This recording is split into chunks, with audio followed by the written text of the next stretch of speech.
This medical clinic specializes in terminal illnesses, accepting the most precious possessions of patients as payment.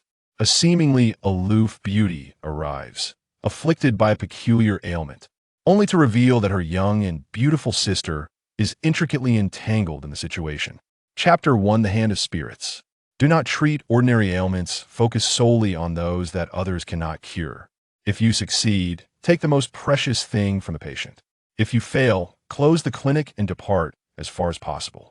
These were my grandfather's solemn words when he entrusted his clinic to me. The clinic, named the Hand of Spirits, is nestled in a secluded old alley of South Street, a legacy passed down from my great-grandfather. Since I took over, a number of patients have sought my assistance. Some presented with commonplace illnesses, such as cancer, unexplained leg pain, or even diabetes. I declined to treat such conditions. However, some cases proved to be quite intriguing. For instance, there was a wealthy gentleman who, within a month, transformed from a portly figure to a mere wisp of a man, shedding weight at an alarming rate of 10 pounds a day, until he weighed only 60 pounds when he came to me. After half a day's examination, I discerned the root of his affliction and successfully treated him. In gratitude, he offered me a priceless painting, The Lady of Compassion, which he had purchased for 300 million. Another patient was a woman who felt an infant clinging to her each night, siphoning her essence. This was particularly peculiar, as she had not engaged with any man, cherishing her purity for her future husband. She feared she might be suffering from a delusion. This case, delving into the supernatural realm, is best left unelaborated. It was fundamentally linked to the concept of a ghostly fetus. As for her most treasured possession, let us refrain from discussing it further. Subsequently, I encountered various peculiar ailments. Yet I received no monetary compensation, for in their lives, money was not the most precious commodity. However, I lacked for neither food nor clothing, as on the first of each month, a substantial sum would be deposited into a card bequeathed to me by my grandfather. Though I am still quite young, I have garnered a modest reputation in this region, being referred to as one of the 3 remarkable figures of South City, known as the Little Ghost. Yangqin. One evening, as I was preparing to dine, a Rolls-Royce suddenly pulled up in front of my clinic. The door swung open, and a woman in a green attire emerged. She appeared to be around 24 or 25 years of age. Her long hair cascading down her shoulders, and she stood with an elegant grace that, is it truly her? I marveled silently, astonished that such breathtaking beauty could exist in this world. In South City, renowned for its vastness and natural splendor, many prominent figures have emerged, and countless celebrities have graced its soil. The most talked about are the 5 renowned beauties of South City. The lady before me is one of these 5, Ning Mengyun. Ning Mengyun, 25 years old, a graduate of Oxford University and the president of the Ning Group, possesses a fortune in the hundreds of millions. With her exquisite figure and captivating beauty, she ranks second among the 5 beauties that I have heard that you specialize in treating various rare ailments. If you can cure my malady, money will be no object. However, if you lack confidence, please state so directly. Do not waste my time. From the moment she entered my clinic, President Ning did not spare me a glance and spoke with an unusually frosty demeanor. Clearly harboring doubts about my abilities, that I offered a faint smile. Please disclose your ailment. Ning Mengyun slightly raised her head, contemplating for a moment before saying, for 5 consecutive nights, I have been plagued by the same type of dream. I see myself being ruthlessly slain. The dreams feel incredibly vivid each time I awaken. I am drenched in sweat, as if I have undergone a harrowing brush with death. Initially, I dismissed it as merely a nightmare, but after 5 such occurrences, I finally sensed something amiss. That I sought medical advice and consulted a psychologist, yet it proved futile. What terrifies me most is that with each dream, a new laceration appears on my fingertips, resembling a knife wound. She spoke rapidly, clearly pressed for time, unwilling to squander a single second. How intriguing. May I see your hands? Ning Mengyun extended her hands. Her fingers were as exquisite as those of any other, slender and elegant, yet plump and pale. However, each finger bore a dark crimson scar. Would you mind if I touched it? I inquired. Ning Mengyun hesitated for a moment before responding, I do not mind.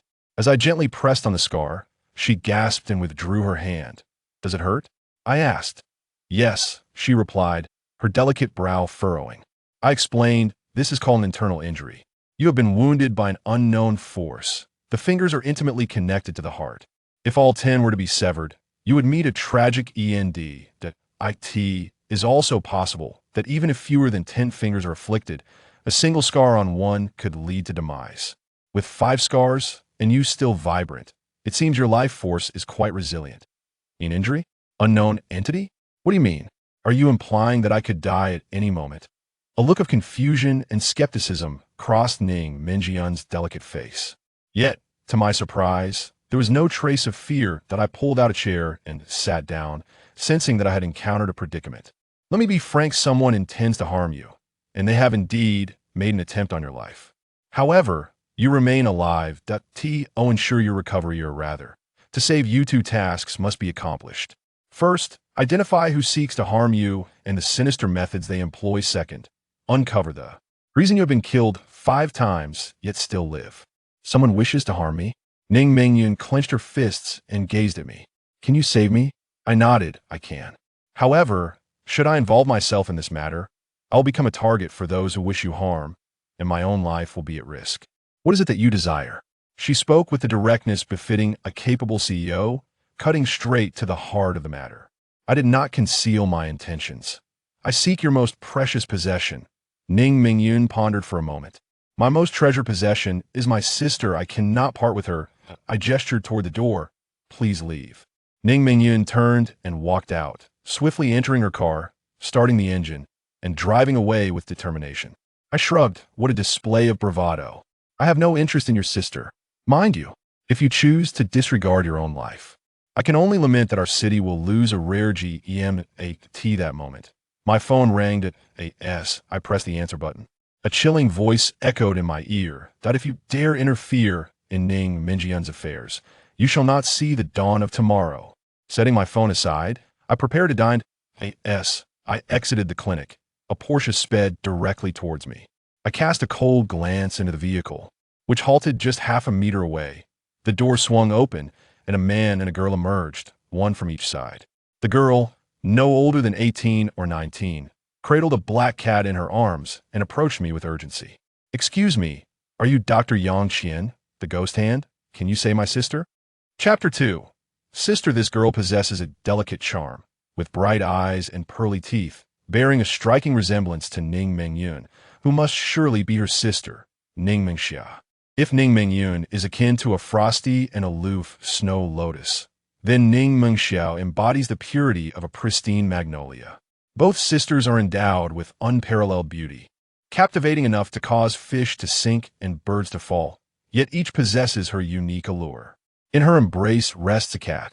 Hey, what are you staring at? Keep looking, and I swear I'll pluck your eyes out. The man accompanying her suddenly erupted, clearly irked by my gaze lingering on Ning Mingxia. Another self-proclaimed guardian of beauty, I mused. I had no inclination to engage with him, as my eyes remained fixed upon Ning Mingxia's visage. My prolonged stare was not out of mere infatuation, but rather due to the rarity of Ning Mingxia's features. Her neck was as round as a pillar, her nose full and well-defined, radiating vitality and an unmistakable aura of nobility. It was no wonder that a mystical creature like the Nine Lives cat would choose to recognize her as its master and offer its protection. The man, noticing my unwavering gaze, grew increasingly agitated. Still looking, huh? Do you believe I could take your life right now? I cast a glance at him, noting his pallid complexion, the sheen of sweat on his brow, and the vacant look in his eyes, evidence of indulgence and inner emptiness. In his current state, he would struggle to slay a mere chicken, let alone threaten my life. Upon hearing my words, he trembled with rage, his eyes blazing with fury as if he wished to tear me apart. You're talking nonsense, you charlatan. Who are you calling indulgent? Mengxia, don't listen to his fabrications. He's just a fraud. I've been maintaining my fitness. The man's eager defense was promptly disregarded by Ning Mingxia, who circled back to face me directly. Dr. Yang, can you heal my sister? Indeed, I replied with unwavering certainty. Having assessed Ning Mingyun's condition earlier, I had already gleaned some insight. Healing her was not a formidable challenge. The real difficulty lay in dealing with the one who had covertly harmed her. That individual reemerged, shouting, "Mengxiasi, I told you he is nothing but a charlatan. He doesn't even know what illness your sister has. Yet he dares to claim he can cure her." A hint of doubt flickered across Ning Mengxia's delicate features. Could Dr. Yang truly be so confident? Naturally, I responded. The reason for my assurance is that your sister visited me earlier, and I have already examined her ailment. She came? A glimmer of surprise sparked in Ning Mengxia's eyes. Did that mean Dr. Yang had indeed cured her sister? Noticing my head shake before Ning Mengxia could speak, the man hastily disparaged. I bet Mingyun saw through his deceitful facade. Mengxiayu, faced with his relentless barrage, Ning Mengxia's chest rose and fell sharply. "Qihong, please, cease your words." I shook my head. This girl was entirely different from her sister. Had Ning Mingyun been present, I surmised she would have already slapped him across the face. Her cheeks flushed with indignation, yet she could only muster that single retort. Observing that Ning Mengxia was genuinely incensed, the man opened his mouth but ultimately refrained from continuing, casting a fierce glare at me before retreating to the sidelines. "Enough of this chatter," Ning Mengxia pressed. "Dr. Yang, since you are confident in your ability to cure my sister, why was she not treated upon her arrival?" I shrugged. "You're aware of the rules here, are you not?" In a hushed tone, Ning Mengxia remarked, "I've heard that Dr. Yang treats the ill without charge, asking only for the most precious thing from the patient." "Indeed," I nodded. "Your sister claimed that her most treasured possession is you, and she was unwilling to part with you." A blush instantly enveloped Ning Mengxia's face, and her head instinctively lowered. After a considerable pause, her voice, as delicate as a whisper, broke the silence. "If Dr. Yang truly can heal my sister, I am willing to offer myself to you, to do with as you wish." I gazed at Ning Mengxia in surprise. I had anticipated either fury or a cold departure reminiscent of her sister's reaction, yet she had consented. I stroked my chin, pondering whether Ning Mengxia possessed some knowledge of the undercurrents in this realm, comprehending that her sister's affliction was not merely a peculiar illness. "Please come inside," I suggested, deciding to invite Ning Mengxia into the clinic. She was not the patient. Even with her agreement, it was prudent to discuss matters thoroughly. "No, Mengxia, you cannot enter." The man, Qihong, grew agitated, attempting to restrain Ning Mengxia. However, Ning Mengxia seemed resolute, showing no signs of wavering as she turned and stepped into the clinic. "Your sister will not agree to this. I shall call her right now." As Qihong pulled out his phone, he pointed at me and said, "Wait. If you dare to lay a finger on Mengxia, her sister will not spare you." I chuckled softly. He knew I was unfazed by his threats. Yet he had now brought Ning Mingyun into the conversation. A fleeting image of a cold, serene face flashed through my mind, and I shook my head, entering the clinic alongside Ning Mengxia. "Dr. Yang, my sister." Once seated, Ning Mengxia went straight to the point. I gestured towards the slumbering black cat nestled in her arms, saying, "Your sister should have perished long ago. The only reason she has survived until now is because of it, isn't it, Xianu?" Ning Mengxia's face was alight with astonishment as she gently stroked the cat, her eyes shimmering like stars, brimming with unshed tears. "Xianu was a cat my sister and I found several years ago while climbing a mountain in an abandoned temple. It's such a good-natured creature, and we both adore it. About half a month ago, it suddenly became lethargic and has been in a constant state of drowsiness. No remedy seems to work. In fact, my purpose for coming today, aside from seeking your help for my sister, was to ask you to treat Xianu as well." I had never taken on a veterinary case before. Rubbing my chin thoughtfully, I mused that the two cases were interconnected. If I were to heal her sister, the cat would surely recover as well. Is that truly the case? That would be wonderful. Please, Dr. Yang, work your magic. However, you should consider carefully. Should this endeavor succeed, you will be required to stay by my side in the future. A blush crept onto Ning Mengxia's cheeks as she lowered her gaze, replying, "As long as you can heal my sister, I am willing to do anything." Having witnessed many superficial friendships, the profound bond between these sisters has indeed instilled within me a sense of admiration. "Very well, if that is the case, let us proceed to sign the contract." I retrieved a weathered parchment from beneath the counter and placed it before Ning Mengxia. The once blank sheet revealed itself, filled with intricate text, the moment it touched the surface. As Ning Mingxia accepted the pen I offered and prepared to inscribe her name, the shop's door was abruptly thrust open. No signing. I do not require his assistance. With a frosty demeanor, Ning Mingyun entered, accompanied by the smug Qi Hong.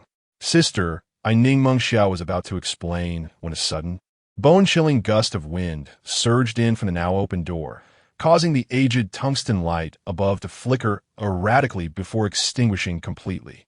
An inky darkness enveloped the space. Chapter 3. Her most precious possession so domineering? I furrow my brow, the menacing phone call flashing through my mind. Before I had even decided whether to take on this task, they had already made their move. Was this a warning or a direct threat? What the hell? Why has the power gone out? What era is this? What a dreadful place. Qi Hong shouted in a mix of astonishment and fear, fumbling for his phone to provide illumination, but the light flickered briefly and vanished. At that very moment, a figure with disheveled hair entered the shop. What on earth was that? Did you all see it? Qi Hong began to yell in panic. Be quiet. Ning Mingyun's cold voice cut through the chaos. First reprimanding Qi Hong and then addressing me. Dr. Yang, please refrain from these ghostly antics. Just turn the lights back on. If you desire money, feel free to ask. This woman truly did not believe me at all. I reached into the counter and retrieved a homemade fire stick, gently blowing on it after removing the cover. In the darkness, a dim flame flickered to life, illuminating a 3-step radius around me. As my vision adjusted, I realized that Ning Mengxia had somehow seated herself beside me, while Ning Mingyun placed a comforting hand on her shoulder. I found myself somewhat speechless. Ning Mingyun was rather intriguing. She claimed I was indulging in theatrics. Yet privately she had pushed her sister towards me, clearly anxious for her safety. I smiled faintly and waved my hand, saying, if you believe that I am the one orchestrating all of this, then you may take your sister and leave at once. Ning Mingyun furrowed her brow and replied, first, turn on the lights. I shrugged, unable to comply. Damn it, behave yourself and turn on the lights. Qi Hong, unable to contain his frustration, lunged forward with reddened eyes, intent on grabbing my collar. Just then, a sound reminiscent of insects scuttling in the darkness suddenly filled the air. Following that, a pair of pale, withered hands emerged from the shadows with astonishing swiftness, reaching for Ning Mingyun, who was closest to the darkness. Sister, be careful. Surprisingly, the gentle and timid Ning Mingxia did not flinch in fear. Upon seeing the hand, she instinctively lunged forward to rescue Ning Mingyun. I took a deep breath and blew, sending a flurry of sparks from the fire-starting stick. The sparks scattered, causing the hand to retract as if struck by electricity. A sound akin to a child's night wail echoed within the inky blackness, swirling and shifting positions. Sister, are you all right? Ning Mingyun anxiously examined Ning Mengxia from head to toe. I'm fine, Ning Mengxia replied, gently pushing Ning Mingyun aside, edging closer to me with a hint of trepidation. Sister, perhaps we should call upon Dr. Yang. No way, not unless he changes his terms. Ning Mingyun resolutely rejected her sister's suggestion. Sister, what is wrong with you? As Ning Mingxia was about to continue her persuasion, an expression of extreme anguish suddenly twisted Ning Mingyun's previously serene and noble visage. My hand. Ning Mingyun trembled as she raised her left hand, revealing an ominous shadow that had inexplicably manifested upon her index finger. Upon closer inspection, the shadow took on a shape resembling a blade, relentlessly hacking at her delicate digit. What on earth is this? Qi Hong exclaimed in terror, retreating repeatedly. Ning Mingxia attempted to grasp the dark figure, only to be forcefully pushed aside by Ning Mingyun. A jolt of realization struck me. Employing sinister entities to inflict harm seemed akin to a form of oppressive sorcery, utilizing specific methods to achieve effects reminiscent of a curse. However, the fact that it could now materialize indicated the extraordinary nature of the malevolent force wielded by the opponent. Dr. Yang, I implore you, save my sister. Ning Mengxia grasped my hand in desperation. Sighing deeply, I contemplated intervening. My admiration for the profound sisterly bond between them, evident in their willingness to sacrifice for one another, was palpable. Additionally, the audacity of the unseen assailant compelled me to deliver a severe reprimand. Yet, the rules governing such matters were not mine to disregard. Any transgression would bring misfortune not only upon myself, but also upon my grandfather. Noticing my silence, Ning Mengxia seized a piece of yellowed parchment, preparing to sign it. In a fit of agony, Ning Mingyun clutched the parchment, exclaiming, "If it means giving you up, I would sooner perish." "But sister," Ning Mengxia's tears flowed freely, her hand trembling as she held the parchment. A subtle twitch at the corner of my mouth made me feel as though I had transformed into a villain who exploits others' misfortunes, a notion that I vehemently reject. After a moment of contemplation, I cleared my throat and stated, "The rules here must not be broken. If you wish for me to heal you, you must surrender your sister to me. However, I assure you that she shall remain with me to serve my interests, and as long as she does not wish otherwise, I shall not impose upon her." Upon hearing my words, Ning Mingxia initially cast a look of gratitude towards me and urgently urged, "Sister, please agree." A flicker of conflict crossed Ning Mingyun's face as she turned to me and inquired, word by word, "Can you guarantee that?" "Indeed, while I am no paragon of virtue, I cannot bring myself to coerce a woman. I understand the truth that a reluctant fruit is not sweet." "Very well, but should you dare to mistreat my sister in any manner, I, Ning Mingyun, will ensure that you face the consequences, come what may." Her declaration was resolute, devoid of any empty threats. I firmly believed she would act upon her words if the situation warranted. Observing my acquiescence, Ning Mingyun took the aged parchment from her sister's trembling hands. Yet, just as she was about to inscribe her name, the frightened Qi Hong rushed forward, shaking uncontrollably. "Sister Mingyun, you cannot sign." The elder promised that Meng Xiao would be wed to our Qi family in the future. "Begone," Ning Mingyun retorted coldly. "To marry into the Qi family, to you? I would rather have my sister remain single than allow that. Do not presume that I am unaware of your dubious deeds." As Qi Hong's words lingered on the tip of his tongue, they were stifled by Ning Mingyun's icy gaze. The venomous look in his eyes suggested that this matter would not be resolved lightly. However, I am confident that Ning Mingyun, with her exceptional prowess, would handle such a person effortlessly. She inscribed her name on the parchment, which I then took with care. In that moment, it felt as if an unseen voice whispered to me that her most treasured possession was her sister. I carefully tucked the parchment away. The contract had been signed, signifying the commencement of this venture. Ning Mengxia, unable to contain her urgency, implored, "Dr. Yang, please hasten to heal my sister." Chapter 4. Blessings from the Heavenly Official Hand. "Please." At this juncture, Ning Mingyun did not hesitate any longer and extended her hand towards me. "Do not move for a moment." I blew gently on the fire stick, encouraging the sparks to blaze more brightly before pressing it towards Ning Mingyun's fingertip. Ning Mengxia gasped in alarm, attempting to intervene, but Ning Mingyun restrained her with a raised hand. I mused to myself how resolute this woman was. Most would instinctively recoil in such a scenario, yet she remained steadfast, even managing to comfort her sister amidst the turmoil. The fire stick, however, did not actually touch her finger. It hovered merely an inch away. I flicked my finger, causing a flurry of crimson sparks to cascade down.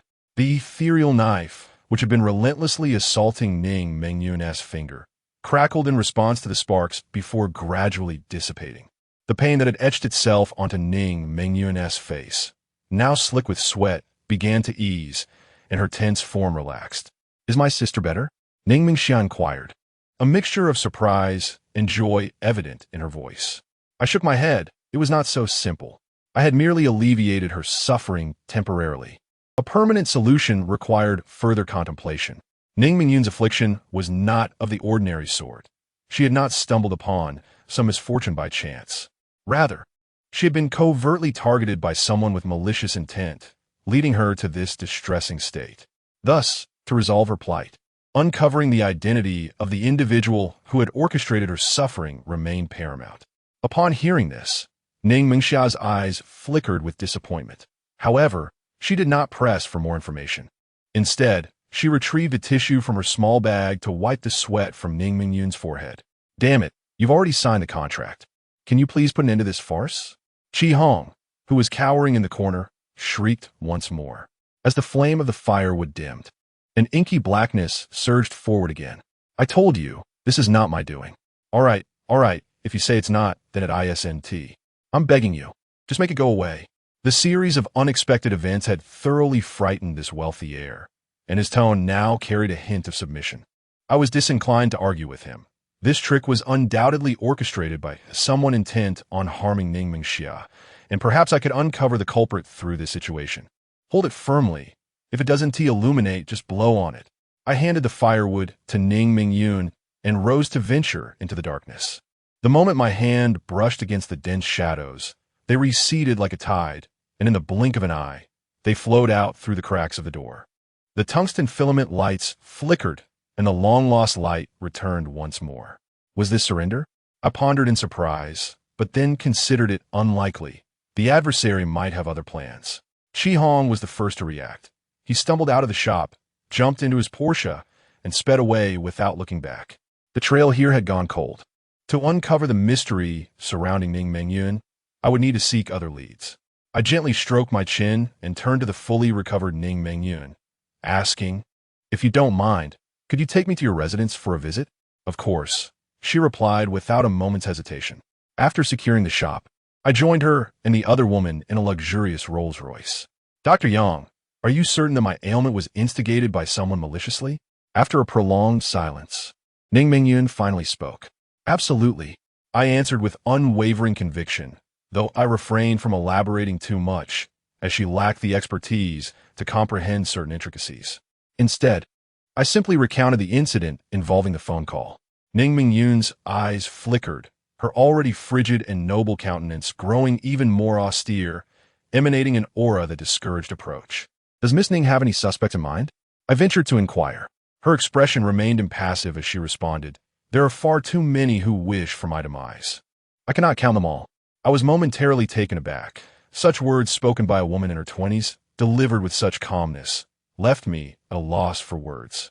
As dawn broke, we finally arrived at their grand residence on the outskirts of the city.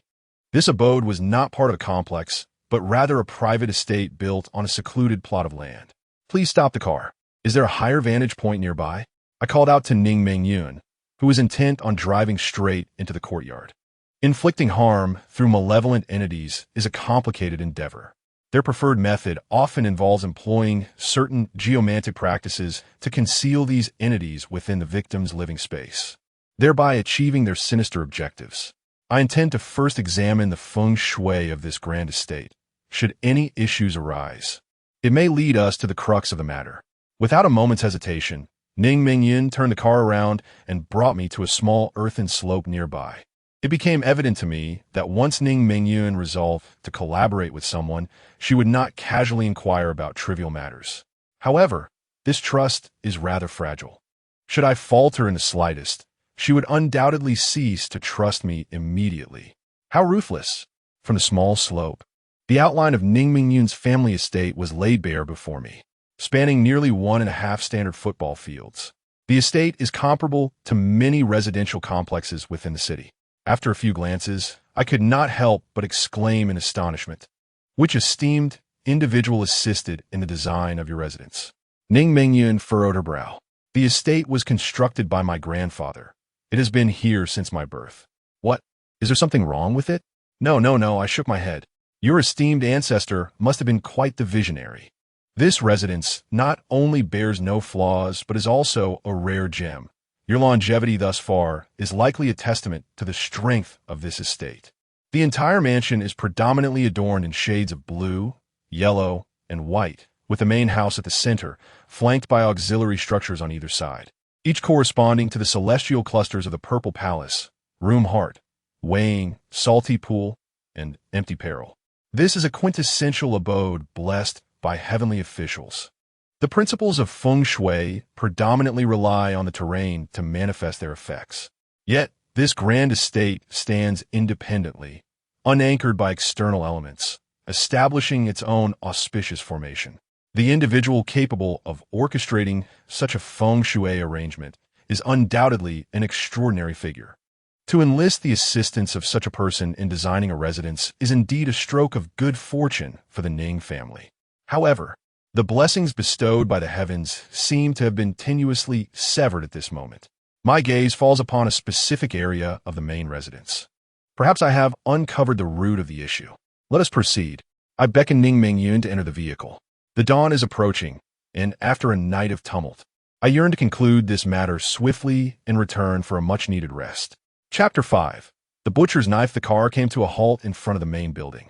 Ning Mingyun gently lifted the still, drowsy Ning Mengxia from the vehicle. This is my home. Feel free to explore. Should you uncover anything of interest, do not hesitate to call for me. I wave my hand dismissively. There is no need for such formality. Please boil a pot of water and fetch a pack of coarse salt for pickling. Avoid the fine salt. Oh, and bring along a hoe as well. With so many flower beds in your garden, you must have one. Has Dr. Yang already identified the issue? Upon my nod, a rare expression of change crossed Ning Mingyun's face. Dr. Yang, please hold on. Everything will be prepared shortly. I will first escort my sister upstairs. Very well, I replied. And, taking advantage of the moment, while Ning Mingyun busied herself with preparations, I wandered to the northern side of the main building. There lay a flower bed adorned with several rose bushes. I crouched down to examine the area closely, a smile creeping onto my lips. Indeed, it was here. At that moment, I was certain that the malevolent entity was concealed beneath the soil of this flower bed, which had evidently been recently disturbed. 10 minutes later, Ning Mingyun returned with Ning Mengxia, carrying the items I had requested. It seemed that after sending Ning Mengxia upstairs, she had awakened and insisted on following her sister out of concern. The items are ready, I said as I took them from their hands. Please stand back a little. Once the two individuals had stepped aside, I first opened the bag of coarse salt and sprinkled a circle of salt around the area. That malevolent entity could manifest and harm others from a distance, which was indeed sinister. Coarse salt, possessing a yang nature, could, to some extent, serve as a substitute for substances like rooster blood or black dog blood, thus preventing it from causing further harm. After scattering the salt, I poured hot water over the spot where the entity resided. The hot water was intended to dispel the surrounding negative energy, similarly aimed at thwarting the malevolent being's ability to inflict injury. Once these preparations were complete, I seized a hoe and began to dig. A few minutes later, I sensed the hoe striking something solid. With a little effort, I managed to hook it out of the earth. A stone box, approximately a foot in size, tumbled onto the ground, accompanied by a foul stench. How deep was their desire to see Ning Mingyun perish? I sighed inwardly as I observed that the stone box was surrounded by dark, putrid mud. This was Ean's soil, a mixture of corpse oil and human ashes. Nourishing the malevolent entity with such substances could maximize its potency. Stay back, I called out to the two women who were eager to approach. I set the stone box aside with the hoe and gently pried open the unlatched lid. As the box opened, a short dagger, gleaming with an eerie light, lay quietly on the satin interior. The appearance of this dagger resembled the butcher's knife used for slaughtering pigs. A bundle of hair was wrapped around the hilt, and it was unnecessary to deduce that it must belong to Ning Mingyun. This was the medium through which the adversary executed their dark arts against her. I did not hasten to claim the dagger. Instead, I retrieved a stick of incense I always carried and lit it, placing it before the stone box. Such ominous entities are indeed perilous, and it is highly probable that malevolent spirits reside among them. This incense I possess is known as the soul-calling incense. Should there be any presence within, the azure smoke it emits will converge around these dark entities. Dr. Yang, be cautious. Ning Mengxia's anxious voice suddenly pierced the air. At the very moment the incense was inserted, the butcher's knife within the stone box abruptly stirred, lunging towards my neck with alarming intent. A chilling laughter echoed, and in the dimness, a grotesque, corpulent visage seemed to materialize upon the blade. I did not flinch. Instead, I raised my right hand and grasped it firmly. The butcher's knife was seized by my grip, the cold blade emitting a faint sizzling sound. Dr. Yang, your hand! Ning Mengxia shouted once more, attempting to approach. Yet she was firmly held back by Ning Mingyun. I am fine, I replied with a smile, switching hands to clutch the butcher's knife, shaking my right hand until it reverted from its intricate, darkened form to its original state. My appellation as the little ghost hand is not solely due to my ability to treat bizarre ailments. The term also refers to my right hand. This butcher's knife, a devouring tool, is indeed the source of your troubles. I extended the knife toward Ning Mingyun. Can you destroy this, Dr. Yang? A hint of revulsion flickered in her eyes. I smiled and replied, naturally, it can be destroyed. However, that would be a pity. Would it not be preferable to bestow this artifact upon me? The butcher's knife is an object of great malevolence, possessing formidable power over lesser spirits. The primary objective is to purify the malevolent spirit ensnared within this knife, rendering it a rare and invaluable talisman. Dr. Yang expressed his desire to take action, questioning whether the issues plaguing him had been resolved. For the time being, it could be deemed as such, as long as the troublesome entity, represented by a clump of hair, was incinerated, it would no longer pose a threat. However, the crux of the matter lay elsewhere, as there was someone covertly working against him. Unless the identity of this adversary was uncovered, they would undoubtedly employ alternative tactics to continue their nefarious pursuits. I initially pinpointed the root of the issue before swiftly shifting the conversation. With a multitude of clues at hand, I was confident that President Ning would soon ascertain who was behind the malice. To acquire her hair and subsequently bury it within the confines of this grand estate's garden indicated that the perpetrator was undoubtedly someone close to her. Given Ning Mingyun's capabilities, uncovering the identity of this clandestine assailant should not pose a significant challenge. Ning Mingyun remained silent, turning to retrieve her phone, making a series of calls. Once her instructions were conveyed, she asserted, in a tone that brooked no dissent, that Dr. Yang should rest at her residence after a long night of labor. Without hesitation, I acquiesced. Regardless of her motivations for keeping me there, I held no reservations. Subsequently, I was assigned a room for rest by Ning Mingyun. Through the window, I observed her summoning various servants from the household into her chamber. It was only after an anxious woman in her 50s and a gardener in his 40s entered and failed to re-emerge that I realized Ning Mingyun must have identified her assailant. With this development, the matter could be considered effectively resolved.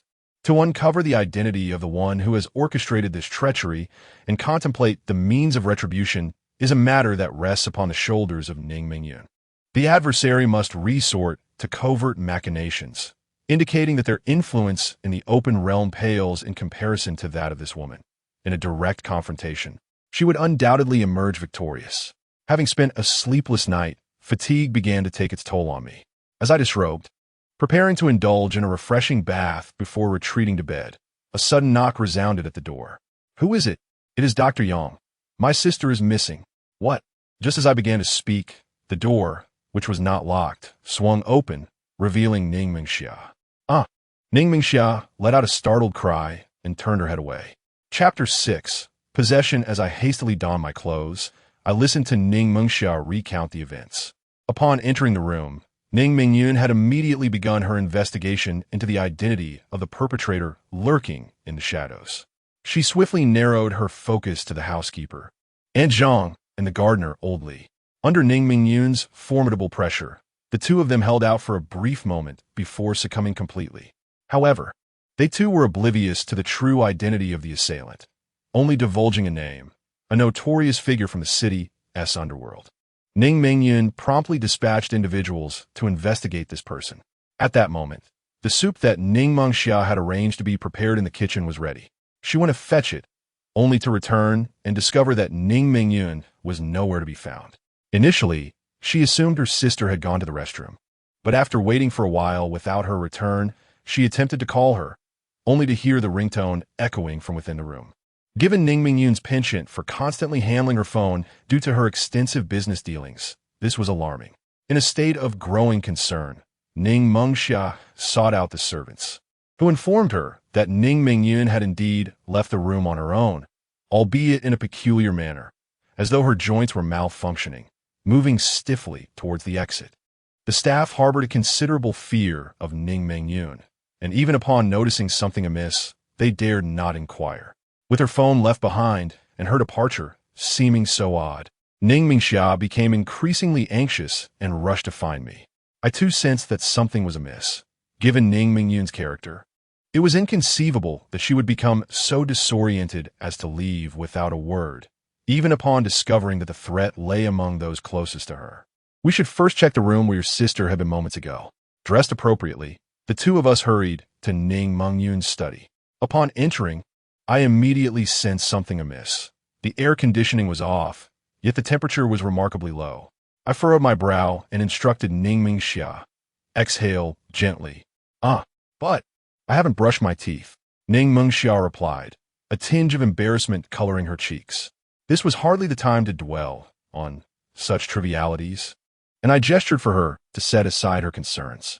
With a blush still lingering, Ning Mingxia leaned closer and opened her mouth to exhale. At this temperature, one would not expect breath to manifest visibly, yet as she exhaled, a plume of white mist materialized. Indeed, a ghost had entered. Any place where a ghost has recently appeared will invariably harbor residual yin energy. When a person exhales, they release their inherent yang energy, which attracts the lingering yin energy, allowing it to manifest. This method is the simplest way to ascertain whether a ghost has been present, provided one is not in a peculiar environment. As for why I did not exhale myself, it was because my body harbored an excess of yang fire. Unless a ghost were present, my breath would merely suppress any faint yin energy. The entity likely sensed that its arrangements had been disrupted, prompting a desperate move to employ a ghost to abduct Ning Mengyun. However, upon further contemplation, I dismissed this notion. If the entity could command a ghost to enter this residence, it certainly had ample opportunity to harm Ning Mengyun directly. Why go to such lengths otherwise? To covertly harm her with a spectral presence? There must be some deeper intrigue at play. Dr. Yang, upon noticing my prolonged silence and the increasing gravity of my expression, Ning Mingxia appeared somewhat anxious, her eyes reddening. "Do not fret. I will locate your sister," I reassured her, then inquired, "Is there surveillance at your home?" "I wish to observe your sister's departure." "Yes, Dr. Yang, please follow me," Ning Mingxia responded, leading me to the security room where the guard retrieved footage of Ning Mengyun leaving the villa. The scene revealed Ning Mingxia moving awkwardly, reminiscent of a marionette, as though manipulated by unseen strings. Possessed by a spirit, my pupils constricted slightly. The process of possession is a lengthy one. In films, it is portrayed that once a spirit enters a body, it can effortlessly control it, which is far from reality. A person possesses yang energy, and as long as they draw breath, this vital force naturally suppresses spirits. No matter how formidable a spirit may be, once it inhabits a human form, it must endure the torment of this yang energy. They require time to overpower and extinguish it. During this interval, they cannot seamlessly control the host. Unless they kill the person immediately upon possession, only then can they wield unrestrained control. If the intention was merely to end Ning Mengyun's life, the spirit could have claimed her soul without the need for such elaborate manipulation. Perhaps their objective transcends Ning Mengyun's demise. I steadied my resolve and instructed Ning Mingxia, "Gather some people and bring digging tools." Ning Mingxia emerged from her state of bewilderment, calling upon the security personnel to summon others. In truth, this task was one I could have undertaken alone. However, witnessing her distress and fear, I assigned her the duty to divert her attention. It is only when individuals are preoccupied that they can momentarily overlook their own emotions. Moments later, the security guard arrived, accompanied by several individuals wielding shovels and other implements. I guided them to the spot where the butcher's knife had been unearthed and instructed them to continue digging. The group energetically set to work. After 10 minutes, one of the guards shouted in excitement, as if they had discovered something of significance. I leaned closer to observe, revealing a dark, wooden segment protruding from the earth. As they began to excavate it, hesitation crept into the guards. The eerie atmosphere and lingering foul odor instilled a sense of trepidation. "Dig quickly, and each of you will receive 10,000 yuan afterward." Upon hearing this, their fear dissipated, replaced by fervor, and they resumed their vigorous digging until they unearthed the object. The sight that met their eyes rendered them speechless. Some of the more timid among them retreated to a distance. What lay before us was a humanoid wooden carving fashioned from locust wood, its likeness unmistakably that of Ning Mengyun. The figure's limbs were impaled by thick, black iron nails, as if subjected to unspeakable torment. The soul-reaping wooden figure and the soul-piercing nails revealed the true intentions of the perpetrator. The assailant did not seek Ning Mingyun's life. Rather, their aim was to claim her very form. He intends to extract Ning Mingyun's soul and confine it within a soul-ensnaring wooden figure crafted from locust wood, thereby seizing control of her body. It is likely that he is aware of the protective entities surrounding Ning Mingyun, and his use of malevolent forces to harm her is merely a ruse, aimed at depleting the very essence that safeguards her life without directly endangering her physical form. Only then does he plan to draw forth her soul and imprison it within this wooden effigy. However, my unexpected arrival has led him to believe that his scheme is doomed to failure. Furthermore, fearing that Ning Mingyun might uncover his identity, he has resorted to desperate measures, temporarily commanding a spirit to possess Ning Mingyun and abduct her. Understanding the intricacies of this plot, I swiftly began to remove the cursed soul nails while urging Ning Mengxia to leverage her connections to investigate the nearby surveillance footage, in hopes of determining the direction in which Ning Mingyun has been taken. The adversary is resolute in his determination to act, and should we fail to locate Ning Mingyun promptly, her life may be in grave peril. Chapter 7. A Second Chance at Life? The Ning family boasts substantial wealth and intricate local connections. However, Ning Mengxia has been sheltered by her sister over the years, leaving her somewhat oblivious to the family's inner workings. In a moment of uncertainty, she struggled to identify whom to contact for assistance. It was only after a prompt from the family's elderly steward that she recalled a suitable candidate for help. Before she dialed the number, I stopped her. Once the call was connected, I cautioned her to refrain from divulging excessive information about her sister. She should merely state that she had upset her sister, who, in a fit of anger, had left home. In the realm of commerce, genuine partnerships are scarce. What prevails instead are intricate webs of self-interest and treachery. Should the other party learn of Ning Mingyun's current predicament, they might seize the opportunity to exploit her vulnerability. Ning Mengxia's complexion paled. Having grown up in such a family, she possessed a certain understanding of these matters. Her earlier haste was merely a lapse, and with my reminder, she quickly grasped the gravity of the situation. Shortly after the call was made, we received news from the other end. Through intermittent surveillance, we discovered that Ning Mingyun had not ventured far, but had instead headed toward the rear mountain of the villa. I stroked my chin, contemplating the situation. It was only logical that those who wielded such malevolent forces would not stray too far, had they the ability to act from a distance. Ning Mingyun would have vanished long ago. With a general location now established, I readied myself to embark on a rescue mission. However, before setting out, I instructed Ning Mengxia to summon the bodyguards for added security, and I requested that she bring along the black cat as well. I initially intended to locate the precise position using those soul nails, but as soon as I grasped them, I discovered that they had been cleverly arranged by the other party, preventing anyone from tracing them back to him. The opponent has exhibited remarkable caution. The expanse of this rear mountain is vast. If we were to search it systematically, we might not find anything substantial. Thus, the task of pinpointing the exact location rests solely on the shoulders of this nine-lived black cat. As for bringing along these security personnel, it is merely a precaution. Should the other party have allies, I am unafraid to engage, but Ning Mengxia requires protection. Otherwise, if anything were to happen to her, even if I were to rescue Ning Mingyun, it would likely lead to an irreconcilable conflict. Ning Mengxia has now entirely placed her trust in me. She adheres to my every word, and soon, we gathered our party and set off. After a little over 10 minutes, we arrived at the rear mountain, and I gently set down the disoriented Ning Mengxia. This girl was exceedingly slow. I had no choice but to carry her. I pointed to the black cat in her arms. "The cat, please." "Dr. Yang, little Xian, Ning Mengxia expressed her concern. "Rest assured, it will be safe," I reassured her. With a determined bite of her lip, she finally handed little Xian over to me, cradling this nine-lived black cat. I couldn't help but reflect on the fortune of the Ning sisters. The elaborate efforts taken by the adversary stemmed from this very cat. Had it not been for its relentless protection of Ning Mingyun from calamity, she would have long since fallen victim to soul extraction and been imprisoned in the earth as a soul-transferring wooden figure, leaving her body at the mercy of those who would exploit her. I retrieved a small pill and gently placed it into the mouth of the black cat, then lightly tapped its forehead. "Little one, do not slumber any longer.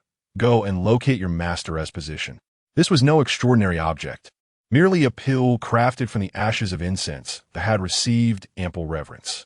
When crushed and scattered, it served to ward off malevolent spirits and disasters. When ingested, it calmed the mind and soothed the spirit.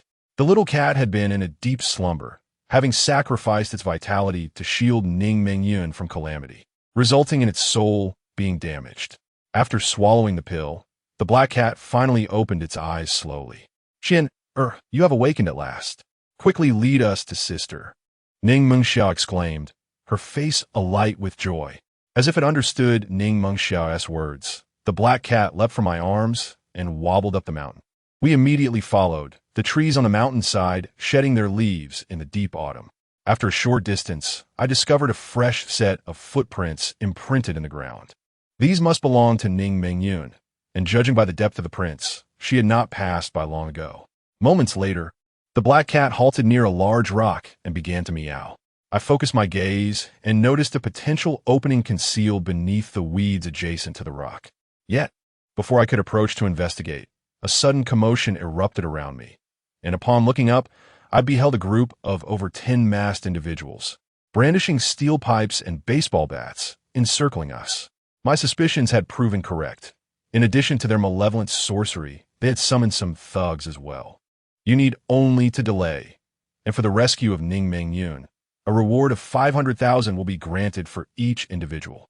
Should any injury occur, the Ning family will provide comprehensive medical care, and in the unfortunate event of a mishap, the Ning family shall bestow upon your family a sum of 3 million, ensuring they are well cared for. I promptly made this promise to the security guards. However, they appeared skeptical of my words. I quickly gestured for Ning Mengxia to reiterate my statement. Without hesitation, she repeated my words, and with her assurance, the previously trembling guards were instantly invigorated, each gripping their shovels and tools, eager to confront the challenge ahead. The guards, undeterred by the peril, were willing to fight as long as the compensation was sufficient. There were plenty ready to risk it all, with some guards standing in opposition. I led Ning Mengxia to part the obstructing weeds and slip into a cave illuminated by flickering candlelight. The cave was modest in size, seemingly newly excavated. We crouched and advanced for about 7 or 8 meters, until the cramped passage suddenly expanded into a spacious chamber. This area was adorned with candles, casting light upon everything around. "Sister," Ning Mengxia called out anxiously, wanting to rush forward, but I grasped her tightly to restrain her. In the center of the candlelit space lay the unconscious Ning Mengyun upon a hastily constructed wooden platform.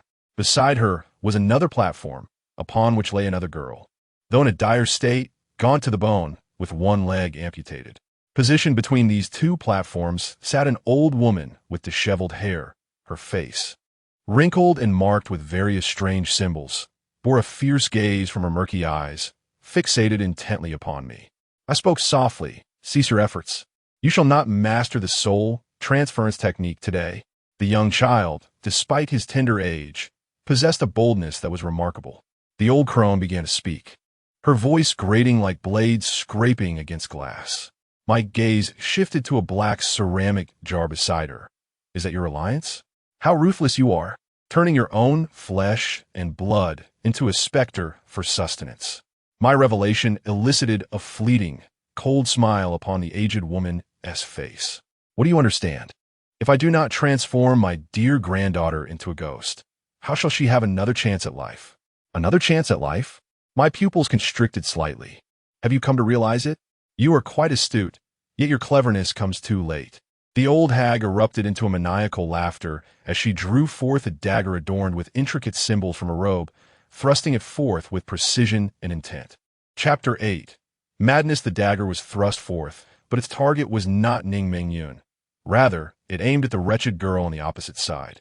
Instinctively, I reached out to intervene, but at that moment, the surrounding candles flickered violently, transforming the originally dark red flames into a sinister green hue. In a daze, A shadowy figure emerged from within the flickering light.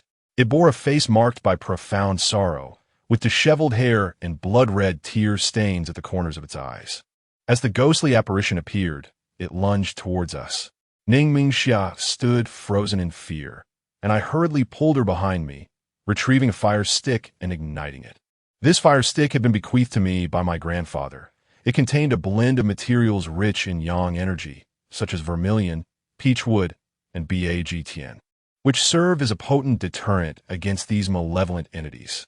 Sparks danced in the air, and as they touched the ghostly figure, its expression of anguish intensified.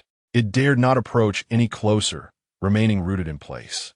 However, during this brief moment of hesitation, the old crone plunged the dagger into the girl's chest. A chilling, eerie laughter echoed throughout the cavern as the crone withdrew the dagger. Upon the blade's tip, a blurred shadow was also extracted from the girl's breast. The old woman's murky eyes glimmered with a hint of tenderness as she cautiously set aside the earthen jar and cast the dagger into it. Dear granddaughter, consume this thoroughly poisonous soul and swiftly crush them to death. Once you do, grandmother will help you transfer your spirit and grant you another life. As the dagger fell into the jar, the ghostly figure lingering outside the sparks suddenly solidified considerably, its expression of sorrow becoming increasingly vivid. The ghostly figure did not attack us. Instead, it turned to gaze at the old crone. The warmth that had briefly graced her face dissipated, replaced by a sinister and fierce countenance. Dear granddaughter, do not hesitate to act. The ghost, seemingly beyond control, lunged towards us once more. At that moment, I had gleaned a substantial understanding of the situation, and prolonging it any further was unnecessary. I ceased to fiddle with the fire starter and instead handed it to the trembling yet steadfast Ning Mengxia. To my astonishment, the ghost's anguished visage seemed to gain a flicker of vitality, its grayish-white pupils conveying a message, while its speed in lunging towards us gradually diminished. Was it urging us to flee? I pondered in disbelief. Useless wretch, how dare you defy your grandmother? The old woman erupted in fury, her gnarled hands striking the ceramic pot with force.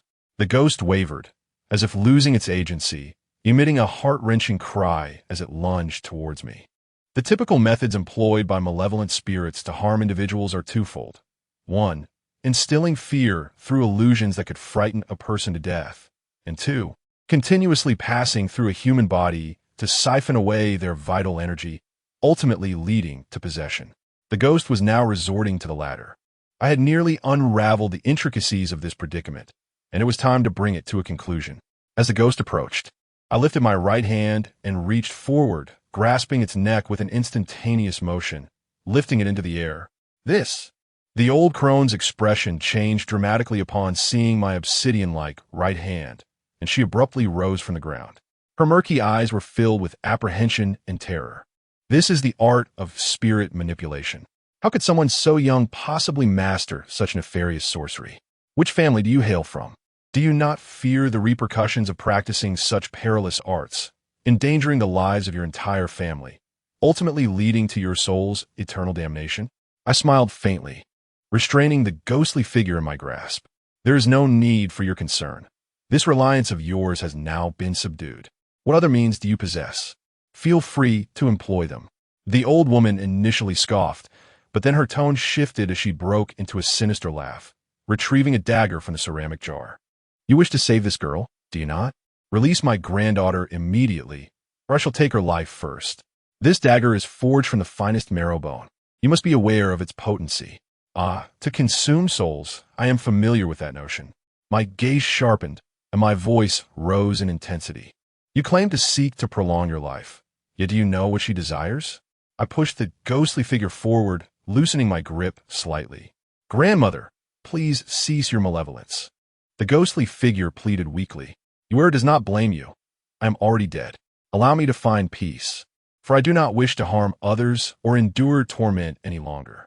Each day is a struggle. The old woman, dagger in hand, swayed unsteadily, reaching for the wooden platform for support. However, in an instant, the old woman, as if driven mad, bellowed, No, no, no. What do you know? I have devoted everything for you over the years.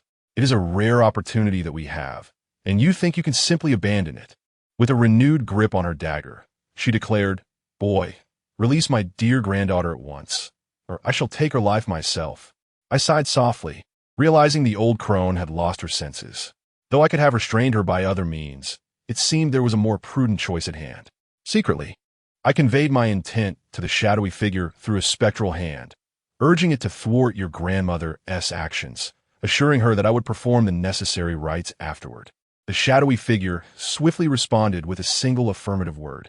Without hesitation, I relinquished my grasp, and the specter darted with remarkable speed toward the old woman, piercing through her form amidst her astonished and furious gaze. The already unstable old woman swayed, her dagger slipping from her grasp as she collapsed to the ground. I rushed forward, swiftly kicking the dagger away and seizing the ceramic jar, moving it aside. The old woman, gritting her teeth, pointed at the specter. You wretched spawn. I sacrificed everything for you, and in the end, you side with outsiders." I admonished the old woman.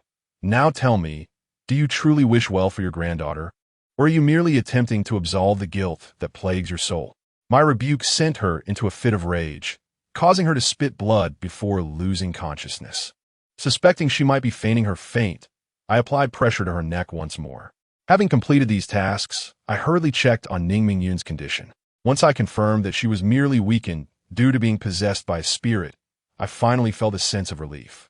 I refrained from hastily waking her, as those afflicted by possession not only experience physical frailty, but also suffer minor damage to their soul.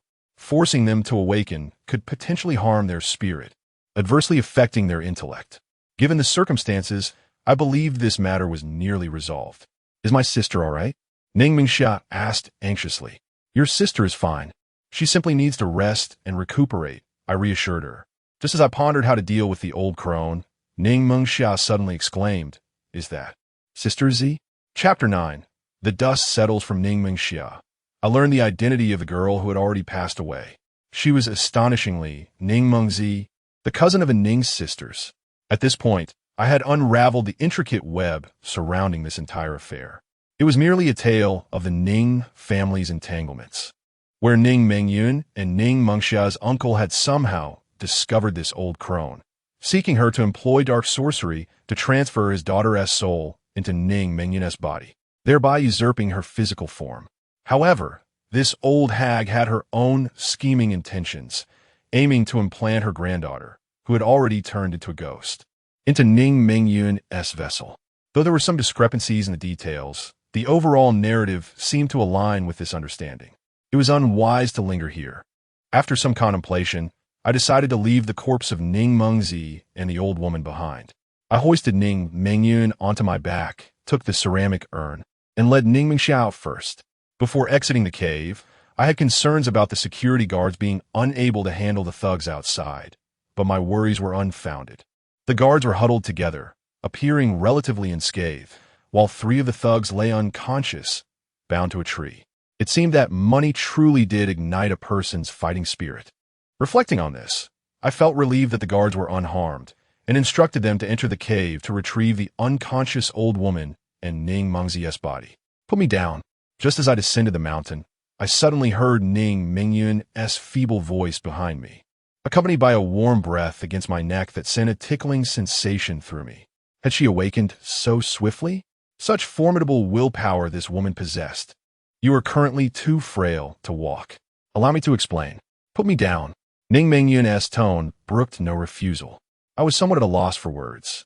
This woman truly lacked appreciation, as if anyone would willingly carry her. Her emaciated frame was all bones, far from the comfort of being carried by her sister. Just as I was about to set her down, Ning Mingxia suddenly intervened, saying, "Sister, you cannot leave. Let Dr. Yang carry you." With Ning Mengxia's interjection, Ning Mengyun fell silent for a moment, ultimately relenting. However, this woman was quite relentless. As soon as she regained consciousness, she immediately inquired about everything that had occurred. I instructed the security personnel to maintain a slight distance before recounting the events in detail. Ning Mengyun, who was on my back, remained silent. Yet the subtle tremors of her body suggested that a tempest of destruction was brewing within her. Upon returning Ning Mingyun to the villa, I intended to prepare some medication to help her recuperate. Yet, she did not pause even for a moment. Seizing her phone, she incessantly began making calls to arrange subsequent matters. I decided to take the urn back and rest. It was not until nightfall that I encountered Ning Mingyun and Ning Mingxiao once more. Ning Mingyun had applied makeup. Her face no longer bore any signs of fatigue or weakness, nor could one discern the confusion and panic she had just experienced. At the dining table, Ning Mingyun maintained her usual icy demeanor, though the disdainful glint in her eyes when she looked at me had finally diminished. I am grateful to Dr. Yang for this matter, and I apologize for my previous attitude. Ning Mingyun raised her glass and calmly apologized to me. I was taken aback. I had not anticipated such words from her. It seemed that this woman, though possessing a cool demeanor, was not one to cling to her pride.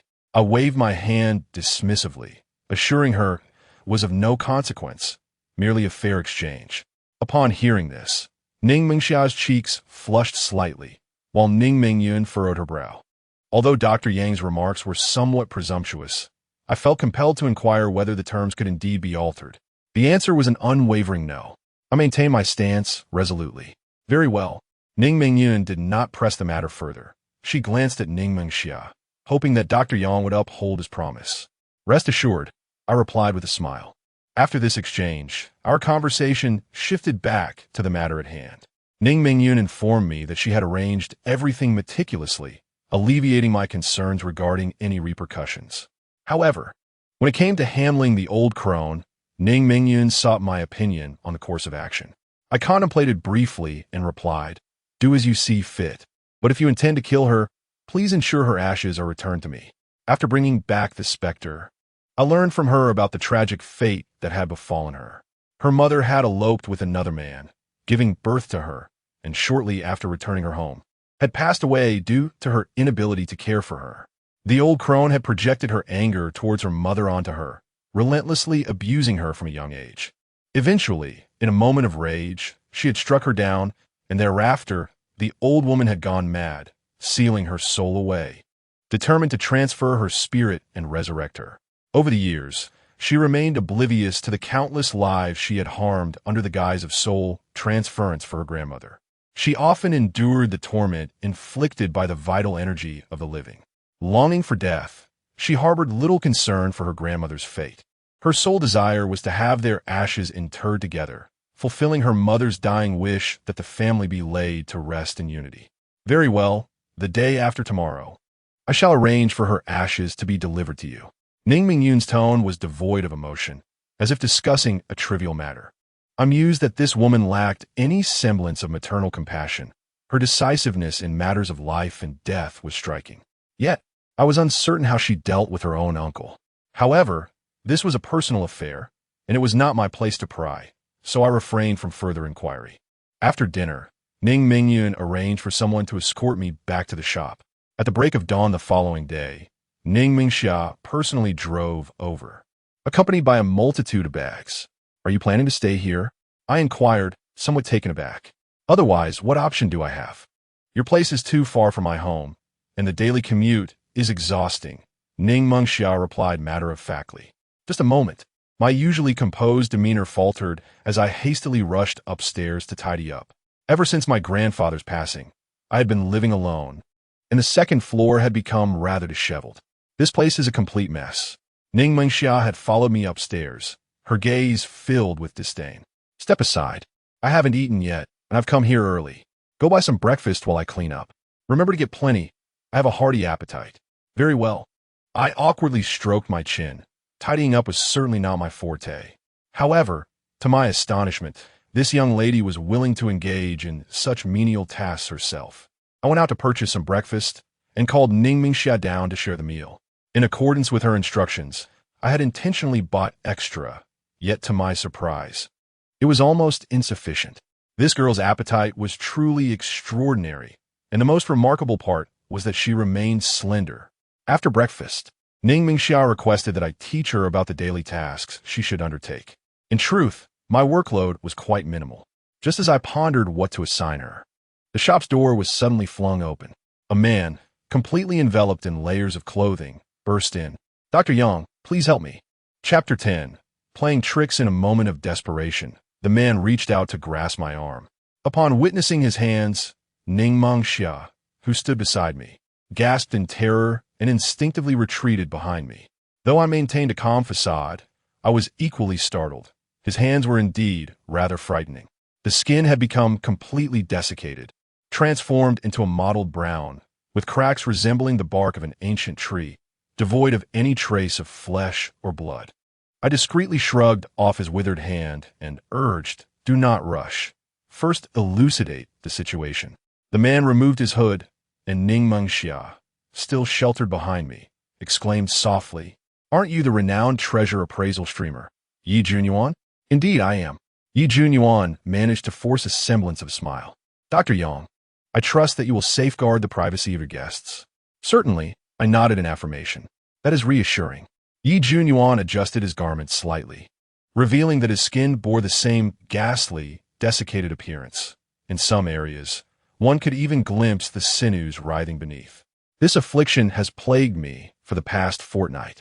I have consulted several prominent hospitals to no avail, and I have tried an array of ointments and folk remedies, all yielding no results.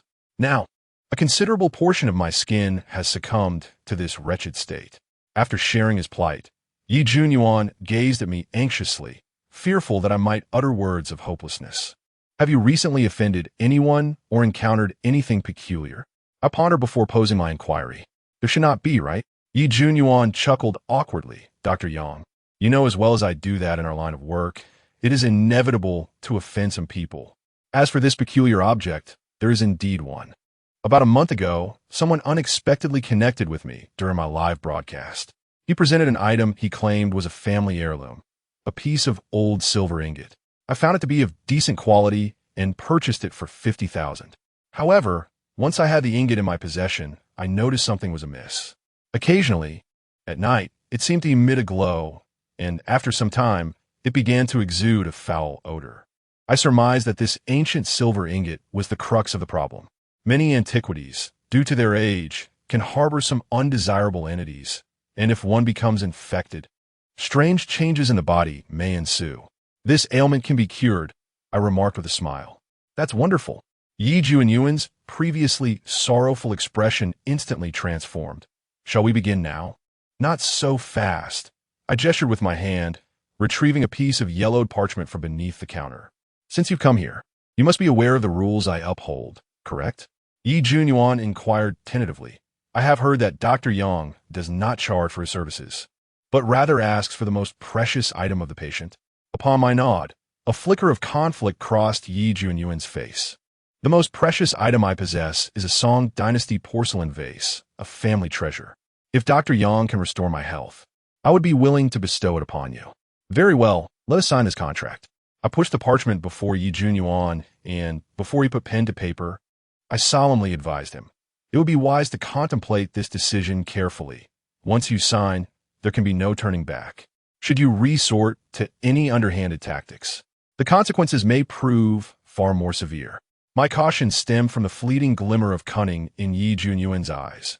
After all, merchants often harbor a modicum of cleverness, seeking to obfuscate the truth after the fact, as if to deceive me with a mere trinket. Rest assured, Dr. Yang, I will not retract my agreement. Yi Junyuan declared without hesitation, inscribing his name upon the parchment. However, as I touched the surface of the sheepskin, a chill enveloped the room. You may leave now. You're not welcome here. Yi Junyuan, taken aback, implored, Dr. Yang, what does this mean? I have signed a contract, and yet you ask me to depart? What is the meaning of this? I scoffed. I warned you against trickery prior to signing. Is your most treasured possession truly that porcelain vase? Under my unwavering gaze, Yi Junyuan faltered. I apologize, Dr. Yang. I was momentarily blinded by folly. I beseech you, grant me another chance. This time, I am genuinely willing to offer you my most precious possession. Please take your leave, I replied. I had already extended him an opportunity, yet he continued to indulge in his cleverness even in the face of life and death. Such individuals are beyond redemption. Yi Junyuan, after a series of pleas and seeing my resolve unyielding, ultimately rose in disappointment and hastily exited the shop. Once he had departed, Ning Mingxia could no longer contain her astonishment and asked, "Can you truly ascertain what the other party's most valued possession is?" I lifted the parchment. Its once clear writing now entirely faded.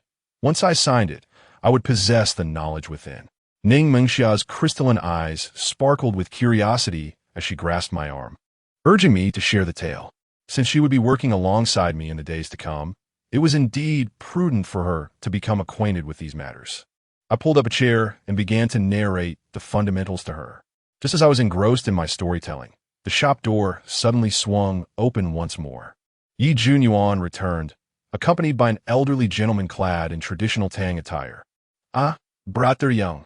The elderly man in the Tang suit greeted me with a warm smile, but his gaze shifted to Ning Mengxia beside me, revealing a hint of surprise. "Old Zhuang, what brings you here?"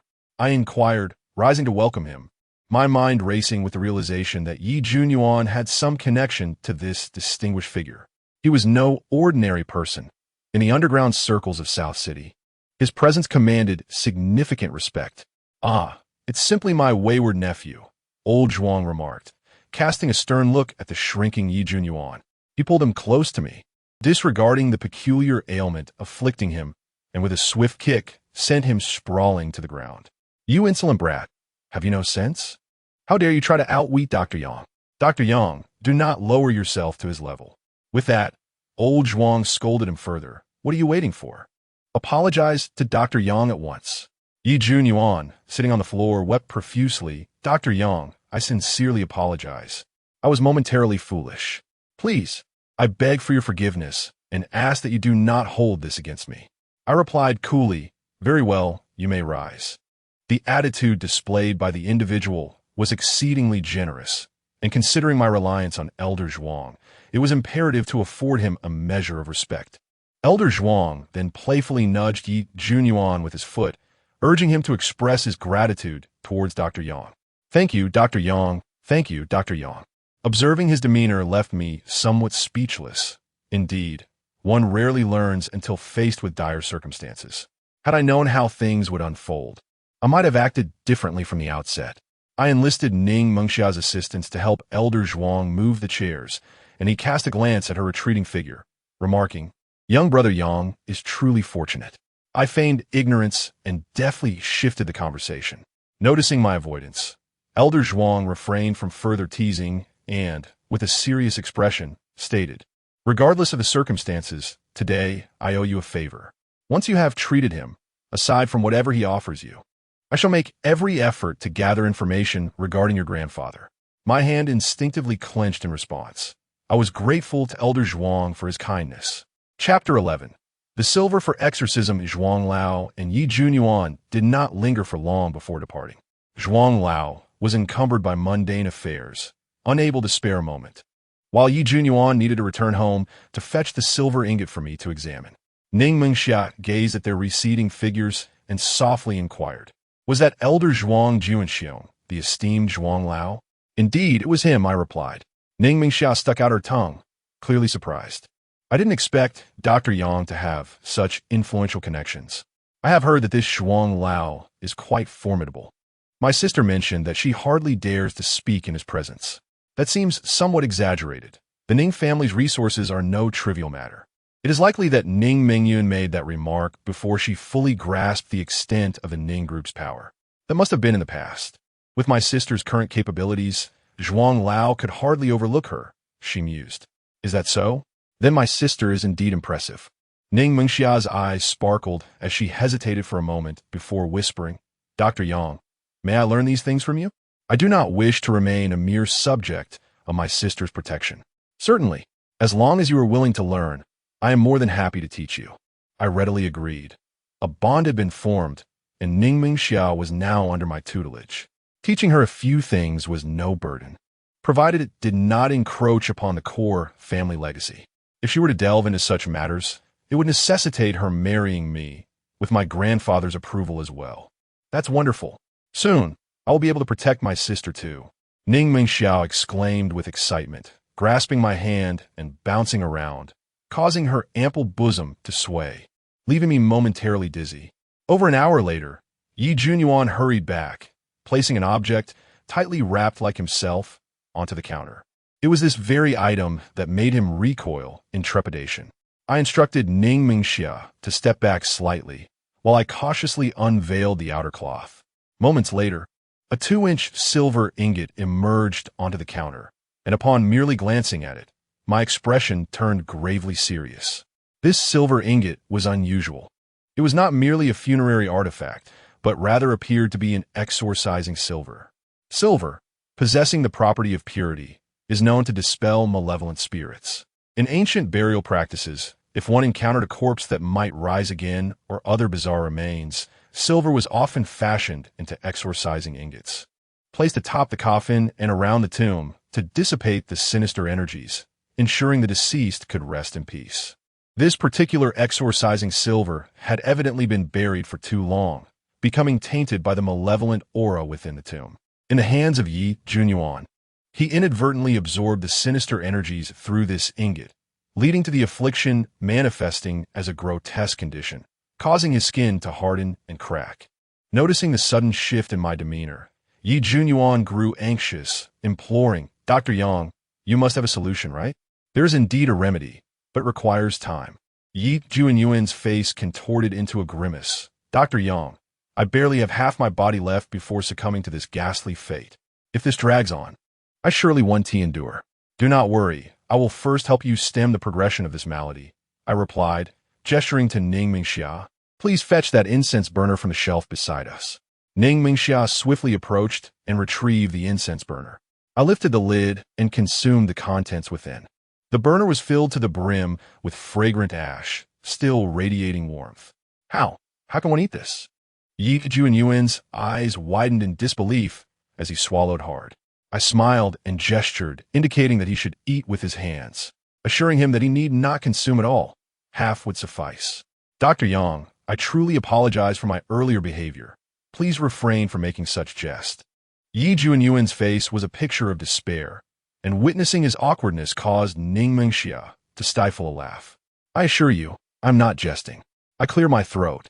Your condition is unique, and the usual methods for expelling malevolent energies are of little efficacy. Do not delay. If you wish to survive, you must eat promptly." "Well, very well." Yi Junyuan's face contorted in discomfort as he scooped a handful of fragrant ash into his mouth. Surprisingly, it doesn't taste too bad. His expression of anguish transformed into relief. "Do not speak, just eat." I waved away the incense smoke, he exhaled, and rose to pour him a glass of water. A talisman was ignited and placed in the cup until it was consumed entirely. "Drink this as well." Now feeling significantly better, Yi Junyuan lifted the cup without hesitation and drank it all in one go.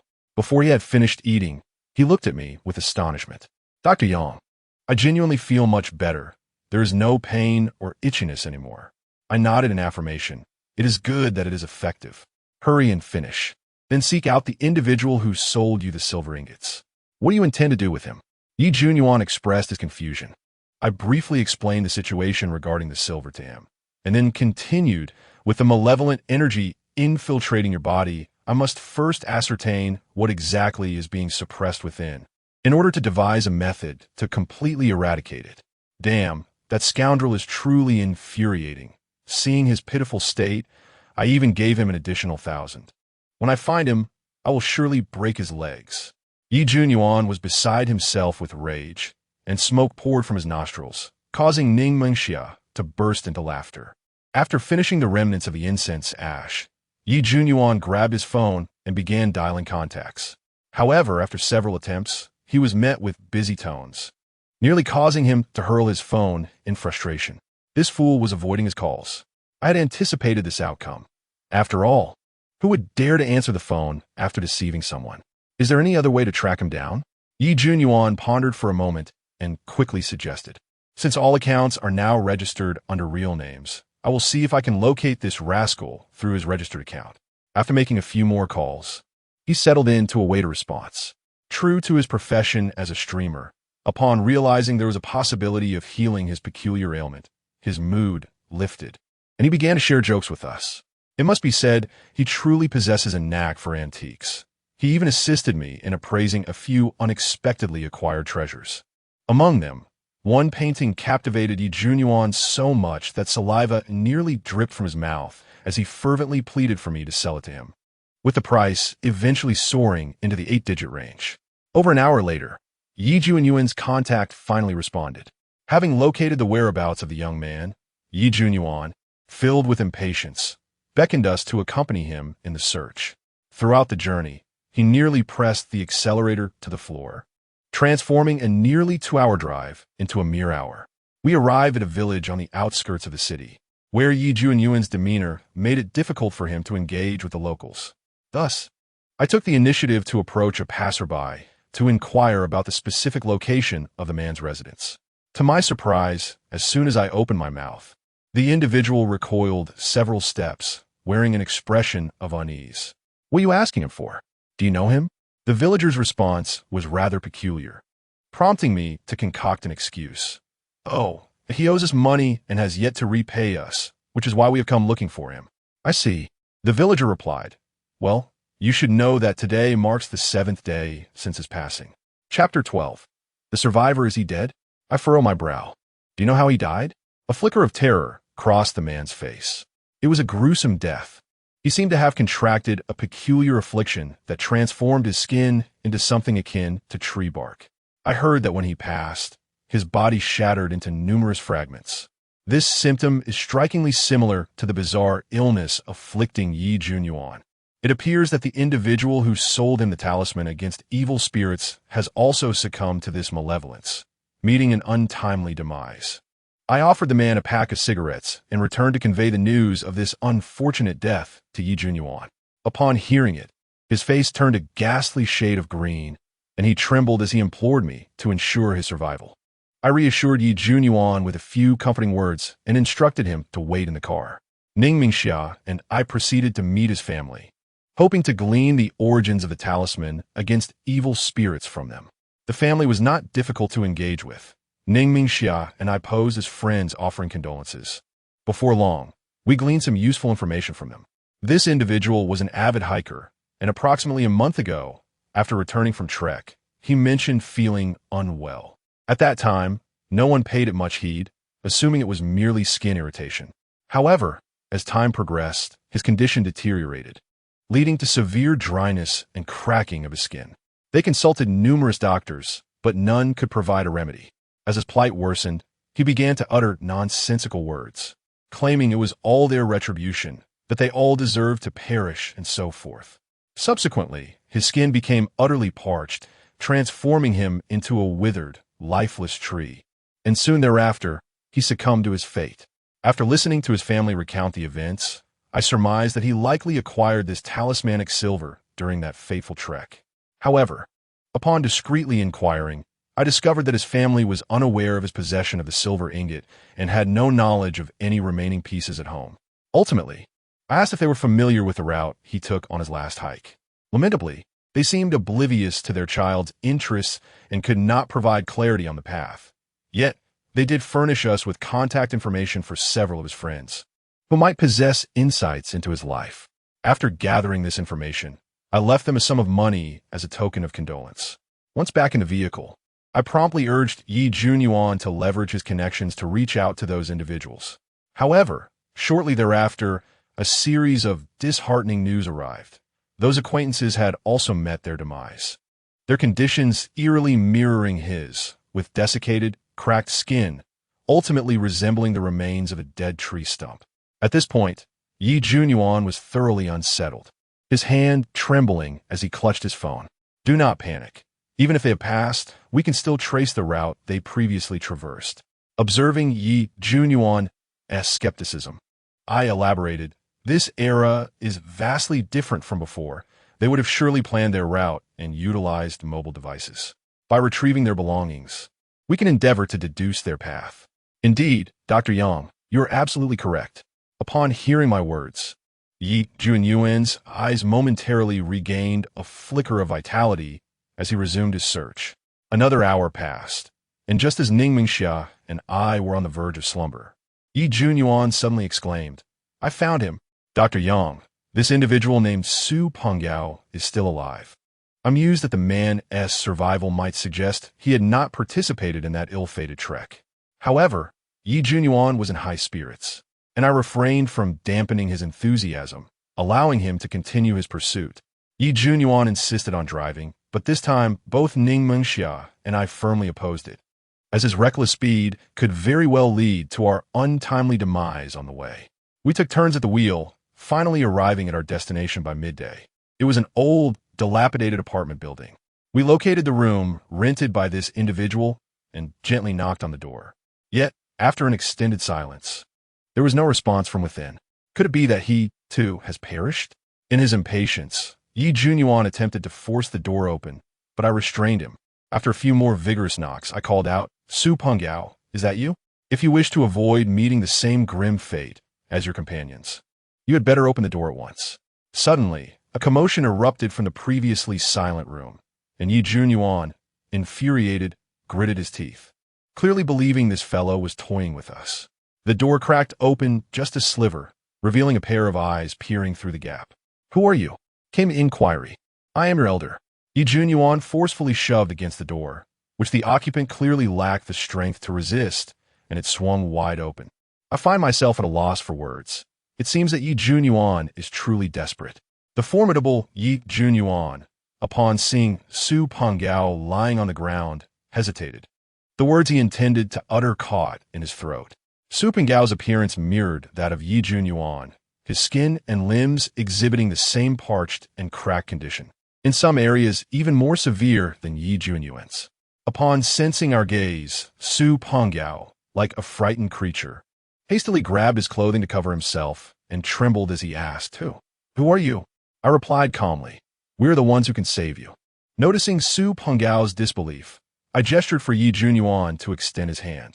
Upon seeing Yi Junyuan's similarly desiccated hand, Su Penggao finally lowered his defenses. From his account, we learned the entirety of the incident. Over a month ago, a group of 7 had set out for a hiking expedition, seeking adventure along an uncharted route. Their journey proceeded smoothly until the 4th day, when they unexpectedly stumbled upon an abandoned village. The village consisted of dilapidated stone houses, long neglected. The leader of the group suggested they camp in the forsaken village that night. Being a group of young adventurers, they eagerly agreed. After setting up camp, a few of them grew restless and began to wander around the village. It wasn't long before someone returned to the campsite, brimming with excitement, claiming they had discovered an excavated ancient tomb at the center of the village, which seemed to contain treasures. They hurried over with great enthusiasm and indeed discovered an excavated ancient tomb within a structure resembling an ancestral hall in the village, surrounded by scattered copper coins. The group surmised that it had been unearthed by tomb raiders and contemplated entering to see if they could salvage anything. Su Peng, being somewhat timid, refrained from entering and merely collected a few coins from the periphery. The bolder among them ventured inside the ancient tomb. Upon their return, they emerged exhilarated, as if they had truly uncovered treasures.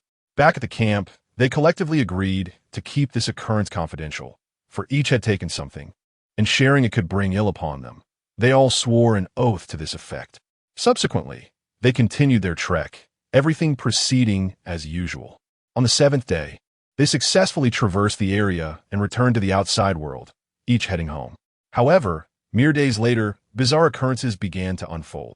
Chapter 13. Another survivor, the leader of the team, the eldest brother of their hiking group, was the first to exhibit these peculiar symptoms. Subsequently, the rest began to manifest similar afflictions. A few of them discussed this matter in their group chat, and soon after, everyone's condition began to deteriorate, prompting them to seek medical assistance everywhere. At first, Su Penggao was unaffected, harboring a glimmer of hope. However, as the others gradually succumbed, he too began to experience these strange symptoms. Being of timid disposition, he cowered in his room, awaiting his fate, too fearful to even step outside.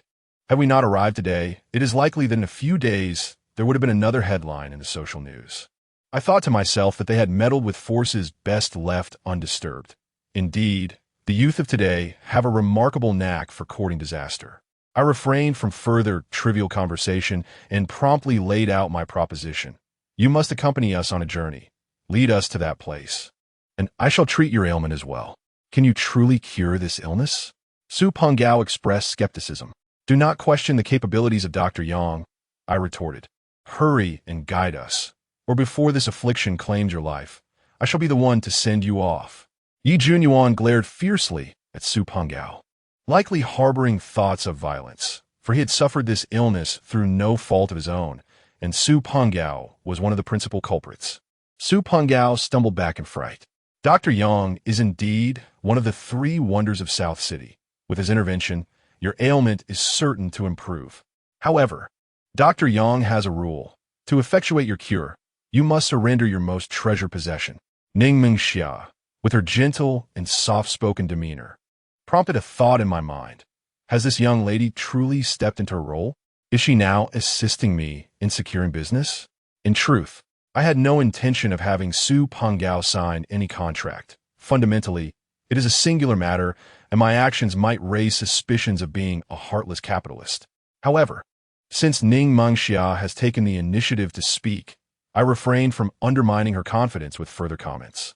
What is the most precious thing to you? Su Pengao was momentarily taken aback.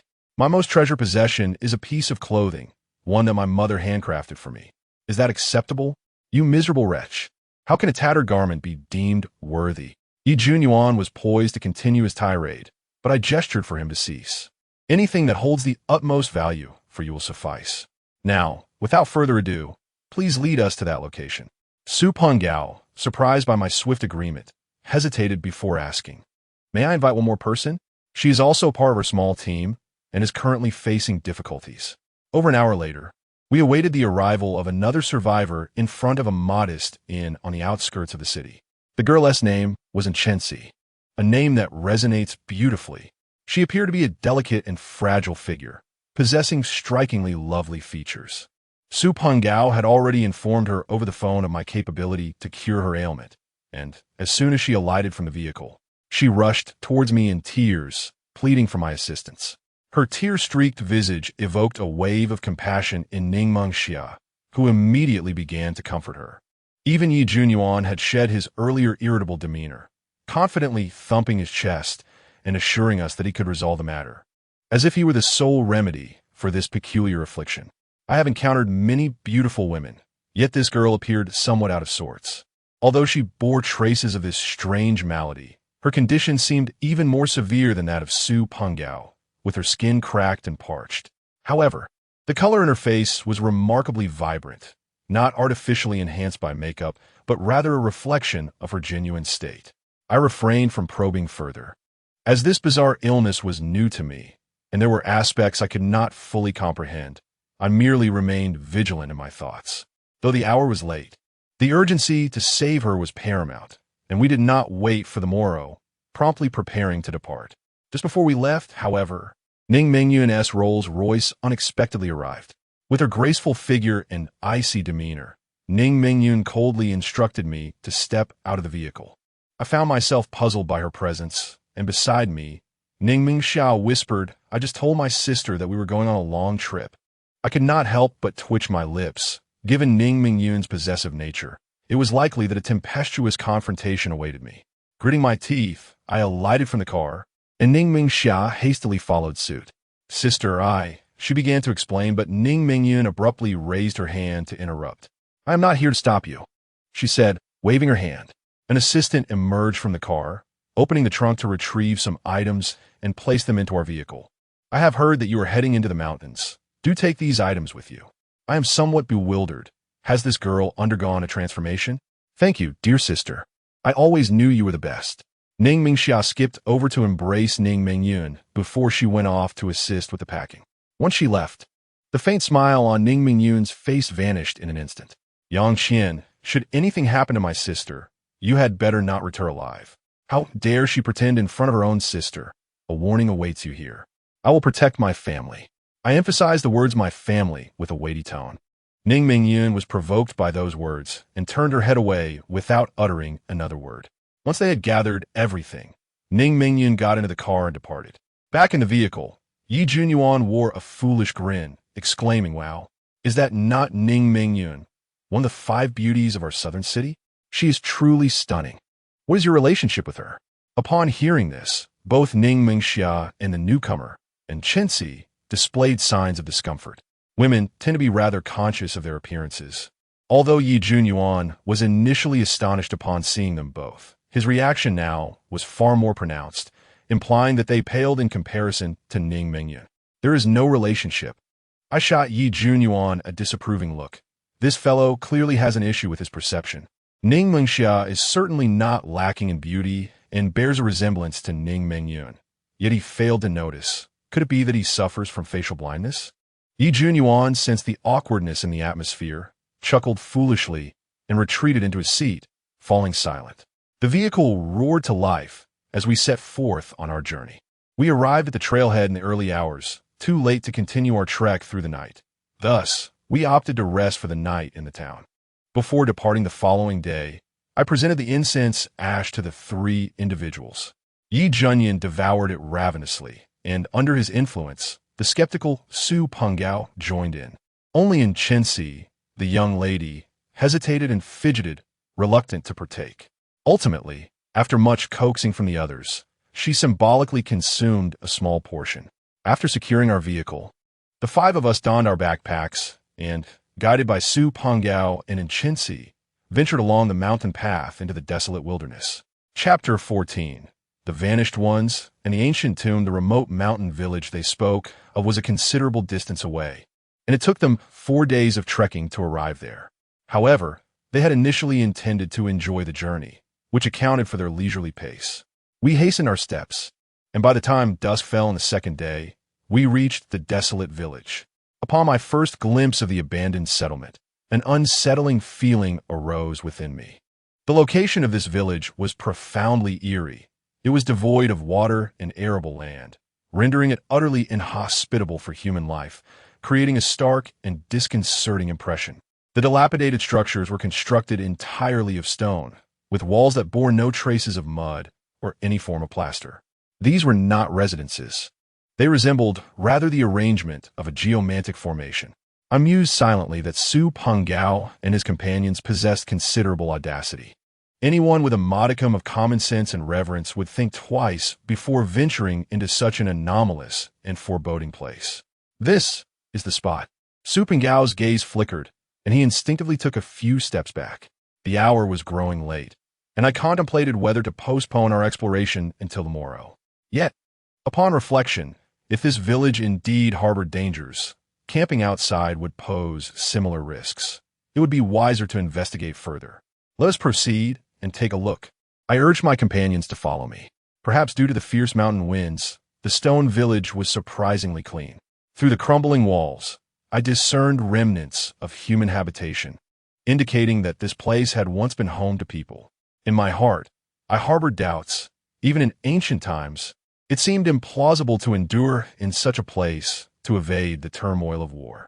How could one survive here without the means to cultivate crops? Would they rely entirely on hunting for sustenance? I glanced back at Su Pengao. Where's the ancient tomb? Over there.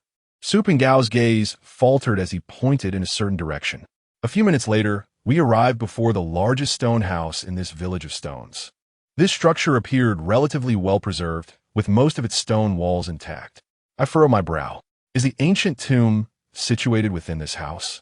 Observing Su Pengao and Chenxi nodding in agreement, I could not help but frown. It is indeed peculiar to construct a tomb within a dwelling. Aside from a few unique ethnic minorities, such practices are seldom seen throughout history. Unless it is not merely an ancient tomb. You all. Never mind. It will be better if you accompany me inside.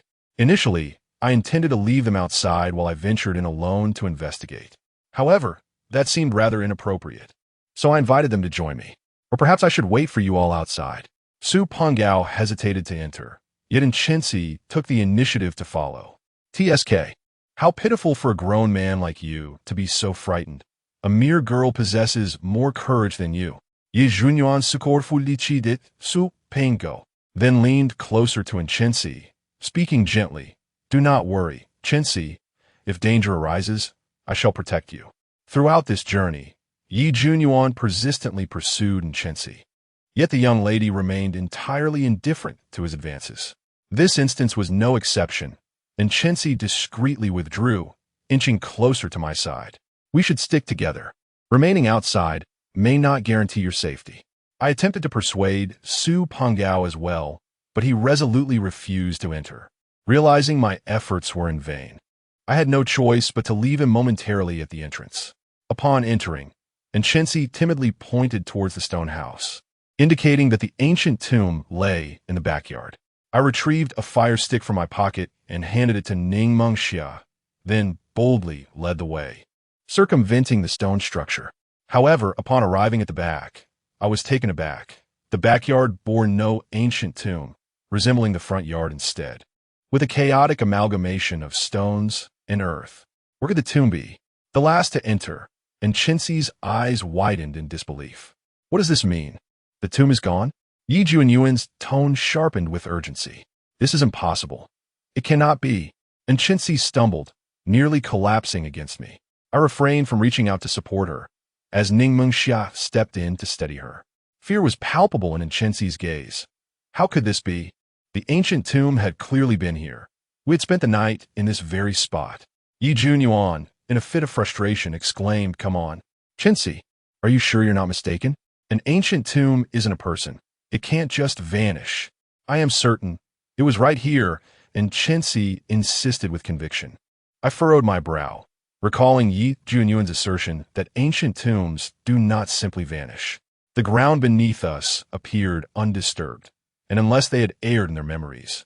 This situation, I pondered briefly, then calmly remarked, "The houses here are quite similar. Given the passage of time, it is possible that you may have misremembered. We could also summon Su Pengao, let him verify as well." I decided to fetch the lad. In a state of urgency, Yi Junyuan dashed outside, and before long, his voice echoed from beyond the door. "Damn, where's that kid? Brother Yang, something's wrong. Yi Junyuan has gone missing." His expression was one of palpable panic as he hurried back. Missing? A jolt of alarm coursed through me, and I sprinted to the entrance, only to find the narrow, confined path devoid of Su Pengao's presence. A chill ran down my spine. From the moment we entered until now, only a few minutes had elapsed. How could Su Pengao have vanished so suddenly? Ningmeng Xia, visibly shaken by the bizarre scene, clutched my sleeve and drew closer. "Let us search for him. Perhaps the very atmosphere here has unearthed unsettling memories, frightening him into hiding." I offered words of comfort to the group, casting a glance at the equally frightened Chensi. We meandered through the desolate village paths, continuously calling out for Su Pengao. The village was not extensive, and within half an hour, we had traversed all the narrow paths, yet his figure remained elusive. We then proceeded to the entrance of the village, but he was still nowhere to be found. The desolate village is situated at a high altitude, and the only path leading away from it is singular. Su Pengao suffers from a peculiar ailment, with most of the skin on his legs having dried and cracked, rendering him incapable of swift movement. If he had indeed left the village, we would surely have witnessed his descent. The fact that he has not emerged suggests that he is likely still within this forsaken hamlet. But why would he choose to evade us? Or perhaps he is not evading us at all, but has encountered some misfortune. Could it be that the malevolent spirit, once suppressed by the Jinshi'in, has not perished, but rather been released after they unearthed the ancient tomb and extracted the talisman meant to contain it? If this is the case, we are in quite a predicament. Encountering such mysterious and uncanny entities in this remote wilderness would be far from easy. I suppressed the myriad thoughts swirling in my mind and turned my gaze towards Chensi. "Missin, when you entered the ancient tomb, did you happen to discern what lay buried within?" Chapter 15, The Corpse Eye. I am uncertain. An unexpected response from Chensi arose within me. For according to Su Pengao, he was the only one who dared not enter, while the remaining 6 ventured into the ancient tomb. Was this girl deceiving me? I furrowed my brow and clarified. "Didn't Xiao Su mention that you all entered?" And Chensi offered a bittersweet smile as she elucidated, "I did enter the ancient tomb, yet I lacked the courage to delve deeper. It was exceedingly eerie inside. The walls were adorned with symbols resembling ghostly drawings, akin to eyes. Hence, I refrained from proceeding further and waited outside. A sudden shock coursed through me, prompting an urgent inquiry. symbols resembling eyes? Do you recall their specific appearance? Noticing my abrupt change in demeanor, Enchensi instinctively recoiled. Ningming Xia shot me a glare, silently urging me to treat the girl with more gentleness. It resembled a vertical eye, surrounded by concentric circles of patterns, and Enchensi strained to recollect. Yes, precisely like that, akin to the vertical eye of Erlang Shan in films. Yet its hue was a murky green, which rendered it somewhat unsettling. The demon exorcising heavenly eye, a sense of foreboding enveloped me. The heavenly eye serves as a quintessential talisman against malevolence across various schools of thought in Confucianism, Buddhism, and Taoism, as well as in numerous folk traditions. To inscribe such a symbol within a tomb raises grave questions about the nature of what lies entombed here. Indeed, why did not enter? I had overheard the few individuals who did mention that aside from a large coffin coated in dark red paint and some silver ingots and copper coins, there was little else. That coffin had already been opened, revealing nothing within. And Enchensi spoke again, causing my heart to race. The coffin had been opened, suggesting that whatever was once sealed within might have escaped. Of course, it was also possible that the contents had long been vanquished, perhaps disturbed by grave robbers from unknown origins. If it were the latter, it would be a relief. However, should it be the former? Even my typically composed demeanor could not suppress a fleeting thought of fleeing. The malevolent spirits of this world are notoriously difficult to eliminate. The cinematic portrayals of talismans and incantations effortlessly obliterating foes are mere fabrications. Entities like the ghost nurtured by that old woman are somewhat easier to dispatch, for their weaknesses are inherently tied to their existence from the moment they came into being. For instance, the female ghost I had yet to exorcise had her vulnerability rooted in the ashes contained within a ceramic urn. I took a deep breath, forcing myself to regain composure. This situation was rife with anomalies. Even if malevolent spirits were indeed present, the ancient tomb should not have vanished into thin air. Moreover, Su Pengao had seemingly evaporated without a trace. Everything felt exceedingly unnatural. The more peculiar the circumstances, the more imperative it became to maintain calm. Chaos in the face of malevolent entities is but a precursor to demise. In such desolate, abandoned places, one cannot help but anticipate the unusual. There is no need for haste. We must devise a long-term strategy. Let us first find a suitable place to set up camp and rest. I offered a reassuring smile to calm the others. Dr. Yang was right. We should take a moment to recuperate. Most likely, that young man had simply been startled and was hiding somewhere. He might just reappear before long. Yi Junyuan immediately voiced his agreement. Ever since the appearance of Elder Zhuang, he had suddenly placed complete trust in me, though I remained unaware of what Elder Zhuang had conveyed to him. Ningming Xia also wholly believed in my words. The only newcomer among us was Enchensi, who, however, said nothing and appeared willing to follow my lead. Yet, when I proposed that we stay here, Enchensi suddenly spoke up, suggesting, "Why don't we find another place? I still feel that the ancient tomb is nearby, and spending the night here feels a bit unsettling. If it truly is here, wouldn't it be better to avoid wandering about?" I half-jokingly declined Enchensi's suggestion, saying, "Let's heed Dr. Yang's advice." Enchensi did not press further. We took out the tent and prepared a camp in the front yard. Yi Junyuan suggested staying inside the house, but I rejected the idea. Given the desolation of the village, it was already perilous to stay in the yard, and recklessly entering the house could lead us to encounter undesirable entities. Nevertheless, although we would not reside indoors, I still intended to explore the interior. Once the tent was set up and night had fully descended, I took out my flashlight and readied myself to investigate the houses. The three of them were too apprehensive to remain alone in the tent and insisted on accompanying me. The manor consisted of 3 stone houses, and I entered the largest one first, which appeared to be the main room. As I pushed open the dilapidated wooden door, everything within the room was suddenly illuminated by the intense beam of my flashlight. The room was stark and empty, lacking any substantial furniture, save for a rickety bed positioned against one side of the room. In addition, there were only a few stone benches and a stone table. I glanced around briefly before pulling the door shut, finding little of interest in the utterly bare room. However, as I closed the door, I suddenly noticed that the bolt seemed somewhat amiss. Feigning indifference, I cast a swift glance at the bolt, and several thoughts sprang to mind as I discerned its condition. Soon, I made my way to the adjacent room, which appeared to have once been a kitchen. Eagerly, Yi Junyuan rushed ahead to open the door. But the moment he pushed it open, a horrifying scream erupted from his lips, echoing through the air. He flung the flashlight aside and came tumbling towards me in a panic. "What are you yelling about?"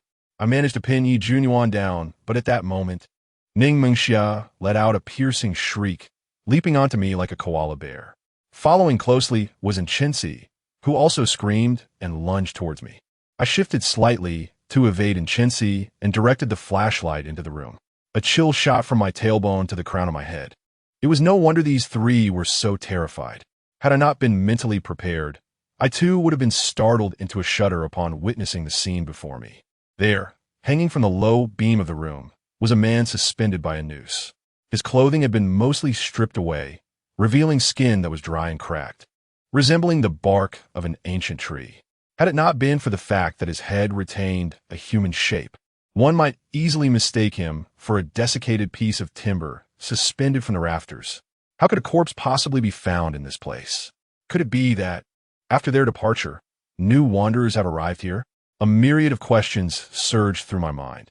Upon closer inspection of the man's face, it became evident that he had been deceased for several days. However, the strong winds and frigid temperatures of the mountains had prevented any signs of decay from manifesting. Just as I was about to venture closer, the suddenly alert Enchensi spoke up, her voice trembling as she uttered this. "This is Brother Sun from our team." Chapter 16.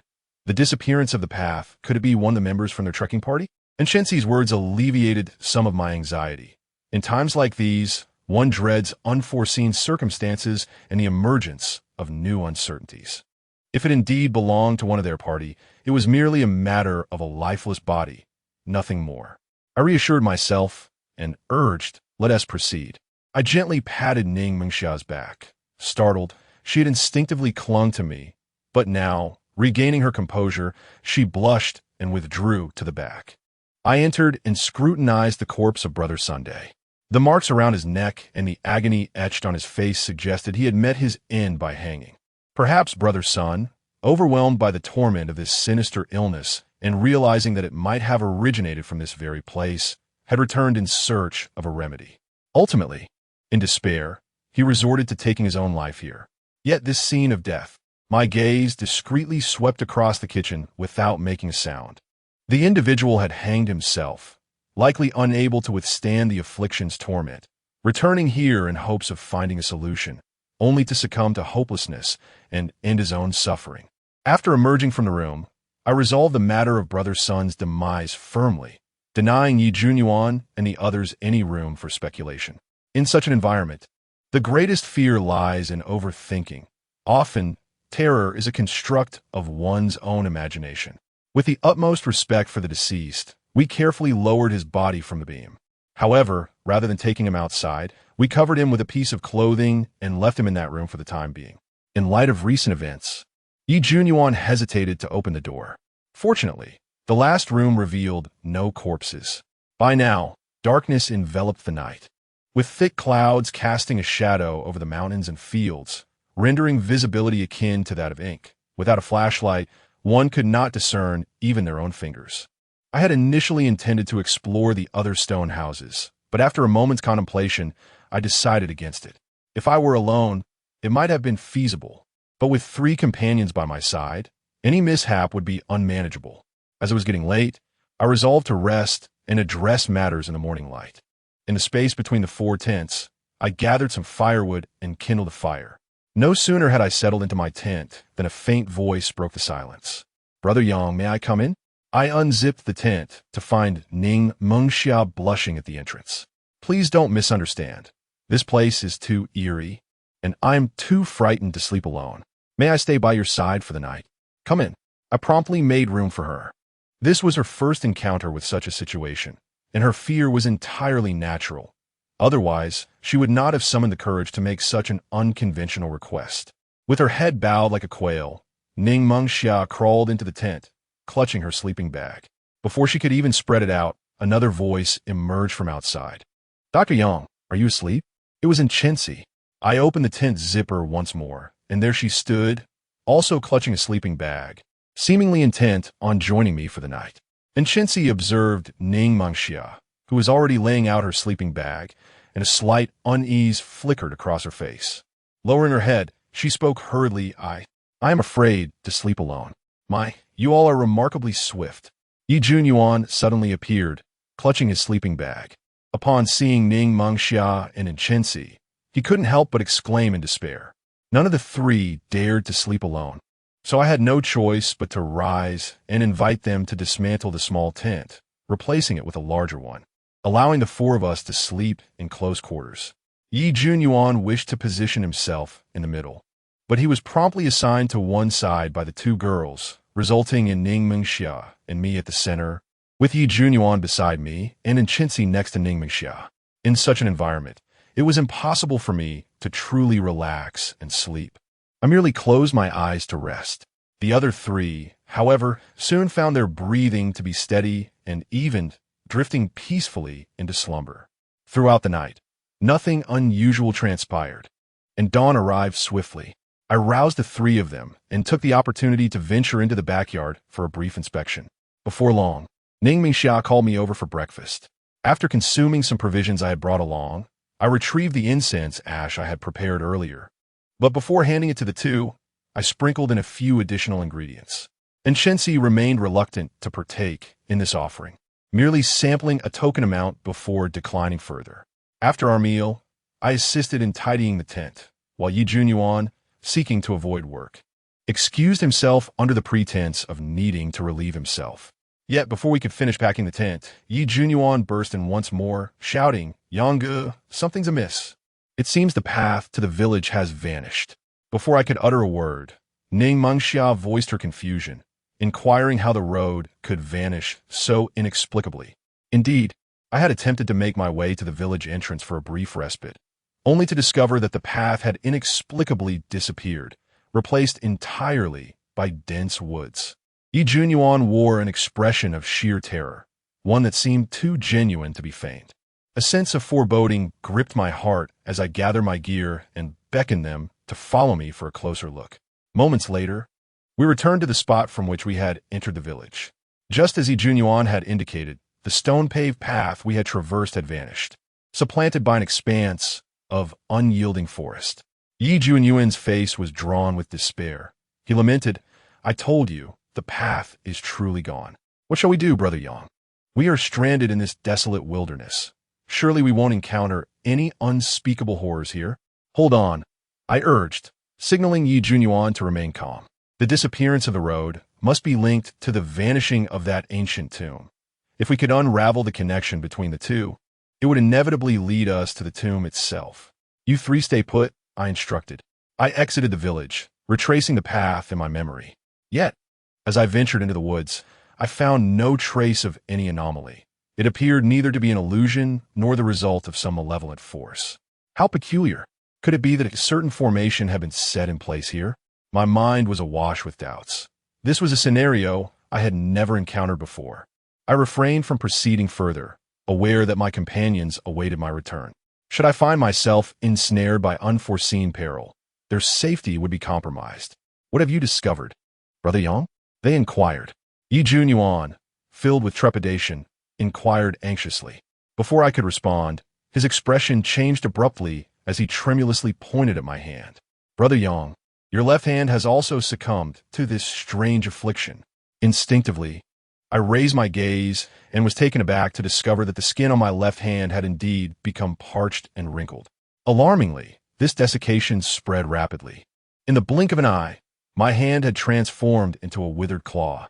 "Brother Yang, my hand is also affected."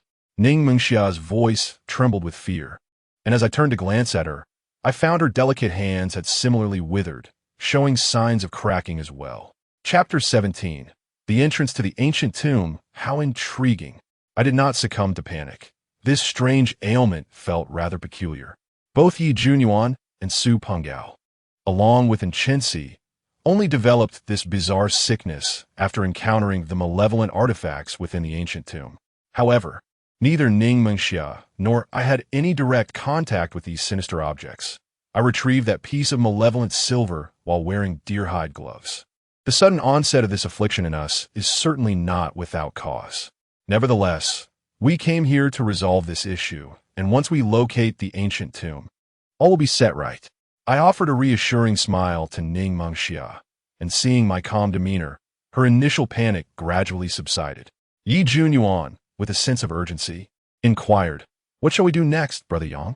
Our next course of action is, of course, to find the missing ancient tomb and Su Pengao. We returned to the desolate village, commencing a meticulous search of the dilapidated stone houses. Within these crumbling abodes, I stumbled upon some intriguing artifacts, leading me to new conjectures about this matter.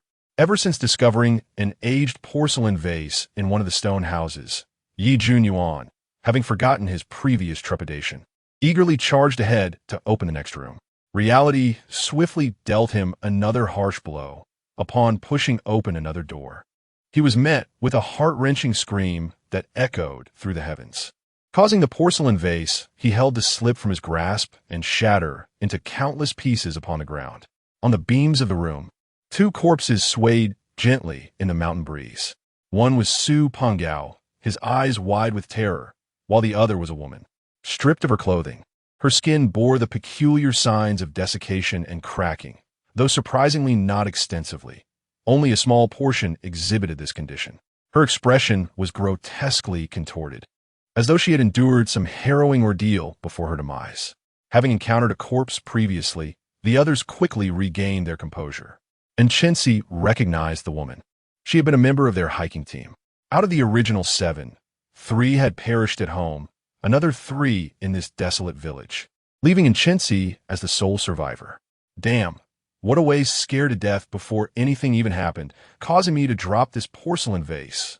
Yi Junyuan exclaimed in frustration, glancing mournfully at the shattered pieces scattered across the floor. How did Su Pengao know that this woman had died in the stone house? And why had he also come here to take his own life? Could it be that he had visited this place before? A sense of suspicion arose within me, and seizing the opportunity to lower the 2 bodies, I meticulously examined them. Upon emerging from the stone house, the expressions of my companions grew increasingly grave. The string of deaths seemed to echo a chilling message. Once afflicted by this mysterious illness, the only fate awaiting them was death.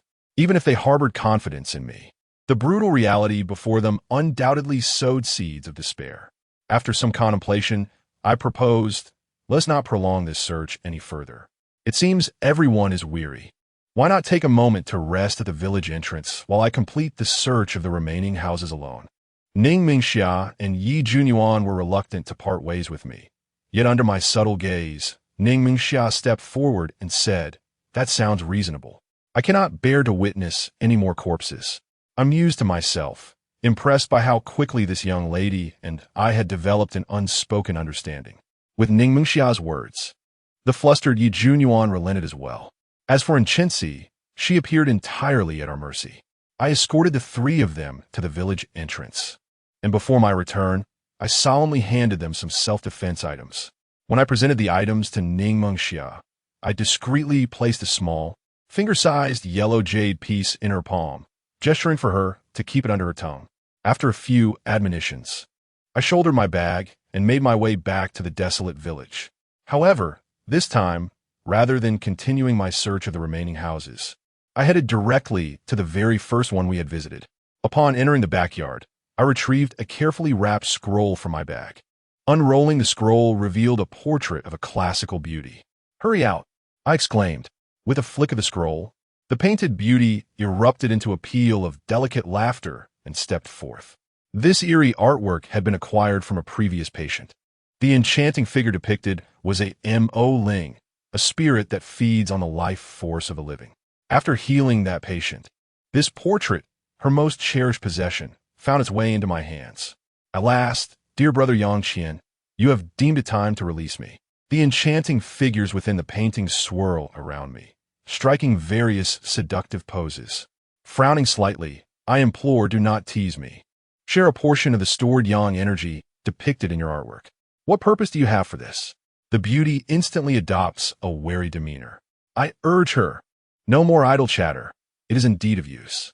Rest assured, upon our return, I shall procure something abundant in yang energy for your sustenance. That is more like it.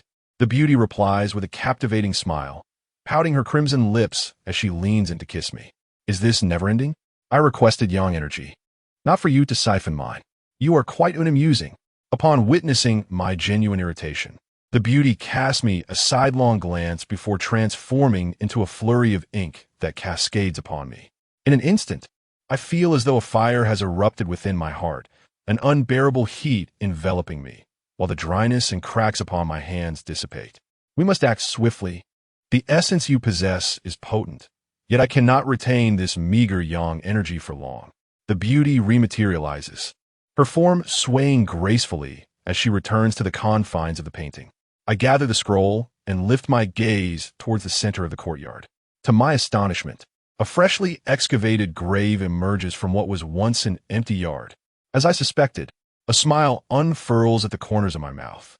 The ancient tomb has always been present, never truly vanished. We were merely blinded by the omnipresent, malevolent aura of the desolate village, unable to perceive the existence of this ancient sepulchre. I extracted a substantial amount of yang energy from the painting of the ink spirit. With this yang energy enveloping me, the malevolent forces could no longer deceive my senses, and the entrance to the ancient tomb reappeared before my eyes. Although I had formed certain conjectures regarding the truth of this matter, the reality could only be discerned by venturing into the tomb itself. Without hesitation, I crawled through the large opening that had been excavated from the tomb. A chilling aura surged towards me, and as I switched on my flashlight, I was startled by the scene that unfolded before me. Chapter 18. The ghost of a Sephora not far from the entrance of this ancient tomb. A gruesomely mangled corpse lay sprawled across the stone brick passageway. Indeed, I could not help but clench my fists. I stepped forward to examine the body closely. The deceased was an elderly man, his face a tapestry of wrinkles and his hair a crown of white, indicating his advanced age. There were no signs of any peculiar disease upon him. Rather, it appeared that he had succumbed to a fatal blow from a military shovel, rendering him unconscious and ultimately causing him to bleed to death. Both Su Pengao and Enchensi had lied. This was far from an uninhabited, desolate village. It was evident that someone resided here, and this old man served as irrefutable proof. In truth, I had sensed something amiss upon entering this house. Firstly, the stone dwelling was inexplicably pristine. Although the mountain winds swept through, even an uninhabited house would accumulate dust in its neglected corners. Yet, this stone abode was different. Every corner was remarkably clean, and the scant dust present appeared to have settled only recently. Moreover, the door latch raised further suspicion. If the place were truly deserted, the latch would undoubtedly succumb to rust from prolonged disuse. However, after scrutinizing it several times, I noted that the latch on the dilapidated door showed no significant signs of corrosion. Such condition could only be maintained through regular use. Su Pengao claimed they had stumbled upon this ancient tomb by chance. In reality, it was more likely that they had inadvertently trespassed into this forsaken village and encountered the elderly man who still resided within its confines. The elder led them back to their campsite, yet upon discovering the ancient tomb in a backyard, they were beset by unsavory thoughts. Consequently, they ended the old man's life and desecrated the grave, thereby provoking forces that should have remained undisturbed, resulting in a strange affliction. It is no surprise that when we sought out the individual who had sold the exorcism silver to Yi Junyuan, his family claimed he had been uttering words of retribution in his dying moments. He was not speaking nonsense. Rather, he felt the weight of his guilt. I carefully arranged the elder's body aside and, wielding my flashlight, proceeded deeper into the passageway. And Chincy was correct. The corridor was adorned with carvings of the exorcism heavenly eye. Once sacred and noble, the heavenly eyes were now tainted a sinister green, casting an unsettling aura throughout the passage. The corridor was not long, slanting downward for about 10 meters before the burial chamber came into view. Before the square-shaped entrance of the chamber stood two intricately carved flames, though these flames had also transformed into a shade of green. The door to the burial chamber was ajar, and I immediately beheld the massive coffin positioned in the center. The coffin was fashioned from wrought iron, with several rusted chains scattered about its vicinity. A chill ran down my spine. What manner of entity had been interred within this iron coffin? I refrained from entering recklessly, choosing instead to ignite a firebrand to illuminate the surroundings. Once I ascertained that no anomalies lurked within, I cautiously stepped into the burial chamber. The chamber, scarcely 20 square meters, was in disarray, with the floor littered with disheveled copper coins, interspersed with fragments of silver ingots and remnants of what appeared to be charred oil. I stood on tiptoe, gradually approaching the coffin. Moments later, I found myself beside it, and the flickering light of the firebrand illuminated everything within the coffin, revealing its contents before my eyes. Beneath the iron lid lay a withered, elongated corpse. This figure was exceedingly peculiar.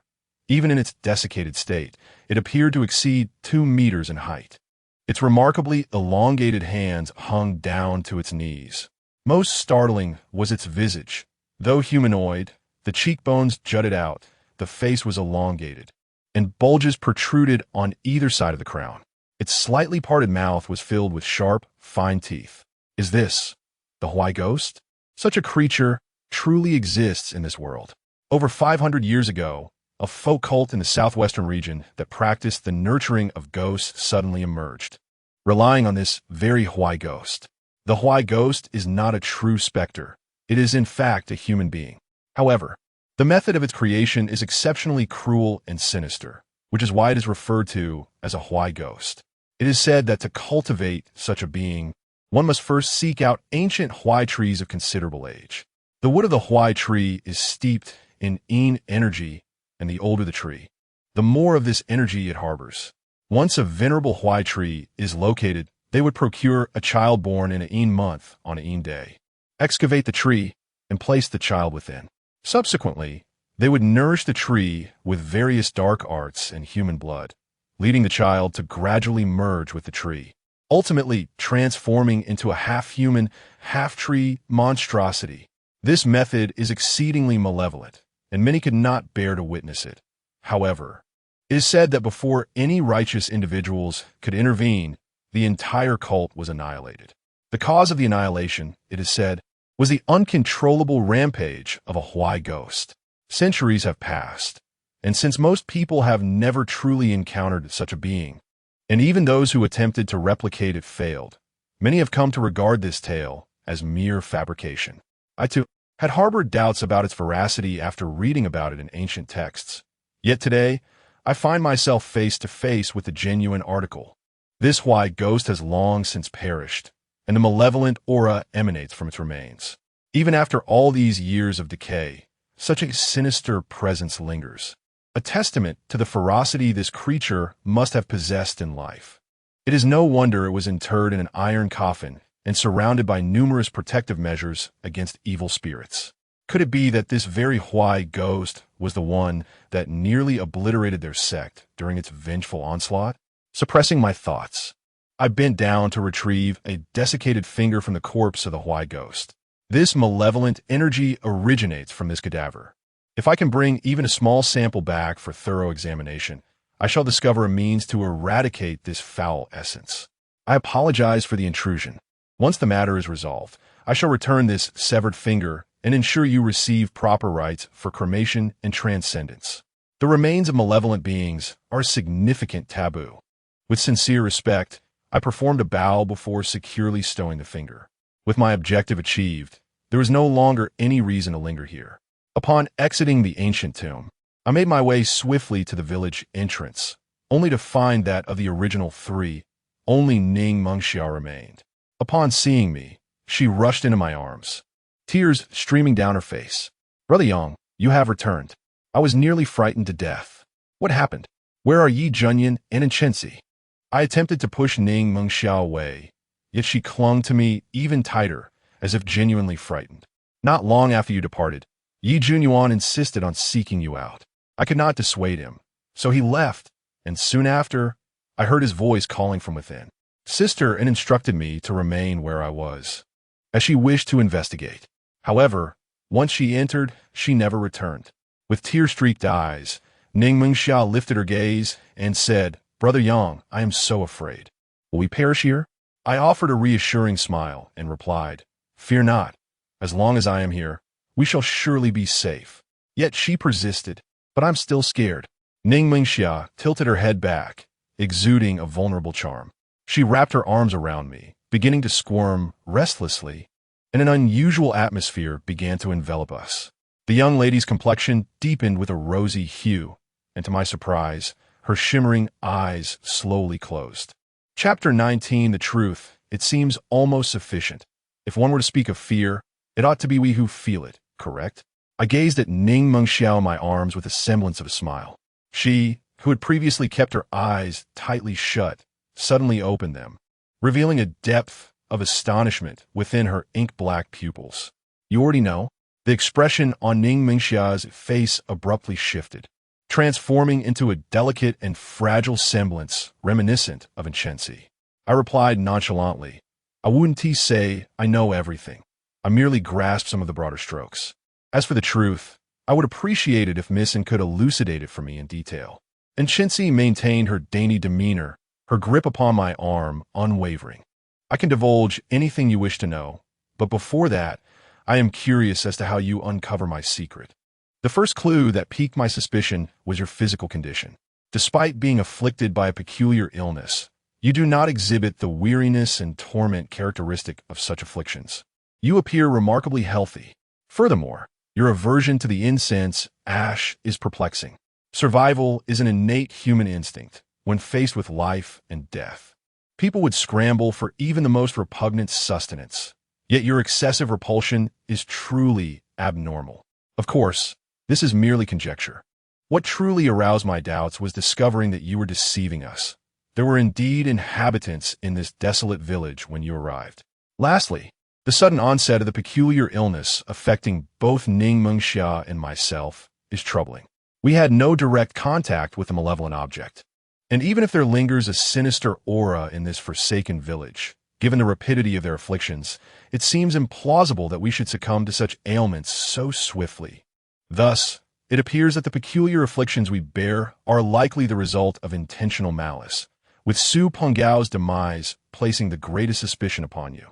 I poured forth all my previous discoveries in a single breath. It became clear. A faint smile of relief graced Enchensi's face as she lifted her gaze to fixate upon me. Since Dr. Yang has uncovered so much, it stands to reason that he must have located the ancient tomb and ventured inside. Indeed, upon witnessing my nod, Enchensi's smile turned sorrowful as she said, "You wish to know the truth, do you not? Then I shall reveal it to you now." With a sigh, Enchensi began to recount the authentic experiences of their expedition. The tale commenced as Su Penggao had described. They had sought a hiking route that had never been traversed before and inadvertently stumbled upon this desolate village nestled deep within the mountains. Driven by curiosity, they ventured into this forsaken hamlet, where they unexpectedly encountered a frail old man, perhaps due to the long absence of visitors. The old man was quite pleased and graciously invited them to stay the night. That evening, they shared a few drinks, and the old man, becoming quite loquacious, inadvertently revealed that he resided there to safeguard an ancient tomb. Subsequently, their leader discovered the solitary tomb in the backyard. The leader and another member of the team, both gamblers burdened with considerable debts, quickly entertained nefarious thoughts. Having been guarded for so long, they surmised that the tomb must harbor valuable treasures, and they plotted to excavate it. Moreover, given the remoteness of the location, they believed that any misdeeds would go unnoticed. Upon their return, apart from Enchensi and the somewhat hesitant Su Penggao, the rest of the group unanimously agreed. Her objections were swiftly drowned out. An Sun Gu and the others threatened her, asserting that should she refuse to cooperate, she too would be left behind. They intoxicated the elderly man and bound him, subsequently arming themselves with tools to excavate the ancient tomb. Suddenly, the old man regained consciousness and, realizing the peril, implored Enchensi, who was left to guard him, to release him. He warned that if the tomb were breached, they might all meet their doom, for it housed not the remains of ordinary individuals. Soft-hearted, Enchensi untied the old man's bindings. She attempted to persuade her companions to reconsider, But upon reaching the site, she discovered that the tomb had already been unearthed, and her companions were eagerly preparing to enter. The old man stepped forward to obstruct them, yet the avaricious group brutally struck him down with a spade. And Chincy was left in a state of shock as she was dragged into the tomb. Despite her desperate struggles, they found her a nuisance and discarded her alongside the old man at the entrance, assigning Su Pengao the task of watching over them. Shortly thereafter, the elderly man, fighting to stay awake, handed Chincy an object before succumbing to his injuries. Moments later, the frantic yet exhilarated group emerged from within, each clutching various artifacts. Once outside, they sealed the tomb and began deliberating on how to dispose of Chincy. The leader's intention was to indulge in a reckless course of action, to eliminate her after having his way with her, and then dispose of her remains in a grave, as fatalities are an inevitable aspect of such treks. However, this proposition was swiftly dismissed by the more rational members of the group. Society is currently quite vigilant regarding such matters, and the family is not of insignificant stature. Provoking a large-scale search would certainly lead to complications. Later, another woman in the group, Sister Z, devised a nefarious plan. She suggested that the other men in the group should assault Chincy while she recorded the act. If Chincy complied afterward, they would consider it as if nothing had transpired. Should she dare to speak out, they would release the footage online, tarnishing her reputation beyond repair.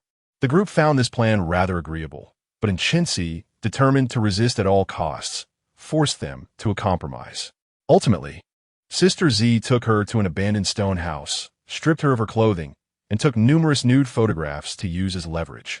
Upon hearing all of this, some of my lingering uncertainties were finally clarified.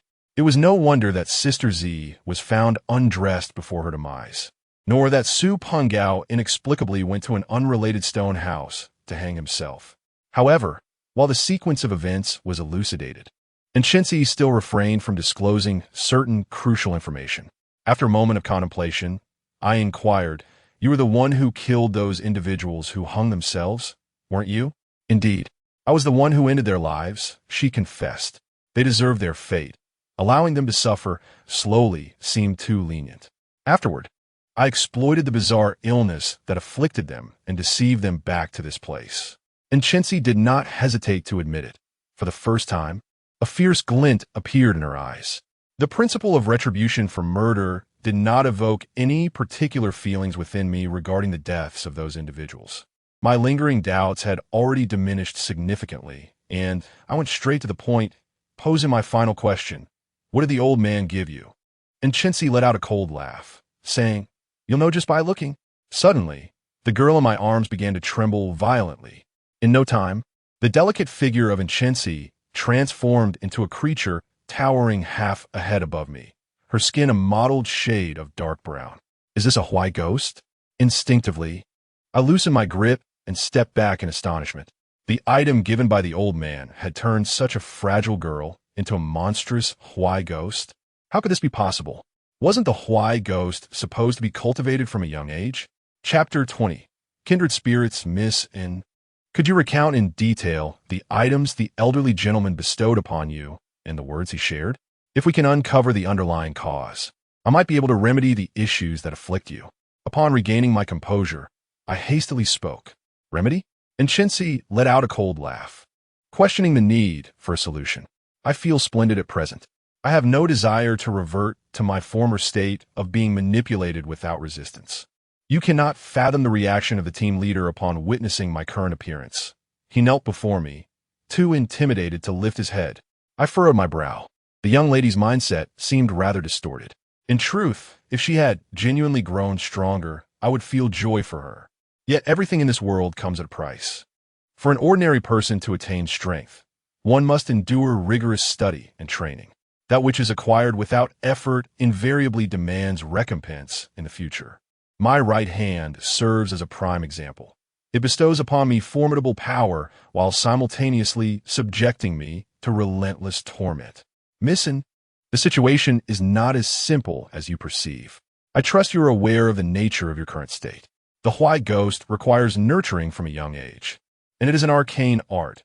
Transforming into a white ghost is far more complex than than merely gaining strength. You do not comprehend the intricacies involved. And Chenxi's expression grew increasingly animated. Dr. Yang, you're indeed a good person. Throughout this journey, I have been observing you. Despite my numerous attempts to entice you, you remained unmoved, and your gaze toward that somewhat naive Miss Ning exhibited no lascivious intent. In truth, I harbor no desire to endanger your lives. Rather, I seek to safeguard the secrets of this place. How about this?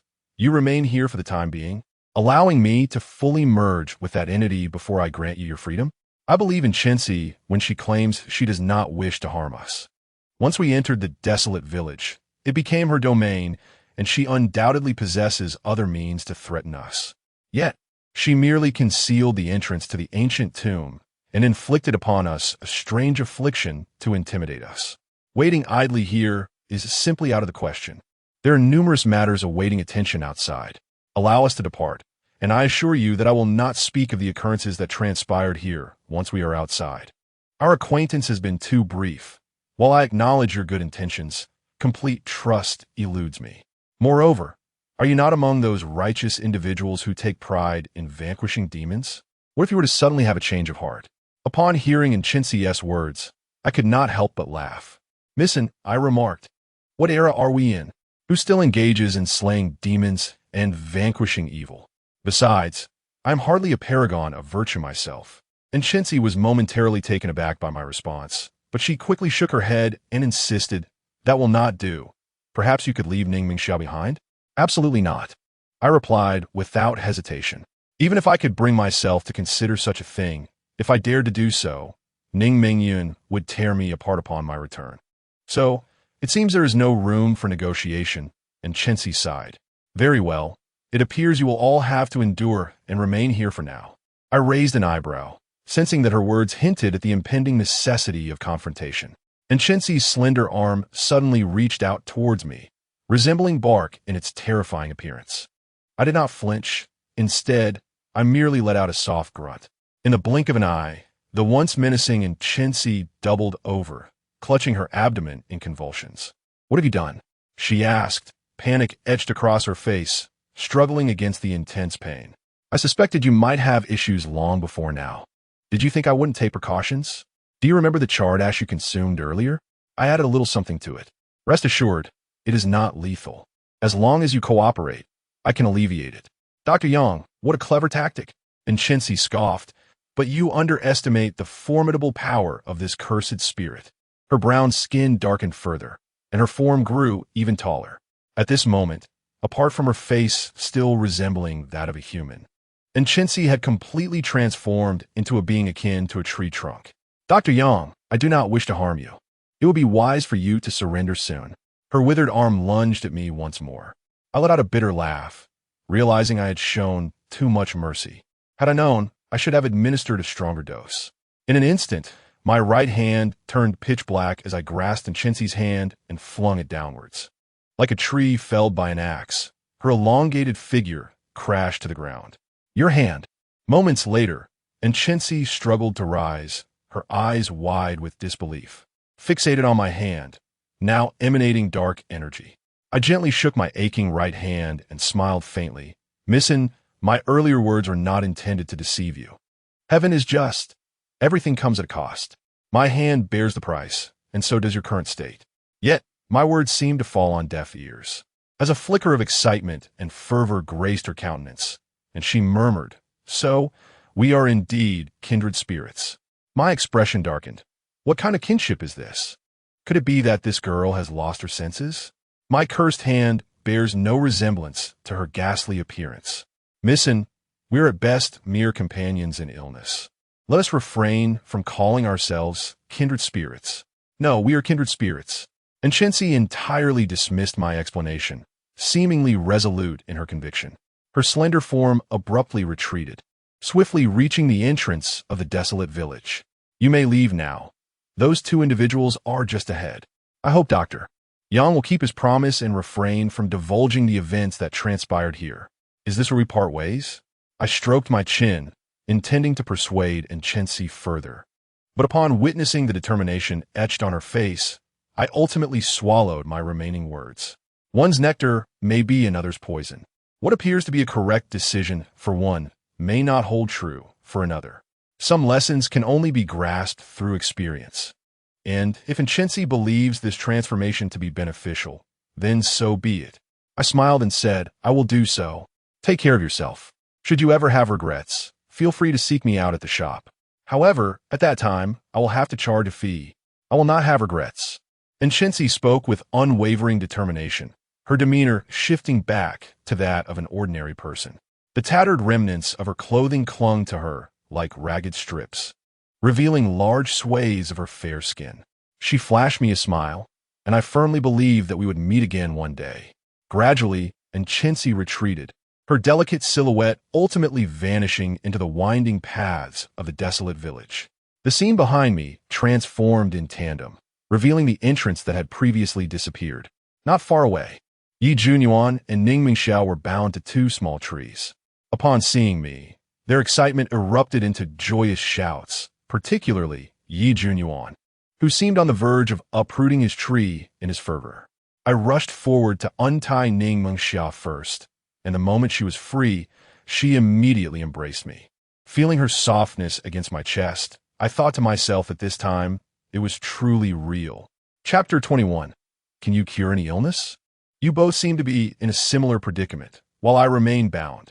Beside me, Yi Junyuan lamented, and upon realizing his distress, Ning Mingxia hastily released her grip, her face flushed with embarrassment.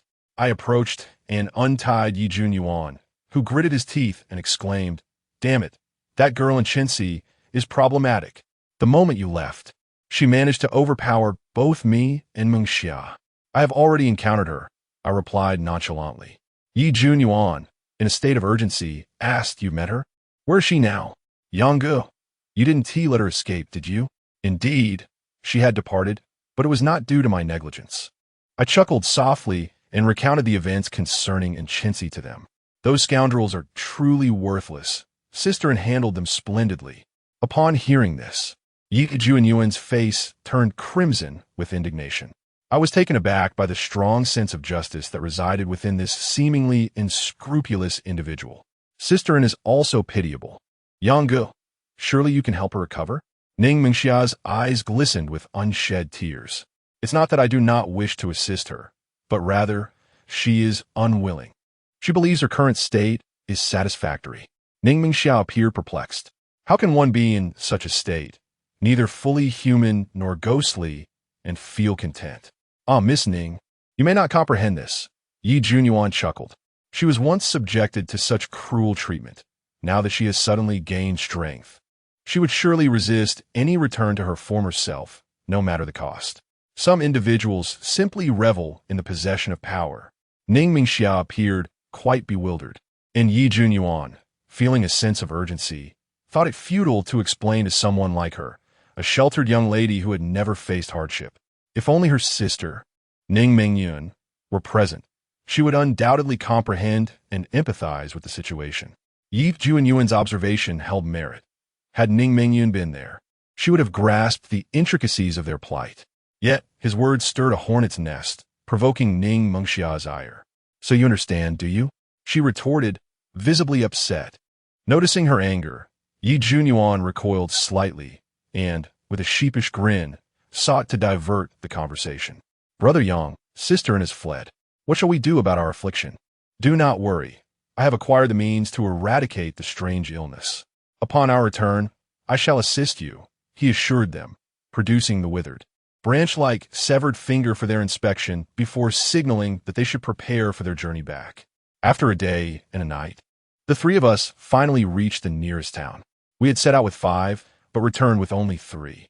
Though merely a few days had passed, it felt as if an entire era had slipped away. Without delay, we continued our journey back to Nanshan. Along the way, I had already devised a method to dispel the strange illness using the severed finger. Once we arrived at the shop, I promptly assisted Yi Junyuan and Ning Mingxia in ridding them of their affliction. As Yi Junyuan observed the gradual improvement of his skin, he expressed his profound gratitude, nearly bowing in thanks.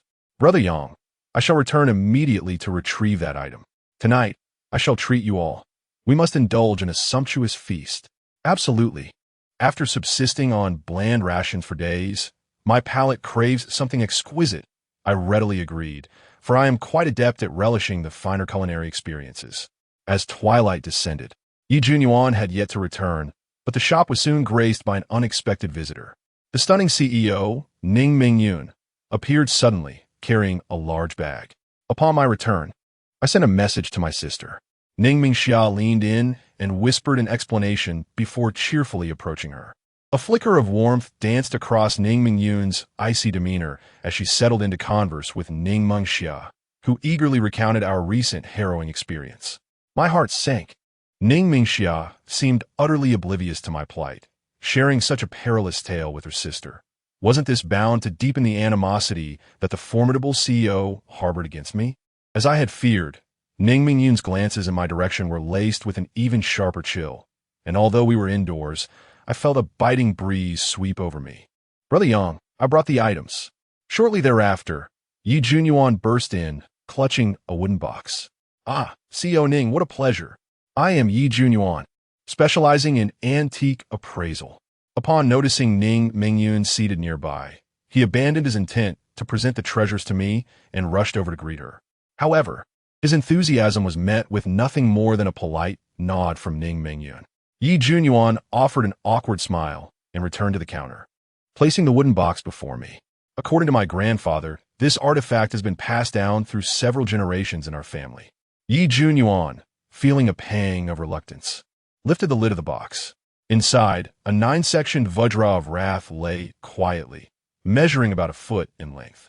My eyes gleamed as I retrieved this artifact from the wooden enclosure. What a remarkable treasure this is, clearly blessed by both aspiration and incense offerings. I placed the Vajra under the setting sun, scrutinizing it carefully. As the foremost instrument for dispelling malevolence in Buddhism, it is exceedingly renowned. The Vajra brought by Yi Junyuan, both in terms of material and craftsmanship, evidently stands as a superior piece. With a modicum of nurturing, it could become an invaluable talisman against evil. The presence of dark spots on the Vajra indicates it has absorbed malevolent energies over time. Tomorrow, when I find the opportunity, I shall burn some paper money at your ancestral grave. Without this Vajra, you might not have even made it to seek me out. Yi Junyuan was momentarily taken aback, but upon regaining his composure, he clasped his hands together in a gesture of reverence and offered thanks to his ancestors for their celestial protection. From this day forth, I shall never accept anything of dubious origin again. After his moment of gratitude, Yi Junyuan swore an oath, though I harbored doubts about his sincerity. After all, what fuels prosperity in this line of work, if not those very dubious items? The transaction was concluded with the acceptance of the item, yet the matter remained unresolved. Before heading out for a meal, I made several phone calls to gather some intelligence. Ning Mingyun initially hesitated to join us, but under the insistence of Ning Mingxia, she ultimately accompanied us as well. It is unclear what Ning Mingxia was thinking. After entering the private room, she insisted on seating Ning Mingyun beside me, which made me feel somewhat awkward for a moment. Yi Junyuan, naturally adept at enlivening the atmosphere, gradually alleviated the awkwardness with his continuous banter. Although Ning Mingyun did not speak much, at least she no longer wore that perpetual expression as if everyone owed her money. Just as the atmosphere was warming up, Ning Mingyun suddenly received a phone call. Shortly after, she returned to the room and unexpectedly turned to me, asking, "Dr. Yang, can you truly cure any ailment?" The question was indeed rather abrupt. However, before I could gather my thoughts to respond, Yi Junyuan, who had clearly had a bit too much to drink, interjected, "Is President Ning implying that she looks down on my brother Yang? My brother Yang can indeed heal any affliction." Chapter 22. Return to the desolate village. What a ridiculous claim. Yi Junyuan has the audacity to assert he can cure anything. If I truly possessed such miraculous abilities, would I still be confined to this southern city? There are certain physiological ailments that I certainly cannot remedy. The rest must be evaluated on a case-by-case basis. Ning Mingyun furrowed her brow, clearly dissatisfied with my response. "Please, enjoy your meal. I have matters to attend to," she said, picking up her bag and exiting the private room. Ning Mingxia, seemingly accustomed to her sister's spontaneous nature, merely pouted without chasing after her. As soon as the door closed, Ning Mingxia stuck out her tongue and whispered, "Brother Yang, please don't be upset. My sister is usually like this. It's quite all right. I have no reason to be angry." I waved my hand dismissively. This was not mere politeness. I genuinely held no resentment. In truth, I understood Ning Mingyun's disposition. It is no small feat for a woman, particularly one as striking as she, to single-handedly manage such a vast enterprise. Moreover, given Ning Mengxia's cheerful character, it was evident she had diligently protected her sister throughout their lives. Achieving all of this must have been challenging, and a few peculiarities in temperament are only to be expected. With the abrupt departure of the conversation's tension, we indulged ourselves in a lavish feast that lasted until the early hours of the morning. The following day, Ning Mengxia and I awoke simultaneously from the couch. We had both succumbed to excessive drinking the night prior, collapsing onto the sofa upon our return. Ning Mengxiao appeared unfazed, while I felt a tinge of embarrassment, as though I had taken undue advantage of the situation. After freshening up and enjoying breakfast and dinner, I called upon Ning Mingxia and took the urn containing the ashes out of the city. I had promised to assist her in the ritual of transcendence, but my prior entanglement with Yi Junyuan had delayed this matter. Now that I was free of other obligations, it was time to ensure a dignified farewell for the departed. Initially, I intended to conduct the ritual myself, but upon reflection, I deemed it more appropriate to seek assistance. The life this girl had endured was tragically sorrowful. Her final journey deserved more reverence than I could provide alone. Thus, upon my return yesterday, I contacted a friend at Taqing Palace, requesting a proper and grand ceremony to honor the girl's passage today. On our way, Ning Mengxia held the urn silently, her demeanor unchanged since learning of the girl's tragic fate. Upon our arrival at Taqing Palace, my friend was already prepared, under the guidance of a highly skilled master. The ceremony was conducted flawlessly, culminating in the girl's gentle wave to us as she gradually faded into the cosmos. After completing the ritual, I promptly interred her ashes alongside those of the elderly woman. With this, all grievances were laid to rest, and I hoped that in the next life, they would not be bound as family. Having accomplished this, Ning Mingxia's spirits began to lift gradually. The girl possessed an abundance of compassion, which I viewed with a degree of concern. I feared that her empathetic nature might lead her into perilous situations as she accompanied me. Such profound empathy could easily entangle her in challenges that were difficult to navigate. However, I refrained from expressing much, for growth is a gradual process. To expect an inexperienced young girl to mature instantly is rather nonsensical. That afternoon, the information I had requested was relayed to me. Upon reviewing it, I confirmed several of my suspicions. That desolate mountain village was likely the refuge of a sect that had retreated from the world after being harmed by the vengeful spirit. They must have devoted all their strength to confine the malevolent entity. Choosing that location, they sealed it away, hoping that time would ultimately erode its power. The elderly man was presumably the last guardian of their sect. Indeed, they succeeded. The spirit was bound within the ancient tomb, gradually worn away, leaving behind a lingering aura of malevolence. It is somewhat unfortunate for those individuals, as the village's location lies at a nexus of favorable geomantic energies. Had they waited a few more decades, the tomb's malevolence would have dissipated entirely, and they would have encountered no peril upon entry. Yet this world knows no what-ifs. The cycle of cause and effect remains inexorable. Having just committed evil, they faced harsh retribution. Yet thoughts of Enchinzi flooded my mind. Her delicate and enchanting visage lingered. From the information, I still could not ascertain what that elderly man had bestowed upon her to transform her into a spirit. Enchinzi mentioned that we would meet again, and I sensed that she was not jesting. She has identified me as akin to herself, and it is possible she may seek me out in the future. What may transpire then remains uncertain. Humans can indeed be influenced by malevolent forces, and I have a profound understanding of this as my gaze rests upon my right hand. Presently, Enchinzi may not harbor any particularly sinister thoughts. Yet with the passage of time, one can never be too sure. The more I ponder, the more uneasy I become. Coincidentally, I had previously vowed before the corpse of that Huai ghost to return the severed finger after accomplishing my task. ensuring it would remain whole. After some consideration, I resolved to revisit that desolate village. At dawn the following day, I prepared my belongings and set off with a heavily laden pack. Ning Mingxiao expressed her desire to accompany me, but I declined her offer. My intention for this journey was to confront Inchensi, and in the event of a confrontation, I could not afford to be distracted by her presence. Fortunately, Ning Mingxia is receptive to reason.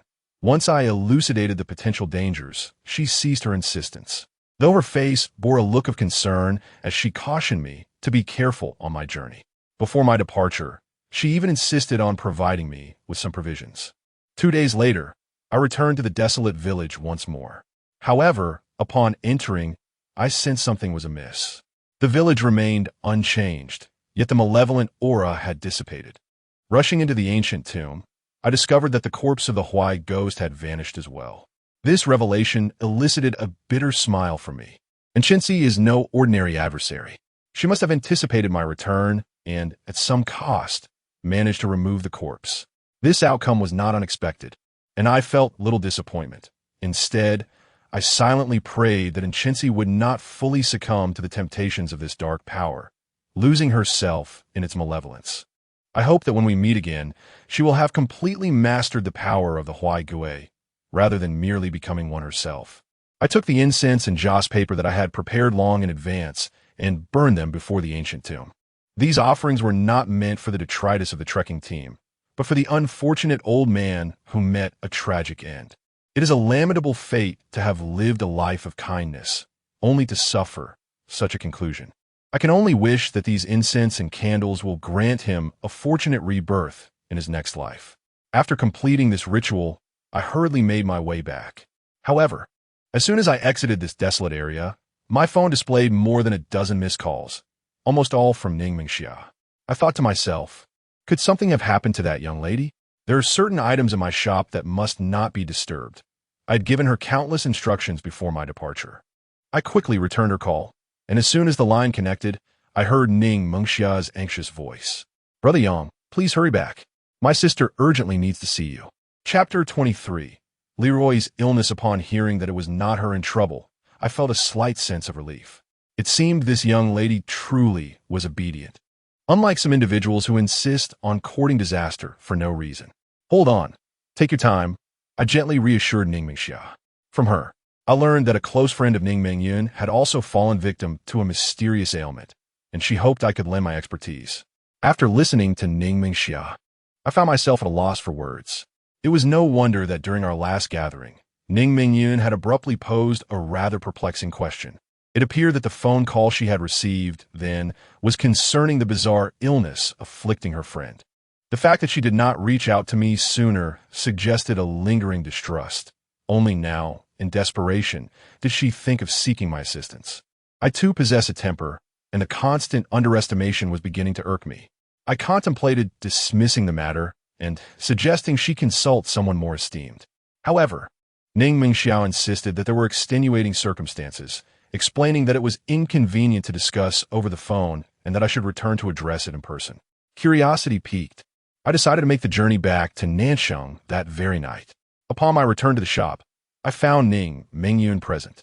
The esteemed President Ning, seeing me arrive in a rather disheveled state, hesitated to address the matter directly. Ning Mingxia had prepared breakfast for me, but after only a few bites, Ning Mengyun could no longer contain herself. Dr. Yang, regardless of whether you can cure this illness or not, you must maintain absolute confidentiality. With that, a confidentiality agreement was thrust before me. Without glancing at it, I continued to focus on the bowl of tofu pudding before me. Was this truly the appropriate manner in which to request a favor? I am not a destitute individual, compelled to rush into making money. Ning Mengxia intervened, saying, Brother Yang, it is not that my sister distrusts you. Rather, this patient is somewhat unique. As I took a bite of the meat bun, I wondered aloud, what makes them so unique? Are they a noble, or perhaps a royal? Ning Mengxia cast a sidelong glance at her sister, and seeing Ning Mengyun remain silent, she quietly added, You know Leroy, right, Sister Li? My hand, holding the spoon, froze instantly. There were many who bore that name, but the gravity with which Ning Mengxia spoke indicated she referred to the esteemed member of the Li family from Nansheng. It is said that Nanchang is home to 5 renowned beauties, and Ning Mingyun is one, while Li Ruoyi is also among them. Furthermore, it is rumored that the Li family possesses blood ties to the royal Li family of the Tang dynasty. In a sense, they truly are of noble lineage. I set down my spoon and shifted my gaze to Ning Mingyun's countenance, pondering if the affairs of the Li family require my involvement. The Li family is shrouded in mystery in Nanchang. I have privately heard that their business is vast, and they are acquainted with numerous formidable figures. Even venerable elders like Old Zhuang must show them a measure of deference. Ning Mingyun remained silent, seemingly weighing her options. After a considerable pause, she finally spoke. The Li family encountered a calamity half a year ago. The current Li family is no longer what it used to be. The Li family faced a crisis? I was taken aback, for such news had been tightly guarded. After a moment of contemplation, I replied, I can maintain confidentiality for the patient. Ning Mingyun then tucked away the confidentiality agreement and said, Now, please accompany me on a short trip. Let's finish our meal first. Oh, what nonsense! When I return, I shall buy you something. Ning Mingxia abruptly pulled me up and ushered me into Ning Mingyun's vehicle. After more than an hour, Ning Mingyun's car came to a halt in front of a somewhat dilapidated villa on the outskirts of the city. I surveyed the surroundings. Although the villa was somewhat aged, its feng shui and location were commendable, and it was kept remarkably tidy.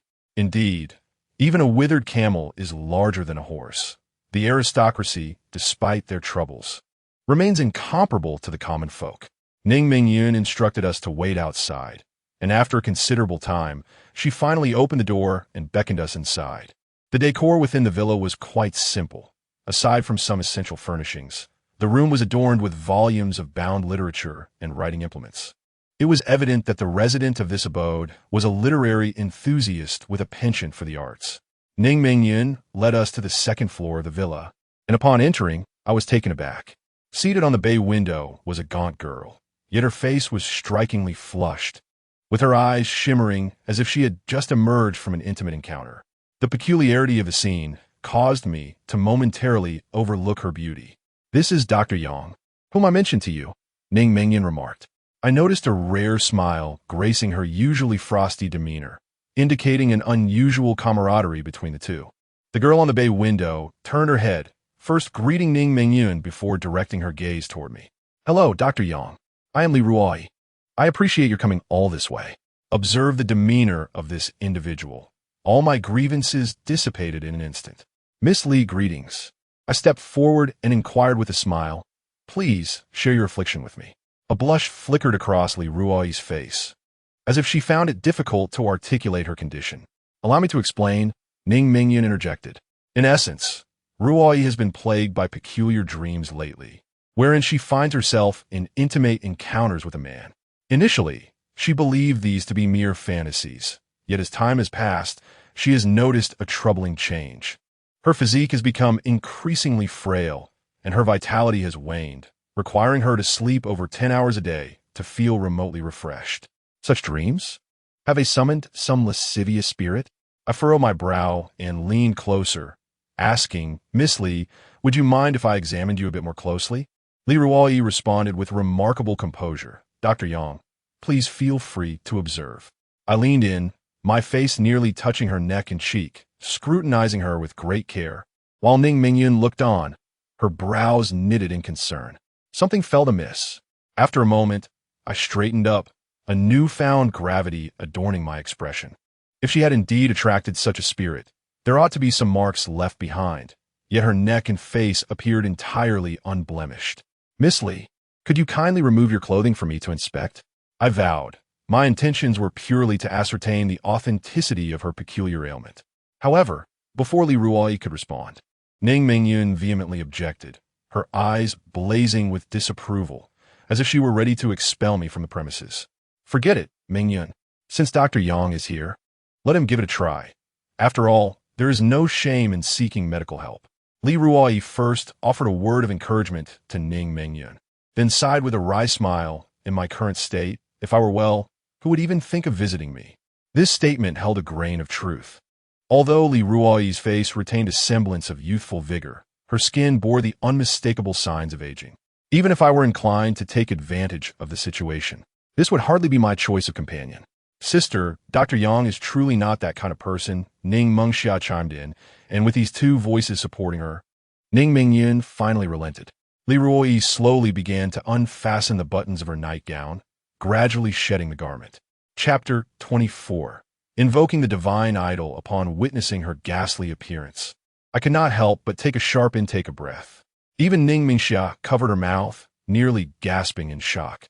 Li Ruoyi's skin had aged beyond recognition. Certain areas were marred by age spots, and the sagging flesh starkly contrasted with her still youthful visage. This was not merely a depletion of vitality. It was as if her very life force had been siphoned away. While one could rejuvenate one's spirit, reclaiming that essential life energy was a far more daunting task. Even if her ailment were to be cured, it would be exceedingly difficult for this young woman to return to her former self. The lecherous spirits only extract one's vitality. They do not rob one of their very life force. Thus, Li Ruoyi's affliction likely did not arise from such an encounter. Dr. Yang, is there still hope for my recovery?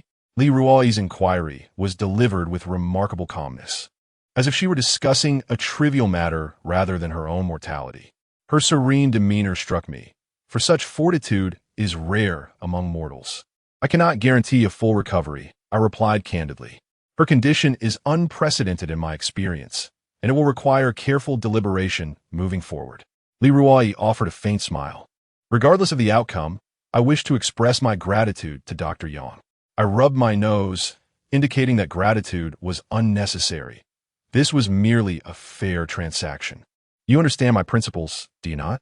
I have heard of them from Mingyun, she acknowledged. Li Ruoyi glanced at Ning Mingxia, who stood behind me, and smiled, saying, But Dr. Yang, I possess nothing of great value. Perhaps I did once, but with my father's passing, everything is gone. The head of the Li family is no more. It seems the troubles of the Li family refer to this matter. I was taken aback and, regaining my composure, replied, as long as one is alive, there will always be something of utmost importance. Miss Li, perhaps you should ponder this carefully.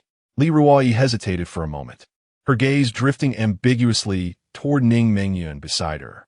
Upon this action, both Ning Mingyun and Ning Mingxia tensed up. I found myself at a loss for words.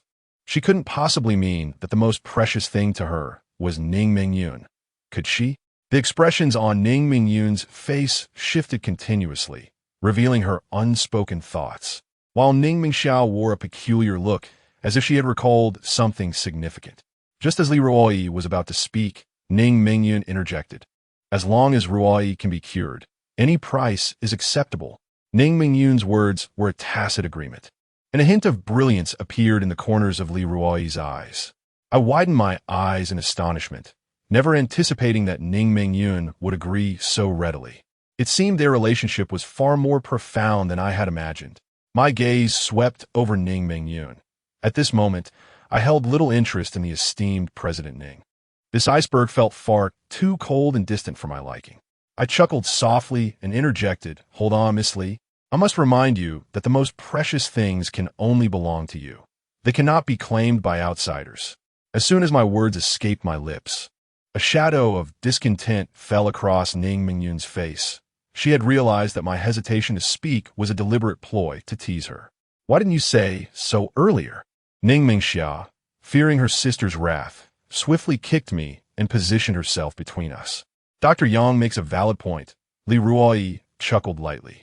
After some contemplation, I concluded that perhaps the most precious possession I had was the house left to me by my father.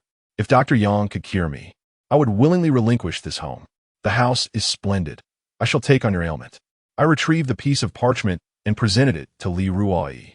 Soon, 3 elegant and ethereal characters graced the parchment. Miss Li, splendid handwriting. Sensing the subtle message emanating from the parchment, I smiled in praise, tucked it away, and began to inquire about her condition. Miss Li, when did you first experience these symptoms? Prior to their onset, did you encounter any peculiar individuals or objects?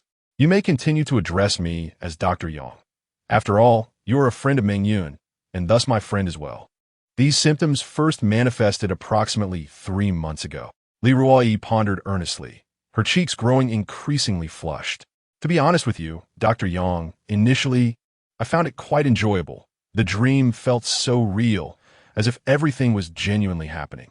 The figure in my dream embodied the very essence of the Prince Charming I had envisioned since childhood. Li Ruoyi is indeed audacious, and I find myself drawn to such candid individuals. Some are on the brink of death yet still shroud their truths in secrecy, leaving me powerless to assist them. I keenly discern the authenticity and enjoyment woven into Li Ruoyi's words. This matter may be far more intricate than it appears. As for encounters with peculiar individuals or events, Li Ruoyi furrowed her brow, seemingly at a loss, but eventually confessed that she had once brought home a statue of a deity for veneration. A statue? My heart tightened, and my tone involuntarily elevated. Which deity did you invite? The great Emperor Zhenwu, slayer of evil. Upon realizing that it was not some obscure, dubious spirit, I exhaled in relief, yet a sense of unease crept back in. Who, in their right mind, would invite the great Emperor Zhenwu for domestic worship? Such figures are typically enshrined in temples, revered by the masses. Ordinary folk usually opt for deities like the god of wealth or Guan Yu. After a moment's contemplation, I pressed further. What prompted you to invite the great Emperor Zhenwu's statue into your home? My father passed away under unsettling circumstances. Since his departure, I have been haunted by visions. A friend suggested that I bring a deity home to dispel the malevolent forces. So I invited the statue of the great Emperor Zhenwu for veneration. The statue indeed proved effective. Since its arrival, I have not encountered any disturbances. Li Ruoyi pondered again and concluded, aside from this, I cannot recall anything else. Ever since my father's death, I have scarcely left this villa for the past 6 months. It appears that the statue of the deity bears the greatest suspicion. As soon as this thought crossed my mind, I felt a twinge of guilt. The great Emperor Zhenwu is an illustrious and formidable deity, renowned for his decisive actions in purging the world of malevolent spirits. Surely, there can be no fault with the statue. However, upon hearing Li Ruoyi's account, it became clear that she had scarcely ventured outside in the past 6 months, presenting her with little opportunity to attract any unclean entities. Well, if it is disrespectful, so be it. Upon my return, I shall visit the Taching Palace to burn additional incense and seek forgiveness from the venerable great Emperor Zhenwu. With my resolution made, I promptly requested Li Ruoyi to lead me to the statue. Although Li Ruoyi now struggles with mobility, I instinctively reached out to assist her, only to be subtly pushed aside by Ning Mingyun. Rather than escorting us downstairs, Li Ruoyi guided us to the attic of the villa.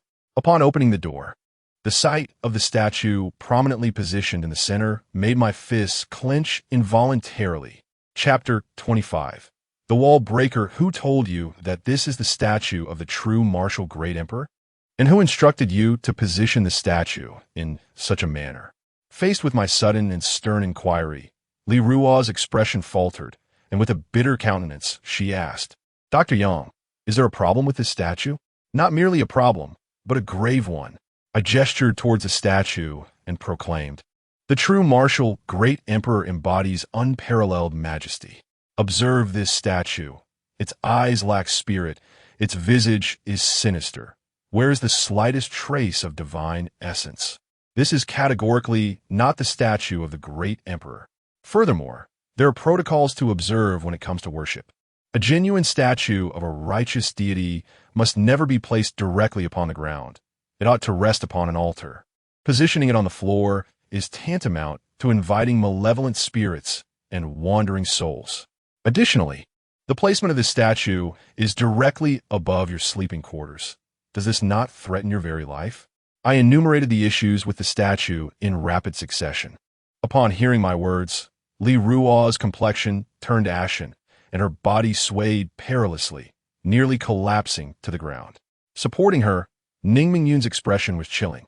After all, it was he who had assisted in obtaining this statue for her, was it not? Seeing Li Ruo remain silent, Ning Mingyun finally erupted, whispering fiercely in her ear, What time is it? Do you still wish to defend him? A tear slipped down the corner of Li Ruo's eye as she silently nodded, a tacit acknowledgement of Ning Mingyun's inquiry. Sister, please take care of Ruo.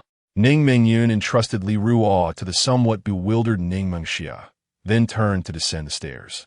Wait, I hastily called out to Ning Mingyun, realizing that she must be acquainted with the individual who commissioned the statue for Li Ruo. It seemed she intended to confront him. However, this matter cannot be rushed. We must first clarify the situation at hand before making any decisions. I knew who it was. Ning Mingyun took a few steps forward, but ultimately paused to explain.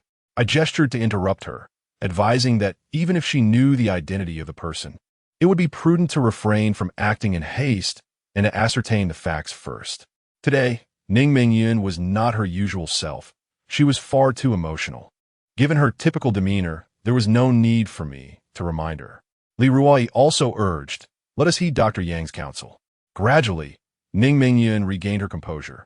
Turning back to support Li Ruoi once more, I retrieved a fire stick and handed it to Ning Mengxia, instructing her to look after her sister and Ruoi. "Do not worry, Brother Yang. We shall not hinder you." Ning Mengxiao accepted the fire stick, her face flushed with excitement, eager to learn from me in hopes of safeguarding her sister in the future. The swiftness with which she could now accomplish this was understandably thrilling. Ning Mingyun and Li Ruoi exchanged surprised glances. Perhaps they had always perceived Ning Mengxia as a delicate younger sister in need of protection, but now the roles had reversed, and she aimed to protect them, which surely felt somewhat unfamiliar to them. I steadied my nerves and slowly stepped into the room. Upon entering, I became increasingly convinced that there was something amiss with the statue. The chamber dedicated to the veneration of the divine is suffused with a majestic and righteous aura. Although the atmosphere within lacks any malevolent energy, a lingering chill pervades the space, evoking a sense of discomfort. I crouched before the statue, scrutinizing it closely, and soon discerned something amiss. It appeared as though the statue had been tampered with. "Bring me a bag of salt," I called out to Ning Mengxia outside the door. The spirited young lady promptly returned from the kitchen with the salt. Salt is the simplest talisman against malevolence. However, to amplify its efficacy, I took a handful and waved it over my shoulders and forehead. This practice, known as borrowing fire, invokes the yang energy inherent in the human body. As I scattered the fine salt, the statue remained utterly unchanged. The three individuals outside froze, their expressions stiffening, and I felt a twinge of embarrassment, silently wondering if I had misjudged the situation. Was this merely a shoddy imitation meant to deceive? If that were the case, I would certainly be embarrassed. Nevertheless, I quickly suppressed that thought. As long as Li Ruo had not lied, it was highly likely that the statue harbored some sinister secret. Seeing no reaction from the salt, I resolutely extended my right hand and lifted the statue to dismantle it.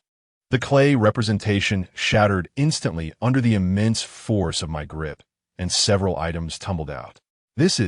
My brow furrowed as I gazed upon the three objects that had fallen to the ground: a clump of withered hair, a small copper mirror already corroded with rust, and a pouch resembling a medicinal sachet. Outrage surged within me. Utilizing such despicable artifacts is truly reprehensible. The practice of Chuanqianjian is a malevolent folk sorcery specifically designed to ensnare and harm virtuous women. Its creation is rather intricate, requiring materials such as the victim's hair, menstrual blood, and intimate garments. Once these items are placed within the victim's home, and she is lured into keeping them close, she will inevitably succumb to a state of enchantment by nightfall. In this altered state, she perceives her tormentor as her most cherished individual, complying with their whims without any subsequent awareness, merely considering the experience as a fleeting dream. I have often pondered the peculiar nomenclature of this sorcery. It derives from the phrase "the red apricot tree leaping over the wall," which suggests voluntary infidelity, contrasting sharply with the involuntary betrayal inflicted upon the victim. Perhaps this sinister craft, lacking any legitimacy, has adopted such a name as a facade to obscure its true nature. Women, much like wealth, should be pursued through honorable means. Resorting to treachery is indeed despicable and contemptible. It is no wonder that Li Ruoi remarked that her initial dreams felt strikingly real. Those were not mere fantasies, but manifestations of someone orchestrating her downfall. Yet, a troubling thought emerged. If she were merely a victim of such malevolence, she would only suffer the loss of her virtue. What, then, has led her to her current lamentable state? Surely, there must be more to this mystery. I scrutinized the fragmented idol once more, but nothing peculiar caught my eye. How strange it is. Could it be that the affliction tormenting Li Ruoyi stems from an entirely different source? I furrowed my brow and picked up the various items scattered before me. I believed it prudent to elucidate this matter first, for perhaps new clues might emerge from it. What were these? Li Ruo's composure faltered, her voice trembling as she gazed at the objects in my hand. This is your hair. A strand of your soul is ensnared within this bronze mirror. These belong to your intimate garments, and this should contain your menstrual blood. I waved each item before Li Ruo's eyes in succession, and once I had displayed them all, I emphasized with a grave tone. Together, these items form a nefarious incantation known as Trikiangian. I did not leave her in suspense, but instead elucidated the effects of this malevolent spell. Upon hearing this, Li Ruo's face drained of color, and she fainted. Chapter 26. The paperman Zhang Ning Mengyun helped Li Ruoyi onto the bed. I approached her and began to massage her, promoting blood circulation. Before long, Li Ruoyi regained consciousness, though her expression remained far from favorable. Observing this, I couldn't help but shake my head inwardly. This girl was far too frail. Even if I managed to heal her, the future remained uncertain. My expertise lay solely in treating bizarre ailments, while the physiological disorders stemming from a depletion of spirit and energy were beyond my capabilities. After a moment's pause, Li Ruoyi struggled to speak. Dr. Yang, is my current condition the result of that idol? Ning Mengyun furrowed her brow. What do you mean by that? It either is or it isn't. There may be a connection, or perhaps it is an entirely separate matter. Further investigation was necessary. I offered a brief explanation before shifting the conversation. However, one thing is certain. The individual who brought you that idol harbors malicious intent. What you experienced was not merely a spring dream. Someone has ensnared your spirit and caused you harm. Li Ruoyi's face drained of color once more. Beside her, Ning Mingyun clenched her long, delicate hands, striking the windowsill in frustration. I have always maintained that Song Wanshan is not a good person. The way he looks at me is unsettling, yet you refuse to believe. I strained to recall the name Song Wanshan. It seemed familiar, though I couldn't place it. Guanshan and I were childhood friends. I began, but Li Ruoyi attempted to elaborate, only to be interrupted by Ning Mingyun, who gestured for silence. I will go and bring him back. Wait. I called after Ning Mingyun once more. What now? Though Ning Mingyun grew increasingly impatient, she retained her composure and did not truly abandon her course of action. With a faint smile, I remarked, to prevent this individual from denying the facts, it is imperative to gather some evidence. Miss Li, your villa is quite expansive, surely. There are surveillance cameras and housekeeping services in place. Before Li Ruoyi could respond, Ning Mingyun realized what needed to be done. You take care of Ruoyi, she instructed. The three of us watched as Ning Mingyun's silhouette vanished to the staircase, our expressions laden with complexity. Dr. Yang, please do not hold any ill will towards Mingyun. Li Ruoyi attempted to offer an explanation, but I had already heard that sentiment echoed numerous times from Ning Mingxia, so I smiled in understanding. If I may be so bold, who is the Song Wanshan mentioned by Miss Li? What is the nature of your relationship? After a moment of contemplation, I posed the question. I do not relish prying into others' secrets, yet given the peculiar illness at hand, it seemed prudent to seek clarity. This inquiry appeared to dredge up memories that Li Ruoyi would rather forget. She remained silent for quite some time before finally speaking. Song Wanshan and I have been childhood friends, having grown up together.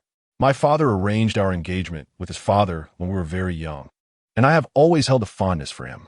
We became formally engaged, and in fact, the end of this year marks our wedding date.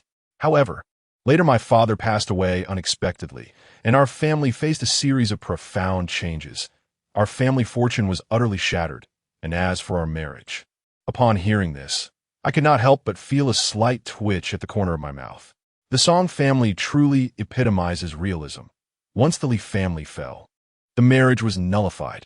It seems that from the very beginning, Song Wanshan did not genuinely cherish Li Ruoyi, but was rather fixated on her family's wealth. Following this, Song Wanchen came to entangle me once more, claiming that the dissolution of the engagement was his family's decision and that he could not oppose them. He hoped for my understanding and expressed his willingness to continue supporting and caring for me. At that moment, I did feel a flicker of attraction. However, recalling that he did not attend my father's final farewell, I understood that his words might not hold true, and thus I declined his advances. So that was the case. I nodded, then curiously inquired, during your lengthy courtship, did nothing ever transpire? No, Li Ruoyi replied, her face flushing. I am rather traditional and wish to wait until after marriage. He had previously expressed his understanding of this. Now it all made sense. After being rejected, Song Guangchen, unwilling to accept defeat, resorted to devious means, planting something vile in Li Ruoyi's home, bringing her misfortune. Ning Mengxia trembled with rage, yet she refrained from unleashing her fury. Instead, she gently sat beside the bed to offer comfort. Do not worry, Ruoyi. With me and Dr. Yang by your side, we shall ensure your recovery and seek vengeance. Li Ruoyi merely nodded gently. Witnessing her demeanor tightened my heart. This was certainly not a favorable sign. I sensed a profound despair within her. And if she had indeed lost the will to live, even celestial beings would find it challenging to offer salvation. However, as an outsider, my words would bear little weight in such matters. It seemed the responsibility would fall upon Ning Mingyun to devise a plan. We waited for nearly 2 hours, and just as my patience began to wane, Ning Mingyun returned with a grim countenance. She arrived alone and empty-handed, having not brought back Song Wanchen. Given her expression, it was evident that her mission had not gone well. We refrained from exacerbating her distress and allowed her the space to speak first. After a prolonged silence, Ning Mingyun finally broke the quiet. In my haste, I had not taken many people along, and it appeared that a formidable individual had accompanied Song Wanchen, resulting in his escape. It was reasonable to assume that Song Wanchen possessed certain connections to orchestrate such a scheme. Do you recognize the person by his side? Ning Mingyun asked through clenched teeth. That would be Zhang He, the paperman, I replied, somewhat taken aback. Is it truly him? That seems improbable. It is commonly said that the 3 notable figures of South City are Ghost Hand Yang, Coin Money Duan, and Paperman Zhang. The Ghost Hand Yang refers to me, while the Paperman Zhang pertains to this very Zhang He. I had previously encountered this individual, and, in my recollection, he was a fervent youth whose actions often straddled the line between righteousness and wickedness. This assertion is far from exaggerated. From a young age, I was exposed to various walks of life through my grandfather. Most of those involved in dubious pursuits operated with a blend of virtue and vice, and even those with noble intentions often navigated their endeavors with considerable shrewdness. Only Zhang He stands out as an anomaly. Previously, I jested with Ning Mingyun about how, in this era, few would take it upon themselves to exorcise demons and uphold righteousness. However, this sentiment does not apply to Zhang He, for he genuinely harbors such intentions. On one occasion, we fortuitously crossed paths, and he risked everything to annihilate a malevolent spirit that was causing harm. How could such a person possibly aid the unscrupulous Song Wanchen? Could it be that he has undergone some transformation due to external influences? I swiftly dismissed this notion. Individuals like him possess an innocent heart and are not easily swayed. The issue likely lies with Ning Mingyun. President Ning, when you approached him, did you not seize him the slightest provocation, without offering any explanation? At my inquiry, an awkward expression flickered across Ning Mingyun's face. Upon witnessing her reaction, I discerned the underlying truth. Chapter 27. Confrontation at the tea house today. The president of Ning Corporation displayed a rather uncharacteristic demeanor. I had initially intended to tease her about it, but upon witnessing the way she gazed at Li Ruoyi, I ultimately refrained from making a jest. Everyone experiences moments of disarray when they are concerned. A well-timed joke can be amusing, but humor that exacerbates someone's wounds transforms into something rather unpalatable. I chuckled softly and said, I know Zhang He. This situation seems to be a misunderstanding. How about this? I will accompany you. Very well, Ning Mingyun replied, asking no further questions as she turned and descended the stairs once again. Take good care of Miss Li. I will be back shortly with your sister. I instructed Ning Mingxia before hastily following Ning Mingyun. Once in the car, Ning Mingyun commenced a flurry of phone calls, and I listened intently, discerning that most were efforts to rally support. It appeared she intended to resort to a more forceful approach should my connections prove ineffective. After some contemplation, I too sent out a message for added security. The president of Ning Corporation was driving at an astonishing speed, reminiscent of Yi Juanyuan's notorious technique of flooring the accelerator. Amidst the trepidation, we arrived at a tea house on the outskirts of the city. However, Ning Mingyun did not lead me inside immediately. Instead, we lingered in the car for a while. Shortly thereafter, several vehicles approached, and a muscular man, whose physique threatened to tear his shirt, approached our car. Ning Mingyun rolled down the window. "Tiger, do not act rashly until you receive the signal." "Rest assured, miss," the man named Tiger replied, scratching his head and offering me a friendly smile. I also nodded with a smile. Though he appeared to be the type who would exhaust himself in a gym, his capabilities seemed quite formidable. It appears that beneath the leadership of President Ning, there are indeed some capable individuals. However, the current atmosphere felt rather peculiar. It seemed as though we were intruding upon a domain, seeking a confrontation. Once everyone had arrived, Ning Mingyun alighted from the vehicle and proceeded directly to the tea house. The attendant at the entrance attempted to impede her, yet under the piercing gaze and formidable presence of Ning Mingyun, he ultimately yielded and stepped aside. Nonetheless, the attendants swiftly communicated Ning Mingyun's arrival through their intercoms. As soon as we entered, a haggard man emerged from one of the private rooms. He was relatively handsome, but his appearance was weary, as if he had not slept for several days and nights. Leaning against the doorframe, he despairingly called out to Ning Mingyun, "President Ning, I have already stated that this matter is no longer my concern. Could you please refrain from returning? The Song family may not possess the prowess of the Ning family, but we are not mere soft persimmons to be squeezed at will. If you continue to pursue this matter, do not blame me."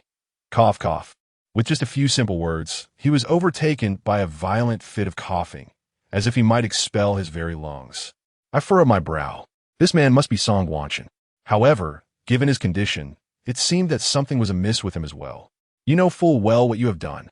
Ning Mingyun exhibited no inclination to elaborate further. With a wave of her hand, her subordinates advanced towards him to apprehend him. At that moment, another individual emerged from the private room. He appeared to be in his 20s, clad in a somewhat faded and impeccably tailored Zhongshan suit. His square face bore features that were equally well-defined, exuding an inexplicable aura of righteousness. Upon his arrival, the burly men who had intended to approach immediately recoiled, evidently having suffered at his hands before. "Brother Zhang, it's been a while," I exclaimed, stepping forward with a smile and waving at him. "Brother Yang." Zhang he initially paused in surprise, but soon erupted into laughter and swiftly made his way to stand before me. Such speed. I mused. No wonder Ning Mingyun's subordinates had faced setbacks. Disregarding his elusive paper-cutting techniques, his martial prowess was not something ordinary individuals could contend with. Zhang he rubbed his hands together excitedly, saying, "I was just thinking of coming to find you for a drink, but I got sidetracked with some matters. A few days ago, I made a trip to the west and acquired something quite remarkable." I refrained from interrupting him, allowing Zhang he to share his thoughts. And once he had finished, I gestured toward the somewhat bewildered Song Wanchen and asked, "Is he your employer?" Zhang he nodded, saying yes. He contacted me through a connection with Xiao Hong. I couldn't turn him down. This kid seems to have stirred up some trouble, and I find it a bit perplexing. I was actually planning to refer this job to you. There is something off about him. Let us take him along with us. If you're uneasy, you can come along and see for yourself. Upon hearing my words, Zhang he exhibited no hesitation. He promptly turned and called out to Song Wanchen, declaring, "Brother Yang is a trustworthy individual. He would never wrong you. I shall accompany you. If it truly has nothing to do with you, I assure you, no harm will come your way." I touched my nose, for I had already contemplated how to elucidate my situation to Zhang he during our journey. In truth, our acquaintance was fleeting, and I did not expect him to place unwavering trust in me, particularly regarding matters concerning an employer. In our line of work, reputation holds paramount importance. Any unfounded rumors detrimental to an employer could deter others from seeking your services in the future.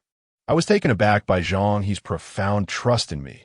He did not even inquire about the specifics before permitting Song Wanchen to join us. Yet deep down, Song Wanchen was well aware of his own actions, and regardless of Zhang He's assurances, he would not comply. As anticipated, Song Wanchen immediately declined, and upon noticing Zhang He's lack of intervention, he retreated to the edge of the private room in fright. Observing his reaction, Zhang He's countenance darkened significantly. He was driven by a strong sense of justice, not foolishness. The moment he perceived Song Guanchen's timidity, he undoubtedly recognized that something was amiss. Unintentionally cast as a scapegoat, Zhang He's temper flared, and he felt compelled to confront the situation himself, without requiring Ning Mengyun's assistance. Just then, however, the door of the tea house was abruptly flung open, and over a dozen individuals stormed in, led by a middle-aged man. In that moment, Song Guanchen appeared as though he had seen a lifeline, shouting towards the man, "Uncle, please save me." The individual disregarded Song Guanchen, instead managing a feeble smile as he leaned toward Ning Mengyun. "President Ning, I am Song Xiaowu, the general manager of Songqing Group. Surely there has been some misunderstanding. Xiao Chen is merely an honest child." Ning Mengyun coldly interrupted, "I intend to take him away. If he truly has no connection to this matter, I will personally visit Chairman Song Shuwen at Ningqing Group to offer my apologies." I'm mused that Ning Mengyun's words sounded rather cutting, as if she were implying that this Song Xiaowu was unworthy to negotiate terms with her. Song Xiaowu, with a sinister smile, retorted, "President Ning, are you truly so domineering? This is not your Ning family. Our Song family is not a trifling establishment to be easily manipulated. You demand to take our company's heir without consideration. How are we to navigate our standing in Nanxing? Is manager Song declining?" Ning Mengyun's tone grew increasingly frigid, and the atmosphere in the room became charged with tension. Chapter 28. The Song family surrender. Ah, what a lively scene. Suddenly, a robust voice resonated as the grand door swung open, revealing an elderly gentleman clad in traditional Tang attire. My previously clenched fists relaxed. With his arrival, it seemed that a confrontation would be averted today. "Master Zhuang, what brings you here?" Song Xiaowu initially appeared taken aback, only to swiftly don a sycophantic smile as he approached. Meanwhile, Ning Mengyun furrowed her brows, her hands discreetly gesturing outward. I stroked my chin, pondering Ning Mengyun's intentions. Her gestures indicated that her subordinates should prepare themselves. Even if Master Zhuang had come to support Song Xiaowu today, she would undoubtedly strive to ensure her people returned safely. Just passing by for a casual stroll. "I see you all are." Master Zhuang chuckled, gesturing towards the tense atmosphere. "Oh, just a minor misunderstanding," Song Xiaowu replied, smiling apologetically as he attempted to usher Master Zhuang upstairs. If the incident involving Song Wanchen were to become public knowledge, it would tarnish the Song family's reputation. In Master Zhuang's presence, he dared not speak further. "This hardly seems like a minor misunderstanding," Master Zhuang remarked, turning to Ning Mengyun. "Isn't this the young lady from a Ning family? You've grown so much since the days your grandfather brought you to my home when you were but a tiny child." Upon hearing this, Song Xiaowu's expression shifted dramatically. These individuals, seasoned in the business world, were astute and perceptive. From Master Zhuang's words, he could discern where the elder's loyalties lay. Ning Mengyun was momentarily taken aback, uncertain as to why Elder Zhuang would extend goodwill towards her. However, given that he had initiated the conversation, as a younger generation, she felt it was only proper to lower her guard. She had encountered Mr. Zhuang before. Her grandfather often spoke highly of him. "Your grandfather was an extraordinary man, though tragically he departed too soon." A hint of nostalgia flickered in Elder Zhuang's eyes as he shifted the tone of the conversation, feigning sternness. "Your grandfather had a generous spirit. I can understand your youthful impetuosity, but there are times when one must exercise restraint and mercy." Song Xiaowu's expression darkened further. While it seemed as if Zhuang was defending him, in truth, this was an opportunity for Ning Mengyun to reveal the truth of the matter, thereby providing Elder Zhuang with a legitimate reason to intervene. "Elder Zhuang, you may not be aware, but it is not that the younger generation lacks respect for the Song family. It is simply that this situation—" Ning Mingyun succinctly elucidated the crux of the issue in just a few words. Elder Zhuang, known for his composure, felt a surge of anger upon hearing the details. Is it true that the second son of the Song family is involved in this? Faced with Elder Zhuang's inquiry, Song Shuowu stammered, unable to articulate a coherent response. The Song family, while not a prominent clan in South City, was acutely aware of Elder Zhuang's stature, a figure whose mere stamp could send ripples throughout the region, rendering Song Shuowu hesitant to utter falsehoods. His demeanor spoke volumes. Zhuang Lao immediately scoffed, asserting that the troubles of the Li family were for the sake of everyone. The eldest of the Li family had perished, and her daughter must not be subjected to such bullying. He insisted they take Song Guanchen back, vowing on his own credibility that if the young man were indeed innocent, he would personally accompany Ning's daughter to the Song family to offer an apology. Song Shuowu chuckled dryly. Zhuang Lao, you jest. What need is there for apologies when you have spoken? Then let it be so. I furrowed my brow. Song Shuowu's demeanor suggested he felt greatly wronged, yet I could not help but notice a glimmer of triumph in his eyes. It seemed that even if Zhuang Lao had not intervened today, we would still manage to secure Song Guanchen's departure. As the primary heir of the Song family, if Song Guanchen were as capable as his father, Song Shuowu would likely harbor no ulterior motives. However, given Song Guanchen's evident inadequacy, it was clear that Song Shuowu's ambitions had multiplied. Should Song Guanchen stumble significantly in this affair, dissenting voices within the Song family would undoubtedly arise. Uncle, you must take my side, Song Guanchen exclaimed, his frustration palpable upon witnessing his uncle's capitulation. Song Shuowu barked back, silence. Cooperate properly. Did you not claim this was none of your concern? With Zhuang Lao's guarantee, you still doubt? Ning Mingyun waved her hand, signaling her subordinates to escort the despondent Song Guanchen away. Song Shuowu, wishing to maintain his rapport with Zhuang Lao, attempted to engage further, but sensing Zhuang Lao's icy demeanor, he wisely chose to depart hastily. As soon as the old man Zhuang departed, he approached me with a smile, exclaiming, "You rascal, you truly spare no expense. Inviting me here means you owe me a favor."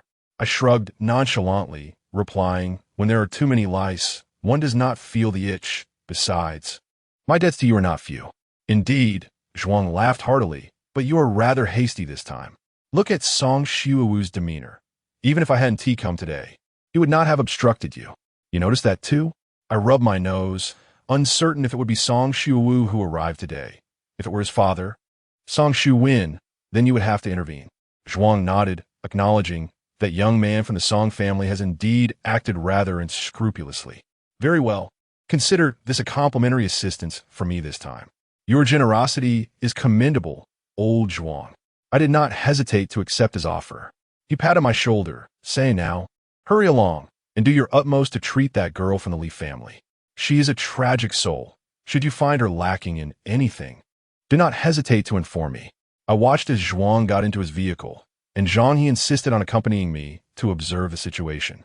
However, I refrained from agreeing immediately, as this matter involved certain privacies. I first sought permission from Ning Mingyun. A few minutes later, after consulting with Li Ruoyi, Ning Mingyun consented to Zhang He joining us. As the car drove a short distance, Ning Mingyun suddenly inquired, "Was old Zhuang invited by you?" "Yes," I replied. After pondering for a moment, I elaborated, "I was primarily concerned about the Song family resorting to desperate measures. If a conflict were to erupt, it could complicate matters." "Thank you." After a considerable pause, Ning Mingyun finally uttered these two words. "No need to be polite. Having taken on this task, it is also my responsibility." As we sped along, we swiftly returned to Li Ruoyi's villa. Zhang He and I carried the now limp Song Guanchen into the residence. Upon entering, Song Guanchen was struck dumb as he beheld the sorrowful visage of Li Ruoyi. After a long moment, he stumbled into the room, half kneeling before her, and exclaimed urgently, "Oi, what has happened to you? How did you come to look this way?" Tears streamed from the corners of Li Ruoyi's eyes as she looked up, remaining silent. Ning Mingxia, filled with indignation, felt an urge to kick Song Guanchen, but ultimately hesitated, withdrawing her foot in embarrassment. "How can you still ask? Is this not all you're doing?" "My doing?" Song Guanchen was momentarily taken aback, his face contorted in distress. I I was merely momentarily bewitched. This. Chapter 29. The cousin from the South Seas with a resounding clang. The sound of a blade being unsheathed suddenly reverberated through the room. Upon turning my head, I beheld the indignant Zhang, he drawing a gleaming dagger from his waist. Brother Zhang, remain calm. My eyelids fluttered anxiously as I hurriedly pressed down on the knife in Zhang He's hand. I nearly forgot that this man, consumed by righteous fury, harbored a heavy heart for bloodshed, often resorting to taking lives at the slightest provocation. Do not stop me, Brother Yang. Such a despicable creature is unworthy of breathing the same air. Zhang He was engulfed in murderous intent, startling Ning Mengxia and the others. After much persuasion, I finally managed to restrain Zhang He. Clear my throat, I declared, you all have witnessed what transpired. Surrender all that you have done. Should you dare speak falsehoods, I shall hand you over to Brother Zhang for his judgment. Song Guangxin, genuinely terrified, shrank back towards the bed, stammering as he spoke. I'm not a good person. After our breakup, I felt a sense of bitterness. One day while drinking, I encountered a friend who claimed he could help me win back Ruo Yi, and then I, Ning Mingyun, her demeanor as cold as ice, interrogated him.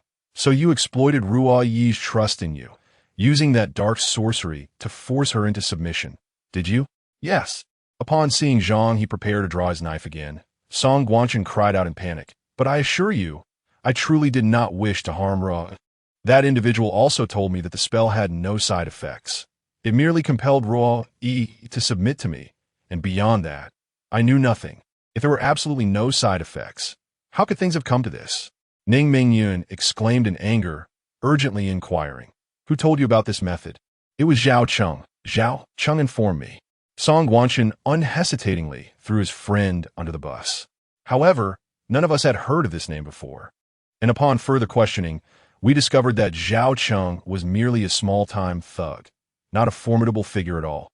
Ning Mingyun instructed him to call this person over, and Song Guangxin was quite cooperative.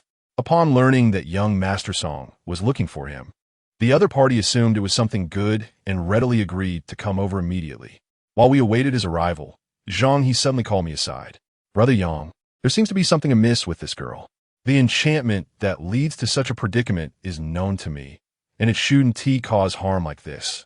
I feel the same way, I replied with a wry smile, but the evidence was too scant at present, and I dared not conclude what had truly transpired. What insight do you have, Brother Zhang? Zhang He furrowed his brow. About a year ago, while I was working in the South, I happened upon a case related to a South Sea sorcerer. The circumstances of those afflicted bore some resemblance to this girl-esque situation, but I cannot be certain. As the methods of South Sea sorcerers differ significantly from our Miaojiang practitioners, my heart sank at Zhang He's assessment, which echoed my own thoughts. If that were indeed the case, we could be in serious trouble. The art of sorcery is not something to be taken lightly, and within our own country, there exists a plethora of variations. The practitioners of the dark arts in the southern seas differ vastly from those in our homeland. The methods employed by the former exude an air of malevolence, particularly in recent times, as they have amalgamated certain rites of sinister deities, resulting in an aura of wickedness that is exceptionally formidable. With a bitter smile, I decided to observe the situation further. If it truly pertains to the practitioners from the southern seas, I might indeed require Brother Zhang's assistance. Brother Yang's remarks struck me as somewhat distant. Such matters are not to be dismissed lightly, especially given that I, Zhang He, would never turn a blind eye to them, setting aside my own limitations. This individual's capabilities surpass my own to a considerable degree, and with his aid, I felt a renewed sense of confidence. In less than half an hour, a certain Zhao Cheng, a small-time ruffian, presented himself at our doorstep. After he was subdued, he appeared somewhat dazed. However, under our firm measures, he quickly capitulated. Upon hearing his account, the expressions on Zhang He and my faces darkened considerably.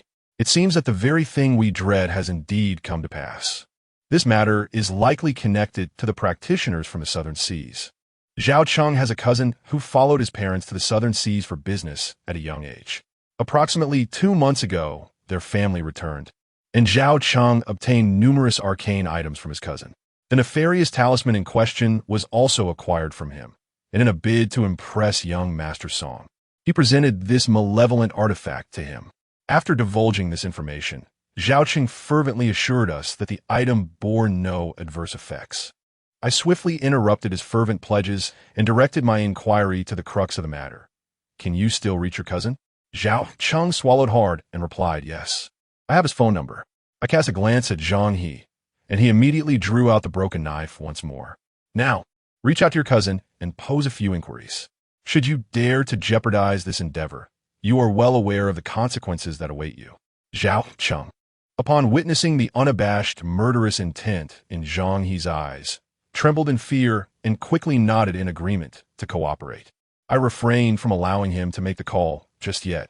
First, I wanted him to catch his breath, lest he inadvertently reveal too much upon the connection. Secondly, I intended to confer with Zhang He regarding the specific questions Zhaoqing should pose. The practitioners of Southern Pacific sorcery are renowned for their mastery of hexing techniques, commonly referred to as hexers in popular parlance. To eradicate their malevolent spells, it is imperative to first comprehend their sect and the malignant creatures they nurture. This matter encompasses various intricacies, and I feared that an excessive number of inquiries might raise suspicions, so I selected only a few pivotal questions. Once I had deliberated with Zhang He, I summoned Zhaoqing to familiarize him with these inquiries. We then rehearsed our approach, ensuring there were no glaring inconsistencies before permitting Zhaoqing to dial his cousin. The first call went unanswered, but after a brief interval, Zhaoqing attempted again. And this time, the line was picked up. It's me, your cousin Zhaoqing. Oh, little brother, what brings you to call? Well, I have a matter I'd like to consult with you about. Under our guidance, Zhaoqing did not meander unnecessarily. Instead, he directly presented the most crucial question. Cousin, is there any adverse effect associated with the wall-penetrating charm you previously provided me? Oh, you mean that matter? The other party paused momentarily before breaking into a sinister smile. Brother, I must thank you for this matter. That girl is quite remarkable. My master has taken a liking to her and intends to offer her as a sacrifice to the spirit serpent. Once the deed is accomplished, my master will bestow a reward, and I shall certainly share a portion with you. It seems this is the root of the true problem. I pondered how merely being a seducer could lead to Li Ruoyi's current wretched state. It appears that the real culprit behind this mischief is the southern sorcerer. Through his crafted seduction, must have sensed the bewitched Li Ruoyi and subsequently targeted that unfortunate girl. Thus, the tragic fate of Li Ruoyi has unfolded. Chapter 30. The solution. As I exchanged gestures with Zhang He, Zhaoqing let out a forced chuckle and said, Cousin, could you perhaps speak to your master and ask him to spare this girl? Have you truly developed feelings for her, you rascal? The disdainful tone from the other end of the line incited Ning Mingyun to bite her silver teeth, wishing fervently to storm through the phone and confront the other party. Ning Mingxia's face flushed with anger as well. I remarked, Brother, she is merely a woman. Don't lose your perspective. The voice on the other end grew ominously cold. Being chosen by the master was a privilege for her, and being offered as a sacrifice to the spirit serpent was an honor. Do not say I did not warn you. Do not commit any foolish acts. My master possesses extraordinary power, and any defiance of his will could lead to a most tragic outcome. Cousin, you are right. I was merely inquiring. Zhaoqing chuckled softly. He intended to press further with subtle inquiries, but the other party seemed to sense something amiss and abruptly ended the call. Damn it! With the call terminated, Ning Mingyun could no longer contain her emotions and erupted in anger. You said it had nothing to do with you. If not for you, how could Ruoyi have encountered such a calamity? Confronted by Ning Mingyun's accusations, Song Guangchen stood frozen, like a statue, and after a long moment, he knelt before the window, weeping profusely as he apologized to Li Ruoyi. Throughout, Li Ruoyi remained silent, merely gazing vacantly at the ceiling. I shook my head inwardly. This series of events had dealt a tremendous blow to the girl, especially concerning the matter of the sacrifice. At this moment, she should have comprehended that those spring dreams she experienced initially involved an intimate connection with Song Guangchen, while the subsequent ones were infiltrated by the so-called spirit serpent. The impact of such revelations on a traditional girl who even shuns premarital relations is immeasurable. Come here for a moment, I beckoned to Ning Mingyun. You must remain composed. I pointed towards Li Ruoyi. Have you noticed her reaction? If she cannot muster her strength first, then even if we devise a way to save her, it would be futile. My words struck Ning Mingyun's heart like a heavy blow. She glanced at Li Ruoyi and immediately grasped my intent. Ning Mingyun quickly regained her composure, reverting to her previous demeanor of having everything under control. I will find a way to uplift her, but the rest will be entrusted to you. I will do my utmost, I replied cautiously, not daring to guarantee success. After a moment's reflection, I lowered my voice and revealed Li Ruoyi's actual condition to Ning Mingyun. Upon hearing that even if we managed to heal Li Ruoyi, her body would struggle to return to its former state, Ning Mingyun did not elaborate further, simply requesting that I do my best. Seeing her reaction, I felt slightly relieved. At the very least, she had regained her fortitude.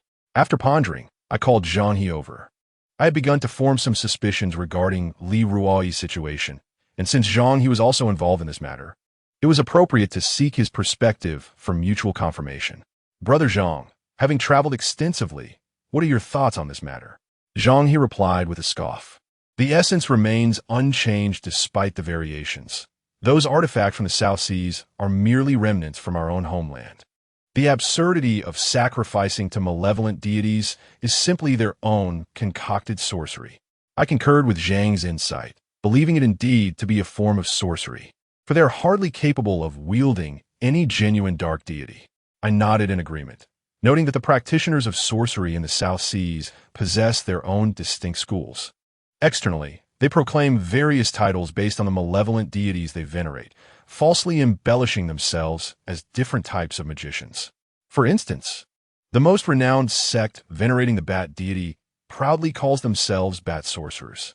The individual we currently face is presumably what they refer to as a spirit snake sorcerer. However, as Zhang He aptly pointed out, the concept of malevolent deities is beyond their limited grasp. It merely serves to embellish their own reputation. The so-called dark deity is likely just a manifestation of their own cultivated sorcery. Were a true malevolent deity to descend upon the world, perhaps in 20 years, we might be capable of a formidable confrontation together, but given our current abilities, it would be wiser to retreat and rest. After a moment of contemplation, I speculated that the affliction affecting this young woman must be a form of sorcery known as descending head sorcery. We should first endeavor to suppress the sorcery within her, ascertain its nature, and then attempt to counteract it from a distance. Brother Yang, your thoughts mirror my own, Zhang He exclaimed, rubbing his hands together in excitement. Time is of the essence.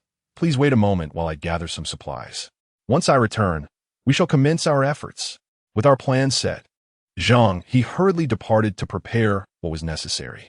I summoned Ning Mingxia and instructed her to return briefly, as I had sent the necessary items to her mobile phone for her to retrieve. All right, I shall go at once. Upon hearing that she could be of assistance, Ning Mingxia eagerly rushed out, much like Zhang He. Do not hurry. Take your time on the road. I cautioned her with a hint of concern, before retrieving my phone to list the required items and their locations in the store, which I then sent to Ning Mingxia. Having completed this task, I returned to the bedroom on the second floor. Upon entering, I was taken aback to see Li Ruoyi, who had moments ago appeared lifeless and despondent, now animated and smiling as she conversed with Ning Mingyun. What method had this woman employed to so swiftly uplift Li Ruoyi's spirits? My mind raced with astonishment, yet I refrained from inquiring further. Regardless of her approach, the priority was to rekindle Li Ruoyi's will to survive. As for Song Wanchen and Zhao Cheng, they had been securely bound by Ning Mingyun's subordinates. Given Ning Mingyun's temperament, it was likely she harbored intentions to eliminate Song Wanchen. However, the final decision rested with Li Ruoyi. Considering her character and the lingering sentiments from their childhood bond, it was uncertain whether she would truly allow Song Wanchen to meet his demise. Not everyone possesses a decisive nature in matters of life and death. I chose not to intervene. Ultimately, the fate of these two individuals would rest solely in Li Ruoyi's hands. Before any actions were taken, I instructed Ning Mengyun to provide Li Ruoyi with a potent restorative remedy that would yield immediate effects, whether it is suppressing or dispelling the internal curse. Both processes are relatively arduous and physically taxing. The young lady is currently in a fragile state. If she does not replenish her strength beforehand, she may not withstand the strain of this ordeal. After more than an hour, Zhang He arrived ahead of time. He carried a large bag and held in his hand a vividly decorated paper effigy. I could not help but marvel at his dedication. He even brought the rare Yin Tongzi from the depths of his collection. Zhang He truly spares no effort when faced with such matters. Before long, Ning Mengxia arrived, panting and carrying the items I required. I mused that having an assistant is indeed a blessing. In the past, I would have had to endure this journey alone like Zhang He, leaving little time to adjust my own state. With all the necessary items gathered, we were ready to commence. Chapter 31. The art of fishing for gu. The sorcerers of Nanyang possess knowledge that is seemingly profound, yet fundamentally incomplete regarding the art of gu. They are notably lacking in the mastery of potent remote gu techniques. Zhang He and I are in agreement that Li Ruoyi's predicament likely involves a tangible medium for the malevolent incantation. We retrieved the shattered idol that had emitted the wall's alluring essence. A myriad of tools were employed in succession, and ultimately, we discovered several objects resembling insect eggs among the fragments of the idol. At this juncture, we could ascertain with absolute certainty that Li Ruoyi had succumbed to a form of South Seas gu sorcery, specifically one rooted in corporeal gu insects. With this knowledge established, our next course of action was to suppress the gu residing within Li Ruoyi. We transported him to the courtyard. The ensuing commotion would undoubtedly be rather unpleasant, making it impractical to conduct within the confines of a room. Zhang He produced a pair of scissors and began to cut several sheets of yellow paper. I stole a few glances, marveling at Zhang He's prodigious talent. This craft is bifurcated into two distinct schools: paper cutting and paper crafting, each encompassing vastly different methodologies. The average individual might spend a lifetime struggling to grasp even one of these disciplines. Yet Zhang He, nearly my age, has seamlessly integrated both. Such innate ability leaves me feeling somewhat inferior. I busied myself as well, instructing the Ning sisters to boil water while I seized a pair of iron tongs to commence digging a pit in the courtyard. Ning Mengxia's gaze drifted toward Zhang He, and she leaned closer to me, whispering, "Brother Yang, why do I feel he resembles a master more?" I paused for a moment, then a smile involuntarily crept onto my face. Indeed, in this scene, the Ning sisters and I appeared more like laborers than any exorcists. Conversely, Zhang He, engrossed in his paper cutting, exuded an ethereal quality. One might envision an exorcism filled with flying talismans and spells. Yet the reality of it is so unpretentious. We are physicians, not masters. I emphasize the word masters, for in today's society, those two words have lost their true meaning. Upon hearing this, Ning Mengxia chuckled, but soon her eyes twinkled mischievously as she added, "But doctors don't dig holes and boil water, do they?" This little girl was clearly intent on causing mischief, so I chose to ignore her and continued my labor diligently. Half an hour later, everything was prepared. Li Ruoyi was carried to the pit I had excavated. She was surrounded by a circle of yellow paper cut into the shape of coins, with several steaming basins of water set around her. "If you see something unpleasant, don't be frightened. It won't harm you," I reassured them and signaled Zhang He to commence. He nodded and stepped back to stand guard by the yellow paper. I took a fine string and approached Li Ruoyi. "Bear with it," I instructed, lifting her chin and prying her mouth open. Li Ruo's eyes shimmered with a captivating allure, her delicate visage imbued with the essence of spring as she gazed at me. Despite my awareness that this was not her true self, but rather a manifestation influenced by the venomous insects, I could not suppress a flutter of emotion within me. It is no wonder that so many are entranced by the allure of dark arts. Such practices can indeed be perilous. I quelled the tumultuous thoughts swirling in my mind and placed the slender cord into Li Ruo's mouth. Attached to the cord was a specially concocted powder, harmless to the human body, with the sole purpose of expelling the insects. This method, known as fishing for gu, was one of the few techniques available to Zhang He and me. as we were but novices in the realm of goose sorcery, and thus resorted to this relatively simple yet effective approach. As the cord entered Li Ruo's throat, her body began to convulse violently. A pained expression etched across her face. Success! A surge of elation coursed through me. I tightened my grip on her mouth, while with my other hand, I retrieved a firecracker, igniting it to produce a plume of smoke that I directed towards her nostrils for her to inhale. This firecracker was not the one I had previously employed for exorcism. It was a new creation from Ning Mengxia, containing not only incense, but also a wealth of herbal remedies specifically designed to repel insects. The origins of such sinister ailments are manifold, and countless maladies arise from the affliction of malevolent insects. After all, goo insects are merely a variety of such creatures, and my concoctions would prove equally effective against them.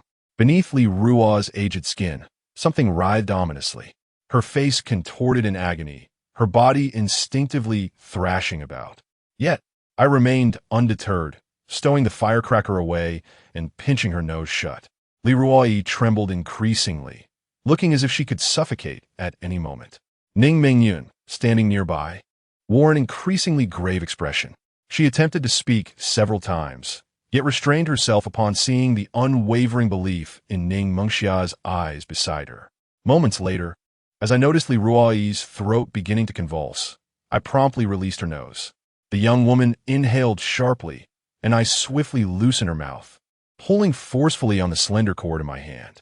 As the cord was extracted, a deeper anguish washed over Li Ruo's face. She doubled over, expelling a stream of black blood into the freshly dug pit beneath her. Within this dark fluid, a multitude of tiny white eggs and a peculiar, elongated creature emerged. The bizarre sight left the Ning sisters visibly pale with shock. Li Ruo continued to heave, an incessant torrent of black blood pouring forth. As the dark liquid surged out, a faintly chilling aura materialized. Zhang He, who had been waiting patiently, let out a cold chuckle, rubbing the yellow paper shaped like a coin in his hands.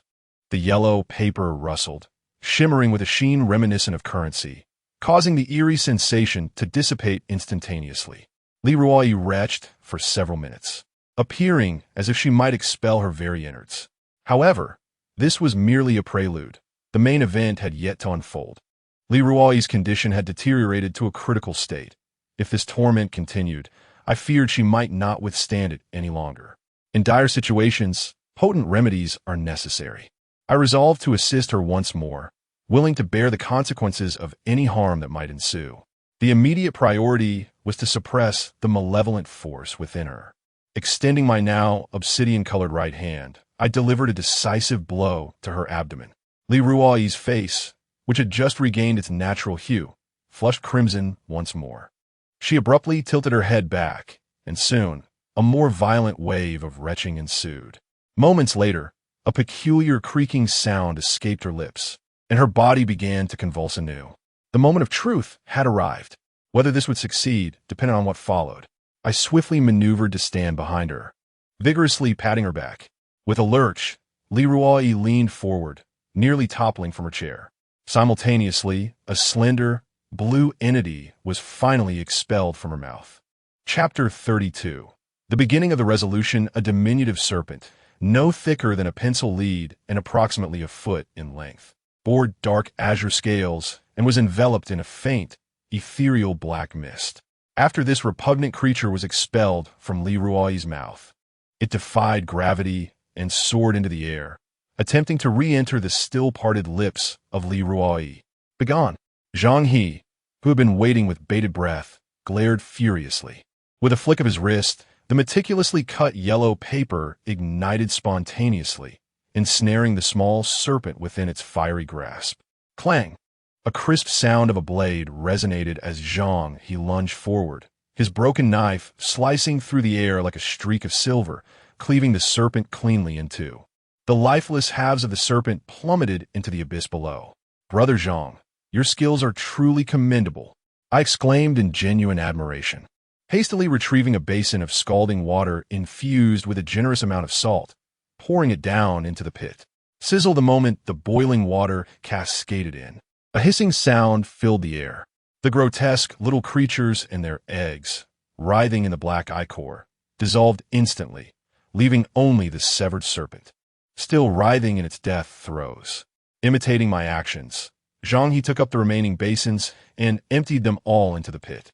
Ultimately, the serpent struggled a few more times in the scalding water before transforming into a pool of crimson liquid. Seeing the serpent had perished, I retrieved several pinches of incense ash, scattering it over the surface of the water to conceal the grotesque sight while simultaneously purifying the malevolent energy that emanated from it. Having completed this task, I swiftly cast a glance at Li Ruai. I must say, the resilience of this young lady is truly remarkable. Throughout the harrowing ordeal, she refrained from uttering a single word, merely struggling instinctively. At this moment, the flush on her face still lingered, yet it appeared less unnatural than before, and the pervasive sense of lifelessness was gradually dissipating. Ning Mingyun, who had been anxiously awaiting our progress, hurried over to support Li Ruai and inquired about her condition. Li Ruai took a breath, a more genuine smile gracing her features, and expressed, I wish to eat something. I shall arrange for that immediately. Ning Mingyun rose to take action, but Ning Mengxia had already stepped into the kitchen ahead of her. Observing this, Ning Mingyun chose to remain behind and tend to Li Ruai. Dr. Yang, is Ruai already healed? It's still too early. This is merely the first step. Before I could respond, Zhang He interjected, casting a disdainful glance into the pit, his face momentarily contorted with disgust. These unsavory characters are utterly repugnant. Had I encountered them that day, I would have taken it upon myself to sever their heads. Zhang He's words were laden with a menacing intensity devoid of jest. Had those who employed such malevolent sorcery been present, he would undoubtedly have rushed at them with a severed blade in hand. Noticing Ning Mengyun's worried expression, I smiled and added, in a certain sense, she has indeed begun to recover. However, this malevolent sorcery clings like a parasite, making it exceedingly difficult to eradicate completely. Thus, further measures to expel the sorcery are necessary to prevent future afflictions. Upon hearing my explanation, Ning Mingyun's tightly furrowed brows began to relax slightly. She then inquired, when will this commence? In a moment, I replied, let her have some nourishment first to regain her strength. The act of undoubtedly involved a battle of wits through the medium of Li Ruoi's body, which would serve as the primary battleground, inevitably affecting her. If she could not endure, our methods would remain futile. Ning Mingyun seemed poised to say more, but her phone suddenly rang. As she answered, her expression shifted dramatically. Zhao Qing's cousin is calling.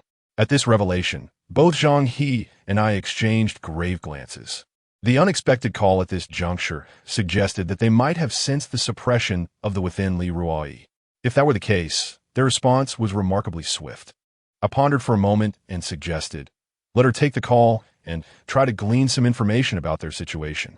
You all keep an eye on Ruai. I shall investigate, Ning Mingyun instructed, handing Li Ruai over to us before hastily departing. Approximately 10 minutes later, as I assisted Ning Mengxia in feeding Li Ruai, Ning Mingyun returned briskly, her brow furrowed with urgency. Before she reached us, she called out, they have already realized something is amiss. That cousin of his has warned Zhao Cheng that his master is furious and intends to personally take Ruai's life.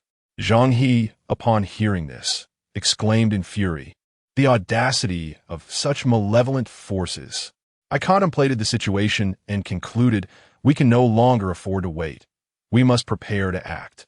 Though these arcane arts may be deemed unworthy of the stage, they undeniably possess their own unique merits.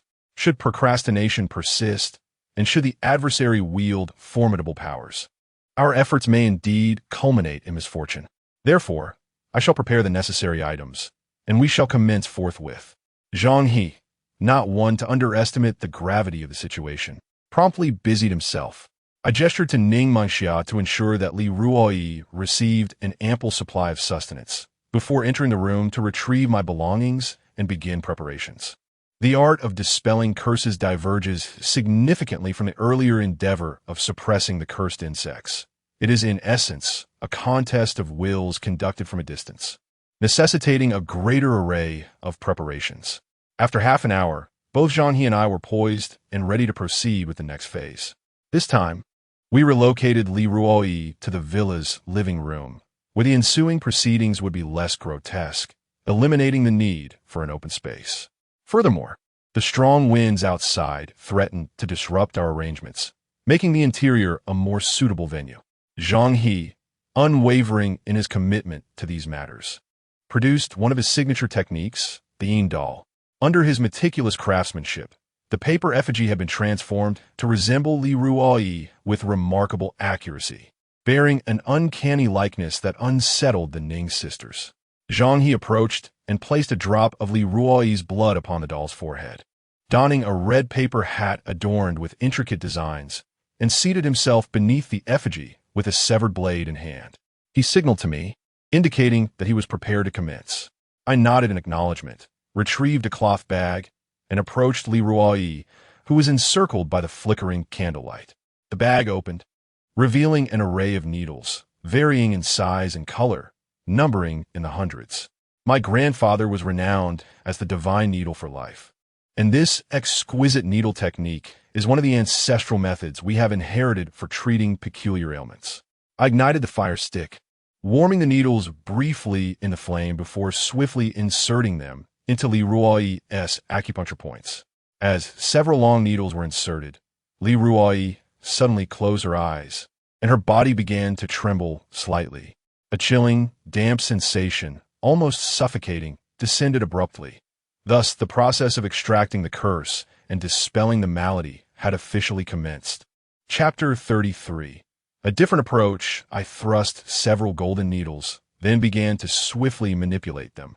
With every twist of a needle, Li Ruoyi's body trembled involuntarily, her expression shifting rapidly, at times contorted in agony, at others filled with rage, comfort, or panic. In the depths of my consciousness, I seemed to glimpse an elderly figure clad in a greenish robe, kneeling in reverence before a grotesque idol that was half human, half serpent. Surrounding him were an array of repulsive insects and severed animal heads, from which blood continued to flow, saturating the ground in a crimson hue. Suddenly, the old man lifted his gaze, revealing eyes devoid of whites, only a small green serpent writhing within them. Was this the malevolent practitioner behind the curses? Through the residual evil within Li Ruoyi, I sensed a connection with this sinister individual across the void. I shook the fire starter in my hand and forcefully blew towards Li Ruoyi. A multitude of sparks scattered, landing upon her form. Although the sparks did not scorch her skin, they emitted a hissing sound as they released wisps of black smoke. This was the malevolent energy concealed within Li Ruoyi, the very foundation upon which the practitioner had enacted his curses. As long as I could expel this dark energy, he would be stripped of the soil necessary to wield his sorcery, effectively nullifying the curse. As the malevolent energy was continuously dispersed, I sensed, as if in a trance, an expression of extreme torment manifest on the old man's face. In a frenzied state, he seized a severed animal head and began to drink the blood that flowed from it. As the silver needles, deeply embedded in Li Ruoyi's acupoints, suddenly sprang forth, they pierced into the surrounding furniture.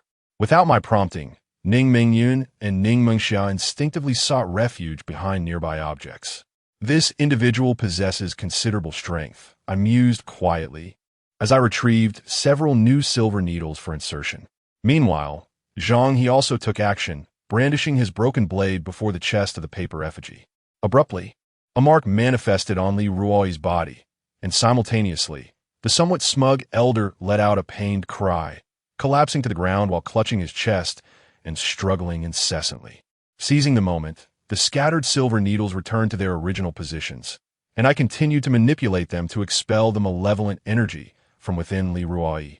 Regaining his composure, the elder stumbled towards the peculiar idol, frantically shoving various repugnant and bizarre insects from a jar into his mouth. In an instant, the silver needles on Li Ruoyi began to exhibit signs of instability once more. Zhang He directed his broken blade towards the neck of the paper figure again. The elder clutched his throat, his expression contorted in agony. Yet he endured, finishing the gruesome meal before kneeling before the strange idol, fervently bowing his head. seemingly causing it to bleed.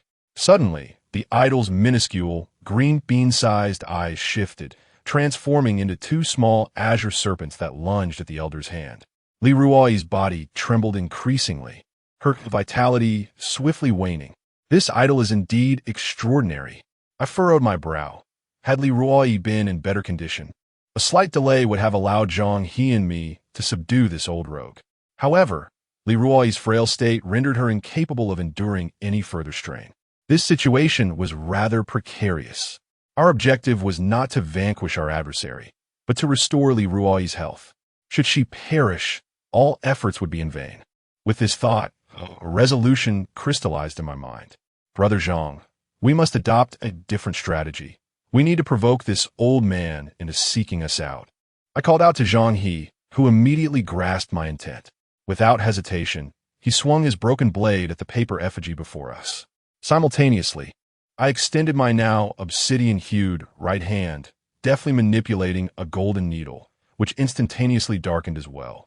In the recesses of my consciousness, the final image was that of the elder, writhing in agony as he collapsed to the ground, violently overturning the grotesque artifacts scattered around him.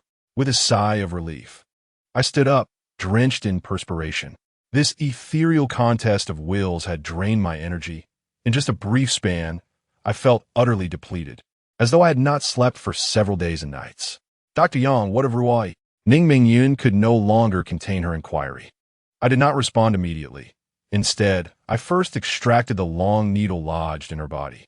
Moments later, Li Ruoyi regained consciousness, appearing even more weakened than before. She struggled to maintain her seat, swaying perilously close to falling, but I swiftly caught her in the nick of time. Damn it! I had not anticipated that this sinister sorcery would prove so troublesome. At this moment, Zhang He, drenched in sweat, approached with a blade in hand.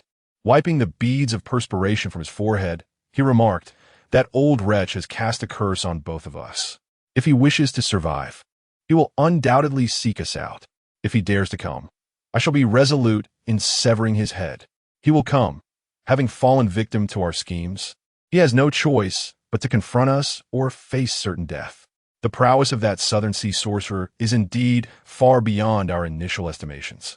Nonetheless, with Zhang He and I joining forces, we can manage the situation.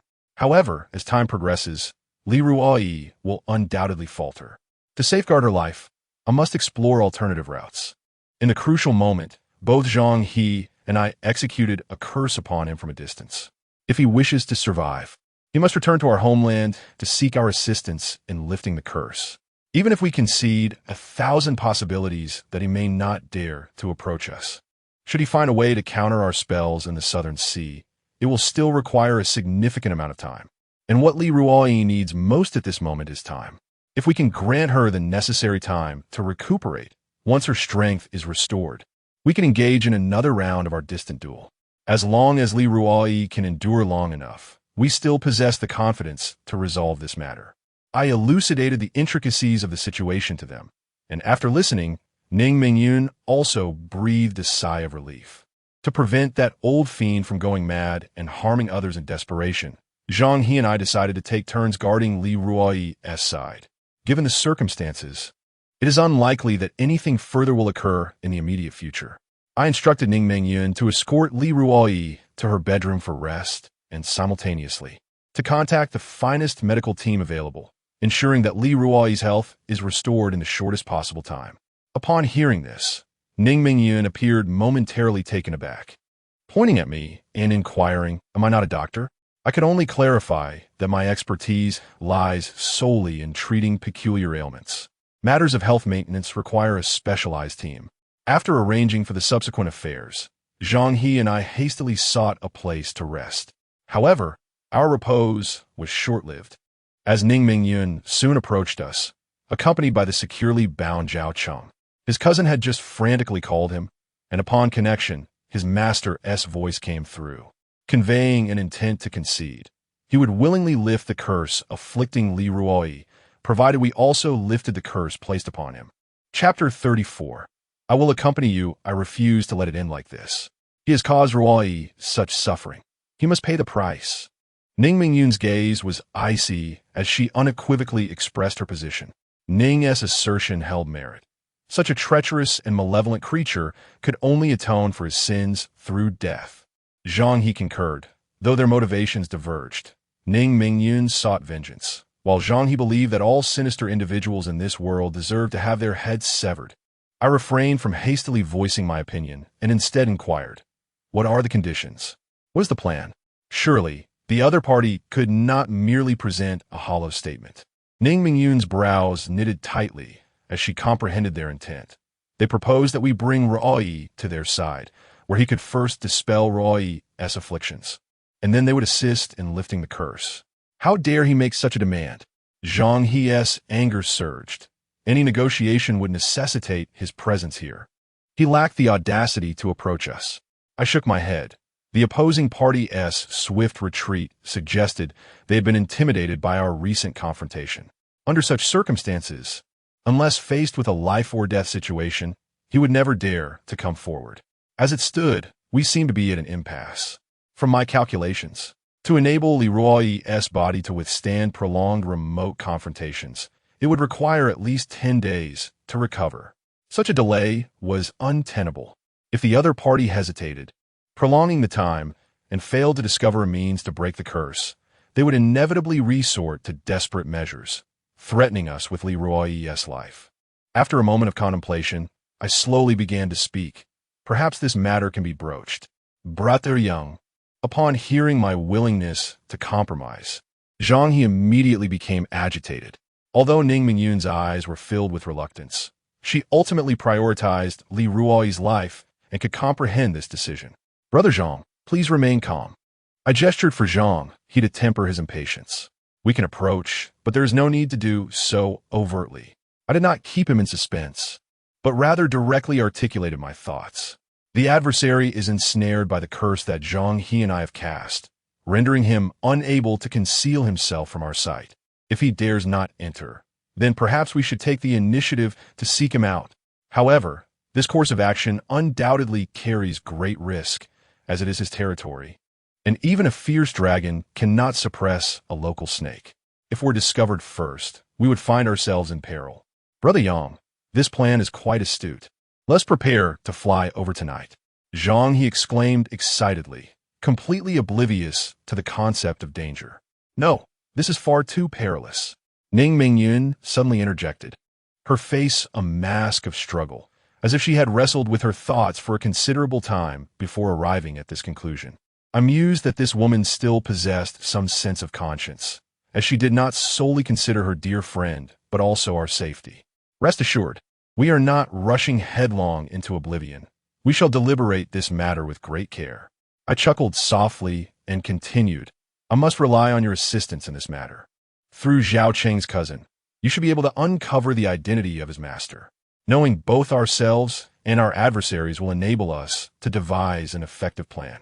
If that proves impossible, we shall contemplate alternative strategies. All right, I shall attend to this immediately. Ning Mingyun was not a woman prone to hesitation. Upon hearing my explanation, she wasted no time and promptly set about her tasks. Brother Yang, I shall return to prepare. Do not hesitate to summon me as soon as you have any news. Zhang Hexing, brimming with excitement, was eager to head back to make arrangements. After a moment's reflection, I chose not to dissuade him, for it seemed likely that we would indeed embark on this journey, as there appeared to be no more reliable alternatives. Li Ruoyi's health was far too fragile, rendering many approaches unfeasible, and with time pressing upon us, it seemed we were left with scant viable options. Ning Mingyun, exhibiting remarkable efficiency, presented me with a substantial stack of documents that very evening. I examined the materials closely. While not overly detailed, they contained the essential key information. The old man referred to himself as Lin Jianzi. Upon encountering such a moniker, I was taken aback. What audacity to adopt such a name. Names, in the realm of ordinary individuals, rarely carry significant taboos, provided one refrains from conjuring up peculiar or ominous titles. However, we are not ordinary. In our case, names and titles possess the potential for dire consequences if chosen indiscriminately. This elder's title, while while seemingly resonant with a domestic essence, in truth, originated from the local denizens of the Nanyang region. The master of this individual is said to have studied under a formidable figure from the past within the country. He inherited his master's teachings and has been profoundly influenced by the local culture, which is why he adopted such a name for himself. The allure of his disciples' transgressions likely also stems from that legendary figure. This person commands great respect in the region, being revered as the Grand Master of the Serpent Spirit, with numerous disciples under his guidance. Crucially, he resides not in the city, but in a village in the countryside. This presents quite a challenge. I stroked my chin, pondering that the Grand Master of the Serpent Spirit is indeed quite cautious. The villagers must venerate him as a deity. If we were to be discovered, it would be nearly impossible for us to escape. Moreover, being abroad, should anything go awry, no one would come to our aid. However, upon further reflection, I realized that the opposition likely assumes we would not dare take such a significant risk and thus may not be overly vigilant.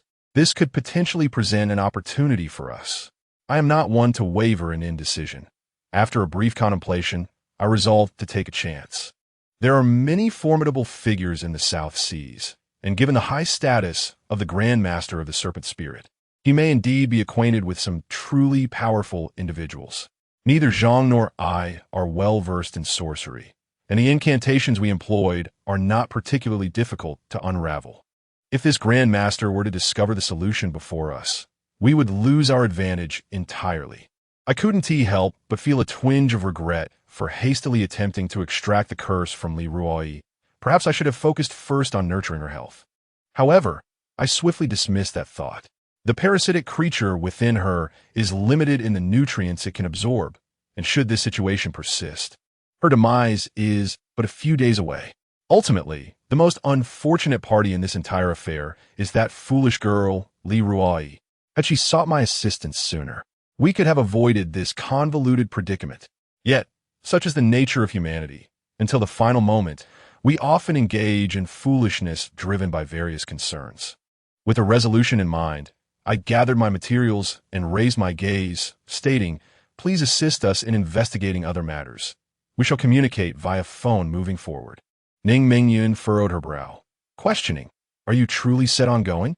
Upon my nod, she fell silent for a moment before decisively proclaiming, "Very well, I shall accompany you." Chapter 35. All set upon hearing Ning Mingyun's words, I momentarily froze, pondering whether I had misheard her. Once I regained my composure, I smiled and waved my hand, saying, "It would be best if you stayed here to look after Li Ruoyi and, in the meantime, assist us in investigating the situation over there. I have acquaintances in that area, and my presence would likely be advantageous for you. As for the inquiries, my subordinates will handle them." I surmised that President Ning was reluctant to let us venture forth for Li Ruoyi's sake, her conscience compelling her to insist on accompanying us. In truth, she need not feel such obligation. Our undertaking was a matter of fair trade, and we were, after all, individuals of integrity. Just as I was about to clarify my sentiments, President Ning unexpectedly stepped forward, her hands twisting towards me. Instinctively, I turned aside to evade her grasp. Yet she was relentless, swiftly transforming her grip into a strike, sweeping past before transitioning once more to a jab aimed at my chin. Her speed was astonishing, and in my hasty response, I found myself momentarily at a loss, merely tilting my head back to evade her assault. However, Ning Mingyun seized the opportunity to alter her approach again, converting her jab into a palm strike that landed firmly on my chest, while her long, elegant leg executed a side kick, hovering perilously close to my head. In the midst of my astonishment, Ning Mingyun gracefully withdrew her attack, a hint of undeniable pride illuminating her otherwise frosty countenance. "I shall not be a hindrance to you." I marveled at the formidable prowess displayed by President Ning. Although she unexpectedly took the initiative, her series of moves left me quite impressed.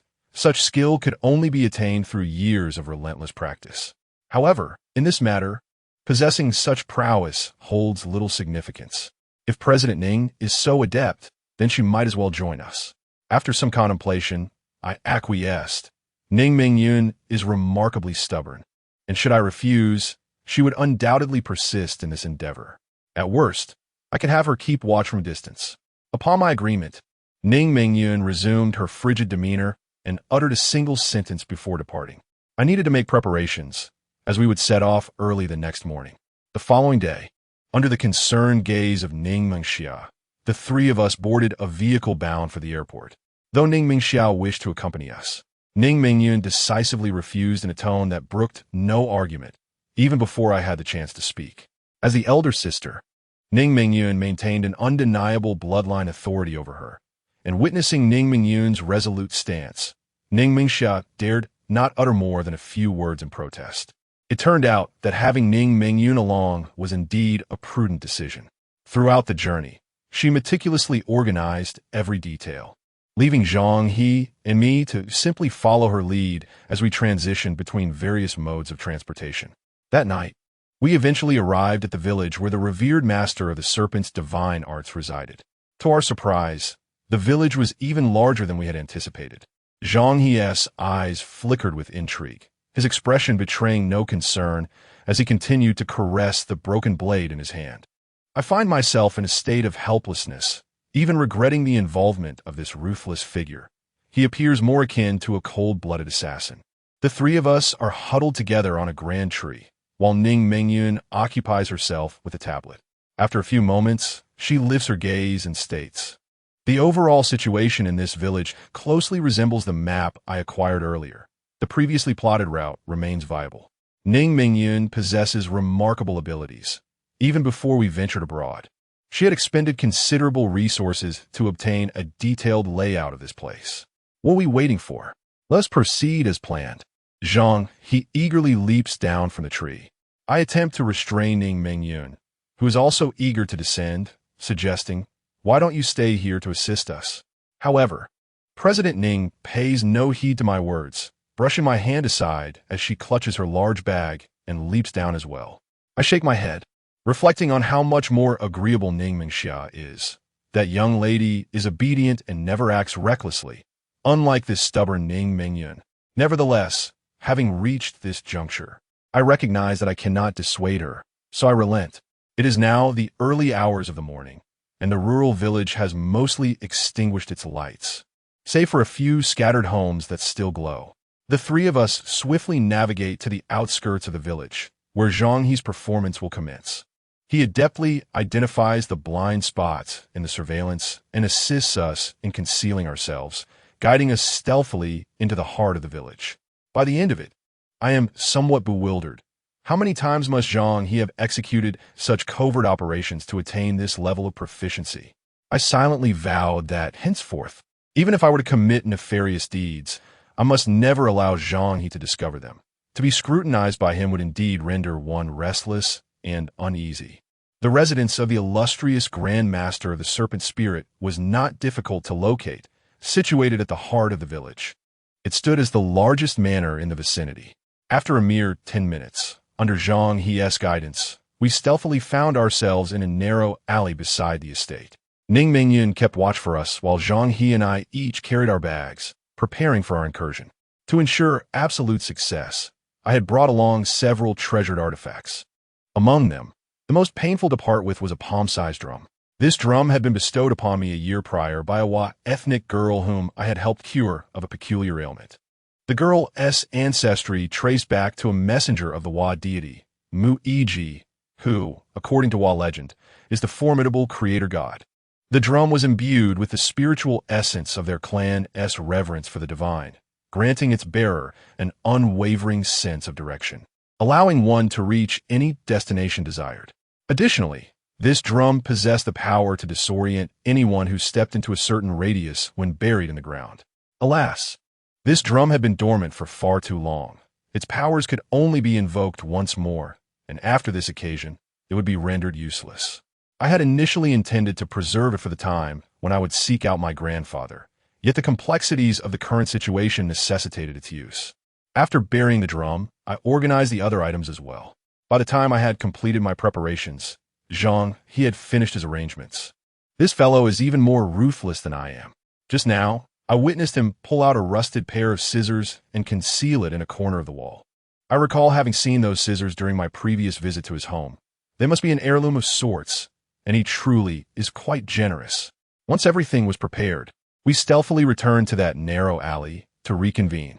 Let me reiterate, our primary objective this time is to destroy his sacrificial idol, for it serves as the wellspring of his malevolent powers. I directed these words chiefly towards Zhang He, for I genuinely feared he might become reckless. Brother Yang, rest assured, I am fully aware of the gravity of the situation. Zhang He chuckled, and observing his demeanor, I thought to myself, you know nothing. Given the circumstances, further words were futile. The three of us crept to the wall and climbed over. Chapter 36. The Secret Chamber, as I had anticipated. The Grand Sorcerer of the Serpent did not foresee that we would take such a bold risk, journeying from afar to strike first. His vast estate was devoid of any competent security personnel, and the surveillance was haphazardly arranged. Under the guidance of Zhang He, the skilled assassin, we swiftly located his quarters. The room was shrouded in darkness, and he was likely already resting. Zhang He approached and tested the door. Finding it unlocked, we hastily slipped inside. Moments later, the three of us found ourselves in the Grand Sorcerer's bedroom. Yet to our astonishment, it was completely empty. What perplexed me further was that throughout our journey, we had not encountered the place where he worshipped his malevolent deity. Typically, these practitioners of southern sorcery would designate a space for their idol within their living quarters, and it was reasonable to assume that he would not be an exception. Could it be that this was not his true residence? A troubling thought flickered through my mind. Zhang He examined the bed and searched the surroundings. Something was amiss. His belongings had only recently been disturbed, indicating that he had not departed long ago. My eyelids twitched again. Zhang, you are exceptionally adept at this, despite claiming otherwise. The bathroom? Or perhaps a secret chamber? Ningmenkyun murmuret. The bathroom seems unlikely. It must be a secret chamber, Zhang He chuckled. These unscrupulous individuals often indulge in creating such hidden spaces, as if their secrets could remain concealed behind them. Leave it to me. As long as there truly exists a hidden chamber, I shall undoubtedly uncover it. Zhang He let out a cold chuckle and began to probe for the mechanism that would reveal the secret room. Meanwhile, Ning Mingyin cast a peculiar glance, questioning whether this friend of hers was merely a humble master of a paper effigy shop. It seemed that even President Ning had sensed something amiss. I offered a forced chuckle, perhaps he is minutes later. As we re-entered the living room, barely steady on our feet, Zhang He beckoned us over in a hushed tone. He had discovered a mechanism for opening the hidden chamber beneath an ornament on a curio shelf. I contemplated the need for a more cautious approach. Yet the impatient Zhang, he had already activated the mechanism. 2 rows of curio shelves and the wall behind them began to part slowly and automatically. Beyond the wall, a brightly lit room emerged. The interior was sparsely furnished, featuring only an altar upon which rested the very statue that was worshipped by that individual. However, upon locating the statue, I felt no thrill of discovery, for beneath it knelt the serpent spirit Grand Master, fervently engaged in prayer. Suddenly, the door to the hidden chamber swung open, and the individual within froze momentarily. Upon rising and catching sight of us, his expression shifted dramatically. He pointed at us, panic evident in his voice as he babbled in a language I could not comprehend, failing to grasp even a single word. At last, we have found you. Zhang He exclaimed with a hearty laugh, disregarding any potential traps, and dashed into the hidden chamber without a second thought. Observing Zhang, he charged in with a blade. The serpent spirit Grand Master scrambled to the statue, muttering incantations in a panic. The statue seemed to come to life, its eyes gleaming with an eerie green light, from which 2 small azure serpents emerged. Zhang He was halted, as the master of the serpent spirit deftly grasped the snake staff beside him and swung it, dislodging a nearby jar, from which a disheveled human head suddenly soared forth. A flying head? Moreover, it was a flying head conjured from another's essence. My eyes widened in astonishment. This individual possessed formidable strength. The malevolent art of flying heads typically relies on the practitioner's own head as a foundation, allowing them to project their severed head to strike from a distance. To transform another's head into a flying head is indeed a rarity. Do not enter. First, restrain those outside. I grasped Ning Mingyun, who was eager to rush in and assist. In such a dire situation, her agility would prove insufficient. The commotion had escalated. Although our previous arrangements might muffle the sounds for those outside, the security personnel within the estate would likely respond swiftly. Very well, take care. Perhaps the terror of the flying head was too overwhelming. For this time, Ning Mingyun did not insist, offering a final admonition before heading toward the entrance. I retrieved the ninefold Fury King's demon-subduing pestle, which I had just acquired from Yi Junyuan, and plunged into the chamber. Zhang He adeptly maneuvered against the serpents and the flying head, so I refrained from interfering and made a beeline for the statue. The master of the serpent's spirit grew anxious, brandishing his snake staff and hurling it toward me. Suddenly, a jet of black mist erupted from the serpent's maw, a chilling, bone-piercing wind surging forth to meet me. I withdrew the fire stick and blew upon it, sending a flurry of sparks into the air, which repelled the chilling gusts of wind. Simultaneously, I raised the demon-slaying staff in my hand to intercept the strike of the serpent staff. The individual, witnessing my effortless defense, displayed an even greater expression of desperation and terror upon his aged countenance. "Begone!" Zhang He suddenly roared, pulling a paper effigy from his bosom and casting it forth. These palm-sized paper figures appeared to come alive, emitting eerie, rustling laughter as they ensnared the two small serpents and the flying head, hurling them to the ground. With a snap of his fingers, the paper figures ignited, and the small serpents, along with the flying head, writhed in a frenzy as flames engulfed them. The spirit serpent grandmaster, who was locked in confrontation with me, suddenly spewed forth a stream of black blood, a frenzied glint flashing across his face. In a moment of madness, he plunged the head of the serpent staff into his own chest. The small serpents and the flying head broke free from their paper bindings, howling as they charged once more at Zhang He. Realizing the urgency of the situation, I swiftly swung my right hand, seizing the serpent staff, now devoid of its serpent head. The inky darkness spread along the staff, and upon contact, the spirit serpent grand master recoiled as if struck by lightning. As he vacated his position, my demon-slaying staff, infused with the wrath of the nine-headed king, lunged toward the idol. Sensing the imminent threat, the deity's pea-sized eyes suddenly glimmered with an eerie light. Yet, as the golden radiance of my newly refined staff flickered, it extinguished that ghostly glow, plunging forcefully into the idol's chest. Dark, viscous blood erupted from the idol, mingled with repulsive insect eggs and small azure serpents, each the size of a fingernail. Suddenly, the serpent deity, Mage, emitted a roar akin to that of a wild beast, while the chamber reverberated with an unsettling array of sounds that sent chills down our spines. "You seek death." This individual unexpectedly uttered a phrase in impeccably enunciated Mandarin, leaving me momentarily stunned. He could speak Chinese. He lunged fervently towards the idol, forcing the black blood and repulsive substances oozing from the statue into his mouth. Subsequently, he yanked the serpent staff's head, which had been embedded in his chest, and forcefully pressed it into the recess beneath the idol. With a resounding crack, the floor behind the statue suddenly fissured, unleashing a chilling, damp, and disquieting aura that enveloped the air. Chapter 37. The serpent mother beneath the floor lies a space measuring 10 meters on each side. At its center, a woman, stripped bare and with a vacant expression, is bound in place. Coiling around her lower half is a large serpent of a striking greenish hue, its girth comparable to that of a bucket, with scales that glimmer like gemstones under a soft light. However, this formidable serpent is also restrained. A thick iron rod, as wide as a fist, pierces through its tail, anchoring it to the ground. Surrounding it are several red cords, one end tethered to the wall, while the other pierces through the serpent's scales.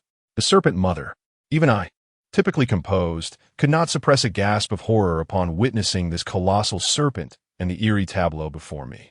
I had thought highly of the esteemed master of the spirit serpent, yet in this moment I realized I had underestimated her capabilities. Simultaneously, I felt an immense sense of relief for my earlier decision to arrive here promptly. Judging by the serpent mother's appearance, her full manifestation was imminent.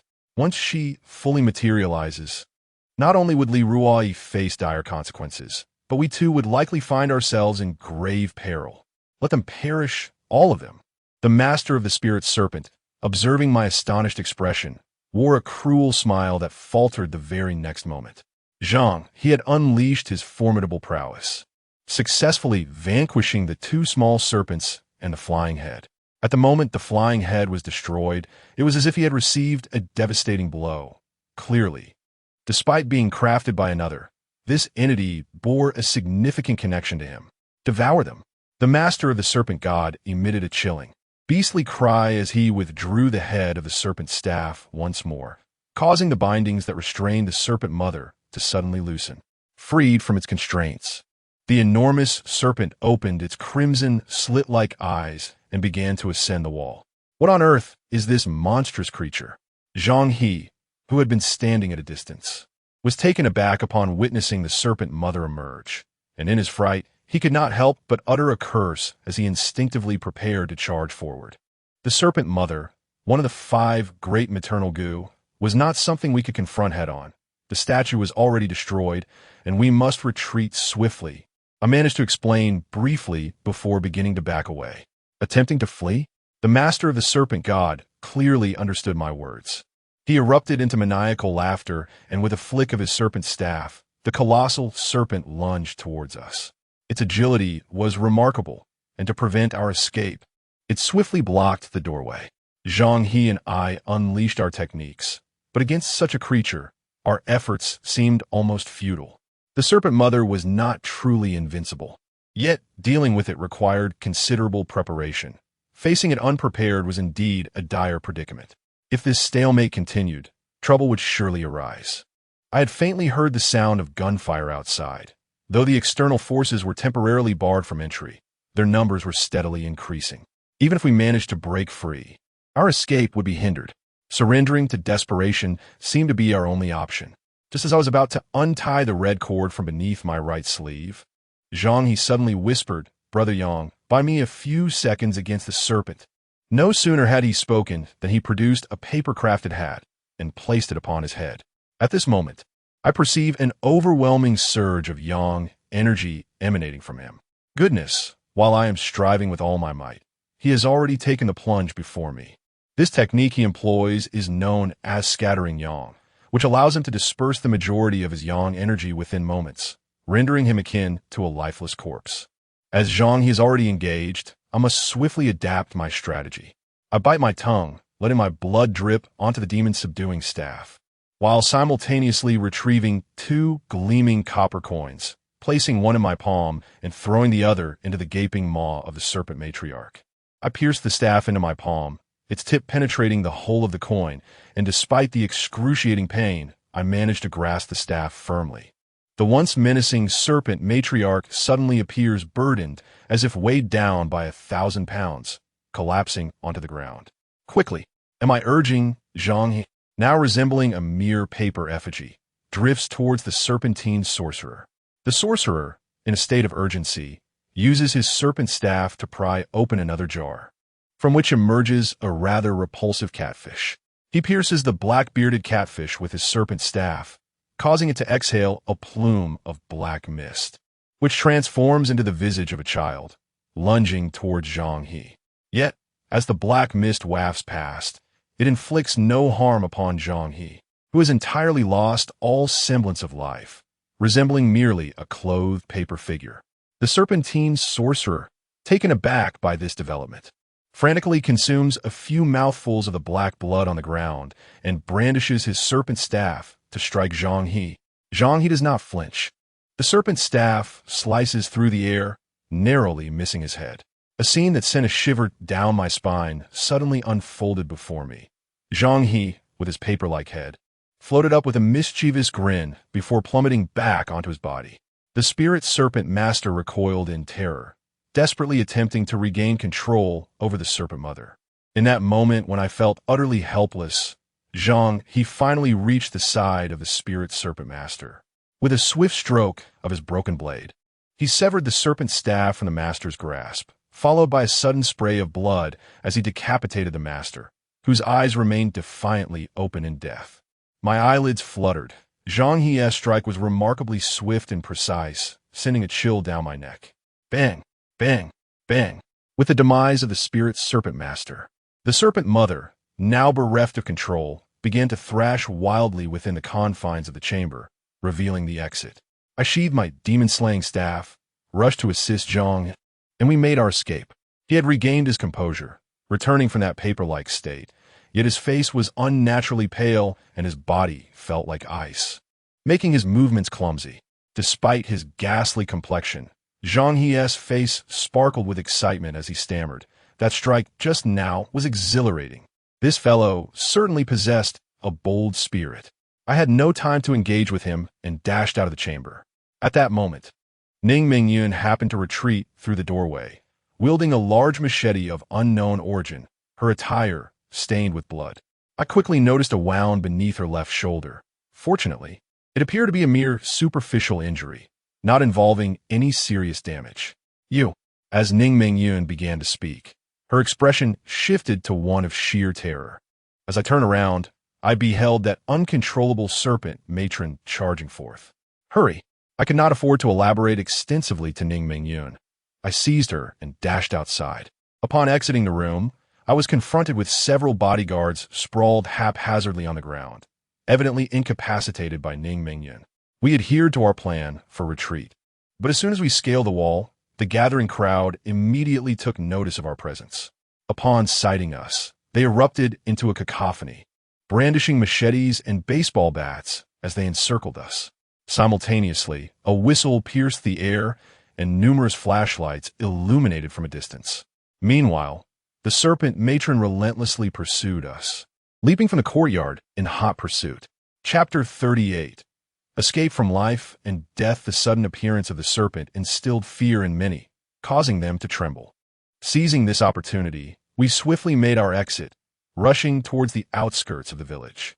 Not far into our flight, Zhang He, having regained some strength, retrieved his broken blade and began to mercilessly eliminate the assailants who relentlessly pursued us from the alleyways. Despite the danger he was courting, I could not dissuade him. He was consumed by a bloodlust. Reluctantly, I took on the role of his protector. Be careful. Suddenly, several figures surged forth from the shadows. I attempted to pull Ning Mingyun behind me, but the indomitable CEO refused to yield, brandishing her machete with fierce determination, toppling the first attacker who dared to charge at her. However, amidst the fray, one of the newcomers scattered a powdery substance, which Ning Mingyun inadvertently inhaled, causing her to stifle a groan.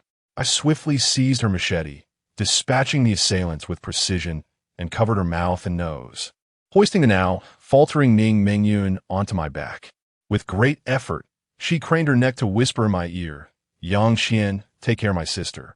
I am not one to nurse others.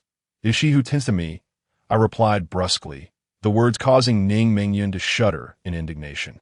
"Young Qian, I'm not jesting with you. You enough with the farewell speeches. That was merely a common anesthetic powder. Rest assured, you will be safe as long as I am here," I interjected, cutting off her protestations.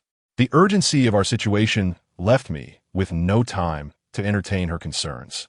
Upon hearing my words, I could distinctly sense Ning Mingyun's breathing grow rapid, evidently infuriated by my dismissiveness. The path was treacherous, so I held tightly, reluctantly, in a bid to avoid being flung off.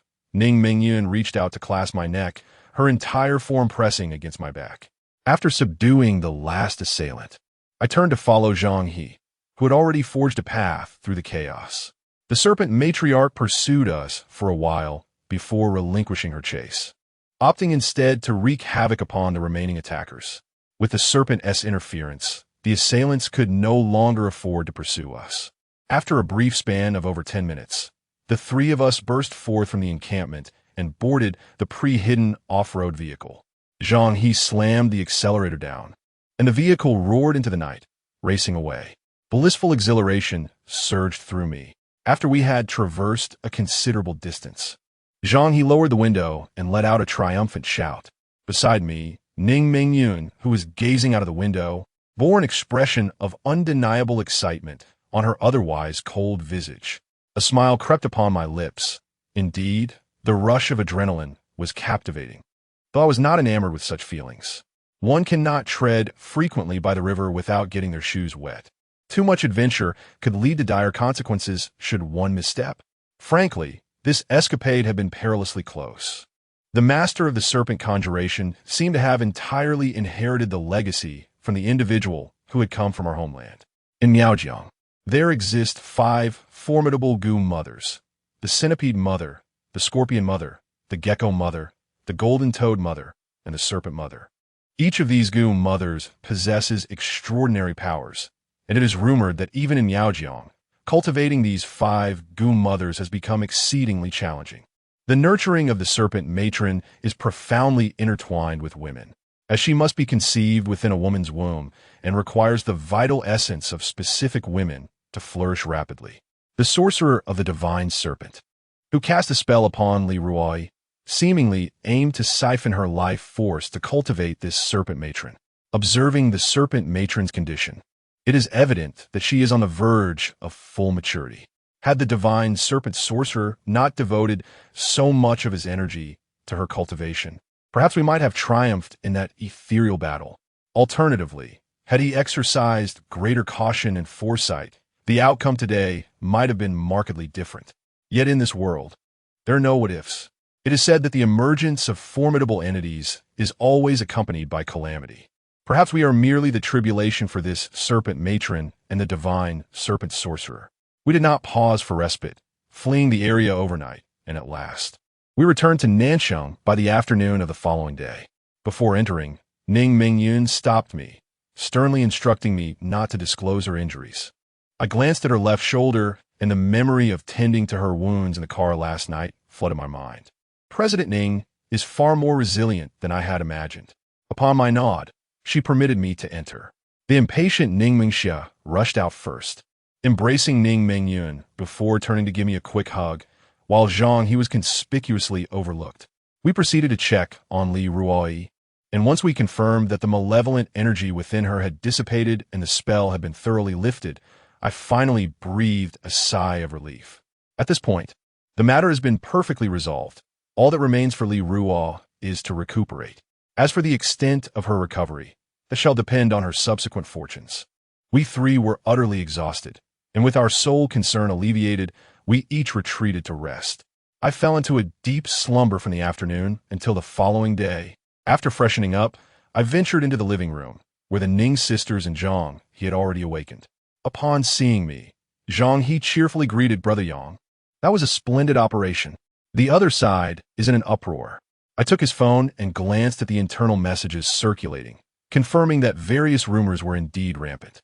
Fortunately, with Zhang he helping us evade surveillance, our true identities remained concealed. The opposition only knew that it involved 2 men and a woman. The master of the divine serpent has significant local prestige, and if our identities were to be exposed, we would undoubtedly face relentless retribution in the future. Brother Yang, you must include me in such endeavors next time. Absolutely, I readily agreed. Although Zhang He's approach was somewhat ruthless, his skills are undeniably reliable. Ning Mingxia had prepared breakfast, and after we finished, Zhang he took his leave. He had been away for several days and needed to return to tidy up his shop to resume business. After some contemplation, I too decided to bid farewell, as I had not attended to my own establishment for several days. There was nothing further to attend to here, and it was time for me to return. Ning Mingxia hesitated for a moment, but ultimately decided to return with me, for Ning Mingyun was present, and there was little she could contribute. Before departing, we visited Li Ruoi together. The young lady had made a remarkable recovery. Her complexion was significantly improved compared to before, and she even jested with us, a smile gracing her lips. Witnessing this brought me a sense of joy, for it was evident that Li Ruoi was not merely regaining her physical health, but her previously despondent spirit was also revitalizing. In life, the physical form serves as a complement, while the spirit reigns supreme. If the spirit falters, the restoration of the body becomes a daunting task. Now that her spirits had lifted, coupled with an array of excellent remedies, she was on the path to recovery, even if not entirely back to her former self. A semblance of wellness was certainly attainable. After bidding farewell to Li Ruoi, we parted ways. Chapter 39, An unexpected new client 2 days later. Ning Mingyun arrived at the shop accompanied by Li Ruoi. Although she was still seated in a wheelchair, the young lady could manage to stand and take a few steps on her own. The purpose of her visit was twofold. Firstly, to express her heartfelt gratitude, and secondly, to deliver the property certificate and related documents. As her affairs had been resolved, and in accordance with our agreement, that villa now belonged to me. After contemplating for a moment, I suggested, why not continue residing there for the time being, as if you were renting? Once you have fully recovered, you can move out. However, I quickly dismissed the idea, realizing it might convey an unwillingness to part with her, placing her in an awkward position. I decided to temporarily relocate to Mingyun's home instead. Li Ruoi smiled knowingly, understanding that with Mengxia now here, it would be lonely for her to stay alone. And I could keep her company. Ning Mingyun retorted, I invited you over for your convenience, not because I need company. All right. It seems I was being overly sentimental in wanting to keep you company. Li Ruoi conceded, raising her hands in surrender and choosing not to argue the matter further. Given her understanding nature, I felt no need to be coy, and I accepted the property certificate and other documents, planning to transfer ownership once Li Ruoi had completely recovered. As it was a rare opportunity to venture out, Li Ruoi expressed curiosity about everything in my shop, prompting Ning Mengxia to volunteer to push the wheelchair and provide her with a tour. I pointed to Ning Mingyun's left shoulder and inquired about her injury. It's nothing, Ning Mingyun replied briskly. After taking a seat, she added, Zhao Cheng is dead. I responded with a non-committal as this outcome was within my expectations. His cousin would not let him off easily. Was Song Wanchen? The moment I posed the question, a twinge of regret washed over me. I am not one for gossip, yet I had instinctively followed the thread of inquiry. There was no murder. Another succinct response. Noticing my surprise, Ning Mingyun scoffed. I had every intention of killing him, but she, being unwilling to part with her life, clung to the remnants of their childhood affection. Furthermore, with Song Shu-win coming to kneel in apology, her heart softened. This was entirely within the realm of expectation. Li Ruoi, unlike Ning Mingyun, was not one to bear grudges lightly, exhibiting a decisive and vengeful nature. However, such actions cannot be executed without consequence. I arranged for someone to administer a drug to him, ensuring that he would never again be able to fulfill the role of a man. The chilling words of Ning Mingyun sent shivers down my spine. The esteemed President Ning truly possessed a ruthless disposition. To render such a person a eunuch is arguably more merciful than outright execution. What? Do you find my methods too cruel? Ning Mingyun retorted with a cold smile. This is precisely how one should deal with a fickle man. I rubbed my nose, sensing an underlying implication in her words. Just as I was about to make a jest to shift the conversation, the shop door was suddenly flung open. A distinguished, middle-aged man entered. Before I could speak, Ning Mingyun had already risen to her feet. Uncle Chi? The middle-aged man appeared momentarily taken aback, his gaze flickering with a hint of evasion and awkwardness. Mingyun, what brings you here? He inquired. Just then, Ning Mengxia, alerted by the commotion, chimed in with surprise. Uncle Chi, what brings you here? I rose gracefully, first positioning myself sideways to shield the wheelchair of Li Ruoi from this individual, before proceeding to guide her into the inner room. From the dialogue between the Ning sisters, it was evident that this person held some stature in Nancheng. He might even be acquainted with Li Ruoi. Knowing her character, I surmised that she would be reluctant to reveal her current state to such individuals. Once inside, Li Ruoi whispered, Thank you, Dr. Yang. I smiled softly. It's no trouble at all. Please remain here for a moment while I step outside. At the reception, this man was engaged in lively conversation with the Ning sisters. Upon my emergence, Ning Mengxia eagerly introduced us. Brother Yang, this is Uncle Chi Feiyang. Uncle Chi, this is Brother Yang Qian. Chi Feiyang? The name struck a chord. After some thought, I recalled that he was the father of Chi Hong, the wealthy heir who had accompanied Ning Mengxia previously. In Nancheng, Chi Feiyang was indeed a notable figure. Though he had risen to prominence through his wife, his business had flourished remarkably, and he had remained loyal to his first wife, earning him a commendable reputation locally. Unfortunately, like father, unlike son, Chi Hong had inherited none of his father's virtues.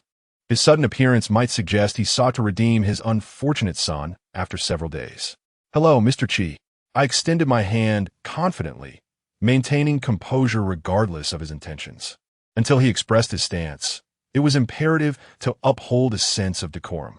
"Hello, Dr. Yang. I've heard much about you." Chi Feiyong replied with a smile as we shook hands. "I'm undeserving of such praise."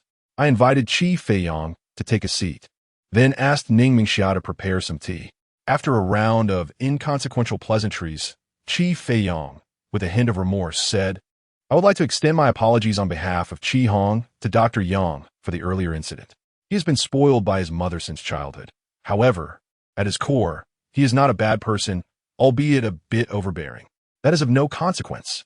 I am not one to quibble with a wealthy heir, and besides, he has not sought trouble since then. Yet, Chi Feiyong's personal visit cannot solely be for such a trivial matter, can it? I'm not one to beat around the bush." I drained my cup of tea and smiled, probing, "Surely, mister. Chi has taken time out of his busy schedule to come here for more than just this minor issue?" Chi Feiyong paused, his gaze wandering. Noticing this, Ning Mingyun interjected, "Uncle Chi, you two carry on. Meng Xia and I will."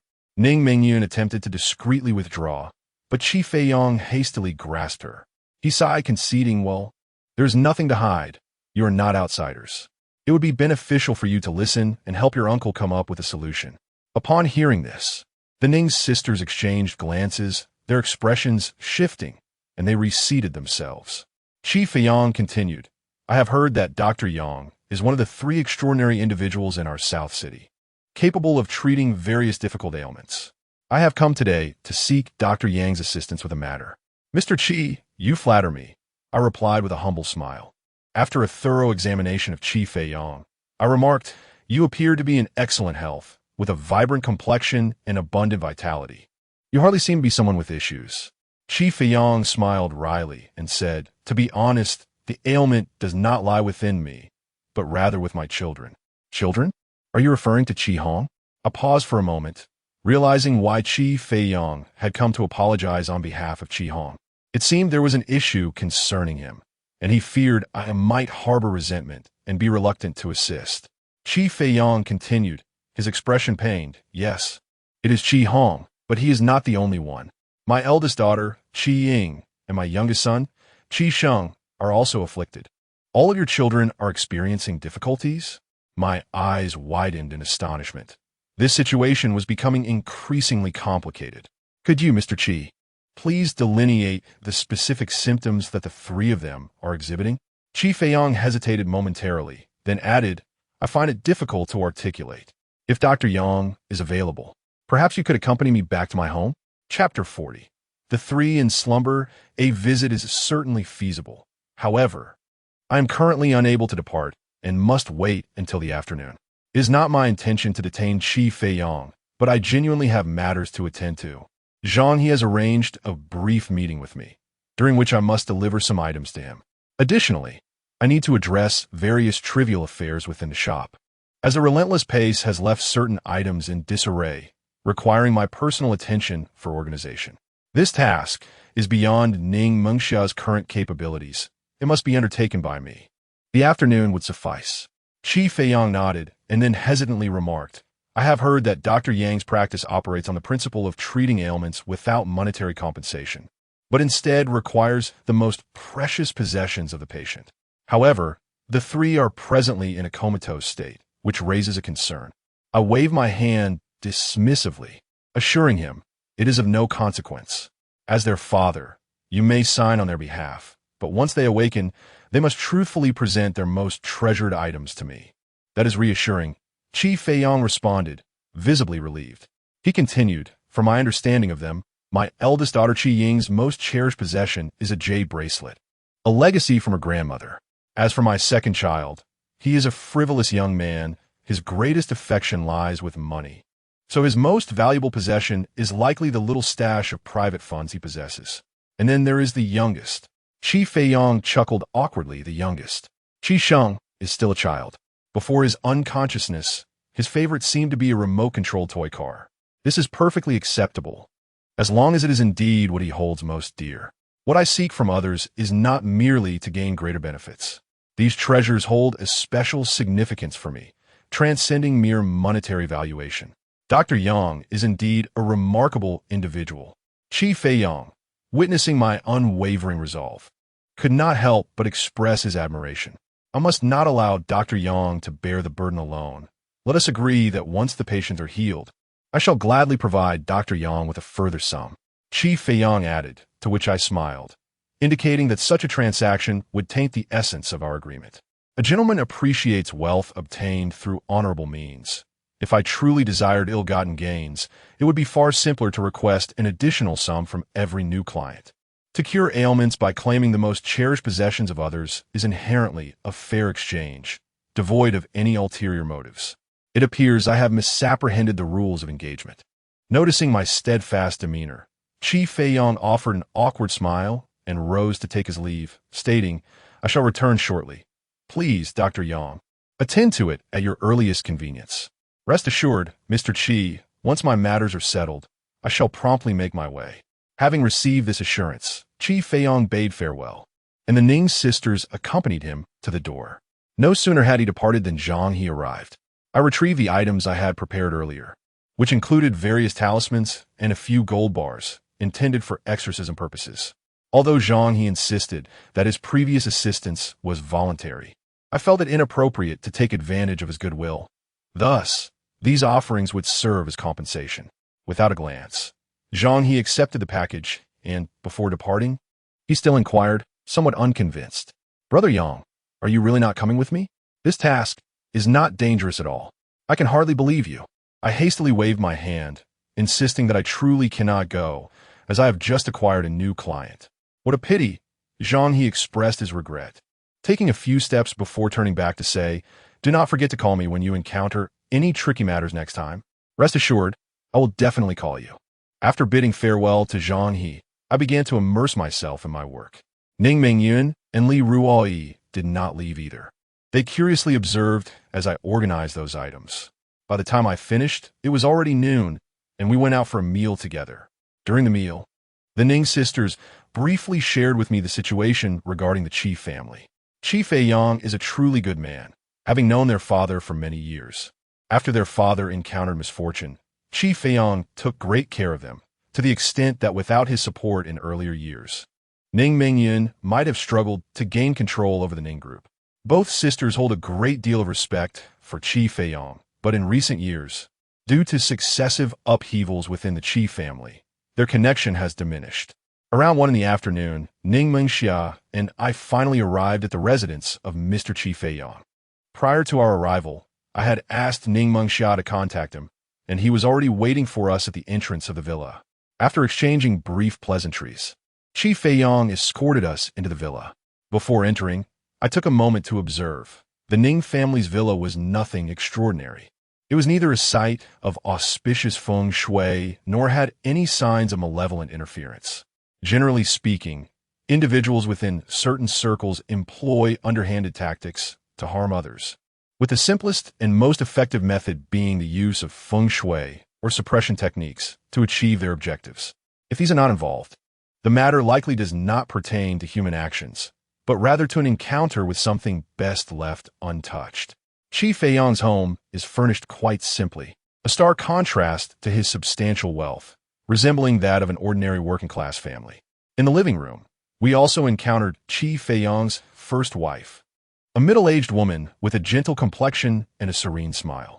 It was evident that she held a fondness for Ning Mengxia, engaging her in conversation for quite some time before finally releasing her grasp. However, she must have been aware of her son's character, refraining from uttering anything inappropriate and treating me with considerable respect. As Qi Feiyang pushed his wife's wheelchair, he led us upstairs while briefly recounting the circumstances surrounding his 3 children. The symptoms of the coma had emerged 6 days prior, initially affecting his eldest daughter, Qi Ying, who complained of fatigue and persistent nightmares. Qi Feiyang attributed her condition to the immense pressure of impending examinations and did not take it too seriously. However, the following day, Qi Ying fell into an unresponsive slumber, remaining unawakened despite his desperate calls. Subsequently, his second child, Qi Hong, and his youngest, Qi Sheng, also fell asleep that same night and never awoke. Initially, Qi Feiyang consulted several medical professionals, but after a thorough examination, no issues were identified. After several days of delay, he grew anxious. Having occasionally heard of my name from friends, he finally mustered the courage to seek my assistance. According to Qi Feiyang's description, their symptoms resembled those triggered by contact with certain peculiar objects, resulting in a state of soul detachment, which rendered them in a deep slumber.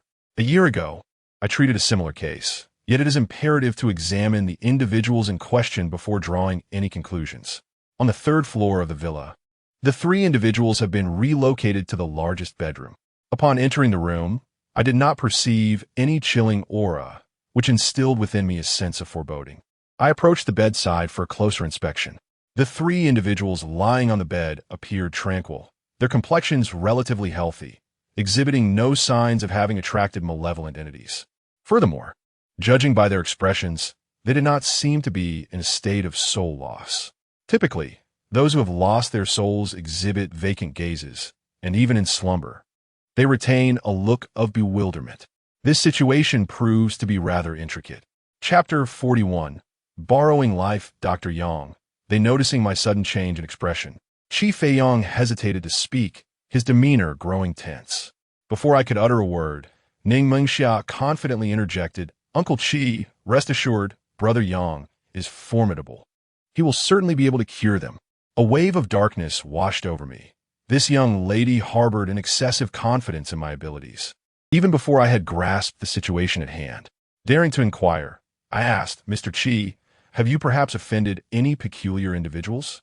Upon hearing my question, Qi Feiyang took a moment to reflect seriously, then replied with unwavering certainty, "In my years of conducting business, I have always valued harmony and have never stirred up any unresolved enmities." I nodded. His words did not seem to be deceitful. Since there were no apparent enemies, I could only attempt to uncover the issue from within them. Let's first remove their clothing. I gestured towards Qi Hong and Qi Sheng, deciding that it was best to refrain from undressing the young lady in the presence of her parents unless absolutely necessary. Qi Feiyang readily assisted, while Ning Mengxiao blushed and retreated to the doorway. Once the garments of the two were removed, I meticulously examined their bodies. Moments later, my eyes widened in astonishment, fixating intently on the back of Qi Sheng. There, along his spine, a faint red line was barely visible. This line lay beneath his skin, and had it not been for the fortuitous sunlight today, it would have been nearly imperceptible to the naked eye. It appeared to be a life thread. With my mouth slightly agape, I pondered the significance of the lifeline, which represents not merely one's vitality, but fate itself. The spine, a grand dragon of the human form, aligns with one's destiny. In ancient practices of bone reading, considerable emphasis was placed on the examination of the spine, as it was believed to yield far more accurate insights into one's fate than the analysis of the skull or hands. The sudden emergence of the lifeline suggests that one's fate may have fallen into the hands of another. In this modern era, individuals capable of manipulating the destinies of others are indeed rare. What formidable presence had the Qi family provoked? Yet, a frown crossed my face as I dismissed my earlier thoughts. If someone sought to harm the Qi family, could they truly summon such a master of fate? Surely, there would be more efficient means to bring about their ruin without resorting to such elaborate schemes. Furthermore, the three siblings of the Qi family remained merely in a state of unconsciousness, with no other anomalies present. Turning my attention back to Qi Sheng, I scrutinized him closely and soon discerned something amiss. Each of his fingers bore a small black. At first glance, they appeared to be ordinary moles. But upon closer inspection, it became evident that they seemed to pulsate, slowly inching toward the center of his palm. The lifeline, accompanied by these black marks on all 10 fingers converging towards the palm. Was this a nefarious borrowing of life? A particularly sinister form of fate manipulation known as heart extraction and fate alteration? Even I, who typically maintain my composure, could not suppress a gasp of trepidation. Throughout history, any technique associated with fate has been regarded as extraordinary and among the various forms of such techniques, the art of borrowing fate stands prominently. The practice of heart extraction and fate transference is considered particularly ruthless within the realm of fate manipulation. The most striking characteristic of this method is the appearance of ever-shifting black moles on the 10 fingers. The moment these moles converge in the palm signifies the completion of the borrowing process. The term heart extraction refers to the act of siphoning away their life essence, while fate transference involves redirecting their predetermined luck. Thus, this technique operates on dual fronts, not merely appropriating their fortune, but also usurping their very lives. I steadied my mind and quickly examined Chi Hong, who bore the same fate lines and shifting black moles on his fingers as his brother. I then had Chi Feiyang's wife assist in removing Qi Ying's clothing for closer inspection, and indeed, she too possessed these markings. At this point, I was entirely convinced that they had fallen victim to the heart extraction and fate transference technique. However, I soon found myself enveloped in a new conundrum. Despite the malevolence of this art, I knew that its application was fraught with numerous restrictions. The most significant limitation is that the consent of the individual whose fate is being borrowed is imperative, alongside a necessary compatibility in their astrological charts. The 3 siblings from the Qi family each had their distinct social circles, and especially considering that Qi Sheng was merely a child, how could he naively agree to lend his life to another? Even if the 3 were collectively deceived, the astrological compatibility seems excessively fortuitous. Unless my gaze fell upon Qi Feiyang and his wife. If it were not for the issues that had arisen with these 3 siblings, the source of the problem might very well lie within their own kin. Mr. Qi, I require your candid responses to the forthcoming inquiries, as they pertain to the lives of your 3 children. I can unequivocally inform you that should a solution not be found within 5 days, they shall never awaken again. My words were laden with gravity, causing Qi Feiyang's wife to tremble uncontrollably, tears streaming down her face. Ning Mingxia hurriedly stepped forward to offer solace, while Qi Feiyang first patted his wife's shoulder before turning to me with a wry smile, saying, "Dr. Yang, please proceed with your questions at such a moment. Even if you lent me a modicum of courage, I would not dare to deceive." "Very well, Mr. Qi. I urge you to reflect deeply. Have you encountered any peculiar individuals? Have you made any promises to them? The timeline is not restricted to recent events. It encompasses your entire life. Furthermore, regarding your current wealth, have you acquired it through any dubious means?" I reiterated my initial inquiry with utmost seriousness.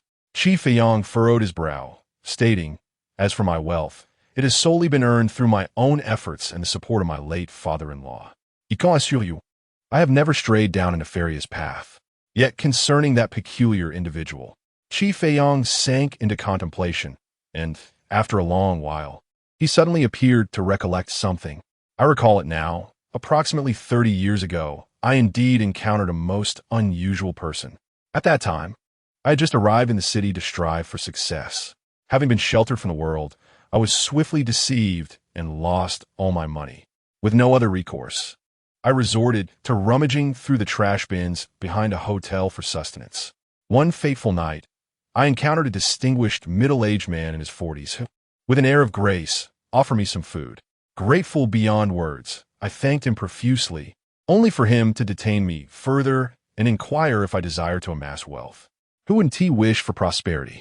I eagerly assented, and he proceeded to reveal a method to attain riches, contingent upon my cooperation.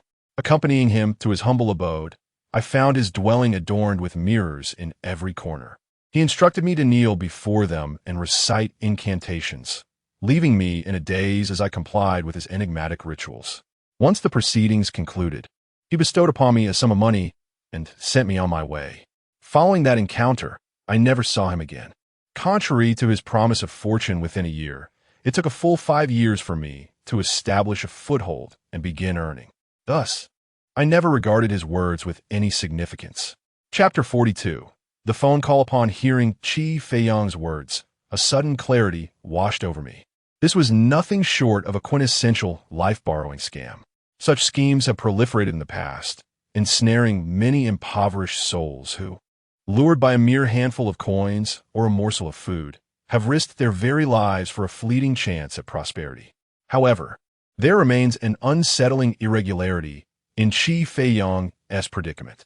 The concept of borrowing life typically implies that Qi Feiyong's own life would be at stake. Yet now it appears to have shifted onto the shoulders of his child. Furthermore, the tenet of life borrowing dictates that the subsequent pronouncements must hold truth. The other party claimed that Qi Feiyong would achieve wealth within a year. Yet it took him a full 5 years to realize such fortune. This effectively undermines the very essence of a life-borrowing technique. The situation is fraught with perplexities. Qi Feiyong, visibly anxious and riddled with guilt, inquired, "Dr. Yang, do you think the current state of those 3 individuals is connected to this matter?" There may indeed be a connection. Yet even if such a link exists, Qi must not bear the weight of guilt. Engaging in malevolent sorcery to harm others renders you a victim as well. I offered Qi Feiyong a comforting remark before shifting the conversation. Beyond this incident, have you encountered any other unusual individuals lately? I continued, if not individuals, perhaps a particular occurrence could suffice. Indeed, there are no individuals, but as for events, Qi Feiyong pondered deeply, pacing back and forth. After a brief interlude, he abruptly halted. "Ah, I recall now. Approximately a year ago, I received a phone call. The caller, without any preamble, demanded that I transfer all my funds to a foreign account. I initially dismissed it as a telecommunications scam and paid it no heed. The only unusual matter that comes to mind is that the number in question is my private contact, reserved solely for my closest friends and family. I have acquaintances within the telecommunications company, and thus, that number is impervious to typical scam calls and harassment. As for the request for money, I furrow my brow. Is it still possible to trace that number? I have already deleted the call history on my phone." Qi Feiyong glanced at his phone, initially shaking his head, but then hastily added, "However, I can ask my friend to retrieve the call records for me." "Very well," I nodded. "Next, Mr. Qi, please investigate this phone number, and then see if you can locate the house you visited years ago. I need to return home to gather a few things." The phone number presents no issue, but as for the house, Qi Feiyong's expression grew troubled. Over 30 years have passed. To be honest, had you not pressed me today, I might not have recalled this matter at all. That place may have even been demolished. I truly cannot guarantee I will find it. That's all right, Mr. Qi, just do your best. If it proves elusive, it is of no consequence. In truth, the ability to locate it holds significant importance. Yet, as Qi Feiyong stated, the likelihood of success after such a span of time is indeed slim. Qi Feiyong was already engulfed in self-reproach, and I felt no need to add to his burden. "I shall make every effort." Qi Feiyong exhaled deeply. I took out my phone to capture an image of the lifeline on Qi Sheng's body and the dark spot on his finger before I departed from the Qi residence. As soon as she got into the car, Ning Mengxia inquired with a hint of anxiety, "Brother Yang, do you have confidence in treating their ailment?" I responded with a teasing smile. "Didn't you assure me that I would surely be able to heal him?" Ning Mengxia stuck out her tongue. "I was merely worried about Uncle Qi. Besides, Brother Yang, you're so remarkable. I heard from my sister that you can even handle those monstrous snakes as thick as barrels. Surely, this should be a piece of cake for you."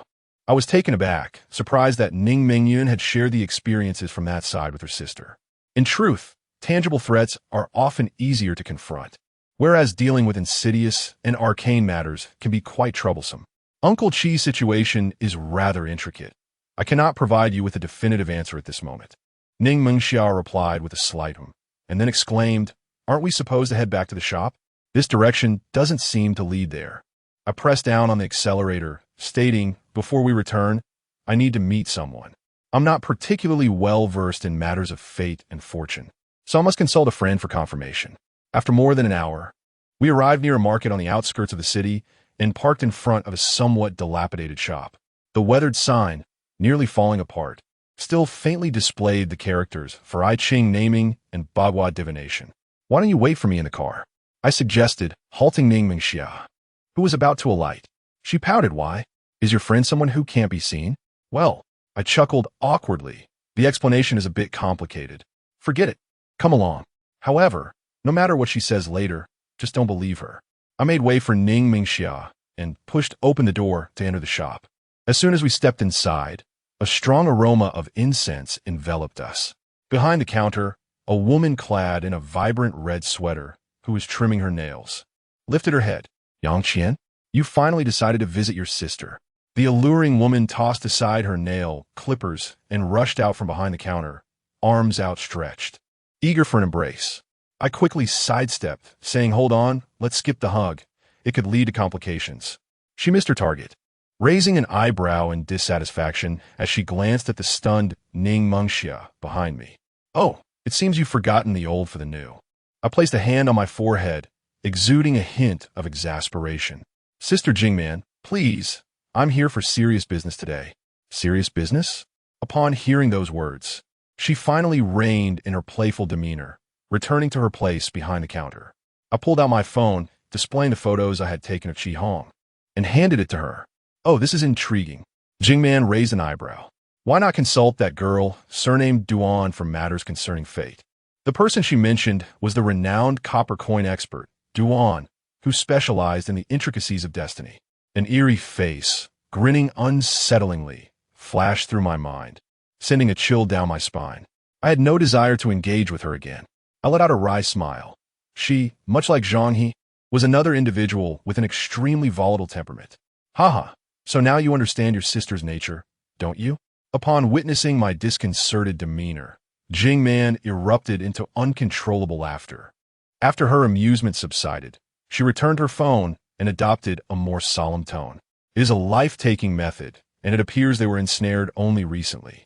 If it remains unresolved for approximately 5 days, their lives will be in grave jeopardy."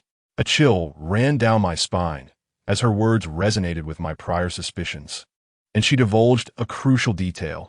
They had only recently fallen victim. With this confirmation, my mind began to weave a new hypothesis regarding the entire situation. "Thank you, Sister Jingman. I shall treat you to a meal another day." With the answer I sought in hand, I rose to take my leave. However, Jingman detained me, saying, "As for the meal, let that be, but next time you visit, do not forget to bring me that item." Chapter 43. The Poison of the Undead Brother Yang. Who is this Sister Jingman?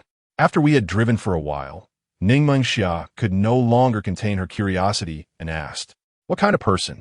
I sighed softly. Jingman can no longer be considered a complete human being. As I spoke these words, I couldn't help but recall the vanished Chenxi. Jingman's condition bore a certain resemblance to hers. Perhaps in the future, when I encounter Chenxi again, I could introduce her to Jingman, for they ought to be kindred spirits. Not a complete human? Ning Mengxia leaned closer, her eyes wide with inquiry. "Brother Yang, what do you mean by that? Is she not human, or is she a ghost?" I chuckled lightly and replied, "This matter is somewhat intricate. You will gradually come to understand. The beings in this world are far more complex than mere humans." Ning Mengxia pouted and settled back into her seat, but before she could even find her balance, she suddenly leaned in again and said, "Brother Yang, I see that Sister Jingman seems quite knowledgeable about these matters. Why not simply ask her for assistance? She cannot help with this matter." I shook my head. Due to a past incident, Jingman could no longer alter destinies. She could only manage some rudimentary fortune-telling and naming. As for that individual with the copper coin, perhaps she might be of assistance, but considering her temperament, I felt it prudent to refrain from seeking her help for the time being. Besides, I already had some leads. "All right." Ning Mengxia conceded with a nod and did not press further. We sped along, returned home to gather some essentials, and then made our way back to Qi Feiyang's residence. As soon as we entered, we were greeted by a series of startled exclamations from upstairs, followed by the unmistakable sound of shattering objects. A sense of foreboding washed over me, prompting me to quicken my pace and hasten up to the second floor. Upon my arrival, I was met with a horrifying scene. Qi Ying, who had been in a deep slumber for an extended period, was ferociously biting Qi Feiyang, while his wheelchair lay toppled nearby. The once gentle-faced woman was now cowering in terror against the wall. Upon hearing our approach, Qi Ying suddenly turned her head. The girl, who typically bore a delicate countenance, now wore a grotesque expression, her eyes wide with a crimson hue, and her lips slightly parted, revealing teeth stained with blood. "Ah!" Ning Mengxia had also rushed up, and upon witnessing this ghastly sight, she could not help but scream and retreat behind me. Had she succumbed to the poison of the undead? I furrowed my brow. Had she not been possessed by someone else's life force? How could she suddenly fall victim to this affliction again? Releasing Qi Feiyang, Qi Ying emitted a primal roar and lunged toward me. Without a moment's hesitation, I snatched the bag from Ning Mengxia's hands, rummaging through it until I retrieved a small pouch, which I tossed forward. A handful of vermilion powder, originally intended for purifying water, spilled forth. As Qi Ying collided with the powder, she came to an abrupt halt, emitting a foul-smelling green smoke from her body, her voice becoming a muddled cacophony. The demon-subduing staff. I called out to Ning Mengxia, who had finally regained her composure after the initial shock. She quickly retrieved the staff from her bag and tossed it to me. I caught it deftly and charged forward, pinning the still-struggling Qi Ying beneath me. Dr. Yang, do not harm her. Upon witnessing my intent to plunge the demon-slaying staff downwards, Qi Feiyang, already bitten, became frantic. I cannot afford to explain, as I thrust the staff into her glabella. As blood began to seep forth, a more pungent odor erupted from Qi Ying's mouth. I swiftly covered my nose and mouth, retreating to the side, while signaling for Qi Feiyang and Ning Mengxia to take cover. After Qi Ying expelled that foul breath, she ceased her struggles. Noting her stillness, I allowed myself a moment of respite, rising to open the window and let the noxious aroma disperse. Qi Feiyang scrambled to his feet, first lifting his wife into the wheelchair, then anxiously pointing at the motionless Qi Ying on the floor. Dr. Yang, what has happened to Ying? She has been poisoned by the corpse toxin, I replied, waving my hand to dissipate the last remnants of the foul scent. This toxin is not derived from the undead, but rather is a form of cadaveric poison, harvested from ancient corpses that have long remained uncorrupted, entangled in malevolent energies. Those afflicted become bloodthirsty, akin to the legendary zombies. Hence the name corpse toxin. As I elucidated the nature of the toxin, I retrieved a handful of incense ash from my bag and handed it to Qi Feiyang. Consume this. While the corpse toxin is not contagious, Qi Ying still harbors malevolent energy. It is wise to take precautions. Is this incense ash? Qi Feiyang paused momentarily upon receiving it. Yet without hesitation, he promptly stuffed the ash into his mouth and swallowed it whole. I pondered that those who navigate through life with ease tend to act with remarkable decisiveness. The average person would not dare to consume such ashes with such alacrity. After a difficult swallow, Qi Feiyang prepared to see his daughter once more. I gestured for him to attend to his wife first, while I took it upon myself to care for Qi Ying. I summoned Ning Mengxia to assist me in examining whether the lifeline on Qi Ying's spine remained intact. Once I confirmed that the lifeline was still present, I gently returned Qi Ying to the bed, observing her return to that state of deep slumber. I could not help but furrow my brow. The zombie poison is not a form of sorcery that can be cast from a distance. It necessitates direct contact with the victim. This indicates that the perpetrator must have been in contact with Qi Ying. Furthermore, the sudden onset of the zombie poison at this juncture likely suggests that the adversary has become aware of my involvement in this matter, prompting them to act hastily in an attempt to cause harm or to intimidate me. Their desperation is quite apparent. A smile crept onto my lips. When one is anxious, it is often when they reveal their true intentions. After Qi Feiyang had successfully calmed his wife's emotions, he approached me with trepidation and inquired, Dr. Yang, is Ying all right? For the time being, she is well. The zombie poison within her has been expelled. I reassured Qi Feiyang, lightening his heart before shifting the conversation. May I inquire about the progress regarding the phone and the house, Mr. Qi? Qi Feiyang's expression revealed a sense of helplessness. I had asked a friend to assist me in investigating the matter, but the phone number in question had long been deactivated, leaving us with no leads. As for the house, 3 decades have passed. It has long since been demolished, and I truly cannot recall any details. Qi Feiyang's response was not surprising to me. Given that the other party came prepared, it was unlikely they would leave any traces in such matters. In the absence of corroborating evidence, if it were merely Jing Man, I would hesitate to draw any conclusions. However, with the emergence of this toxic incident, my conjectures are likely to be quite accurate. I gathered my belongings and said solemnly, Mr. Chi, you should leverage your connections to identify everyone who has had direct contact with the three siblings. Chapter 44. The object of suspicion is everyone. It is imperative to thoroughly investigate everything. I emphasized my tone, for the remaining time of these three siblings was running short. Chi Feiyong's expression darkened. Dr. Yang, does this imply that their current predicament is the work of an acquaintance? I shook my head. It is not necessarily an acquaintance. But that individual must have had direct contact with all three of them. How dare someone harm my family? Chi Feiyong clenched his fists, a fleeting expression of malice crossing his face. To achieve such a level of business acumen, one cannot rely solely on kindness. Even someone like Chi Feiyong, who appears gentle, possesses a tempestuous wrath. The second sibling leads a rather chaotic personal life, yet the eldest and youngest maintain relatively straightforward external relationships, making the investigation manageable. I shall arrange it forthwith. Chi Feiyong hurriedly attempted to organize personnel, but before he could retrieve his phone, he added with a smile, "This matter may require some time. If Dr. Yang is unoccupied, why not temporarily reside at my place?" Chi Feiyong was evidently shaken, fearing a recurrence of the earlier incident. Having already gathered the essentials before returning home, there was no pressing need to go back, so I smiled and agreed. "Then I shall impose. It is hardly an imposition. Dr. Yang may rest in the living room. I shall have Sister Zheng prepare tea for you, and once I have arranged everything, I will come to keep you company." Upon my agreement, Chi Feiyong's face lit up with joy. After a courteous exchange, he went off to make arrangements. Having briefly observed the three siblings and assured myself that they were in no distress, I instructed Ning Mingxia to escort Chi Feiyong's wife downstairs. The middle-aged woman appeared quite shaken, her demeanor still reflecting lingering fears even upon reaching the living room. I requested Ning Mingxia to light a calming incense beside her to help soothe her nerves, for she seemed to be exhibiting symptoms of being thoroughly unsettled. It would be unfortunate if we failed to address the child's affliction and inadvertently frightened the spirit away from his wife instead. After more than 10 minutes, Chi Feiyong returned, having arranged everything, and joined us for tea.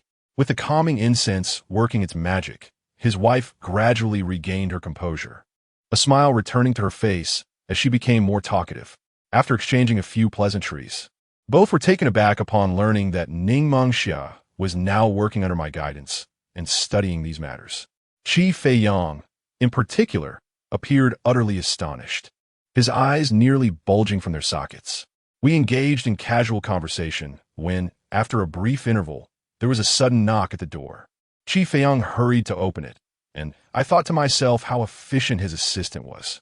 In the next moment, I witnessed him warmly welcoming a tall, graceful woman, whose presence was as delicate as the fragrance of orchids. I found myself puzzled. Why was she not at home with Li Ruoyi? "Sister, what brings you here?" Ning Mingxia greeted her with a smile.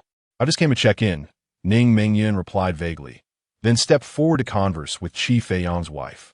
As dusk gradually enveloped the surroundings, there was still no word from Chi Feiyong's side. This individual possesses remarkable composure, even in the absence of updates from his subordinates. He refrains from making inquiries, with the principal undisturbed. I too find no reason for haste and take this opportunity to impart some fundamental knowledge of the industry to Ning Mingxia. For reasons unknown, I have an inkling that Ning Mingyun, who is engaged in conversation with Chi Feiyong, is subtly eavesdropping on my dialogue with Ning Mingxia. Around 7 in the evening, just as Chi Feiyong was about to invite us to dinner, the doorbell of the villa rang once more. Chi Feiyong promptly attended to the door, and moments later, he hurried back, placing a dossier before me. Their investigation persists. I instructed them to compile what they have gathered thus far. Dr. Yang, please review it for any insights.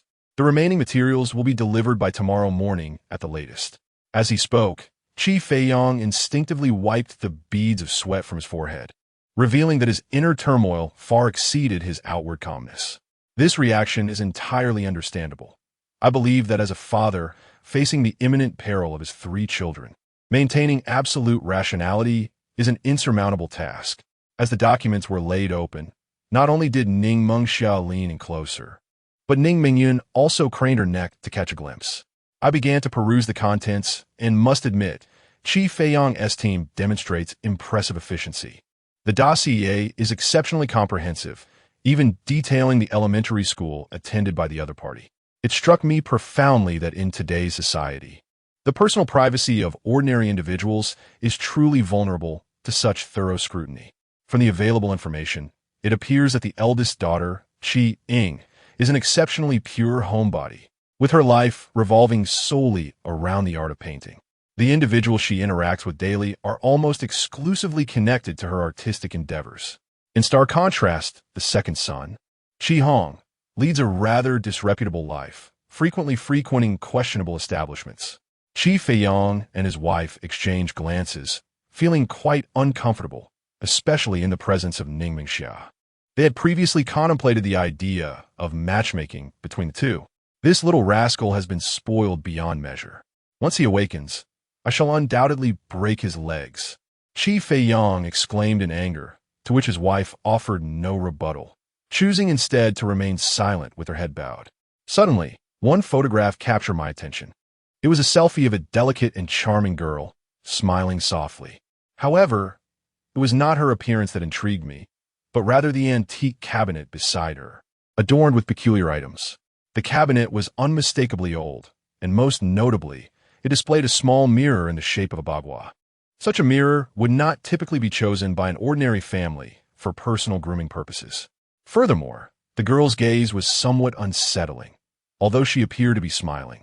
A deeper inspection revealed an inexplicable shadow of melancholy lurking beneath her cheerful facade. I placed the photograph before Chi Feiyang.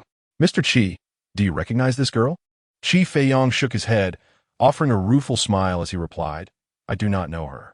To be frank, Chi Hong is surrounded by too many girls, and—" "I am aware," Chi Feiyang's wife abruptly interjected.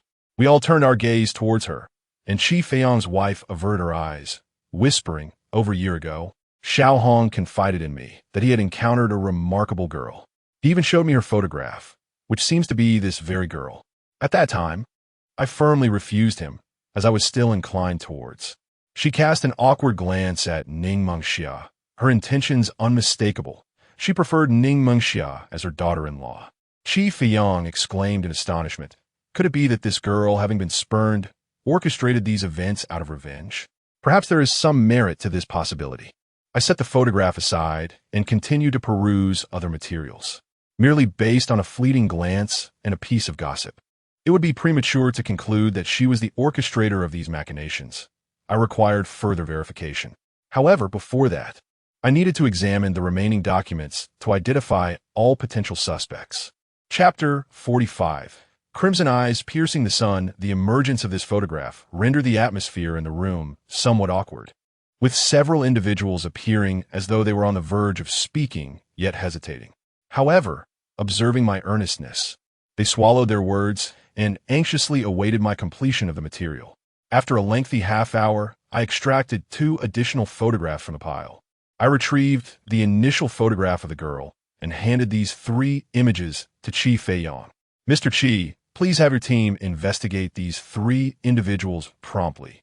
Chi Feiyang glanced at them and, without indulging in unnecessary inquiries, straightforwardly responded, "I shall arrange this immediately." "Wait," I called out to him after a moment's reflection. "At this juncture, let us disregard the children's privacy. Unlock the phones of Chi Ying and Chi Hong. Examine closely with whom they have been in recent contact. It is highly probable that the perpetrator has interacted with them." "Very well. I shall first make arrangements and then check their phones," Chi Feiyang conceded after a brief hesitation. As he exited the parlor, I soon heard commotion emanating from upstairs. Recalling the earlier incident, I instinctively grabbed my bag and rushed up. In the second-floor room, the 3 siblings lay on the bed, but the youngest, Chi Sheng, was convulsing violently, froth spilling from his mouth. His face was alarmingly flushed, and it seemed as though heat was radiating from his body. His eyelids, now inexplicably open, revealed bloodshot eyes filled with distress. The crimson threads continued to drift within the eyeball, converging towards the center, as if to intertwine into a single strand. Is this the ominous phenomenon known as crimson eyes piercing the sun? I furrowed my brow, contemplating the ruthlessness of the adversary. How could they be so impatient as to covet the life of a mere child? In the art of destiny, there exists a particularly malevolent technique designed to harm others. This method employs one's birth date, blood essence, hair, and other personal items, which are then encased and incinerated. The ashes are formed into a doll, through which a red thread is threaded through the doll's ear.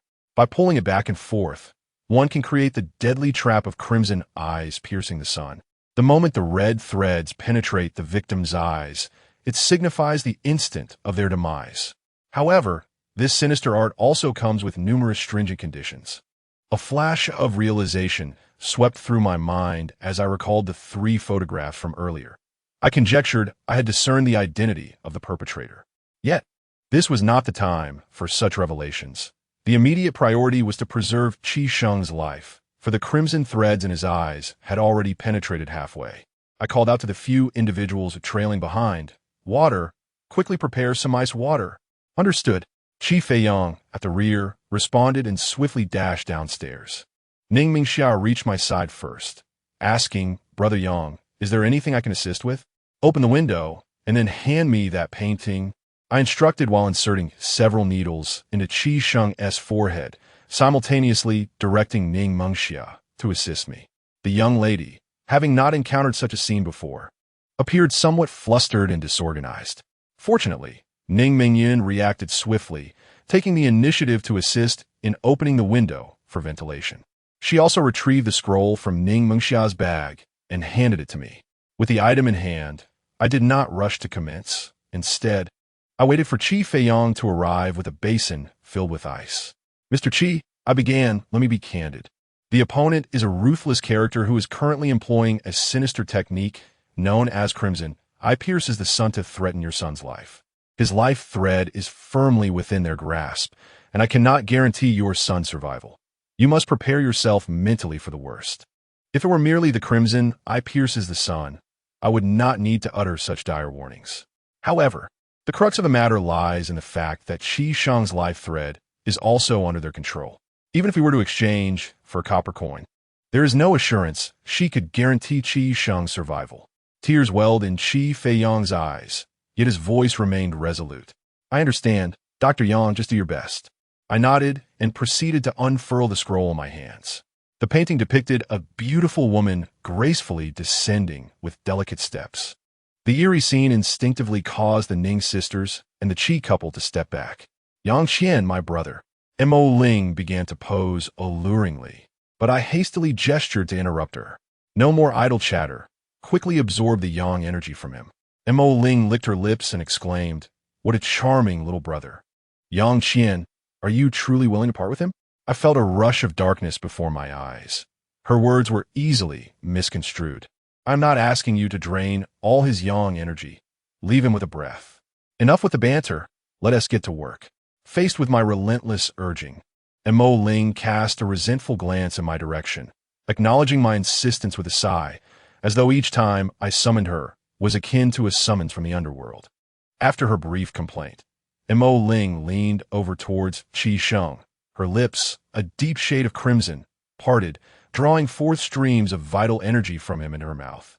In an instant, Qi Sheng, who had been trembling just a moment before, fell silent, his complexion gradually paling.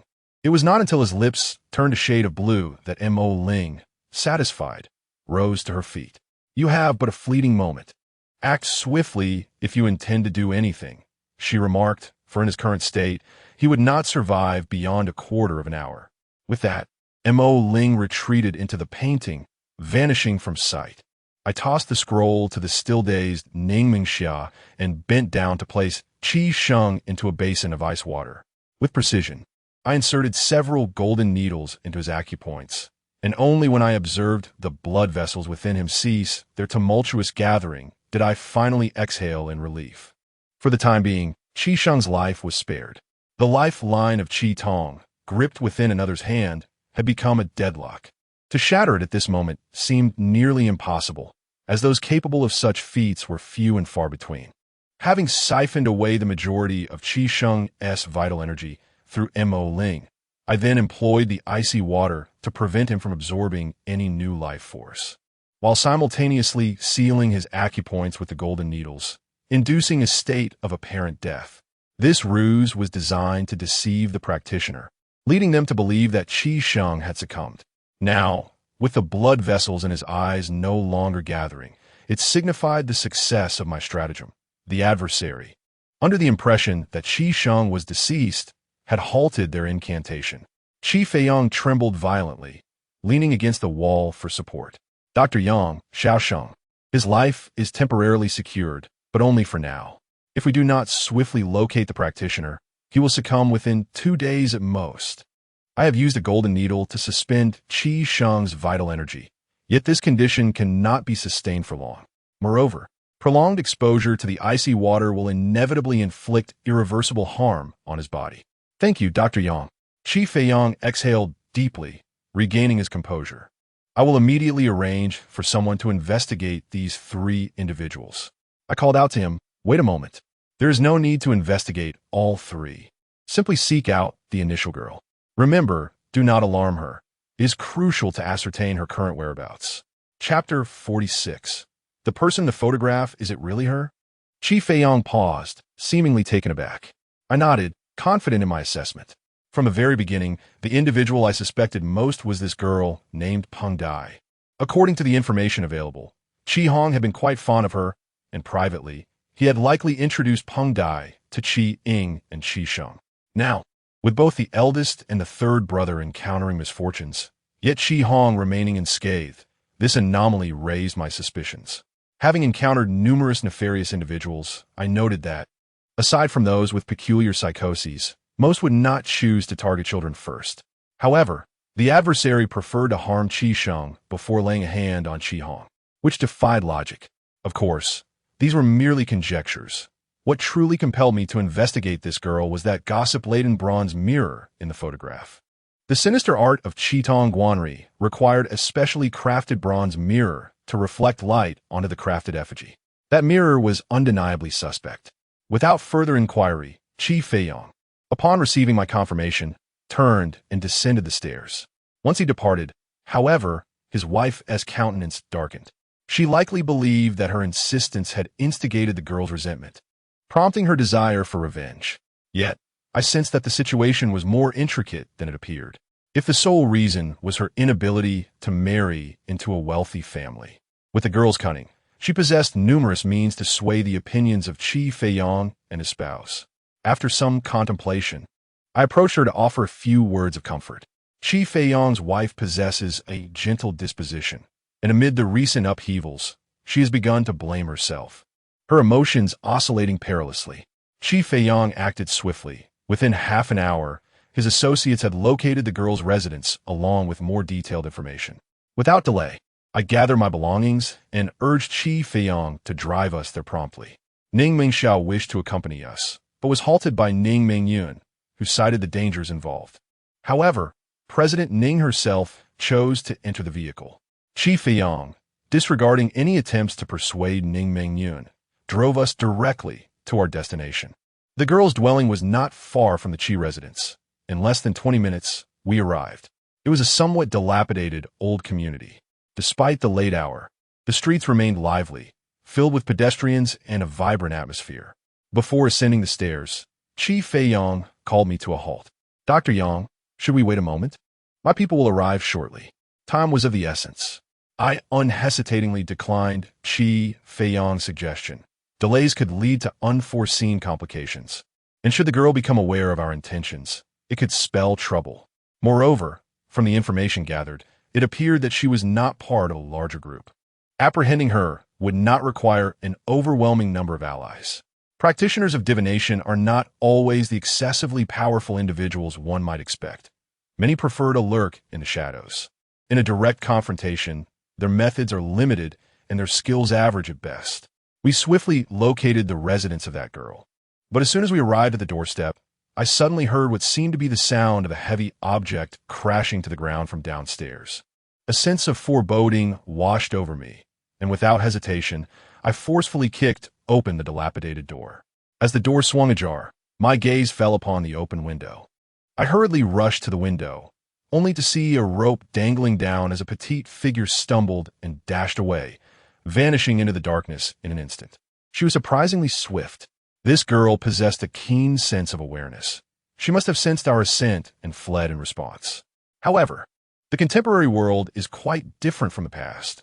Once one's identity is uncovered, evading capture becomes a formidable challenge. I turned to Chi, smiling. With your extensive connections, it should be a cinch for you to track her down, right? Chi Feiyong's face was etched with frustration, but upon hearing my words, he realized that as long as she remained in Nanchung, I would have a means to locate her.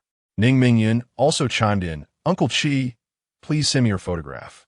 I will enlist my people to assist in the search.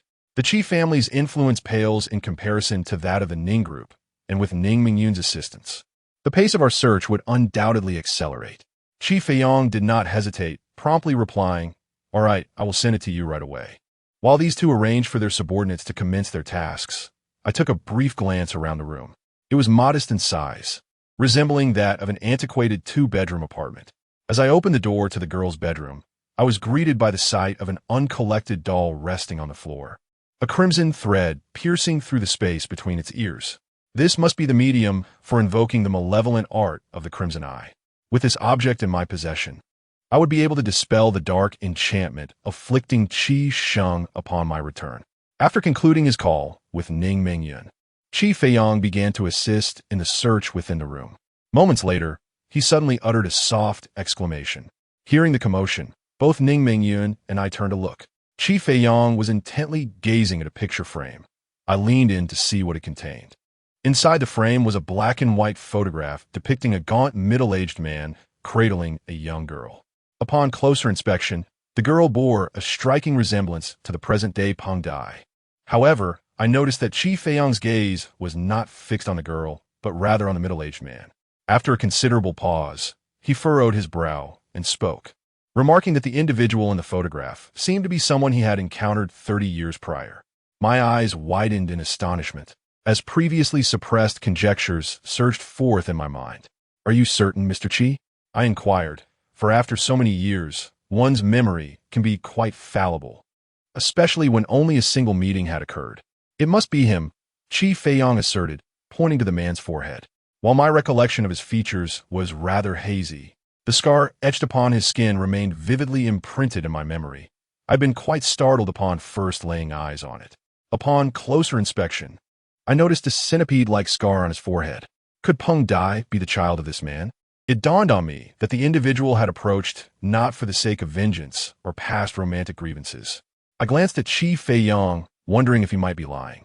Could there be more to the events of that year than meets the eye?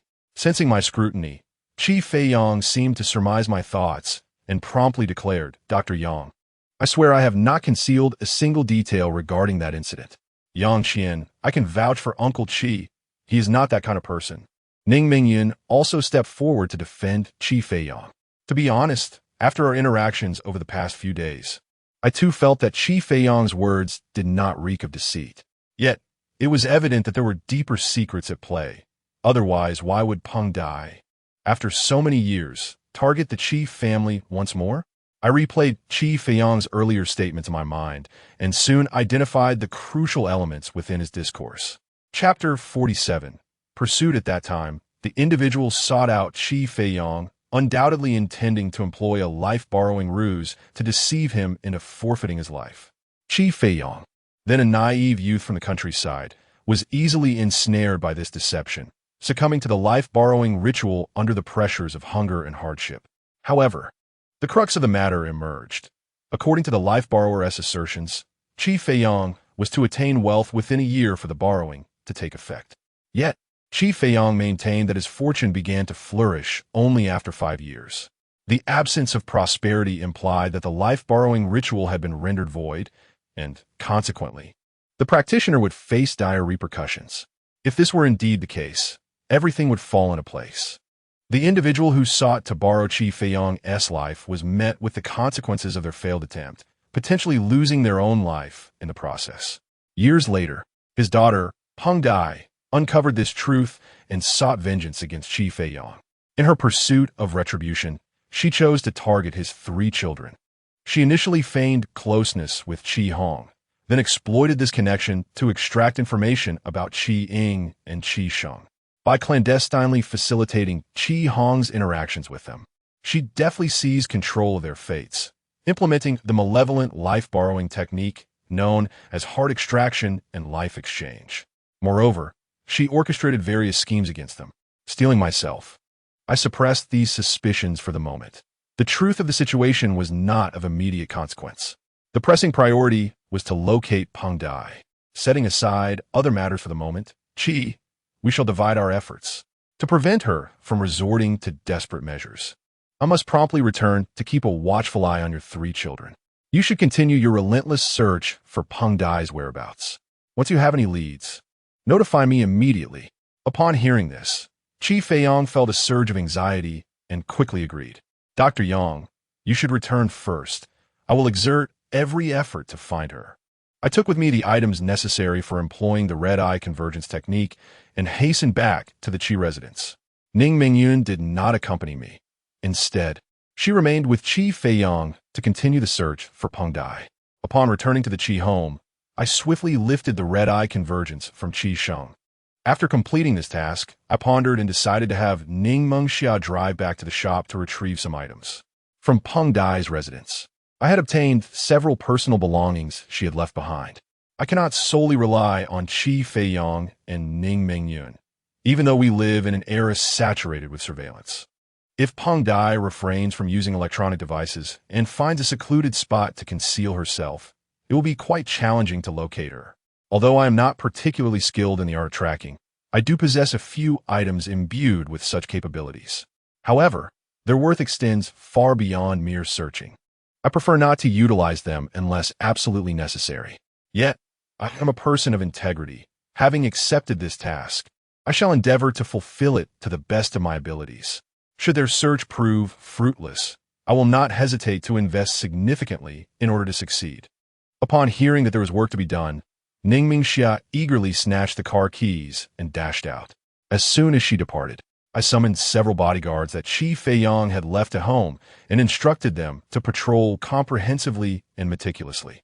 Once everything was arranged, I finally exhaled with relief, settling into the living room to await news from Qi Feiyong and Ning Mingyun. This wait extended throughout the night, until the early hours when I finally received a call from Ning Mingyun. President Ning, known for her brevity, merely provided a location before abruptly ending the call. I could hear a cacophony on the other end, accompanied by the sound of a car engine. It seemed that Ning Mingyun was in pursuit of someone. I pondered whether she was indeed chasing after Peng Dai. If that were the case, this woman possessed an audacious spirit. Those who dabble in the art of fortune-telling typically shy away from direct confrontation. Yet their underhanded tactics are aplenty, should anything untoward occur. Ning Mingxia would surely hold me accountable. After some contemplation, I decided to call Qi Feiyong. The call was swiftly connected, and she informed me that they were indeed in pursuit. Merely half an hour prior, they had located Peng Dai's whereabouts on the outskirts of the city. This woman had an accomplice, and at the moment of their discovery, her companion was preparing to usher her into a vehicle. Ning Mingyun's subordinate, known as Tiger, was the first to charge forward, displaying remarkable ferocity as he kicked Peng Dai's accomplice to the ground. However, after a brief struggle, Peng Dai managed to escape with her companion in the car. Subsequently, Ning Mingyun and Qi Feiyong rallied their subordinates, embarking on exhaustive search for the vehicle. Just moments ago, they finally spotted it on the road leading out of the city, and all their personnel have since pursued it. After listening, I finally breathed a sigh of relief. With so many individuals present, it was unlikely that anything would go amiss. To guard against any deceptive maneuvers from the opposition, I entrusted some life-preserving items to Qi Feiyong's subordinates before departing, instructing them to keep a vigilant watch over his wife and children. Accompanied by Ning Mingxia, I drove to meet them. As dawn broke, we halted our vehicle at a mountain ravine on the outskirts of the city. Dozens of cars lined the roadside, creating a rather impressive sight. Upon my arrival, a frantic Qi Feiyong rushed towards me. Without waiting for him to speak, I swiftly inquired, "What is the current situation?" Qi Feiyong replied urgently, "Those two have abandoned their vehicle and fled into the ravine. I sent a few subordinates to search for them, But shortly after entering, they began to act like wild beasts, seizing and biting anyone in their path, just like my eldest daughter, Qi-Ying, did earlier. We managed to subdue and tie up a few of them, but the situation is too bizarre. They dare not venture further. Following Qi Feiyang's direction, I beheld several suited men bound to trees, their eyes bloodshot, emitting low growls akin to those of wild animals. Was it another case of zombie poison? I furrowed my brow, pondering how Peng Dai, who delves into metaphysics, could have amassed so much zombie poison. Could it be the handiwork of her accomplice? A flicker of doubt crossed my mind as I stepped forward to assist in suppressing the zombie poison afflicting these individuals. Qi, Ning, do not allow everyone to gather here. Disperse them and block all possible escape routes in the vicinity. Remember, if you catch sight of those two, do not act aggressively. Simply notify us. Qi Feiyang and Ning Mingyun nodded in agreement, summoning their subordinates to begin the arrangements. After a brief moment, once they had issued their commands, I slung my bag over my shoulder and pursued the path they had fled. It was not long before I noticed bloodstains on the ground. Had one of them sustained an injury? I questioned in surprise. Ning Mingyun replied coolly, the tiger was a bit too forceful. That man received a blow from the tiger's fist, and one of his arms was broken on the spot. The image of that muscular brute flashed through my mind. Thankfully, it was not his head or another vital part, or else he might have been killed instantly by that punch. With someone injured, it was certain they could not escape swiftly. I tightened the straps on my bag and quickened my pace in pursuit. Chapter 48. Corpse Dan as dawn broke. We pursued our quarry to a point halfway up the mountain. Qi Feiyang and Ning Mingxia were struggling to keep pace. I contemplated allowing them to rest while we pressed on, but suddenly Ning Mingyun pointed ahead, exclaiming, I see those two. Following her gaze, I indeed spotted two figures less than 200 meters ahead, supporting each other as they trudged forward. Ning, the esteemed president, possessed keen eyesight. Having spotted them, there was no need for us to pause, so we hurried onward. The pair appeared injured, and their movements were sluggish, allowing us to close the distance swiftly. At this proximity, they became aware of our presence. Realizing escape was futile, they ceased their flight and unexpectedly sank to the ground.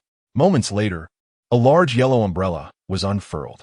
I was momentarily taken aback. Was this a sunshade? This umbrella was no ordinary summer accessory. It was designed to obscure yang energy, typically employed by those who cultivate spirits. Additionally, practitioners of certain dark arts occasionally utilize such umbrellas to shield yang energy while performing sinister rituals. Were they prepared to fight with desperation? I remained vigilant, signaling for my companions to step back. Navigating through a thicket of weeds and scattered stones, I finally discerned the identities of the two individuals. Peng Dai bore a striking resemblance to her photograph, yet now, her expression was devoid of joy, replaced instead by madness and fury. Beside her stood a rather unattractive man, his arm hanging limply, blood steadily dripping from it, his face ashen as he leaned against a stone. My gaze fell upon Peng Dai's hand, where she held a disc resembling a bagua, faintly marked with 3 red lines, which must represent the fateful ties of the 3 siblings of the Qi family. You are Peng Dai? I ventured first. Indeed, you are the villain who has thwarted my endeavors? Peng Dai's eyes were ablaze with fury. Had her gaze the power to slay, I would have surely been dispatched to the underworld by now. I rubbed my nose, conceding that your actions had indeed led to my misfortune. Yet to label me as a villain is utterly unfounded. Peng Dai spat derisively. You are nothing but a sycophant, blindly serving the affluent without regard for right or wrong. If you're not a villain, then who is? Her words left me momentarily speechless. Could it be that Peng Dai believed her actions to be noble? Why the silence? Have I struck a nerve? She taunted. With a cold laugh, she continued, I underestimated you. Today, I concede defeat, but mark my words, even in death, I shall drag those 3 down with me. At that moment, Qi Hong, who had finally caught up, gasped for breath and urgently exclaimed, Miss Peng, forgive my bluntness. But what animosity lies between us that prompts you to resort to such measures? If it is merely because my wife rejected your proposal for friendship with Qi Hong, I am willing to apologize on her behalf and assure you that we shall not interfere in your dealings with him in the future." Upon hearing this, Peng Dai burst into laughter. "Who would care for your worthless son? I approached him solely to gain the trust of him and your other two children, facilitating my ability to employ the technique of borrowing life. As for the enmity between us," Peng Dai's teeth clenched audibly. "Even in this dire moment, Qi Feiyang, why do you still feign righteousness? The vendetta for my father is one that cannot be reconciled." The mention of a vendetta for her father momentarily stunned Qi Feiyang. "My dear lady, such matters are hardly worth discussing. Throughout my life, I have not taken a life. Owing to the kindness of an old cow in my family, I have mostly subsisted on a vegetarian diet." Qi Feiyang's words were imbued with sincerity, devoid of pretense. If such heartfelt emotion were mere performance, I could only surmise that his acting had reached an unparalleled pinnacle. Peng Dai also sensed the authenticity in Qi Feiyang's statement. She furrowed her brow, preparing to speak. At that moment, a man slumped beside her suddenly interjected, "Xiao Dai, why waste words with them? With that thing in play, we might still prevail. Let us eliminate them all." I cast a wary glance at the man who had interrupted. There was something amiss about him. His sudden interjection seemed to conceal ulterior motives. The man reached into his bosom with his remaining hand, retrieving an object. Upon seeing its form, my pupils involuntarily constricted. A corpse, Dan. How could he possess such a thing? "Retreat, hastily retreat."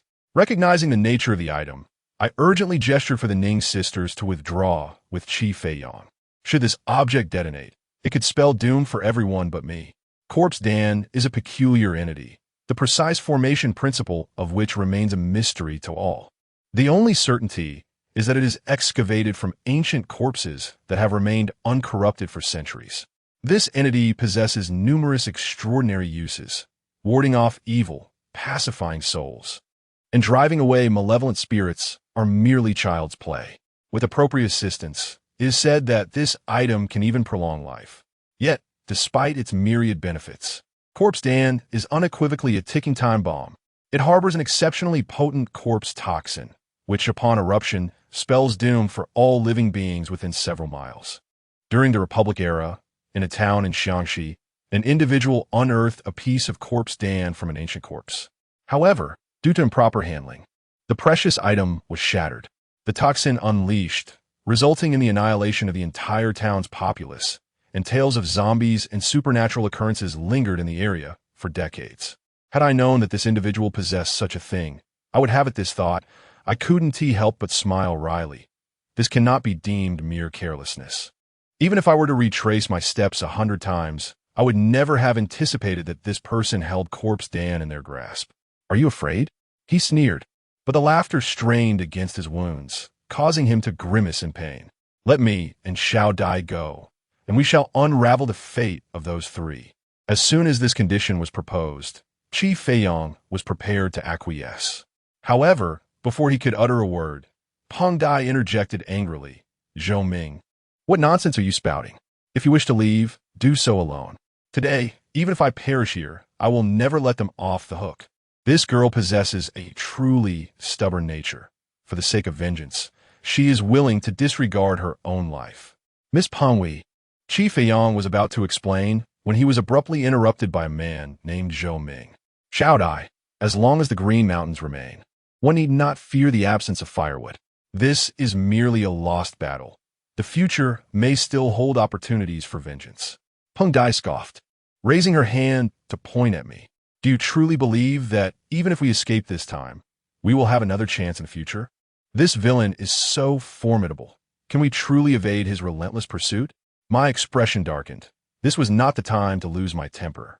For now, I would take Peng Dai's words as a compliment to my capabilities. Chapter 49. The tragic Peng Dai. Upon hearing Peng Dai's words, Zhou Ming fell into silence. Today, they were not rivals. Even if they fled, they would still be unable to escape the relentless pursuit. After a moment, Zhou Ming, with a fierce countenance, declared, "Mr. Qi, add one more condition. You must find someone to incapacitate him and ensure that he will not trouble us again in the future." At this pronouncement, I could not help but laugh in exasperation. It seemed this man lacked a certain intelligence. The threat posed by the corpse Dan in the hands of such a person was far greater than I had anticipated. It appeared I could no longer afford to remain a passive observer. Alas, it was merely a matter of returning to recuperate for a few days, for there was someone to care for me now. In an instant, I resolved to discreetly reach into my bosom with my left hand, grasping the red string tied around my right arm. As long as you spare my child, I swear I shall never pursue this matter again. As for other conditions, it is best not to mention them. Even if you insist on taking action, I shall not engage in such folly. Chi Feiyang's words stirred something within Zhou Ming. Yet Peng Dai remained impervious, her gaze fixated on the corpse Dan in Zhou Ming's hand, her eyes drifting as if calculating something. This resolute expression heightened my anxiety. 2 years prior, I had encountered such a look in another's eyes. That time, I almost fell victim to their madness. This time, I cannot afford to repeat that mistake. With a steely resolve, I swiftly tore the red string from my arm. A soft murmur resonated in my mind, akin to a multitude of voices infiltrating my thoughts, inducing a splitting headache. I endeavored to maintain a stoic expression, gesturing to them behind me to crouch at a moment's notice. Having completed this action, I no longer cared whether they understood, and with a swift motion, my right hand lunged forward. My hand, as dark as the depths of night, shattered the fabric of my sleeve, revealing a dense shadow that surged forth like a ferocious tiger, abruptly seizing the corpse Dan from Zhou Ming's grasp. Zhou Ming's pupils dilated in an instant. He was quick to react, attempting to evade as soon as the shadow manifested. Yet, the shadow's speed was remarkable, accompanied by an unsettling sound that momentarily stunned him. Similarly, Peng Dai, who had turned back, seized the fleeting opportunity, allowing the shadow to successfully grasp the corpse Dan and retract instantaneously. With a hiss, I stifled the excruciating pain in my right arm, retrieving the corpse Dan and swiftly wrapping the now golden red string around my arm. As the string coiled once more, the darkness on my arm began to dissipate, and the cacophony that threatened to shatter my mind faded away. A wave of weakness washed over me, and as the mountain wind blew, my body began to sway uncontrollably. 2 hands, differing in texture, reached from behind, attempting to steady me. However, I did not lean into their support. Instead, I bit my tongue to regain my balance. The 2 individuals opposite me appeared somewhat deranged in such a moment. I could not afford to show any sign of weakness. Acquiring the corpse elixir did not guarantee my victory. Who could tell if they had other tricks up their sleeves? Your hand. Is that the legendary corpse demon hand? It cannot be. Zhou Ming's eyes widened in disbelief, overwhelmed by shock. His already pale face resembled one coated in a layer of putty, as if he were on the verge of collapsing. I have seen much, yet what I possess is not the corpse demon hand, I replied with a smile, ensuring that my words were not mere fabrications meant to provoke him. The corpse demon hand is indeed something sinister. It is not an entity that mere mortals can command. Zhou Ming wished to speak further, but I decisively interrupted him. Now that the corpse elixir is gone, can we have a proper discussion? Discuss? What is there to discuss? The enmity of a father's murder cannot be forgiven. Peng Dai's eyes glistened with fury as she raised the Baoan mirror in her hand. Chi Feiyang had already regained his composure from the earlier shock and hastily raised his hands in defense. Miss Peng, is there a misunderstanding between us? I truly have never taken a life. You lie. Peng Dai was about to unleash another tirade when I cleared my throat and interjected, Peng Dai, your father was also involved in divination, correct? He met his demise due to a backlash from a life-borrowing technique. And the reason for this backlash was that he had borrowed Mr. Chi's life, but was thwarted. Am I right? You know of this? Peng Dai sneered. Indeed, my father perished due to the failure of that life-borrowing technique. You seem knowledgeable.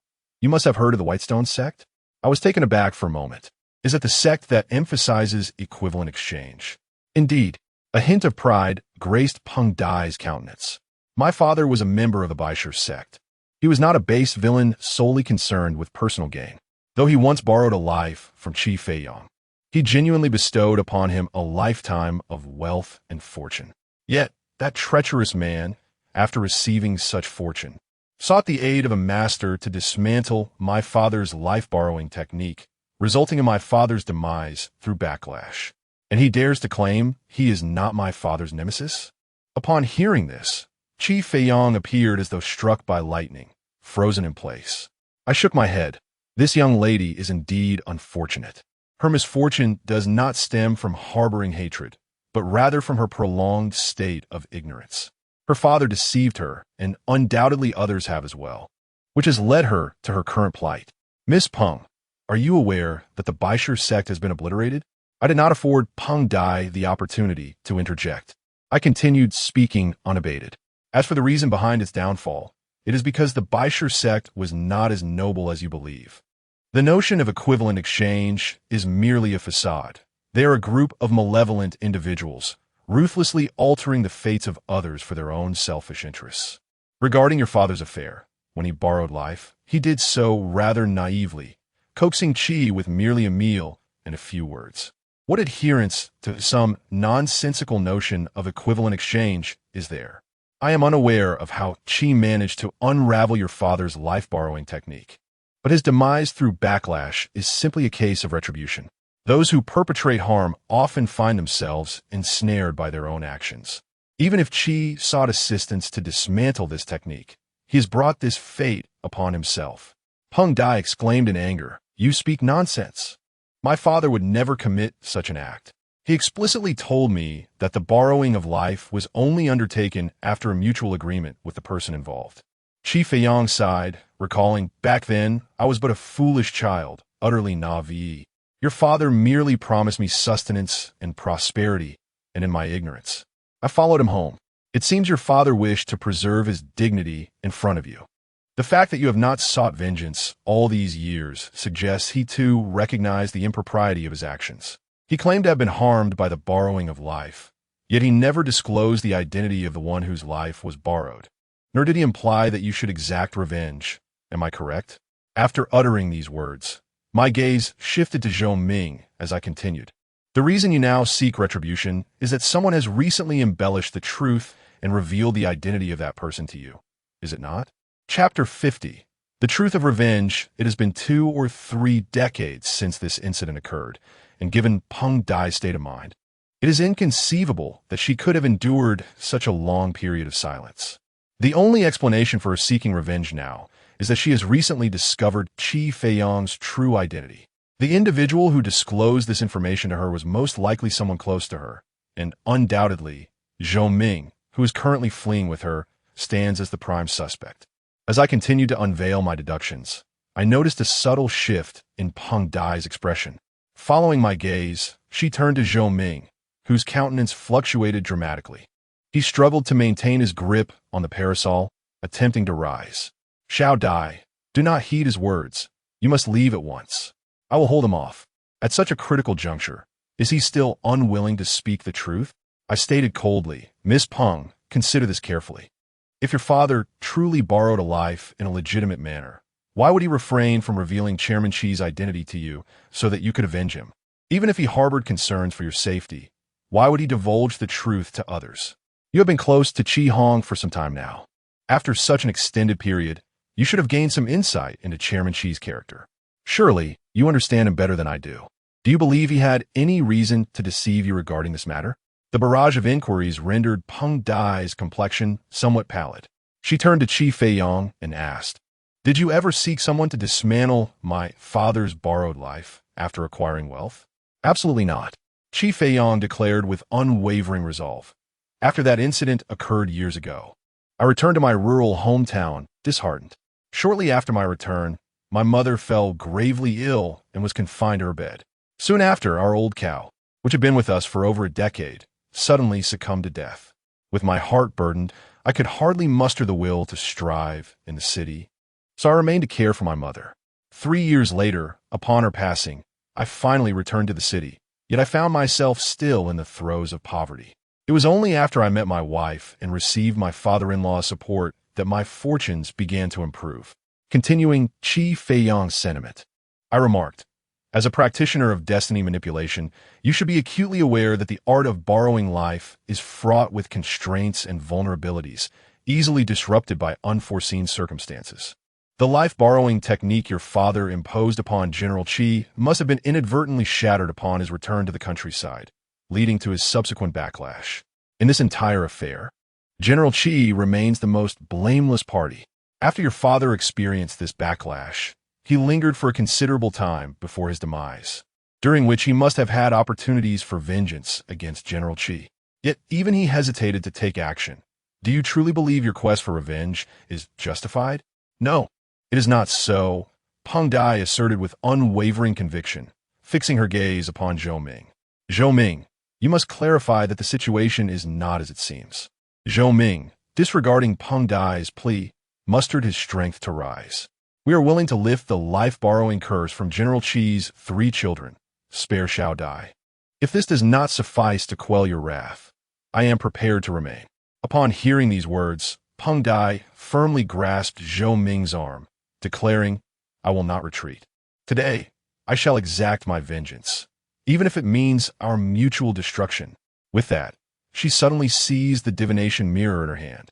I restrained Ning Mingyun, who was intent on rushing forward, knowing that the life-exchanging technique was not a mere curse for direct harm. Its activation required a certain duration. Even if Peng Dai were to summon all her strength, it would not instantaneously claim the lives of the 3 individuals. If I could capture Peng Dai, even if it resulted in merely 1 corpse, I held a 70% certainty of rescuing them before the technique fully manifested. Even if I were to concede defeat, I could humbly beseech Tong Qianduan for assistance. With her intervention, along with Peng Dai's corpse and her magical artifacts, I could undoubtedly nullify the life-exchanging technique. While I remained unperturbed, Zhou Ming, however, grew anxious. Drawing an unexpected surge of strength, he snatched the divination mirror from Peng Dai's grasp. Xiao Dai, you must leave at once, Zhou Ming urged, but Peng Dai remained unfazed, even brandishing a dagger to threaten him into returning the mirror. This girl had become utterly consumed by her desire for revenge. They were right. They were right. As the mirror teetered on the brink of being reclaimed, Zhou Ming suddenly spoke, repeatedly uttering these words, his tone and demeanor gradually sinking. At last, he had articulated it. I sighed softly, having gleaned the likely outcome from his reactions. With the words now spoken, Zhou Ming relinquished all restraint and poured forth his thoughts in a torrent. Through his words, the truth finally emerged. He and Peng Dai had known each other since childhood, and he had always harbored feelings for her. However, Peng Dai was often consumed by melancholy, at times even contemplating suicide, leaving him no opportunity to approach her. Later, while assisting Peng Dai in cleaning the old family home, he stumbled upon a tattered notebook. Within its pages were descriptions from her father regarding a past incident, alongside Qi Feiyang's birthdate and name. In a bid to uplift Peng Dai and seize the chance to win her heart, Zhou Ming embellished the tale, portraying it as though Qi Feiyang was ungrateful, having gained fortune yet unwilling to pay the price, leading to a fate that caused her father to perish. Upon learning of this, he and Peng Dai devised a plan for revenge. After listening to Zhou Ming's confession, Peng Dai's complexion turned pale, and she helplessly sank onto a stone. My heart did not ease. Instead, I steeled myself, prepared to take action at any moment. Although it appeared that Peng Dai had been kept in the dark, upon closer reflection, one could discern that she might have long suspected the truth. She merely sought a legitimate pretext for vengeance. Now that the truth was laid bare, she might still be inclined to take risks. Qi Feiyang exclaimed, Miss Peng, since this matter is a misunderstanding, as long as you are willing to let go, I assure you I will not pursue it further. Peng Dai struggled to lift her head, asking, Are you truly willing to let it go? I nearly killed your daughter and your youngest son. Qi Feiyang smiled and remarked, Fortunately, the outcome is favorable. Regardless, it is only natural that you harbor resentment. For your father's demise was indeed a consequence of my actions. His words did not seem to be a deliberate deception towards Peng Dai. Rather, his demeanor suggested a sincere intention to move past the incident, revealing a genuinely kind heart. Peng Dai's face turned ashen as she cast a glance at Zhou Ming before lowering her head and murmuring, Father, I have come to accompany you. Upon uttering these words, she suddenly raised a dagger and drew it across her own neck. Zhou Ming, witnessing the scene, made an attempt to intervene, but his injuries rendered him too slow to react in time.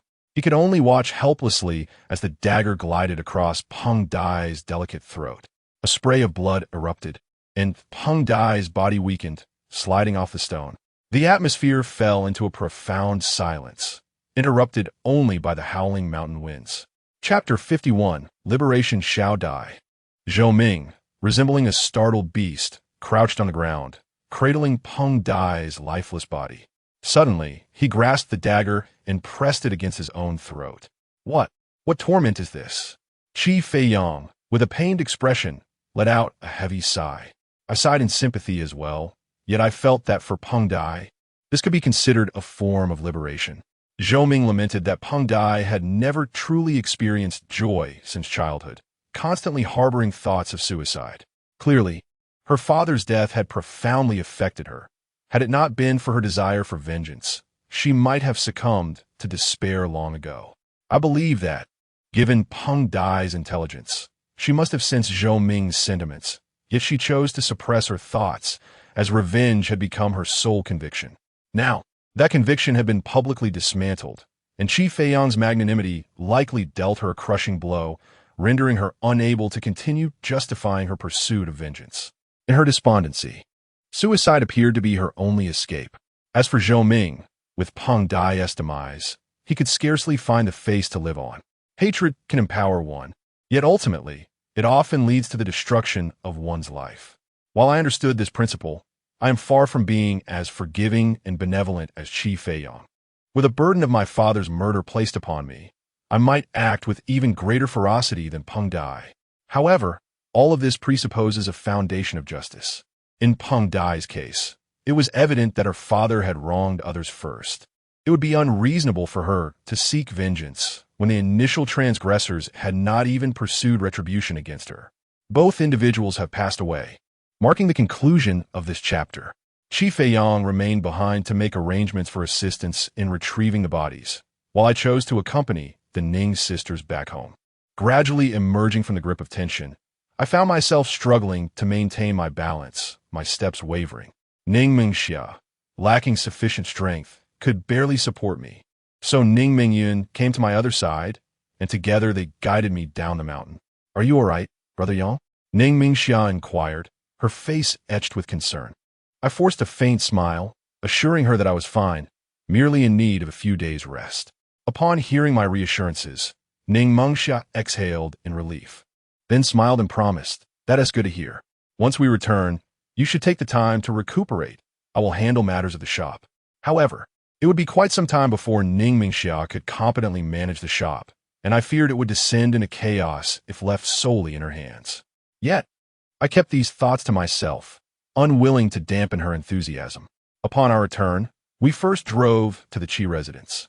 By the time we arrived, I had mostly regained my composure, and I promptly lifted the life-binding spell from the three individuals. Once I finished my tasks, Qi Feiyang returned as well. He had dispatched someone to investigate, discovering that neither of the deceased had any surviving relatives. He had already arranged for the funerary rites of Peng Dai and Zhou Ming, ensuring they would be cremated and properly laid to rest. Qi Feiyang, with a look of melancholy, recounted this situation to his wife. She, sharing his kind-hearted nature, expressed her sorrow over Peng Dai's unfortunate fate. My curiosity piqued.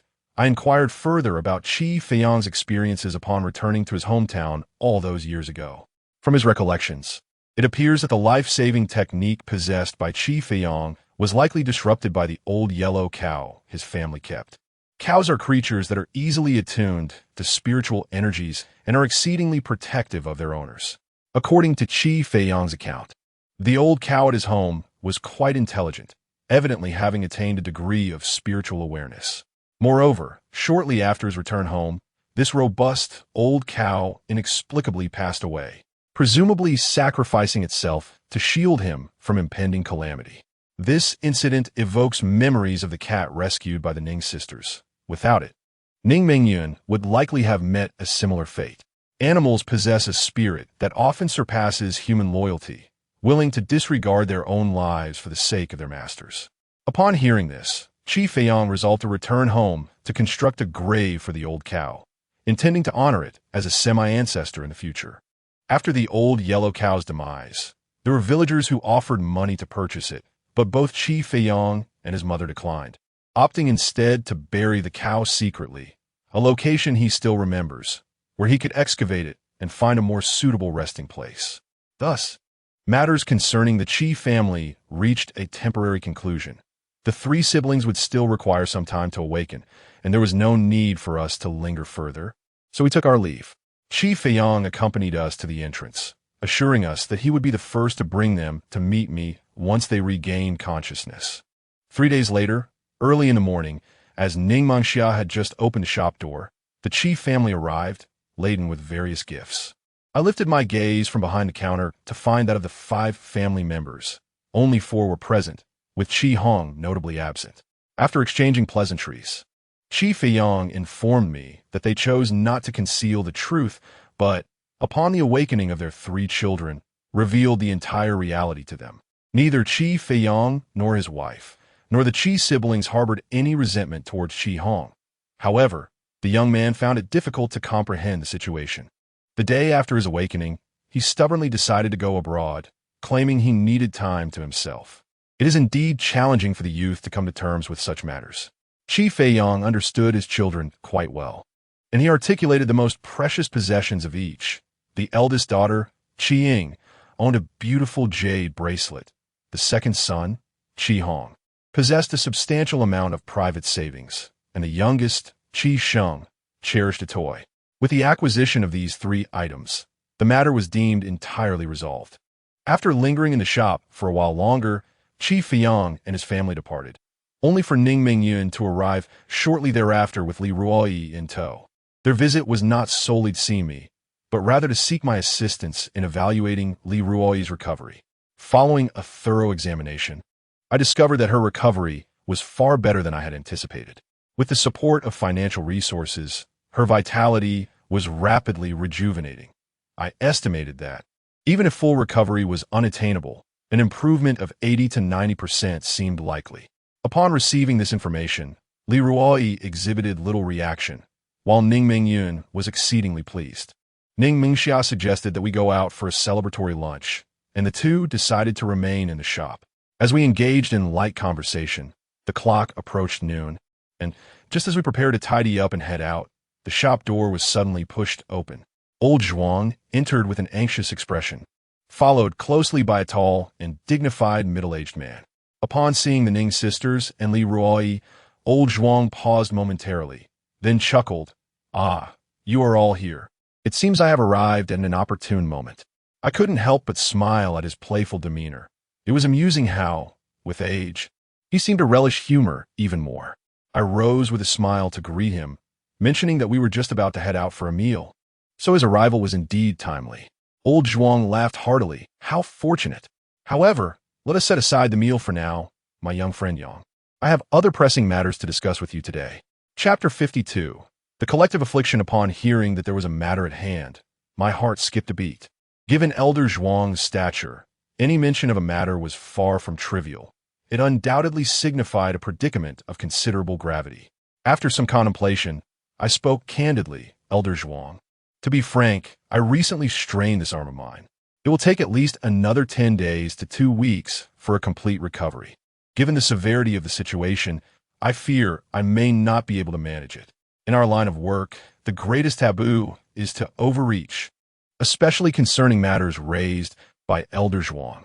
To forcefully accept such a task could lead to dire consequences, perhaps even death, without understanding how it came to be. Elder Zhuang, taken aback, inquired, "What kind of person could compel you to exert your utmost effort?" With a sigh of resignation, I replied, "It's not due to the individual. They possess a formidable weapon, which left me no choice but to act."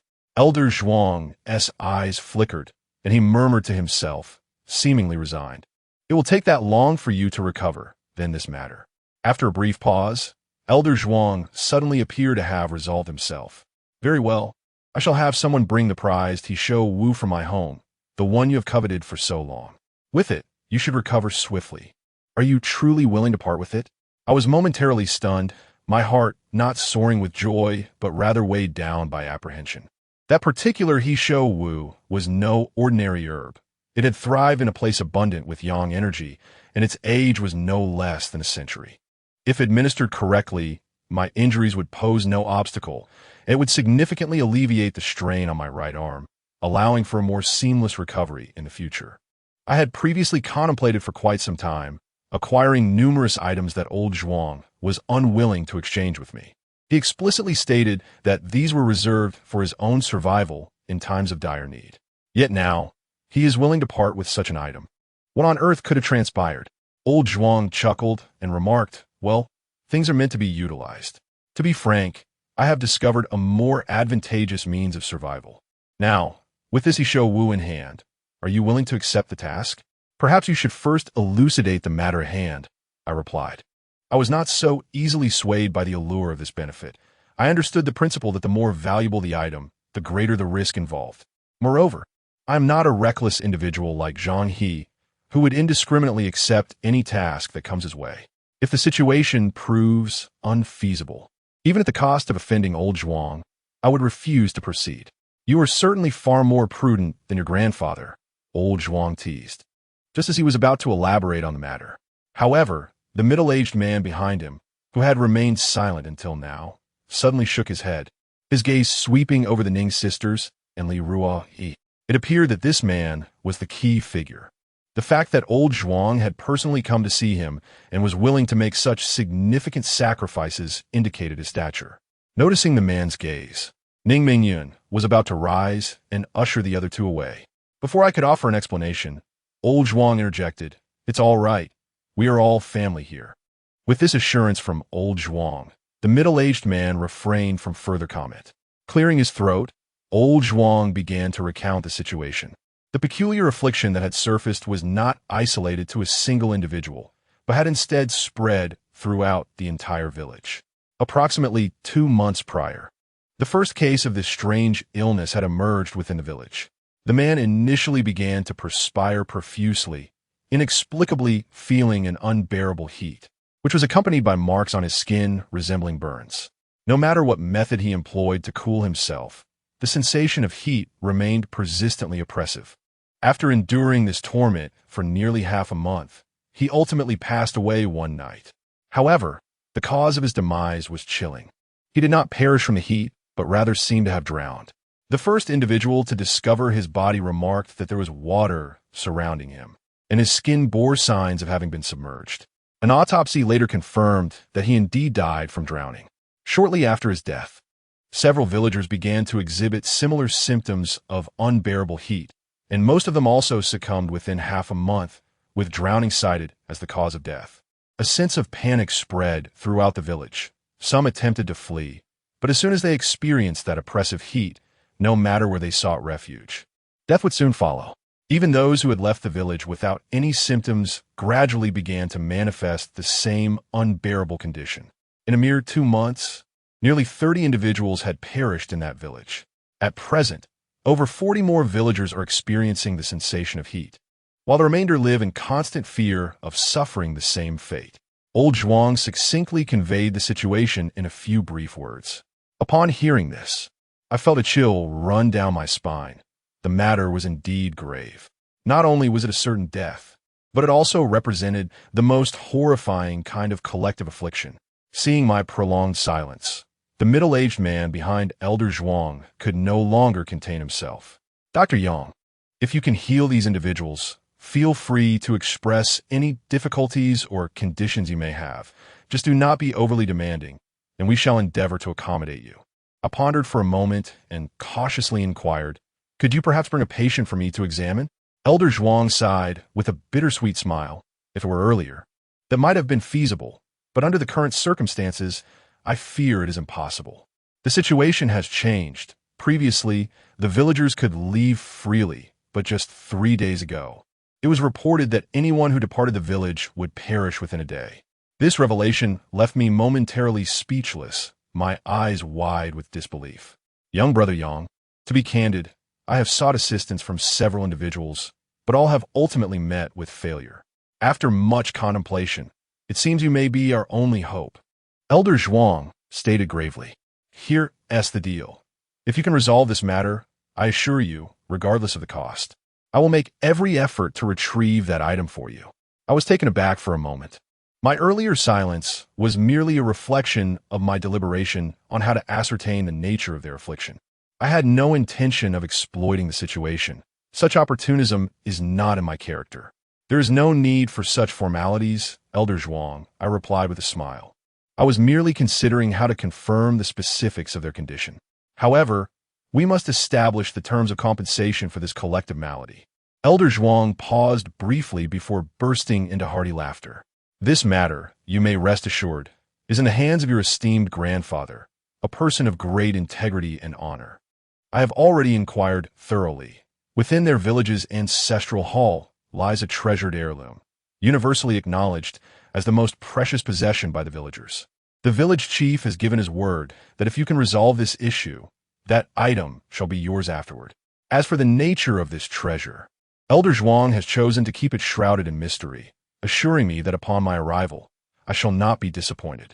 After a moment's contemplation, I added, "Let me be candid. I cannot guarantee with absolute certainty that I will accept this task. Should I find it insurmountable upon inspection, I will not proceed further." Elder Zhuang rose, acknowledging my words. "Indeed, my dear brother, I cannot compel you to leap into the abyss. Otherwise, when your grandfather returns, he would surely flay me alive to make a mattress. Thus, we have come to an agreement. I shall return to retrieve the herb, He Shou Wu, and once you have regained your strength, we shall set forth without delay." Chapter 53. Su family village. Old Zhuang departed in haste, assuring that he would return shortly, thus rendering any plans for a meal outside futile. Nevertheless, Ning Mingyun chose not to accompany Li Ruoi, instead opting to make arrangements for food to be delivered. Before we could finish our meal, Old Zhuang reappeared, carrying a precious herb, He Shou Wu. This time, the middle-aged man did not accompany him. Upon entering, Old Zhuang wore an expression of apology as he sought to explain the situation to me. It was indeed a rather delicate matter, one he found himself unable to decline, which compelled him to request my assistance. Upon hearing his words, I discerned the gravity of the situation. The individual who had solicited his help must possess a significant standing. Tentatively, I inquired about it, and Old Zhuang, without hesitation, raised a finger to indicate the magnitude of the matter. Suddenly, it all made sense to me. No wonder he was willing to go to such lengths to enlist my aid. This was something he could not refuse. Old Zhuang inquired how long it would take for me to recover, and upon learning that I would be able to consume the He Shou Wu this afternoon, he promptly arranged for a vehicle to pick me up at dusk for a night departure. He then excused himself to attend to other matters without lingering. As soon as he left, I hurriedly began preparing for the consumption of the He Shou Wu. As the sun dipped below the horizon, the vehicle arranged by Old Zhuang arrived ahead of schedule. I had fully regained my strength with the aid of the herb, yet I refrained from boarding immediately, opting to wait a little longer. Half an hour later, just as Old Zhuang was beginning to show signs of impatience, Ning Mingyun arrived, hastily delivering Ning Mengxia along with a trunk filled with various outdoor equipment. The president of Ning University expressed her disdain for the items I had brought, deeming them unworthy for her sister, insisting on replacing everything with new ones. In truth, I believed that provisions would be made for us on that side. However, Ning Mingyun was resolutely adamant, presenting an air of determination that if I did not acquiesce, her sister would not accompany me. Ning Mingxia, being rather impressionable, left me with no choice but to comply reluctantly. In light of the significant matters at hand, Elder Zhuang refrained from jesting about this issue, his demeanor extraordinarily solemn as he imparted his admonitions, which lasted nearly 10 minutes before permitting us to depart. Once in the vehicle, Ning Mingxia and I settled into the back seat to rest our eyes, while the two drivers alternated at the wheel, maintaining an uninterrupted journey. As dawn broke, we finally arrived at the outskirts of the village. This village was not small and boasted a favorable location at the foot of a mountain. Judging by its decor and layout, it had likely been a tourist destination in the past. However, the roads leading here had been sealed off, and amidst the delicate veil of mist, the white-walled, gray-tiled houses appeared to float ethereally, imparting an otherworldly ambience. The distinguished middle-aged man I had encountered yesterday approached to greet us. He introduced himself as Wu Bai, a friend of the village chief. who had entrusted him with the task of locating individuals for assistance. I offered a faint smile without uttering a word, as I discerned that not a single statement he made bore truth. Perhaps even his name was a fabrication. Nevertheless, such matters were of little consequence. Sometimes, it is wiser to forego curiosity. Wu Bai promptly guided us beyond the village limits. According to him, outsiders who linger in this village for a prolonged period might succumb to a peculiar affliction, ultimately leading to their demise. The position we now occupy serves as a delineation. Beyond this point, we shall inevitably be affected. I retrieved several sheets of yellow paper from my bag and cast them forward. The yellow paper fluttered gently downwards, revealing no anomalies. I uttered a soft gasp, for typically, in cases of such pervasive or collective maladies, the most plausible explanation is that the entire area is shrouded in an enigmatic malevolent aura, the source of which remains unknown. Unwittingly, these individuals may have inhaled this sinister energy, leading to the emergence of the peculiar illness. The purpose of these yellow sheets is straightforward. Upon contact with the malevolent aura, they will spontaneously ignite. Should such a widespread malevolent energy fail to manifest, the collective illness would become increasingly troublesome. As I pondered deeply, a gaunt elderly man with graying hair emerged from the mist. He approached at a brisk pace, but halted at a considerable distance instead of coming directly to us. He is Su Qingde, the village head of Zhijiakan. Wu Bai first introduced him to me in a hushed tone, then turned to the man and called out, "Wait a moment, village head Su." Su Qingde's eyes were filled with urgency, yet upon hearing this, he could do little more than wait anxiously in place. Wu Bai withdrew his gaze and tentatively inquired, "Dr. Yang, what do you plan to do next?" After a moment's contemplation, I replied, "I need to enter and assess the patients." Wu Bai replied solemnly, "Dr. Yang, I must caution you. Once you step inside, there is a significant risk of contracting that strange illness." I was acutely aware of the stakes. Entering this place was a decision I made after much contemplation. With this right hand by my side, I am confident that the peculiar ailments here cannot easily ensnare me. The source of these strange maladies does not stem from an overwhelming presence of malevolent energy. To uncover the cause, merely observing one or two patients will not suffice. I must delve deeper and witness it for myself. Elder Zhuang places great importance on this matter, and before my departure, he assured me that regardless of my presence, he would do everything in his power to retrieve that object for me. Given his sincere intentions, it is only fitting that I exert my utmost effort in return. Whether out of professional ethics or personal obligation, I cannot approach this matter with indifference. After a moment's reflection, I instructed Ning Mengxia, who was to accompany me, to wait outside. "Please remain here for my return." "All right, just be careful," she replied, hesitating only briefly. This young lady possesses a commendable trait. She is obedient and not stubborn. Unlike some who, despite knowing their limitations, insist on meddling and causing chaos. "Mr. Wu, I entrust her to your care. Please ensure her safety." Upon hearing this, Mr. Wu, with a serious demeanor, smiled and replied, "Rest assured, Mr. Yang, I will safeguard her while you attend to matters in the village. Please do whatever is necessary to find a solution, and do not hesitate to contact me should you require assistance. Ich shall do my utmost." Taking another bag from Ning Mengxia, I turned and stepped into the confines of this village. My senses remained alert. Everything appeared as it should, with no discernible changes. As I ventured forward, it was not long before Su Qingde, unable to contain his urgency, rushed to stand before me. "You must be Master Yang Qian, am I correct?" "Indeed, heroes emerge from youth. Mr. Wu has spoken highly of you, and the lives of over 300 people in our village of Su are entrusted to you." Upon finishing his words, Su Qingde performed a deep bow.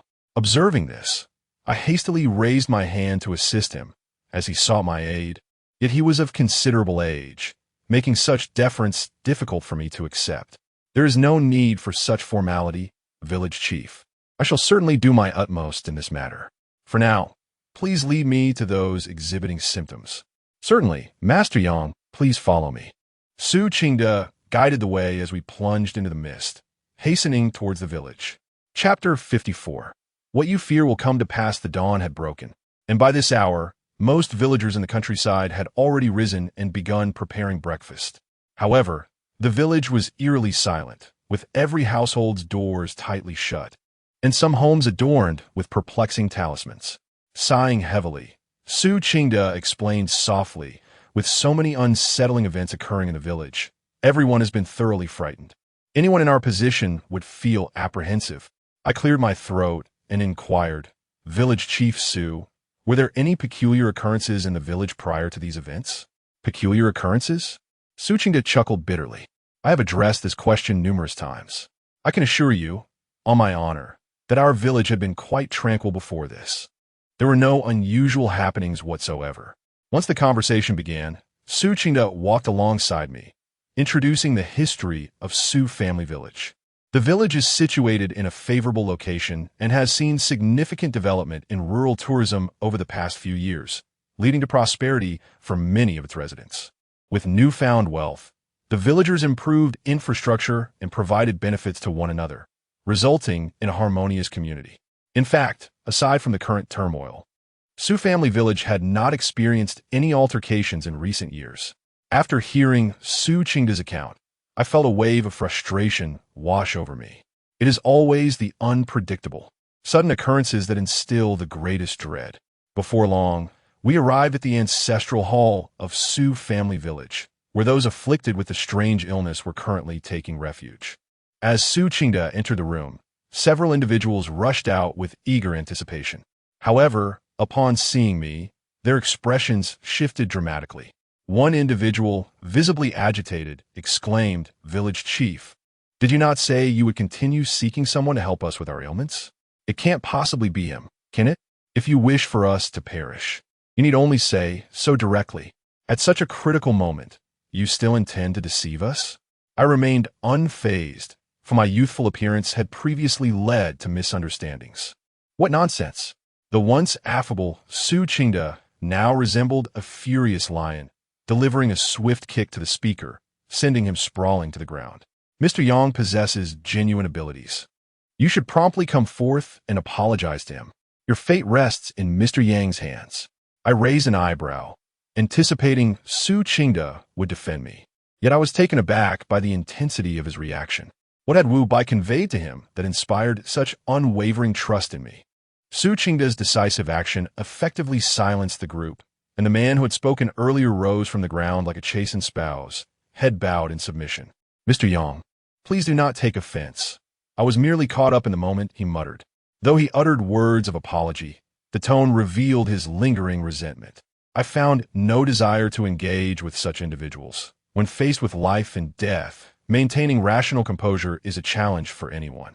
To speak candidly, if I were on the brink of death and the one assigned to treat me was a youth even younger than myself, I would undoubtedly harbor reservations. Get back at once, Su Qingda bellowed, causing the men to retreat in a state of trepidation to their respective quarters. Su Qingda forced a smile, apologizing to Mr. Yang for the display, remarking that these rough men were now frightened and that his words had perhaps been a tad hasty. No matter, I waved my hand dismissively, my gaze still fixed on those individuals. It appeared that they were already exhibiting symptoms of an enigmatic ailment.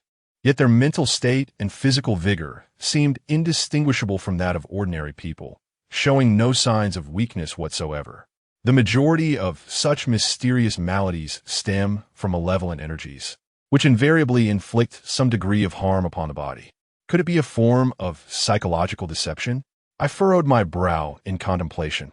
If that were indeed the case, the situation would become increasingly complex. Noticing my unwavering scrutiny of the men, Su Qingda hesitated before softly inquiring, has Mr. Yang discerned anything? Not for the moment. I replied candidly.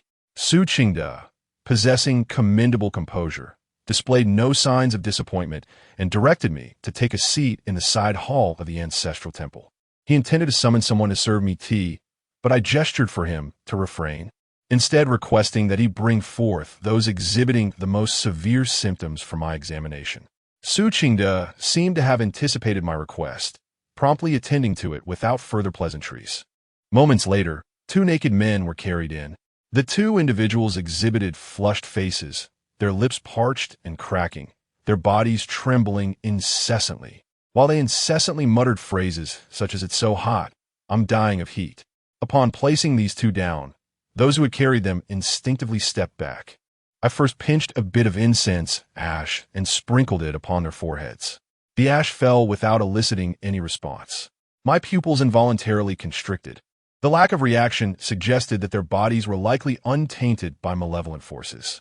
To further ascertain this, I took out a bit of vermilion and scattered it likewise. Again, there was no response. Could it be that they were truly ensnared by some bewildering force? A sense of unease crept into my mind. Given the absence of any malevolent energy surrounding them, I felt no hesitation and knelt down to directly check their body temperature. The warmth of their bodies was nearly indistinguishable from that of an ordinary person, with no symptoms of fever present. This indicated that the intense heat they experienced was entirely a manifestation of their inner turmoil rather than a physical ailment. This posed a significant challenge. It seemed that what one fears often comes to pass. Among the strange maladies, this particular one is the most troublesome, as its origins are often shrouded in enigmatic and bizarre phenomena, elements that defy conventional understanding. The methods for resolution are equally diverse, and in some cases, utterly inscrutable. I once again scrutinized the eyelids of the two individuals, noting that their pupils were quite erratic, indicating that they had lost autonomous awareness and had fully immersed themselves in an illusion. After a moment of contemplation, I made a new request. "Villager Sue, could you possibly bring in a few more individuals who are still somewhat lucid?" With a wave of his hand, Suchingda swiftly ushered in two more people. These individuals, though still bare and huddled in the dim corners, appear to be in a better state than the two lying on the ground, showing a palpable reluctance to engage with the sunlight streaming through the window. I posed my question directly. "Could you describe the nature of the scorching heat you are experiencing?" One of them responded anxiously, "It's just hot, very hot, increasingly hot." I furrowed my brow and inquired further. "Could you be more specific? What kind of heat is it? And where in your body do you feel it?" Chapter 55. A temporary respite from illness. The two individuals began to recount their experiences, exchanging words with one another. However, their limited linguistic abilities made it quite a challenge to distill their accounts. Eventually, I managed to grasp the essence of their sentiments. Both expressed an identical sensation, an overwhelming and unadulterated heat, akin to being scorched by unrelenting flames, inducing both anxiety and a searing discomfort. This feeling intensified upon exposure to sunlight, which elucidated why they had remained huddled in the shadows. Notably, this pervasive heat did not evoke thirst or any symptoms associated with dehydration. Upon absorbing their descriptions, I found myself lost in contemplation. The accounts of these two, alongside the symptoms exhibited by others in a more severe condition, suggested they had been ignited by some unseen force within, awakening the yang energy housed in their bodies. This vital essence is not an ethereal or abstract concept. Rather, it is intrinsically linked to the physical form, intimately connected to human existence. Yang energy serves as the vital breath of the living, coursing throughout the body in a state of equilibrium, neither increasing nor diminishing. Certain esoteric practices and peculiar substances can ignite this yang energy, causing it to surge violently within an individual over a brief period. Typically, such methods are employed in exorcisms or spell casting, bolstering yang energy to deter malevolent forces from approaching. However, this heightened state cannot be sustained indefinitely, as excess can lead to a relentless sensation akin to being scorched by fire. Moreover, the yang energy within the human body is not an inexhaustible source. When it wanes, it signifies the end of life. However, those whose yang energy has depleted exhibit a death that is somewhat distinct from others. It is said that when these individuals pass away, there are often substantial traces of water nearby, and the immediate cause of death is typically drowning. In contrast, those who succumb to the exhaustion of yang energy turn pale and bluish, devoid of any sanguine hue, and their skin may become cracked. "Mr. Yang?" Suchingda's inquiry jolted me from my reverie. The village chief's demeanor belied a deeper turmoil. After all, he was one of the villagers, and perhaps he feared that he might be the next to fall victim to this peculiar affliction. His anxiety was palpable. "Please remain calm, Chief Su. Allow me to assess the situation first." I reassured him before summoning the two individuals to step closer. "If you experience any discomfort, do not hesitate to inform me." With that, I inserted several silver needles into the acupoints of one of them. I surmised that their condition was indeed related to yang energy, so I resolved to employ the technique of golden needle acupuncture to stabilize the yang within them. As the needles pierced their acupoints, I rummaged through my bag and retrieved two small pieces of dark stone, placing them in the hands of both individuals. "Hold these in your mouths, but be careful not to swallow them," I instructed. These stones, extracted from ancient tombstones, possessed a trace of yin energy, which proved effective in tempering the tumultuous yang energy. However, I did not elaborate much. Although it was for their benefit, I suspected that some might struggle to accept the notion of holding on a gravestones. A moment later, the first person to grasp a stone was momentarily taken aback, only to exclaim joyously, "I can feel that intense heat diminishing." "I feel it too," cried the person beside him, tears of excitement streaming down his face, his expression one of profound relief as he collapsed onto the ground, exuberantly gesturing with his hands. "Mr. Yang, you are indeed remarkable," Su Qingde exclaimed, his eyes wide with astonishment. I shook my head, cautioning Village Chief Su, "Do not rejoice too soon. I have merely managed to temporarily suppress their sensation of heat. We are still leagues away from uncovering the true cause and effecting a cure." "Suking Uget, Dr. Yang has only just arrived and already discovered a means to alleviate their suffering. That is commendable. Those who came before were utterly helpless and left in disgrace." "You flatter me, Village Chief Su," I replied modestly with a smile, urging him to summon all those exhibiting symptoms so I could assist in alleviating their conditions. Upon hearing this, Su Qingde hastily directed others to gather everyone present. After more than an hour of toil, drenched in sweat, I finally succeeded in temporarily subduing the symptoms afflicting these individuals. Many reacted strongly, alternating between tears and laughter. Some even contemplated kneeling before me in gratitude.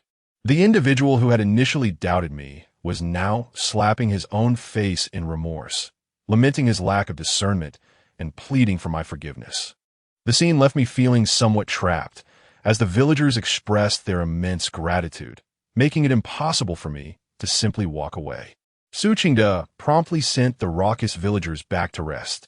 Once they departed, he cheerfully remarked, "I have heard that Mr. Yang is a remarkable individual who heals without charge, asking only for the most precious of items in return. We have prepared such a treasure. Why not accompany me to see it now?" I touched my nose, realizing that Su Qingde's urgency in broaching this matter indicated his fear of my departure.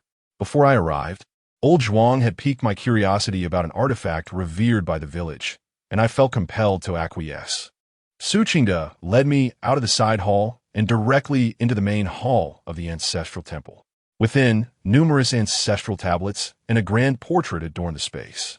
The portrait depicted a middle-aged man in a flowing blue robe, with a long beard and hair, leaning against a verdant pine tree. A long sword at his side and a scroll in hand, exuding an air of an otherworldly sage.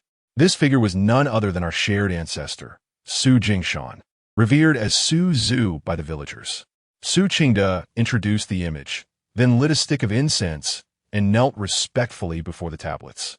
"Ancestors, today our Su family village faces grave tribulations and requires the use of your relics. We hope you do not hold this against us." He knocked his head several times against the ground, remaining prostrate for an extended period. In such a well-ordered village, the reverence for ancestors is profound. To extract a relic from their lineage undoubtedly stirred complex emotions within him. However, the rules are thus, and I am powerless to assist. After some contemplation, I took a fragrant stick, ignited it, and stepped forward to pay my respects. I pledged to Su Zujing that I, as a humble disciple of Yang Qian, would spare no effort in aiding the people of Su family village. With my words, Su Qingde slowly rose from the ground. He advanced and gently extracted a tightly wrapped bundle from a concealed compartment beneath the portrait. As the layers of yellow cloth were unwrapped, a wooden box, nearly 20 centimeters square, gradually revealed itself. Su Qingda sighed softly and opened the box before me. Inside lay an ancient bronze mirror, about the size of a palm. Resting quietly, the sight of this mirror, I gasped, my eyes widening in astonishment, even my usually composed demeanor faltering. Chapter 56. The Madman. The front edge of the copper mirror is engraved with celestial bodies, the sun, the moon, and the stars. The reflective surface, however, has aged to the point where it can no longer accurately depict one's image. Although I did not observe the back, I immediately recognized it as a magical mirror of exceptional quality. This artifact, employed for dispelling evil and eliminating malevolent forces, surpasses the 9-pronged vajra obtained from Yi Junyuan. The condition of this mirror indicates it has been remarkably preserved. With minor restoration, it could be put to use once more. Yet, the true source of my astonishment lies not in the artifact's intrinsic value, but in the significance it embodies. For ordinary individuals, this object bears no utility. It is typically possessed by those of genuine lineage and tradition. The fact that the ancestors of Su family village bequeathed such a mirror raises the possibility that their forebears were practitioners of our path. If that were the case, the implications would be far more intricate. We, having long been in contact with malevolent energies, often bear certain afflictions. Some even inherit inexplicable curses passed down through bloodlines. I am aware that several formidable families have faced extinction due to severe curses from potent evil forces. Should the inhabitants of Su family village also inherit such ancestral burdens, I would find myself utterly powerless. However, I swiftly dismissed this notion. According to the introductions by Elder Zhuang and Wu Bai, individuals not from Su family village may also contract this peculiar ailment, indicating that it is not transmitted through bloodlines. Nevertheless, this revelation leaves me somewhat perplexed. Suppressing the tumult of thoughts within, I inquired, Village Chief Su, what was the profession of your ancestor Su Jingshan during his lifetime? As the genealogy suggests, Su was a scholar who held the title of Xiaocai. Yet after repeated failures in examinations and disheartened by circumstances, he eventually settled in this picturesque locale, establishing our Su family village lineage. Su Qingda hastily interjected, sensing my abrupt change in demeanor, fearing I might undervalue this matter. He quickly added with a forced chuckle, our village has enjoyed a prosperous revenue stream in recent years, and we have accumulated a modest fortune. If Mr. Yang can resolve this issue, we would be more than willing to present an additional generous gift, one that would surely satisfy you. That will not be necessary.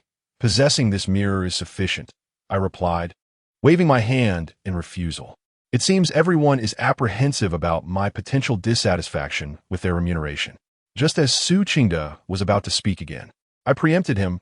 Village Chief Su, I intend to step out to summon my assistant.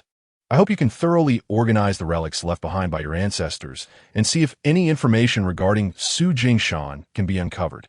Su Qingda's expression shifted subtly. Does Mr. Yang suspect that the issue may lie with our ancestor? There is merely a possibility, I responded. Very well, I shall go at once. Su Qingda did not pursue the matter further, but readily acquiesced. However, as I turned to leave, he hastily called me back, presenting the mirror along with the wooden box. The matter was still in its infancy, yet Su Qingda seemed eager to offer me the reward, perhaps fearing I might simply walk away. I swiftly declined, suggesting, it would be best for this item to remain in your possession, Village Chief Su, until I have truly resolved the issue. Seeing my resolute stance, Su Qingda had no choice but to reclaim the mirror for the time being. He then arranged for someone to accompany me out of the village to fetch Ning Mengxia. Upon my hurried arrival at the village entrance, I found Ning Mengxia and Wu Bai had already arrived ahead of time. Mr. Yang indeed lived up to his reputation. A smile had softened Wu Bai's previously tense expression as he approached me. From his demeanor, I realized Su Qingda had already briefed Wu Bai about our earlier conversation. Before I could speak, Ning Mengxia interjected, of course. I've always said you needn't worry. With Brother Yang here, everything will be just fine. I felt a sudden flutter in my eyelids. It seemed that Ning Mengxia had entirely disregarded my private words, and her confidence in me appeared to be soaring. I cleared my throat softly, merely suppressing their symptoms for the moment. I remained uncertain about fully alleviating my own concerns. Naturally, matters must unfold gradually, and I firmly believe that Mr. Yang will undoubtedly resolve this issue flawlessly. A slight twitch at the corner of my mouth betrayed my amusement at the current trend of bestowing extravagant praise. Such flattery felt rather juvenile. Please follow me into the village. Although the source of this mysterious illness remains unidentified, I can assure you that it is not transmitted through the air. You will be safe once you enter, but everything must be done with my permission. I emphasize this statement, not solely for Ningming Xia, who is always compliant and would undoubtedly adhere to my words, but primarily for Wu Bai. Noticing my gaze, Wu Bai nodded earnestly, saying, "Rest assured, Mr. Yang, I value my life." With his affirmative response, we proceeded into the village together. On our way, Wu Bai inquired meticulously about the circumstances within the village, and I did not withhold any information, explaining everything in detail. From his reactions, it was evident that he possessed considerable knowledge about matters within our circle, as he understood even some of the more specialized terminology. Upon entering the village, I was suddenly surrounded by a multitude of people. Each individual bore an expression of gratitude and approached me to express their thanks. I was somewhat speechless. It seemed that news of my ability to alleviate the symptoms of those afflicted had spread throughout the village. Given the stakes involved, these people undoubtedly regarded me as their lifeline. I felt a certain reluctance toward this situation. In the past, I had relished the feeling of being viewed as a savior. But as I experienced more, I gradually came to terms with it. Human nature is strikingly authentic. Oftentimes, the greater the expectation, the more profound the disappointment. Do not be deceived by their current facade of gratitude. Should I fail to resolve this matter, they would likely wish for my very skin to be stripped away. I casually offered a few dismissive remarks, and just as I was about to depart, an erratic, maniacal laughter erupted abruptly. From the shadows of the village's edge emerged a white-haired elder, who pointed at the villagers and proclaimed, "Retribution. This is all retribution. You shall all perish. You shall all perish." The elder's murky eyes scanned the assembly, cackling with eerie delight as he extended his gnarled fingers to poke at each villager, declaring that none would escape. None at all. You shall all perish. His finger then turned towards me, Ningmeng Xia and Wu Bai, uttering similar ominous words about our impending doom. Chapter 57. Old affairs who set him free? What a stroke of misfortune. A villager, realizing the situation, rushed forward to confront the old man. However, one among them suggested it was futile to engage with a mere madman. Some villagers stepped in to restrain the man, attempting to escort the elderly figure away. The old man, unperturbed, continued to laugh and shout, incessantly muttering about retribution and death. Moments later, he was carried off, yet the atmosphere grew increasingly awkward. One villager spoke up, urging, "Do not take his words to heart. He has been mad for a lifetime." I waved my hand dismissively and tentatively inquired, "Does he not have any relatives?" But upon mentioning the old man, the once enthusiastic villagers fell silent, their expressions clouded with reluctance to share further. Observing their reaction, I chose not to press the matter and proceeded towards the ancestral hall. Upon arrival, I found Su Qingde awaiting us, accompanied by a collection of aged tomes that exuded a sense of history. Su greeted Wu Bai warmly, but their demeanor was more akin to that of polite acquaintances rather than longtime friends. After the customary pleasantries, Su Qingde gestured toward the books behind him and remarked, "Mr. Yang, most of these volumes have been passed down through generations. I have perused the majority, and there seems to be nothing out of the ordinary. They are predominantly the 4 books and 5 classics." Su Qingde sighed, lamenting the devastating fire that had ravaged many ancestral relics, leaving only these remnants. I did not immediately approach to examine the tomes. Instead, I took a seat and inquired, "Earlier, we encountered a madman. What is his situation?" "You mean Qingyan?" Su Qingde sighed again. "He is simply a wretched soul, having been driven mad for most of his life." "Did he once again speak to you about retribution or such matters?" Noting my nod, Su Qingde offered a wry smile. "After all these years, he still cannot escape that incident." A frown creased my brow, as I sensed a potential connection lurking beneath the surface. After a moment's deliberation, I cautiously asked, May I inquire about the incident? There's nothing to conceal. Su Qingde settled across from me and proceeded to recount the tale. For decades ago, when Su family village was still impoverished, the villagers primarily relied on agriculture for their livelihood. One year, just before the new year, a father and daughter unexpectedly arrived in the village, claiming to be fleeing from famine and seeking temporary refuge. The village chief at that time, who happened to be Su Qingyun's father, was opposed to this. Su family village was a single surname community, relatively insular. Nevertheless, some villagers, moved by compassion, ultimately persuaded him to reluctantly allow the pair to stay in a dilapidated house on the outskirts of the village. The girl was remarkably beautiful, captivating the hearts of many young men in the village, especially Su Qingyun, who found himself utterly infatuated. After the father and daughter settled into the village, strange occurrences began to unfold in Zhujiakan. Not only did some villagers lose their poultry and livestock, but there were also reports of ghostly figures seen drifting through the night. The old village chief attributed these misfortunes to the newcomers and insisted on driving them away. Gradually, the villagers began to support the old chief's decision. However, Su Qingyun, who had already fallen deeply in love with the girl, was unwilling to forsake her, even if it meant turning against his father and elder brother. On a stormy night, Su Qingyun witnessed his father and brother leaving the house in the dead of night, armed with knives. Realizing they were headed towards the dilapidated dwelling of the father and daughter, he followed them. In the early hours of the morning, Su Qingyun returned to the village in a frenzied state, shouting and imploring the villagers to come to the aid of the father and daughter. He claimed that his father and brother had gone mad and were pursuing the pair with intent to harm, even alleging that his father had assaulted the girl. This revelation left the villagers in shock. The leadership of Ajayakan had been held by the chief's lineage for generations, and the character of this branch had always been commendable. The old chief was highly respected within the community. Even if he wished for the father and daughter to leave, he would never resort to such heinous actions. The villagers gathered together and followed Su Qingyun back to the ramshackle house. Yet, by the time they arrived, a tragedy had already unfolded. The tragic demise of the father and daughter left a profound scar, while the elderly village chief succumbed amidst a pool of blood. Only Su Qingyun, the elder brother of Su Qingyun, lay severely injured at the entrance. Upon seeing the villagers approach, Su Qingyun recounted the events, revealing that he and his father had brought some money in an attempt to persuade the father and daughter to leave. However, the father, in a fit of rage, sought to attack them. In a desperate struggle, he and the village chief fought valiantly, ultimately resulting in the death of the father and daughter.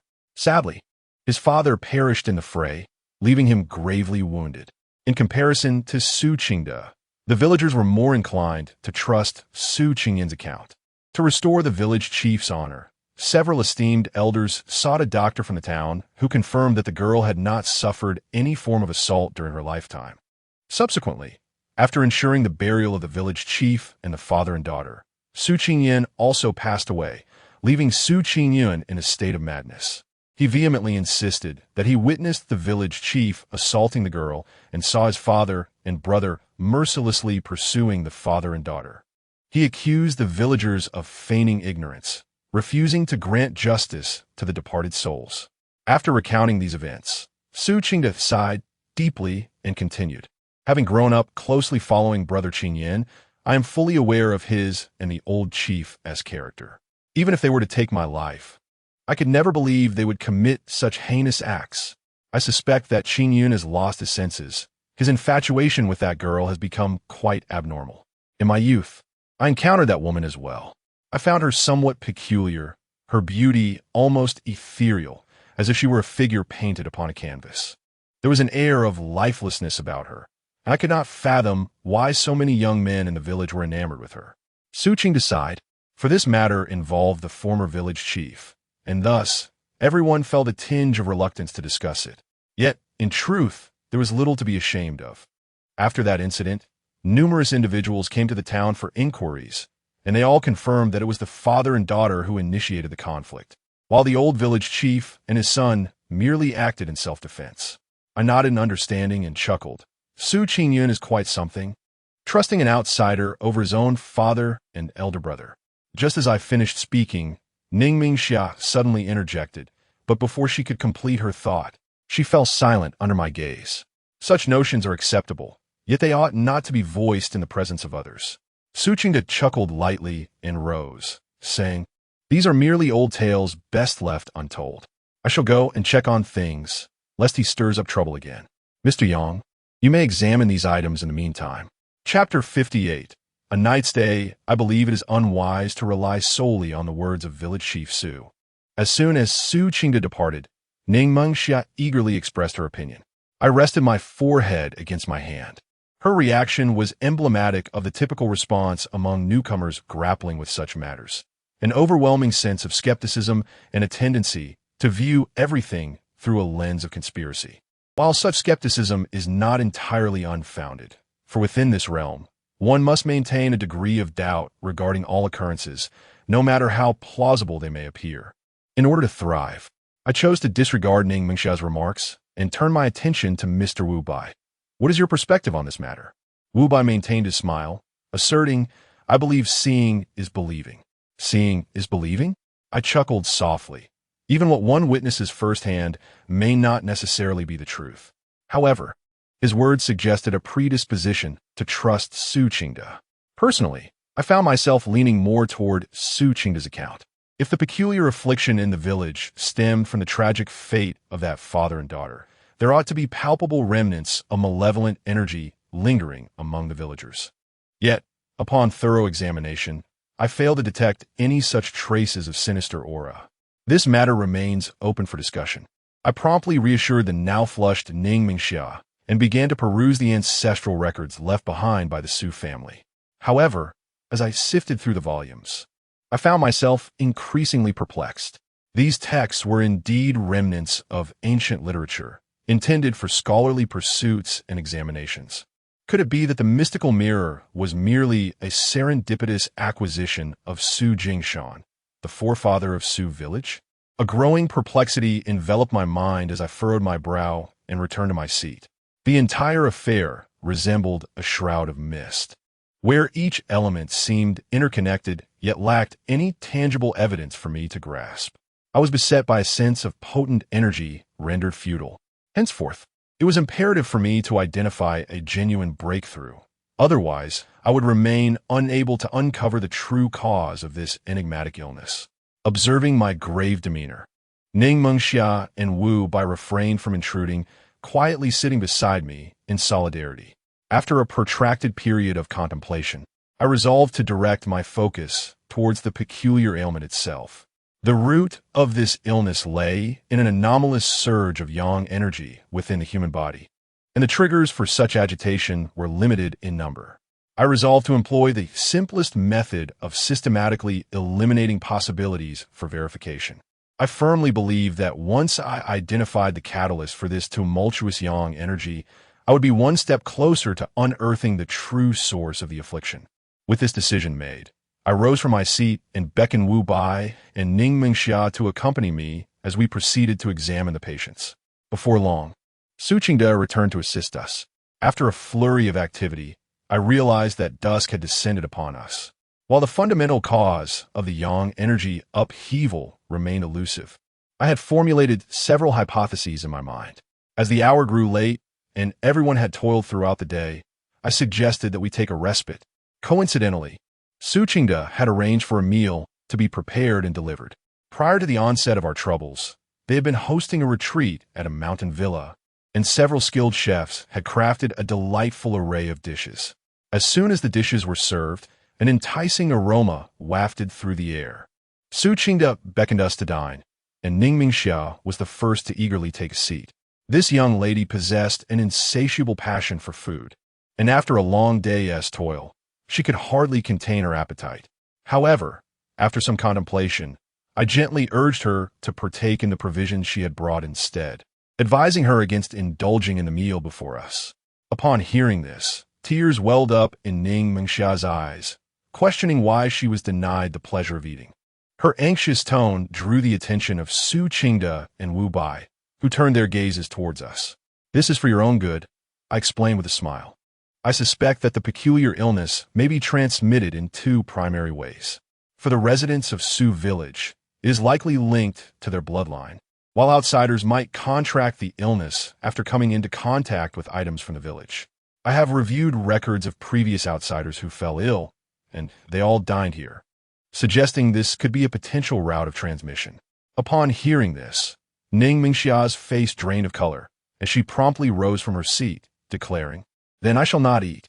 In her haste, she grasped my arm just as I was about to sit down and implore Brother Yang, "You should refrain from eating as well.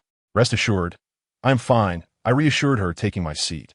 Although I'm not immune to all toxins, it is nearly impossible for any malign energy to disrupt my internal vitality. If my suspicions are correct, and the illness indeed spreads through food and water, I find myself in a unique position to test this theory firsthand. Wu Bai's stern expression slightly shifted, and he stood up again, stating, "I lack Mr. Yang's capabilities.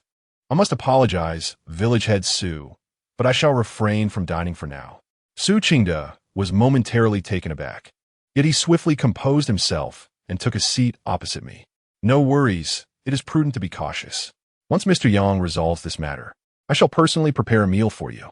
To be candid, had it not been for the incident with the former village head, the position of village head would have remained within their faction, and I would likely be a chef at this moment. Wu Bai chuckled. "Then we shall certainly savor your culinary skills, village head Su." "Absolutely." Wu Bai and Ning Mingxia went to fetch some of the provisions we had brought along, casting glances of resentment at me and Su Qingde as we indulged in a feast. After satisfying our appetites, I chose not to continue examining the patients, but rather sat on the steps outside with Ning Mingxia to rest. Though it was termed a rest, I was silently monitoring for any unusual reactions within my body. However, as several hours passed, I felt no anomalies. I began to suspect that the theory of the peculiar illness spreading through water and food might be flawed. As night fell, we decided to retire for the evening and resume our endeavors the following day. Su Qingde arranged for us to stay in the ancestral hall and chose to remain with us. When it came to dividing the rooms, I hesitated for a moment, but ultimately insisted that Ning Mingxia share a room with me. She was still quite frail, and being alone could lead to unforeseen troubles. To this, Ning Mingxia exhibited no reaction, swiftly tidying up her belongings before retreating into the room. Observing the girl's ease, I felt a twinge of embarrassment. Her nonchalance made me appear as though I harbored ulterior motives. The room housed but a single bed, and we did not indulge in the farcical notion of one sleeping on the bed while the other on the floor. Instead, we each wrapped ourselves in a shared quilt and lay down side by side. In no time, I could hear the even rhythm of Ning Mengxia's breathing, her soft snores resonating from across the way. Her composure was remarkable. In such an environment, I could hardly imagine her sister succumbing to slumber so swiftly. I chuckled quietly, preparing to rest myself. Suddenly, a cacophony erupted from outside. I discerned shouts of "Someone has died, and there are ghosts." Following this, a frantic knocking resounded upon my door. Chapter 59. Possession with a sudden lurch. I sprang up like a carp, rousing Ning Mingxia from her slumber, and swiftly darted to the entrance, flinging the door open.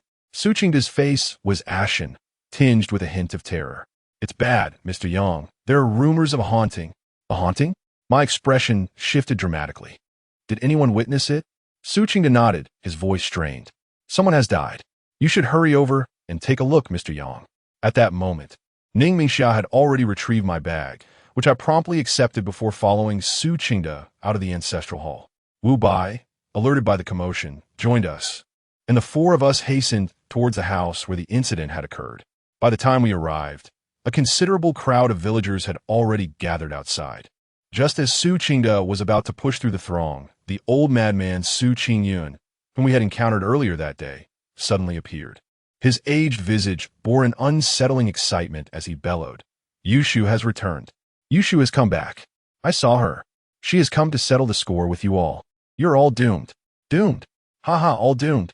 The old madman weaved through the crowd, alternating between laughter and tears, enveloped in madness. "Curse you." A different elderly man suddenly emerged from the crowd, raising his cane and striking Su Qingyun forcefully upon the head. "You wretched fool. You trust the old village chief and your brother over a wild woman from outside. do you? I suspect your involvement in the deaths of the old village chief and your brother." The old man grew increasingly agitated as he spoke, his blows becoming more severe. This time, no one intervened, and I noticed that the other elderly men appeared inclined to join in. "Third brother, let it go. There is no need to stoop to his level. He has lost his mind." Su Qingde hurriedly stepped in to restrain the assailant. Su Qingyun, having been knocked to the ground, refrained from crying out, instead collapsing in a heap and weeping uncontrollably. Observing his pitiful state, the attacker, infuriated, hurled his cane at Su Qingyun's head, exclaiming, "Look at you, what a coward! How could Brother Qingyun have such a brother? Why are you still standing there? Hurry and take him away." Su Qingde signaled to a few young men, who reluctantly approached to assist Su Qingyun. Su Qingde then hastily dispersed the gathering crowd of villagers, leaving only a handful of witnesses and a few respected elders. Once the farce was resolved, Su Qingde quickly ushered us into the house. Upon entering, a sudden chill enveloped me. Was there truly a ghost present? I promptly produced a fire stick and handed it to Ning Mengxia, while I readied the demon-slaying staff. Su Qingde and Wu Bai visibly tensed at my actions. As I stepped into the main room, I was met with the sight of two corpses sprawled upon an old-fashioned sofa. Both victims were elderly, and their deaths were gruesome. One man had his hand clasped around his own neck, while the fingers of his other hand had forcibly blinded his own eyes. His mouth gaped open, his tongue protruding and severed midway. The woman's demise was even more tragic. She clutched a kitchen knife, her chest a grotesque mass of flesh and blood, her face marred by wounds, rendering her almost unrecognizable. Was this the work of a malevolent spirit? A chill coursed through me. If it were merely an illusion meant to deceive, it would not account for the brutal treatment inflicted upon these two elderly souls. After all, illusions cannot impede the body's instinctual responses. Under the torment of acute pain, one would momentarily regain clarity. Only possession could allow such unrestrained torment. Many may believe that any spirit can freely possess a living being, but this is far from the truth. As long as one draws breath, there is an inherent vitality within. For a spirit to inhabit a living body, it must withstand the torment of the living's vitality while also suppressing the soul's retaliatory instincts. Each corporeal form is most harmoniously aligned with its own soul. Thus, it is no simple task for an external spirit to control a body. Those capable of possession are far from ordinary wandering spirits. "Everyone, please step back." I instructed the three of them to retreat outside while I approached to examine the bodies closely. Soon, I discerned a significant residue of malevolent energy surrounding them. It was evident that they had indeed been possessed. Could it be that the sinister affliction plaguing Su family village truly originated from a formidable spirit? Yet, the question remained, why was there no trace of malevolent energy in the bodies of the previous victims and those afflicted? In a moment, I was overwhelmed with a sense of bewilderment. This incident, while perhaps not the most perilous among the countless bizarre ailments I have encountered in my lifetime, was undoubtedly the most intricate. However, I soon regained my composure. Since this malevolent spirit had chosen to reveal itself and inflict harm, the situation became more manageable. I believed that regardless of whether this ghost was the source of the affliction, it was undoubtedly connected to it. If I could capture it, perhaps I would uncover the answers I sought. I retrieved a pinch of incense, ash from my bag, and sprinkled it over the two elderly individuals, letting out a soft sigh. At their age, to meet such a tragic end was indeed lamentable. My grandfather often remarked that to pass away peacefully was the greatest blessing one could receive. I had not comprehended this wisdom until now, having witnessed enough to grasp the profound significance behind those four characters. After dispelling the lingering, malevolent energy within them, I stepped back. It was time to prepare for their final rites. Su Qingde cautiously inquired, "Did they truly perish at the hands of a ghost?" Upon my nod, his complexion turned ashen, and he muttered to himself, "Could it be that the father and daughter are seeking vengeance from beyond?" Yet, as soon as the words left his lips, he hastily waved his hand, saying, "Mr. Yang, please do not misunderstand. I do not intend to cast doubt on the events of that fateful day." I understood. "Village Chief Su, please summon the witnesses." Su Qingde first called upon a few courageous villagers to assist in retrieving the bodies of the two elders, then summoned several others to join us.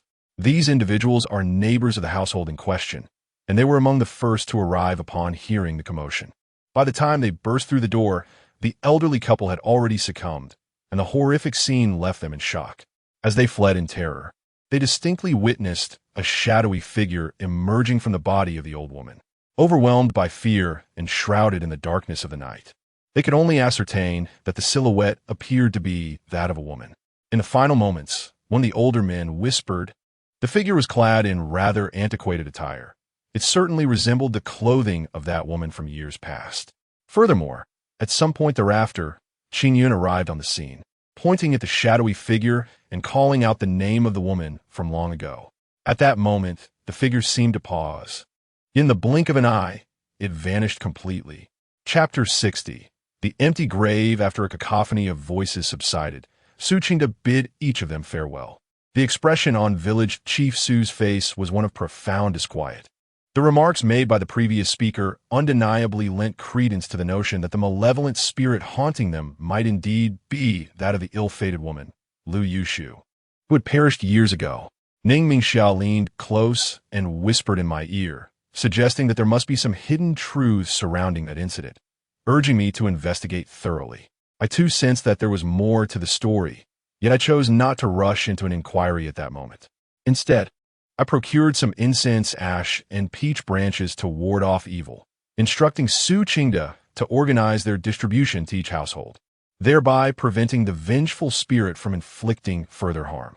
Once these tasks were completed, I proposed that we pay a visit to the old madman, Su Qingyun. Su Qingde did not object and led us to Su Qingyun's residence that very night. His house, once the most opulent in the village, had remained in a state of disrepair while other homes had been renovated over the years. Upon our arrival, we found Su Qingyun sitting despondently before a solitary oil lamp. As soon as he laid eyes on us, he erupted into a fit of shouting. Su Qingde, exasperated, approached him and managed to silence him with a few stern words.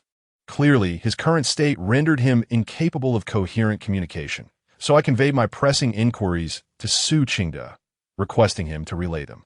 Initially, the conversation flowed smoothly, and Su Qingyun appeared to cooperate. He asserted that the shadow he had seen was indeed that of the deceased woman, Lu Yushu, who had returned to exact her revenge.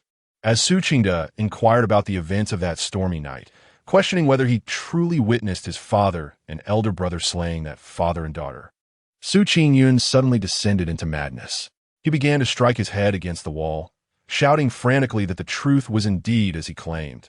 His father had violated that girl, and he and his brother had murdered the pair. Su Qingyun's outburst startled us all. Judging by the reactions of Ning Mengxia and Wu Bai, they seemed to entertain the possibility of Su Qingyun's assertions. Even Su Qingde, typically resolute, appeared to waver. Yet, I harbored a lingering suspicion that Su Qingyun was not entirely truthful. When I began working alongside my grandfather, I encountered a madman from a nearby village. Sharing a similar fate, this individual reacted quite differently when recounting his past. He exhibited fear, terror, and even a desire for death, which starkly contrasted with Su Qingyun's frenzy, bordering on self-hypnosis. My grandfather, through observing the other man's responses, swiftly uncovered the truth. He once shared with me that when a person descends into madness, their words often reveal the most genuine reflections of their inner self. If the events of that time were indeed as Su Qingyun described, his reaction should not have been so singular. There was no trace of fear or dread in his eyes or words regarding his father and brother, nor was there any sign of anguish over the malevolence of kin. It seemed as though he merely sought to convince himself that this was the reality of the matter. However, the truth, at this moment, holds little significance. What we must ascertain next is the identity of that female ghost. Upon exiting Su Qingyun's home, before Su Qingde could utter a word, I promptly inquired, "Where did you bury that father and daughter?" "Just behind a mountain, not far from the ancestral grave of our Su family village," Su Qingde explained with a wry smile. At the time, we intended to dispose of their bodies, but it was Brother Qingyun who insisted on finding a place for their burial. I felt a sense of relief. Having a grave meant many things could be verified. I immediately proposed, Village Chief Su, please arrange for some individuals. At dawn tomorrow, we shall excavate the grave of that father and daughter. It was already too late, and we were not grave robbers. Without the protection of our ancestors, excavating a grave at night could lead to misfortune. I personally was not afraid, but I could not guarantee the safety of those who would assist in the excavation, so it was best to wait until daylight. No problem, Su Qingde readily agreed. As it was not the grave of a villager, and there was naturally no hesitation in disturbing it. After such an incident, I did not dare to return to sleep upon arriving at the ancestral hall. Instead, I remained vigilant in the side room. That small amount of incense, ash, and peach branches could do little to contend with the female ghost. They could merely reveal her presence.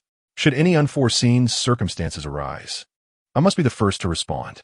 Furthermore, with my current vigor, I could manage without sleep for a night or two.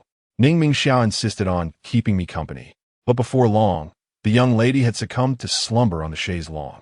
Fortunately, no unusual occurrences transpired thereafter. As dawn broke, Su Qingde approached us, his visage weary, beckoning us to partake in breakfast. Judging by his appearance, it was evident that he had not enjoyed a restful night. Having consumed some provisions during the night, I felt no hunger at this hour, thus I roused Ning Mingxia and Wu Bai, urging them to eat first. I had dined the previous evening and felt assured that the food and water were satisfactory. After breakfast, Su Qingde gathered a few intrepid young men, and together we ventured to the back mountain. Years had passed, and the graves of the father and daughter remained unvisited and uncared for, long since swallowed by wild grass. After a considerable search, Su Qingde finally unearthed their burial site amidst a tangle of undergrowth. Though termed a grave, little remained discernible. Only 2 fractured stone tablets stood. Otherwise, I surmised Su Qingde would have struggled to locate it. I refrained from permitting them to excavate immediately, instead lighting a stick of incense and placing it at the wind's mercy.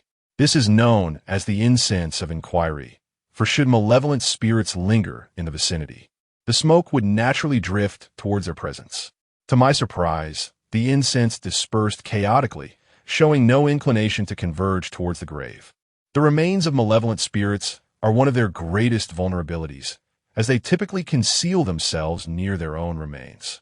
Could it be that the specter encountered last night was not the girl who had been slain all those years ago? The situation grew increasingly enigmatic. Utilizing my rudimentary knowledge of geomancy, I examined the site further and confirmed that this burial ground was not a locus of malevolent energy. Thus, it should not harbor any spirits.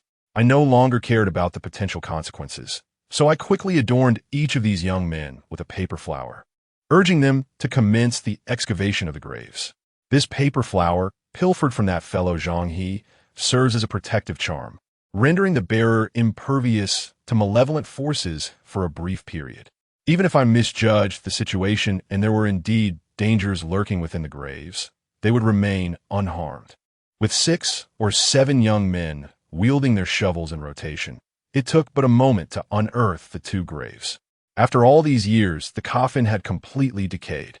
One audacious young man, emboldened by courage, hooked his shovel onto the rotted half of the coffin lid and yanked it upward. As I glanced down, my eyes widened in disbelief. The coffin was astonishingly empty. Chapter 61. Mountain Spring Water. How could the coffin be empty? At that moment, the person digging the adjacent grave also opened the coffin, exclaiming in astonishment. I turned around to take a closer look, and indeed, the coffin in that grave was also devoid of contents. This outcome was somewhat unexpected. The emptiness of the coffin indicated that the father and daughter had not been interred here. Where, then, had their remains been taken? This was inconceivable. Su Qingde was utterly shocked. I had been present when those 2 were buried, having witnessed their bodies being placed into the coffin before it was transported here for burial. How could the bodies possibly be missing? Could it be that grave robbers had stolen them? Given the state of this grave, even if one were to offer money to those grave robbers, they would likely refuse to come. I shook my head. It seemed there was something amiss with the burial that took place all those years ago. Su Village Chief, do you recall who was in charge of the arrangements at that time? Su Qingde fell into deep thought, and after some time, he reluctantly replied, I truly cannot remember. I only recall that at that time, Brother Qingyan was still alive, and everyone looked to him for guidance. He was the one making the arrangements. Furthermore, I was quite young then and could only assist in minor tasks. However, while I have no recollection of the details, Brother Qingchun should know, as he was the closest to Brother Qingyan and helped with the burial of his father and daughter. As long as those who were present back then are still alive, I urged Su Qingda to lead us back to find Brother Qingchun for clarification. Su Qingda left a few people to fill the pit and took us as we began our journey back to the village. As we had not ventured far, Ningming Xia suddenly leaned in and whispered in my ear, "Brother Yang, I feel quite hot." Upon hearing this, a chilling sensation surged through me. The heat. Could it be that Ningming Xia was also exhibiting symptoms of that strange illness?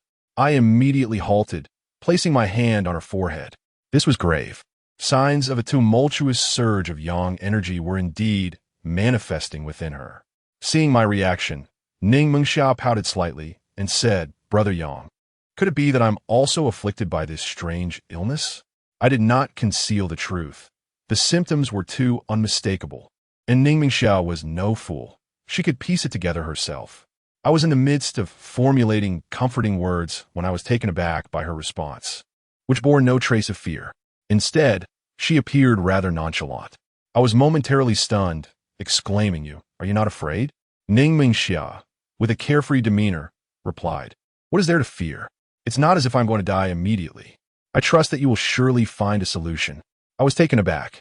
I lacked such confidence myself, yet she seemed to possess more faith in me than I did. Wu Bai then approached, saying, "Mr. Yang, it appears I too have contracted that strange illness." A thought suddenly struck me. Breakfast.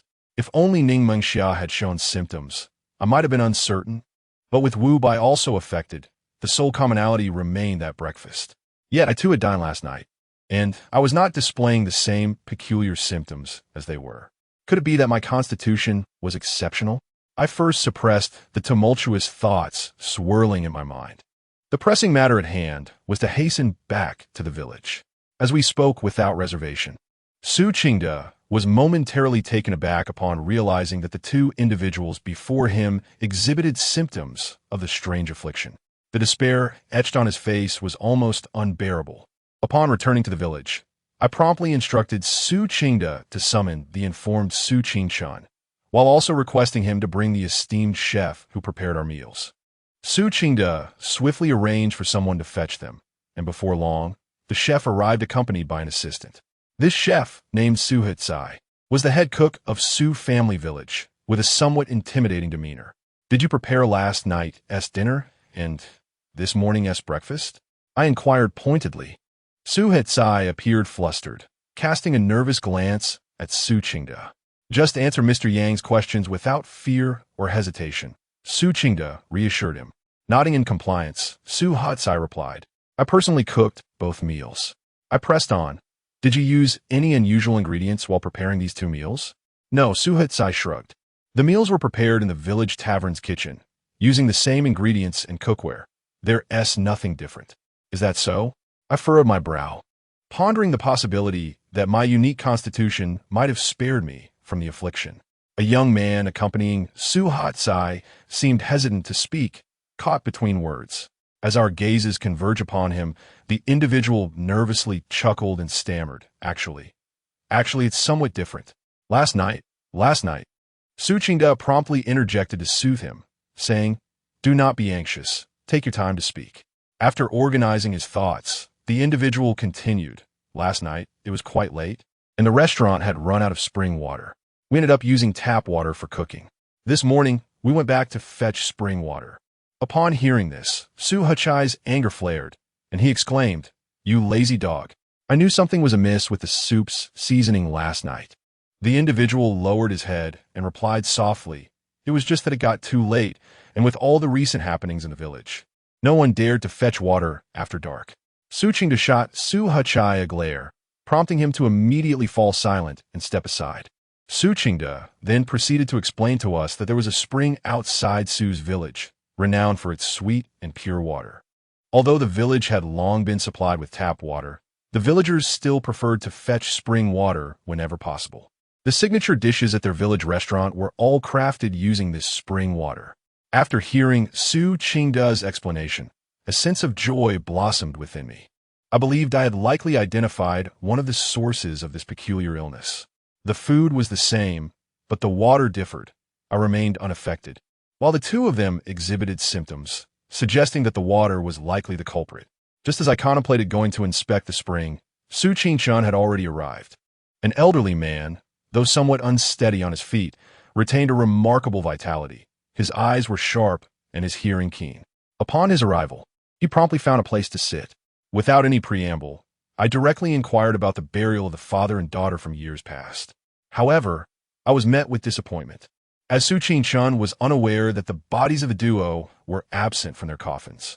According to his recollection, he had personally witnessed the two corpses being placed into the coffins and subsequently carried up the mountain for burial. Indeed, the bodies were interred, and their current absence could only suggest that someone had exhumed them afterward.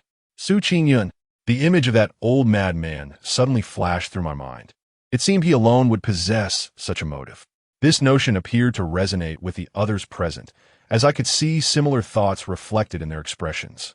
Just as I was about to speak, a flustered young man burst through the door. "Village Chief, someone wishes to see you." Chapter 62. The descendants. Upon hearing those words, we were all somewhat taken aback. The road outside Su village had evidently been sealed off. How could anyone still arrive? Who could it be?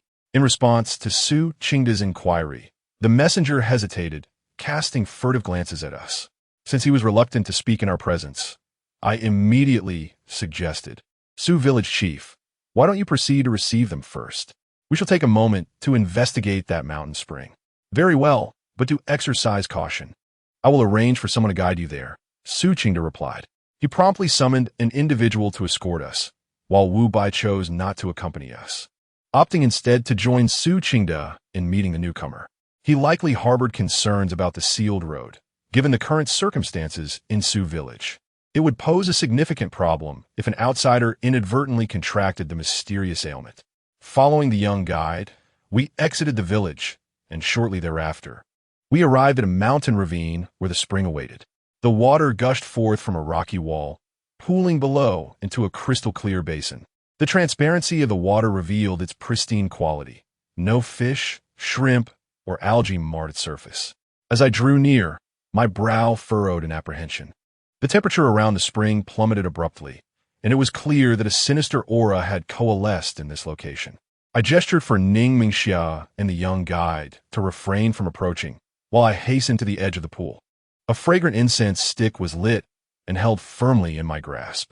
At the moment the wisps of smoke began to rise, an inexplicable chill swept through the air, causing the entire stick of incense to burn down to but a mere remnant in an instant. Such a dense aura of malevolence? My eyes widened in astonishment, pondering if the female specter might be concealed in this very spot. I retrieved the demon-slaying staff and crouched by the pool, scrutinizing the scene before me. Soon enough, I refuted my initial assumption of the ghost as presence. In the presence of spirits, the flow of air tends to be lethargic, and the waters of the pool appeared predominantly tranquil. Despite the accumulation of sinister energy in this place, the air circulation remained unimpeded. The fleeting joy I had experienced dissipated in an instant, replaced by a new enigma swirling in my mind.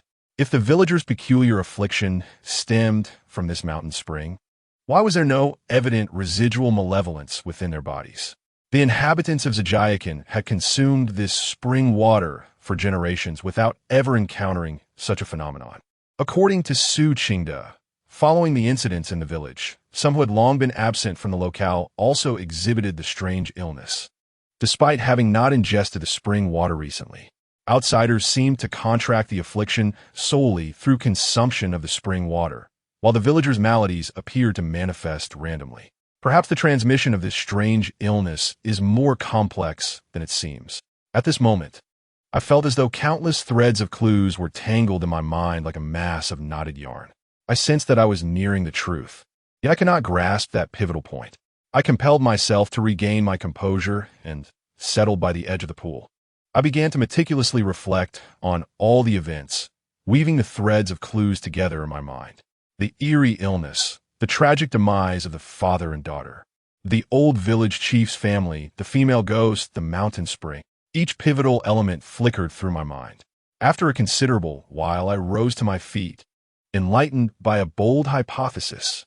The sinister affliction plaguing Sioux family village may indeed stem from a curse intricately entwined within their bloodline, which had remained dormant until recently, when it suddenly erupted, possibly linked to this very mountain spring.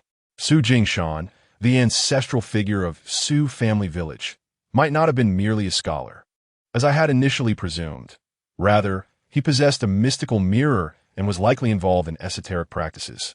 Perhaps his retreat to Sioux family village was a consequence of succumbing to a certain curse, compelling him to live in seclusion. Furthermore, he must have discovered a means to suppress the malevolent bloodline sorcery. But recently, that suppression has faltered, resulting in the villagers succumbing to this bizarre ailment. As for us outsiders, our affliction stems from the direct consumption of the water from this mountain spring. I gazed at the source of the spring, and if my conjecture holds true, the very root of the curse may well be concealed within this mountain. The spring water, tainted by the essence of the curse, has inadvertently infected us outsiders with this peculiar illness. Regarding the sudden emergence of the female ghost, I suspect it may bear some connection to the strange illness. It is not intrinsically related to the affliction itself. Its method of harm diverges entirely from the fatal consequences wrought by the outbreak of the illness. A female ghost, incapable of igniting the yang energy within the human body. With this realization, I formulated my next course of action. Just as I descended from the edge of the pond, two young individuals rushed towards us from the direction of the village, calling out for us to return promptly.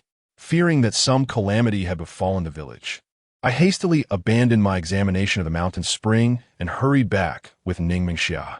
Upon entering the side hall of the ancestral hall, I observed Su Qingda engaged in a friendly conversation with a young girl. She appeared to be around 18 or 19 years of age, though not conventionally beautiful. She possessed an inexplicable air of vitality. Moreover, her features bore a faint resemblance to that of Su Jingshan, depicted in the portrait hanging in the center of the hall, both exuding an ethereal quality. Noticing my entrance, Su Qingda promptly rose to greet me. He gestured towards a girl and introduced her. This is Su Chaoling, the granddaughter of Brother Qingyan. She is acquainted with certain events from the past. I was taken aback. The old madman had descendants? Sensing my surprise, Su Qingda explained with a hint of resignation. Not long after Brother Qingyan's passing, his wife left the village with their daughter. It was a rather scandalous affair at the time, so we refrained from discussing it. This was indeed a significant clue. I shook my head, realizing that one must not entirely rely on the accounts of those involved. Some information necessitates personal investigation. Hello, Mr. Yang. Su Chaoling rose gracefully, her eyes reflecting an indescribable sorrow. She softly revealed, my mother passed away 3 days ago. Before her death, she imparted some crucial information to me. Su Chaoling initially recounted her mother's condition. Her cause of death mirrored the symptoms of those in the village who had succumbed to a mysterious illness. They, too, had consulted numerous doctors, yet to no avail. Eventually, her mother unexpectedly took her back to their ancestral home, where they unearthed certain belongings taken from Sioux family village years ago. It seemed her mother had uncovered some vital truths and intended to return to Sioux family village. But she could not endure. She suddenly perished before they could depart. In her final moments, her mother conveyed everything she knew, urging Su Chaoling to return to the village in search of hope. Chapter 63. Awakening. Subsequently, Su Chaoling divulged everything she knew. The corpses of that father and daughter, years ago, were her mother and another individual, exhumed and reinterred elsewhere. However, Su Qingyan did not disclose the reasons behind this decision to her mother at the time. After the incident, her mother discovered, through certain relics taken from Su Qingyan, that the identities of that father and daughter were far from those of mere refugees fleeing calamity. They arrived in the village with a specific purpose, and it seemed that Su Qingyan and his father were tasked with guarding that secret, which was, in fact, the origin of the tragic event. Relocating the remains of the father and daughter appeared to be an act of suppression. Su Chaoling's mother believed that her affliction was unequivocally linked to the secret safeguarded by their family. To survive, returning to the village was imperative. She recalled having an uncle who might possess knowledge of this secret, but tragically, she had passed away before she could return. The revelations made by Su Chaoling corroborated my earlier conjectures by the mountain spring, leading me to feel increasingly confident that my assumptions were indeed correct. That secret must be intimately connected to the bloodline curse endured by the villagers of Su family. I steadied myself and hastily inquired, "Did your mother ever reveal to you where they buried the remains of that father and daughter?" Su Chaoling responded with a hint of exasperation. She mentioned it, but after all these years, she can hardly recall the details, only remembering a rough direction. "A general location is sufficient." I nodded thoughtfully and continued to inquire, "Did you bring your grandfather's relics?" Su Chaoling gestured towards a nearby leather trunk, saying, "Yes, they are all here." I quickly urged her to open it for my inspection. The moment Su Chaoling unlatched the trunk, I instinctively confirmed my suspicions. Indeed, Su Jingshan, the ancestral figure of the Su family, was not merely a scholar. He must have possessed knowledge of exorcism and demon slaying, indicating an affiliation with the mystical arts.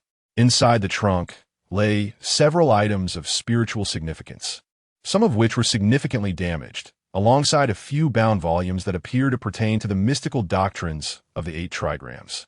I perused the contents with care, yet I could not shake a sense of disappointment. While these artifacts undeniably attested to the extraordinary lineage of the Su ancestors, they failed to reveal the secret that this branch had safeguarded. Su Qingda, observing the scene, expressed a sense of lament, remarking that it was no surprise the position of village chief in Su village had long been inherited by their main lineage, given the multitude of hidden intricacies involved. Before his demise, Su Qingyan had implored the community to allow Su Qingyun to continue as village chief, a request to which they had all acquiesced. However, unexpectedly, Su Qingyun soon descended into madness, prompting the selection of another highly respected individual for the role, who was later succeeded by Su Qingda himself. Upon hearing this, I was taken aback and hurriedly pressed, "Village Chief Su, are you certain that Su Qingyun insisted on having his brother take up the position?" "Absolutely," Su Qingda affirmed. This matter caused quite the unpleasant stir back then.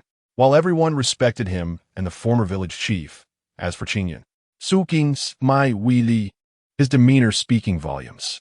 I chuckled softly and said, "It seems we must pay another visit to Su Qingyun." Shortly thereafter, our group found ourselves once more within the dilapidated confines of Su Qingyun's abode. Even in broad daylight, he remained seated by a flickering oil lamp, his demeanor disconcertingly vacant. Upon our arrival, he appeared on the verge of madness, but when his gaze fell upon Su Chaoling, there was a fleeting moment of clarity in his eyes. In that instant, I confirmed my suspicions. Su Qingyun was not entirely deranged. His affliction seemed to stem from overwhelming emotions, leaving him in a state of disorientation and self-imposed isolation. As he began to vocalize his distress, once more, I stepped forward resolutely, pinning him to the ground before Su Qingda could intervene. "Mr. Yang, this." Su Qingda attempted to dissuade me, but I gestured for him to remain calm. Amidst Su Qingyun's frantic struggles, I retrieved several golden needles, deftly inserting them into his acupressure points to compel him to regain his composure. Subsequently, I mixed a small quantity of incense ash with water and forcefully administered it to him. After this series of actions, Su Qingyun ceased his thrashing and lay still upon the ground. I spoke coldly, "Do not feign death. I know you are now lucid. Will you persist in pretending to be mad while watching your kin perish unjustly?" Ning Mingxiao and the others looked on in astonishment, seemingly incredulous that Su Qingyun had indeed regained his senses. After a brief moment, noticing that the individuals on the ground remained silent, Su Qingda slowly spoke, "Brother Qingyun, if you truly possess any knowledge, please share it with us. Over 30 lives have already been lost in our village. Our ancestors were all kin. If you believe that the actions of the past were excessive, I shall apologize on behalf of everyone." As Su Qingda spoke, he prepared to kneel, prompting Su Qingyun on the ground to finally stir, rising to intercept him. Yet, he dared not lift his gaze, only emitting soft sobs. It was at this moment that the others genuinely believed Su Qingyun had regained consciousness. Seeing him remain silent, Su Qingda, in a fit of urgency, shouted, "Su Qingyun, are you not a man? Speak your mind. If indeed we wronged you back then, I shall take responsibility on their behalf. It was my fault." Su Qingda finally croaked, collapsing to the ground as he began to recount the events of that year in fragmented sentences.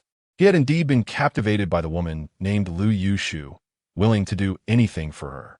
He could not comprehend why his elder brother and father disapproved of that father-daughter pair and sought to drive them away by all means. This led to countless arguments with his father and brother. Eventually, the situation escalated. He overheard his brother and father conspiring on how to expel the duo. On that rainy night, he witnessed his father and brother leave the house in the dead of night, armed with a crude firearm and a knife. He sensed that his father and elder brother were likely causing trouble for the father and daughter. Fear gripped his heart, yet ultimately, his affection for Lu Yushu triumphed overall. Thus, he decided to follow them. By the time he arrived, a conflict had already erupted. He witnessed his elder brother engaged in a fierce struggle with Lu Yushu's father outside the door. Momentarily at a loss regarding what to do, he was suddenly jolted by Lu Yushu's piercing scream emanating from within the house. He stealthily maneuvered to the window of the dilapidated structure and peered inside, where he beheld his father menacingly pursuing Lu Yushu with a machete. Startled, he inadvertently made a noise, which seemed to escape his father's notice. However, Lu Yushu appeared to sense something amiss and glanced in his direction. Instinctively, he ducked out of sight. Before long, he was again haunted by the sound of Lu Yushu's anguished cries. Summoning his courage, he raised his head to witness the horrifying sight of his father pinning Lu Yushu down. Chapter 64. The secret of the Su ancestral lineage. In a moment of utter fury, he leaped through the window and confronted his father. Upon seeing him, his father urged him to flee. It was in that fleeting instant of distraction that Lu Yushu seized the opportunity to strike his father with a dagger. Witnessing the two engaged in a fierce struggle, panic overtook him. He dashed into the stormy night, racing back to the village to summon help, desperately hoping to avert this tragic calamity. What followed became the stuff of village lore. By the time they arrived, the tragedy had already unfolded. The father and daughter lay lifeless, and his father was also dead, leaving only his elder brother, Su Qingyan, gravely injured and on the brink of death. Later, his brother sought him out in solitude and revealed a profound secret. Their ancestor, Su Jingshan, was no ordinary scholar. He was a formidable exorcist. His retreat to this place was to suppress a formidable entity, and in the course of capturing it, he fell victim to its curse. This curse could be perpetuated through the bloodline, and their ancestor devised a plan. He expanded his lineage, nurturing future generations to dilute the curse's power, while transferring the majority of its burden onto each successive heir, compelling that individual to bear the brunt of the curse. Their branch was the direct lineage of the ancestor, with heirs selected from among them through the ages. The current heir was his elder brother. Now, facing death, he wished for Su Qingyan to assume this role of heir, to continue safeguarding this place until the suppressed entity was utterly eradicated. Simultaneously, his elder brother informed him that the father and daughter were far from virtuous. They had somehow uncovered the secrets of this place, and their ulterior motive was to unleash the repressed entity and siphon its power. Neither he nor his father wished to engage in a life-and-death struggle with this pair. Yet despite their myriad attempts, they found themselves unable to drive them away, resorting to desperate measures instead. The scene he witnessed of his father violating that girl was not a reality, but rather an illusion conjured by her, intended to provoke him into action. Had he not intervened, his father would not have perished, nor would he have sustained such grievous injuries. Upon learning this, his inherently timid and cowardly nature made it impossible for him to come to terms with the truth. Under the weight of such intense emotional turmoil, he descended into madness. During fleeting moments of clarity, he dared not contemplate these events, continually reassuring himself that it was merely a fabrication spun by his elder brother to deceive him. As time passed, his moments of lucidity dwindled, and he cast aside those memories entirely, succumbing to a self-induced hypnosis wherein everything he perceived became his reality. This is why he incessantly shouted for retribution and spoke of vengeance upon returning with Lu Yushu. Upon hearing his fragmented confessions, my reaction remained composed, while Su Qingde, beside me, was seething, his face reddening with fury. Ning Mingxia, too, clenched her small fists, radiating a palpable desire to charge forward and deliver a thorough beating, especially since she had previously placed her faith in Su Qingyun. How could the old village chief have spawned such a creature? Why weren't you the one who died back then? You worthless fool. Su Qingde seethed with rage. Had it not been for our presence, he might have truly resorted to violence. Su Qingyun hung his head, his body trembling uncontrollably on the verge of madness.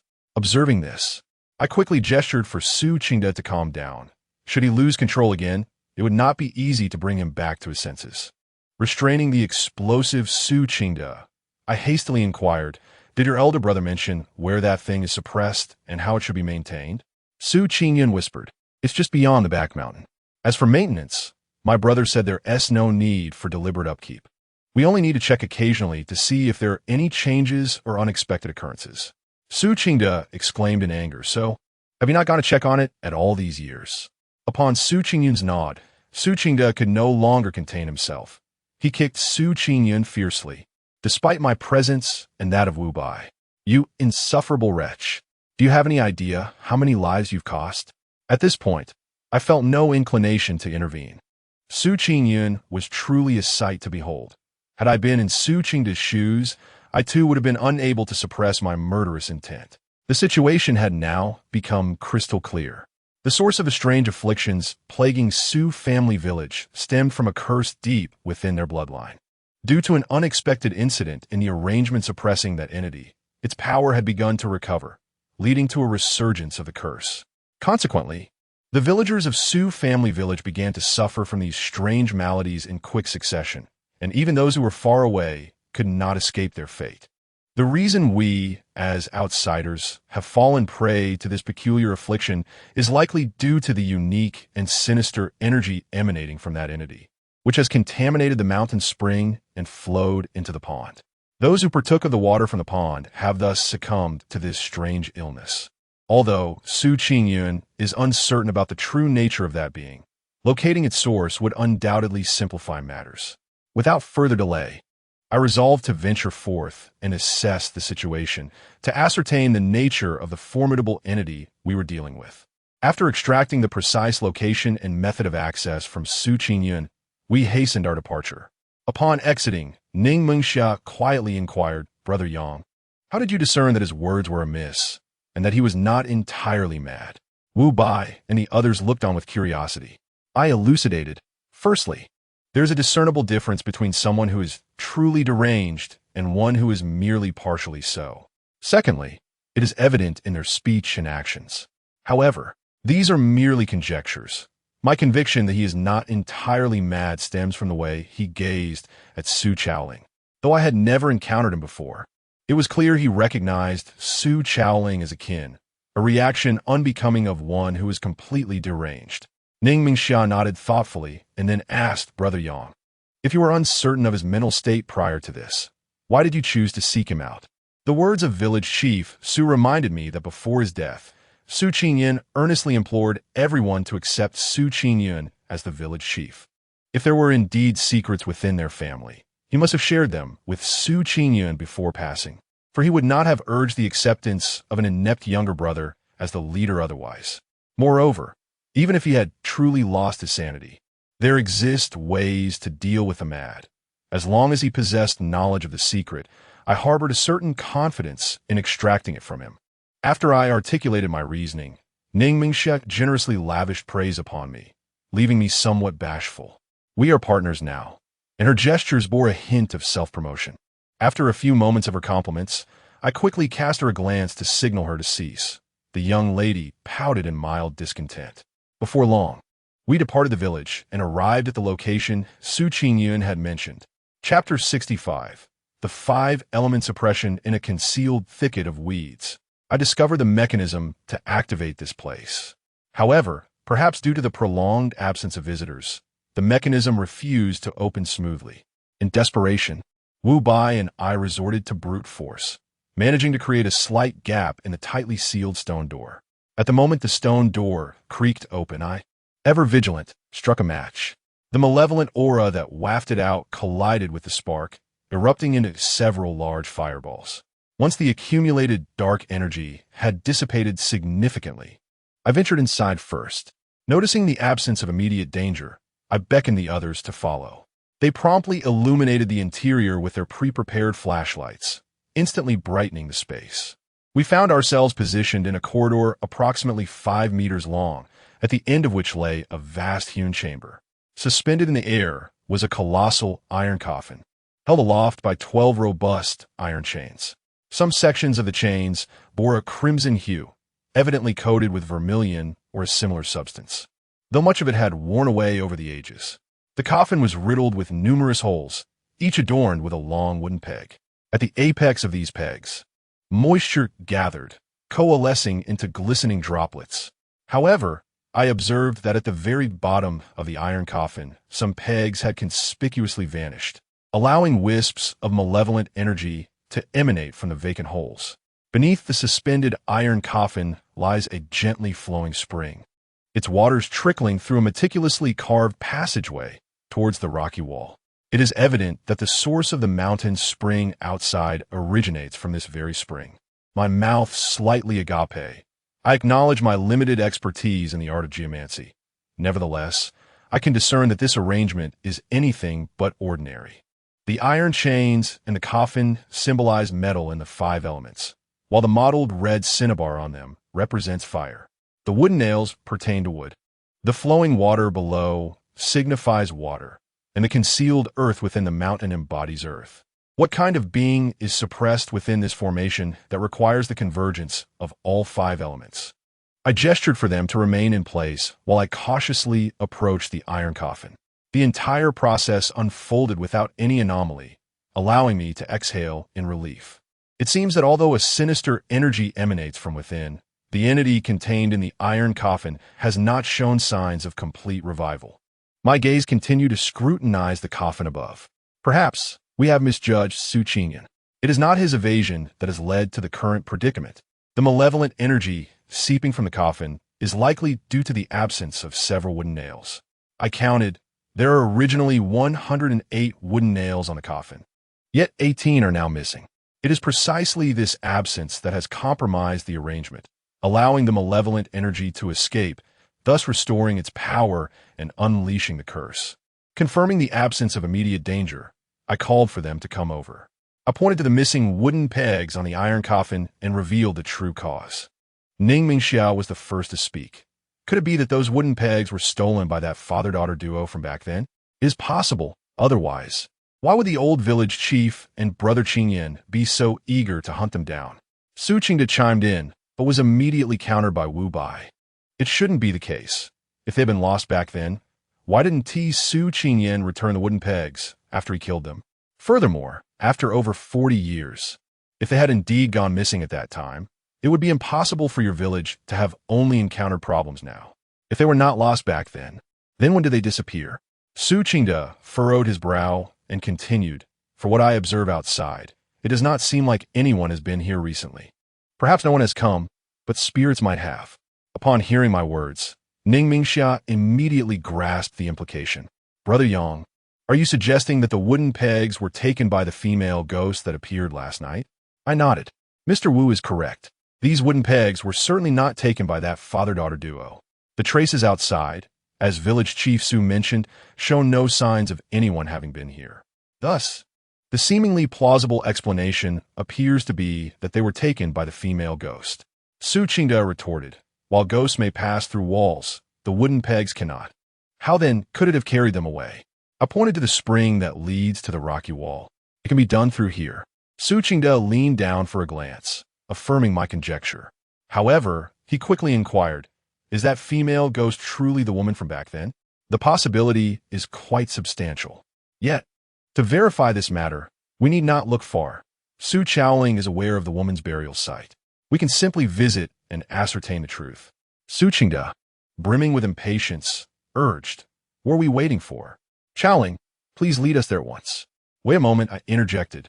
Before we proceed, I must first ascertain what precisely is being suppressed here in its current condition. Despite the apparent stillness within, I cannot shake off my apprehensions without first-hand verification. Opening the coffin is certainly out of the question, for the holes in the iron coffin should lead directly inside. Therefore, I intend to inspect the interior through the openings atop the coffin. Initially, I planned to climb along the iron chains, but reconsidering, I deemed that approach too perilous. I asked Su Qingda to fetch a triangular ladder from the village. It was imperative that the villagers remain unaware of these proceedings. Su Qingda, not wanting to alert anyone, arranged for the ladder to be delivered to the village entrance, where he and Wu Bai made a swift dash to retrieve it. Shortly thereafter, a triangular ladder, just tall enough to reach the top of the iron coffin, was brought forth. Once it was positioned, I instructed them to step back a safe distance. Strangely, at that moment when the ladder was set in place, an unsettling sense of foreboding crept into my heart.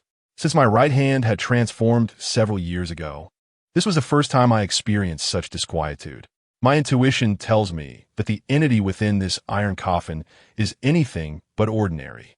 Upon reaching the uppermost edge of the coffin, I donned a pair of specially crafted deerskin gloves and cautiously grasped one of the wooden pegs, attempting to extract it. To my astonishment, the peg offered no resistance and came out effortlessly.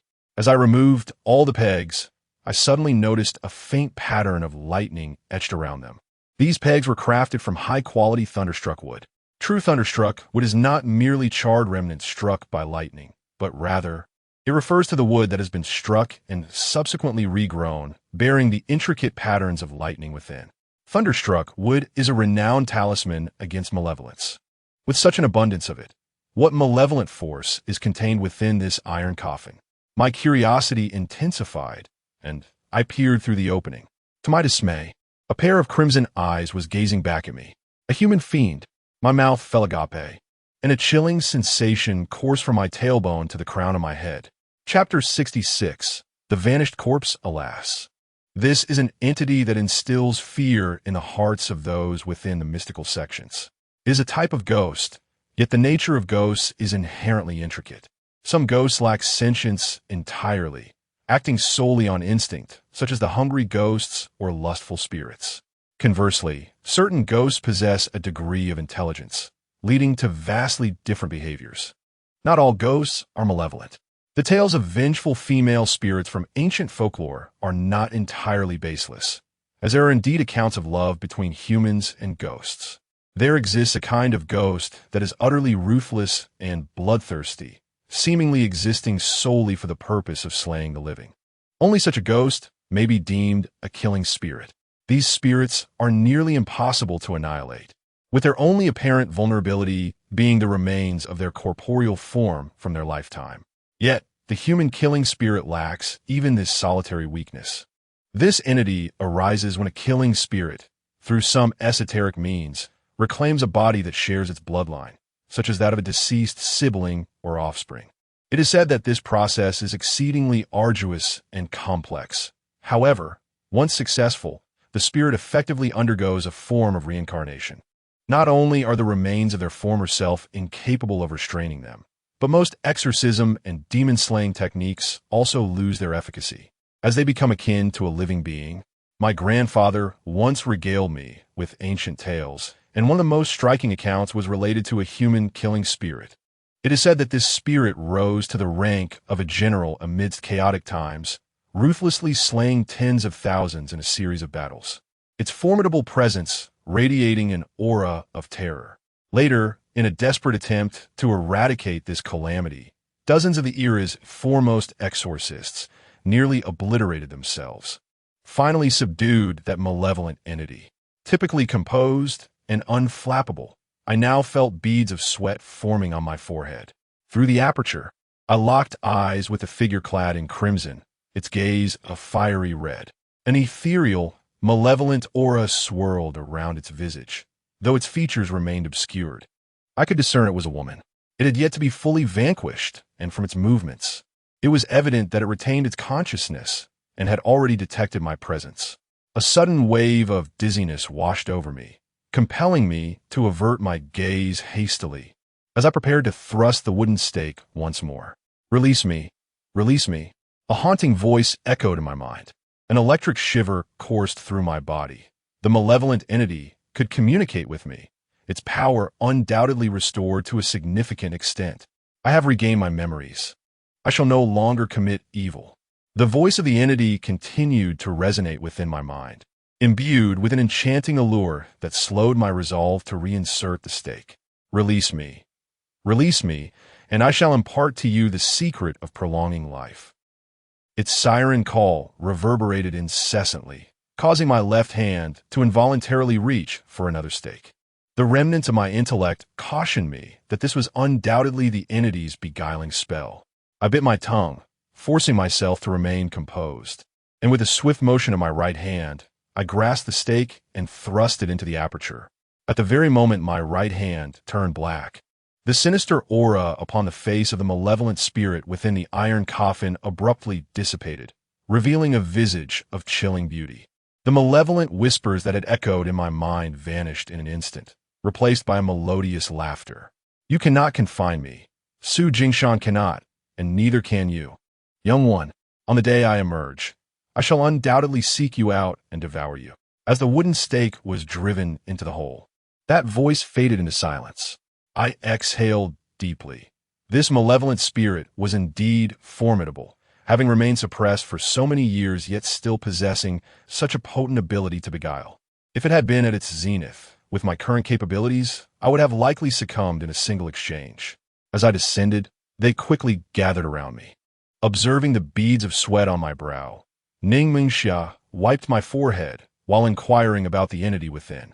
I did not withhold any details, recounting the entire affair regarding the malevolent spirit.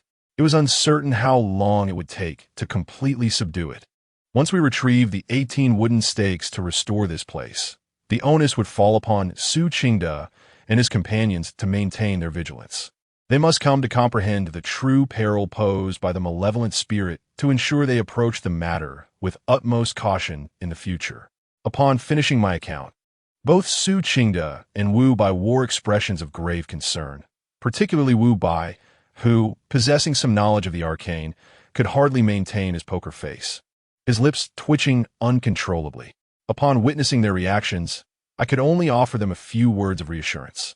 Although the malevolent spirit was formidable, the arrangements left by the ancestors of Su family village were evidently more sophisticated. As long as we could retrieve the wooden nails and restore the place, ensuring that no further disturbances occurred, this spirit would inevitably meet its demise in due course. Once they gradually calmed down, we hurried to seal the area. Under the guidance of Su Chaoling, we set out to locate the true burial site of that father and daughter from years past. Since Su Chaoling's mother had not returned here since her departure, over 40 years had passed, and her memories had become somewhat imprecise. Moreover, Su Chaoling had never visited this place before. She meticulously compared maps with her mother's descriptions, and it took us over 2 hours to finally arrive at the burial site of the father and daughter. This location marked the outermost edge of Su family village, with another village not far off. As we approached, I couldn't help but furrow my brow. The area was surrounded by 3 mountains, forming a triangular shape, serving as a natural nexus for gathering energy and subduing malevolent forces. However, due to recent road construction, one small mountain had been cleaved in two, completely disrupting the local harmony. Additionally, the ongoing project had overturned much of the vegetation and land. When Su Qingyin faced his demise, he had insisted on involving his adolescent daughter in the relocation of the remains of that father and daughter, indicating that he must have sensed something amiss at the time. It was then that he chose to move their bones to this site, a place capable of gathering energy and subduing spirits. Yet now, with the natural balance disrupted, if the female ghost truly was the reincarnation of that deceased woman, this might explain her sudden manifestation. Su Chaoling conducted another comparison and finally pinpointed the approximate location. We approached to take a glance, and Su Qingda was about to return to the village to summon people to excavate the site entirely. There was no need to call anyone, as it was highly probable that the remains of the father and daughter had already been removed. I halted Su Qingda and gestured toward the patch of ground beneath a felled tree. The soil there was evidently recently disturbed, and most importantly, it bore distinct traces of a sinister aura. Had they been taken away? Su Qingda paused, a flicker of anger crossing his face. Could have been Su Qingyun? I shook my head. It was likely not the case, as this incident was probably not the doing of any human. Chapter 67. The death of Su Qingyun. It was not the act of a human. Wu Bai murmured this phrase repeatedly, then inquired, Mr. Yang, do you mean that the female specter anticipated our arrival and preemptively relocated her remains? I nodded in affirmation. The bones of the deceased are among their greatest vulnerabilities. However, they are incapable of moving their own remains, nor can they possess others to do so. Their only means of achieving this is through deception or intimidation. I gestured towards the distant clearing and the nearby village, continuing, during this period, there should be no outsiders in the vicinity. For the female ghost to accomplish this, it is highly probable that she enlisted the aid of the workers on this construction site or the residents of the adjacent village. Village Chief Su, the next steps rely on you. We must swiftly identify those under the ghost's control. Once we locate her bones, we shall find her and reclaim the 18 wooden nails she has stolen. I shared some typical responses of those possessed by the ghost with Su Qingda, who promptly dispatched personnel to investigate the matter. Remaining here seemed futile, so we decided to return to the village and await further news. Upon our arrival, we received distressing tidings. The old madman, Su Qingyun, had taken his own life. Shortly after our departure, he returned to his room and hanged himself. By the time he was discovered, he was already cold. None of us expressed sorrow at his demise. It can be said that a significant portion of the calamity that befell Su family village stemmed from the actions of Su Qingyun himself. Had he not been so foolish back then, allowing himself to be blinded by the turmoil surrounding his father and elder brother, this tragic sequence of events might never have unfolded. Had he mustered the strength to rise after his brother's demise and continued to shoulder the responsibilities that were rightfully his, countless lives would have been spared. Instead, he chose to end his life so abruptly, perhaps leaving Su Qingda with the feeling that he had, in some way, received a reprieve. As anticipated, upon hearing the news, Su Qingda could not restrain himself from uttering a few curses. He showed little interest in investigating further, instructing that the corpse be collected and, once the ordeal had passed, to be cremated and buried without ceremony. Initially, I did not regard the matter with much seriousness. However, after taking a few steps away, a sense of unease washed over me, prompting me to suggest that we take a closer look. Su Qingda appeared puzzled by my insistence, yet he patiently accompanied me back for another visit. Upon arriving at the threshold, I instructed the others to wait outside while I suppressed my own energy and ventured inside for a brief examination.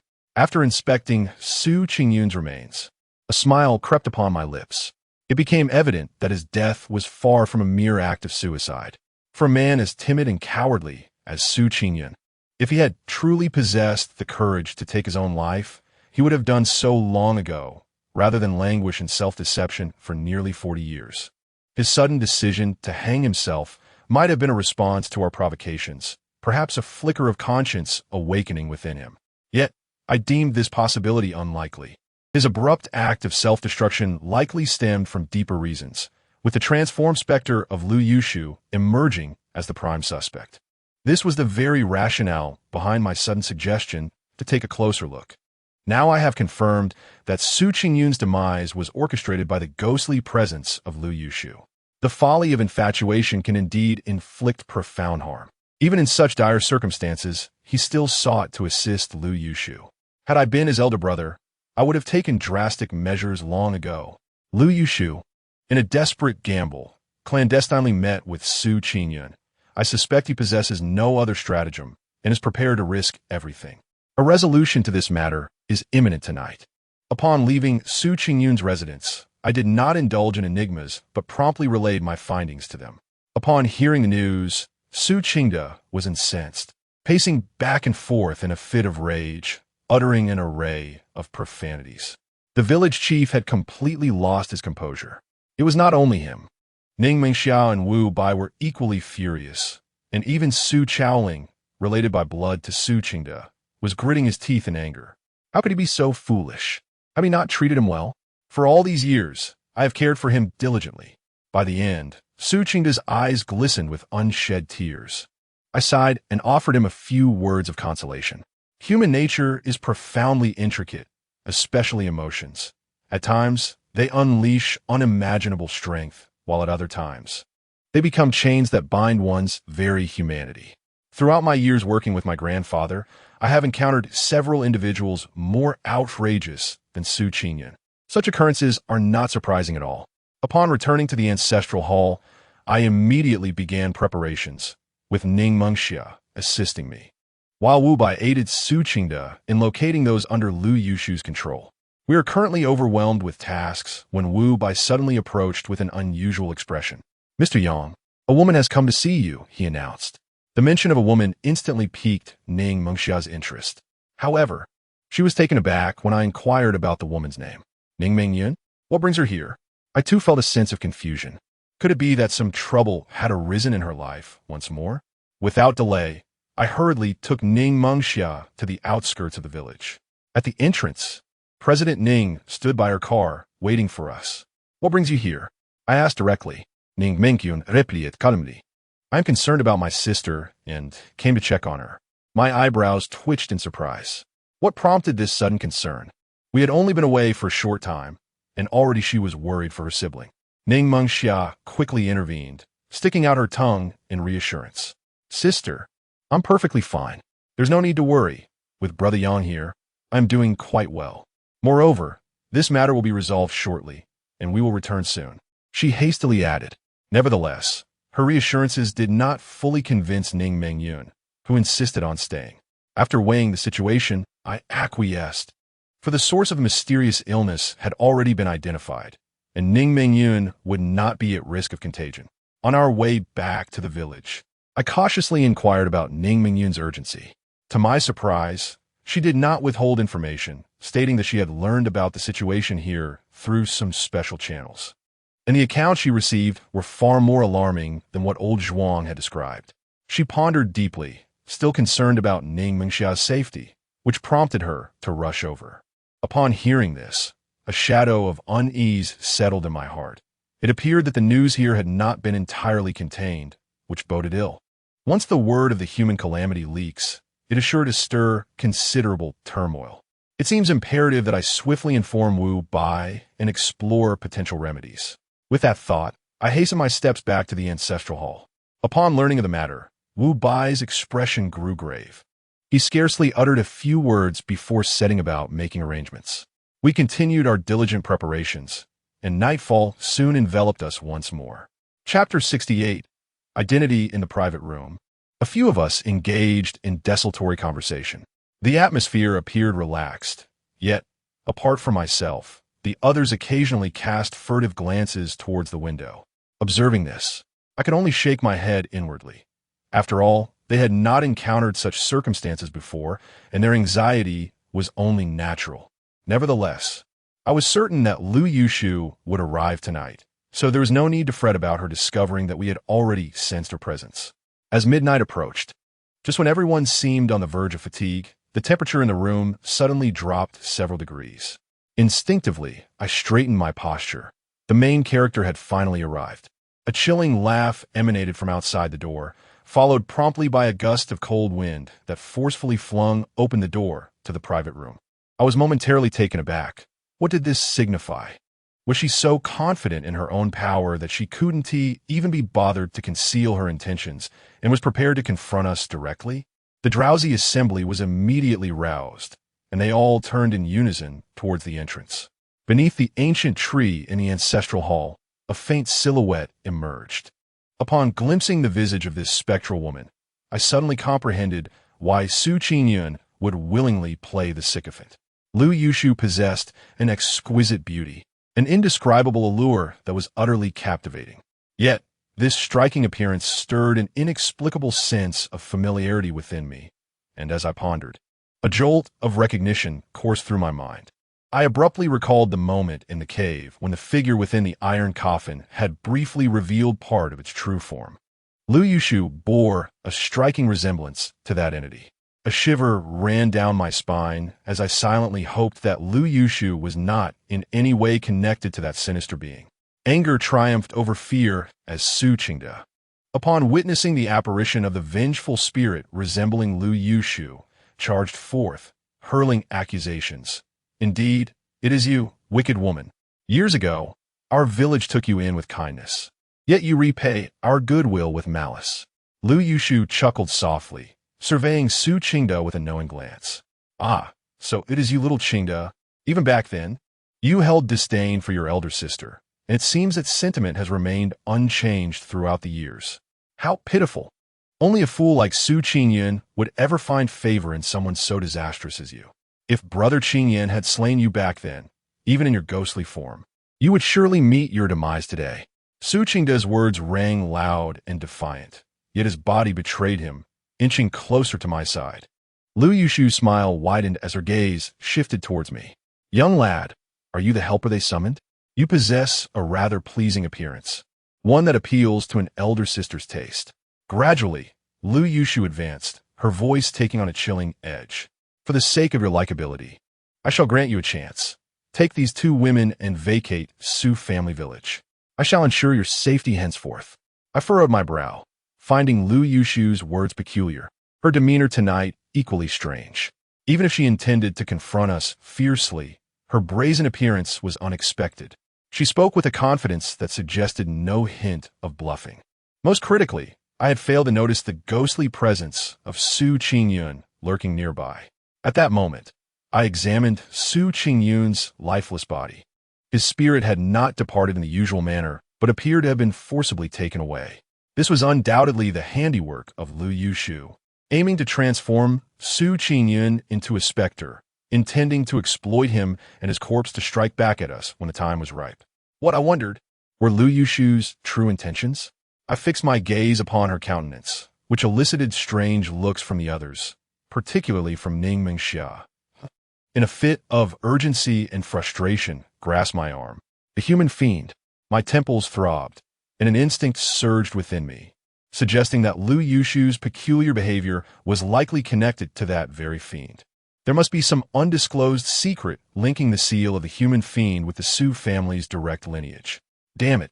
I couldn't help but mentally berate the brothers Su Qinyin and Su Qingyun. Both had their issues. One was willing to debase himself for a woman, while the other, despite the grave circumstances, chose to trust his inept brother, withholding secrets from those who could genuinely be relied upon. This family was truly a disaster. Given the situation, I had no choice but to resort to some unsavory tactics. I shoved Ning Mingxiao behind me, cleared my throat, and confronted Lu Yushu. You came here tonight to create an opportunity for that human fiend, did you? As I inched closer, Lu Yushu momentarily froze, but soon a smile crept onto her face. Ah, clever little brother, but it's too late for you to guess now. My eyelids fluttered uncontrollably. Indeed, my fears had materialized. Noticing my suppressed expression, Lu Yushu immediately realized the impact of my words. Are you deceiving me? A hint of mockery appeared on Lu Yushu's face. It's futile. The moment I escaped my predicament, it was fated that my ancestor would also break free. This is destiny. With that fool Su Qingyun around, perhaps my ancestor would have emerged by now. Little brother, truth be told, sister is deceiving you. My ancestor holds great affection for you. You cannot escape, so prepare to remain here as a companion for my ancestor. I felt as though my mind was on the verge of unraveling. Is Lu Yushu truly a descendant of that malevolent being? There was no time to delay. In my urgency, I hastily signaled Su Qingda that he could take action. Understanding my intent, Su Qingda retreated into the ancestral hall to make a phone call. As the local authority, he was well aware of the happenings in the vicinity. Before the sun had set, he had already identified the individual who had been enchanted by Lu Yushu and had moved its remains. However, in order to avoid alarming the snake, he had refrained from acting immediately. Now that Lu Yushu had revealed itself, I merely needed to hold it at bay until those individuals located its remains. Capturing it would be but a matter of moments. Su Qingda's voice on the phone could not escape Lu Yushu's notice, and it grew anxious. Attempting to rush into the side hall to intervene, I shielded the Ning sisters behind me, igniting a fire stick as I simultaneously brandished the demon-slaying staff, thrusting it forward. Lu Yushu shrieked in genuine anguish as the sparks made contact. A torrent of malevolent energy surged from its form, twisting its figure into a grotesque, blood-soaked visage. This was the appearance it bore at the moment of its death, and also its most formidable state as a spirit. To be frank, Lu Yushu's power far exceeded my expectations.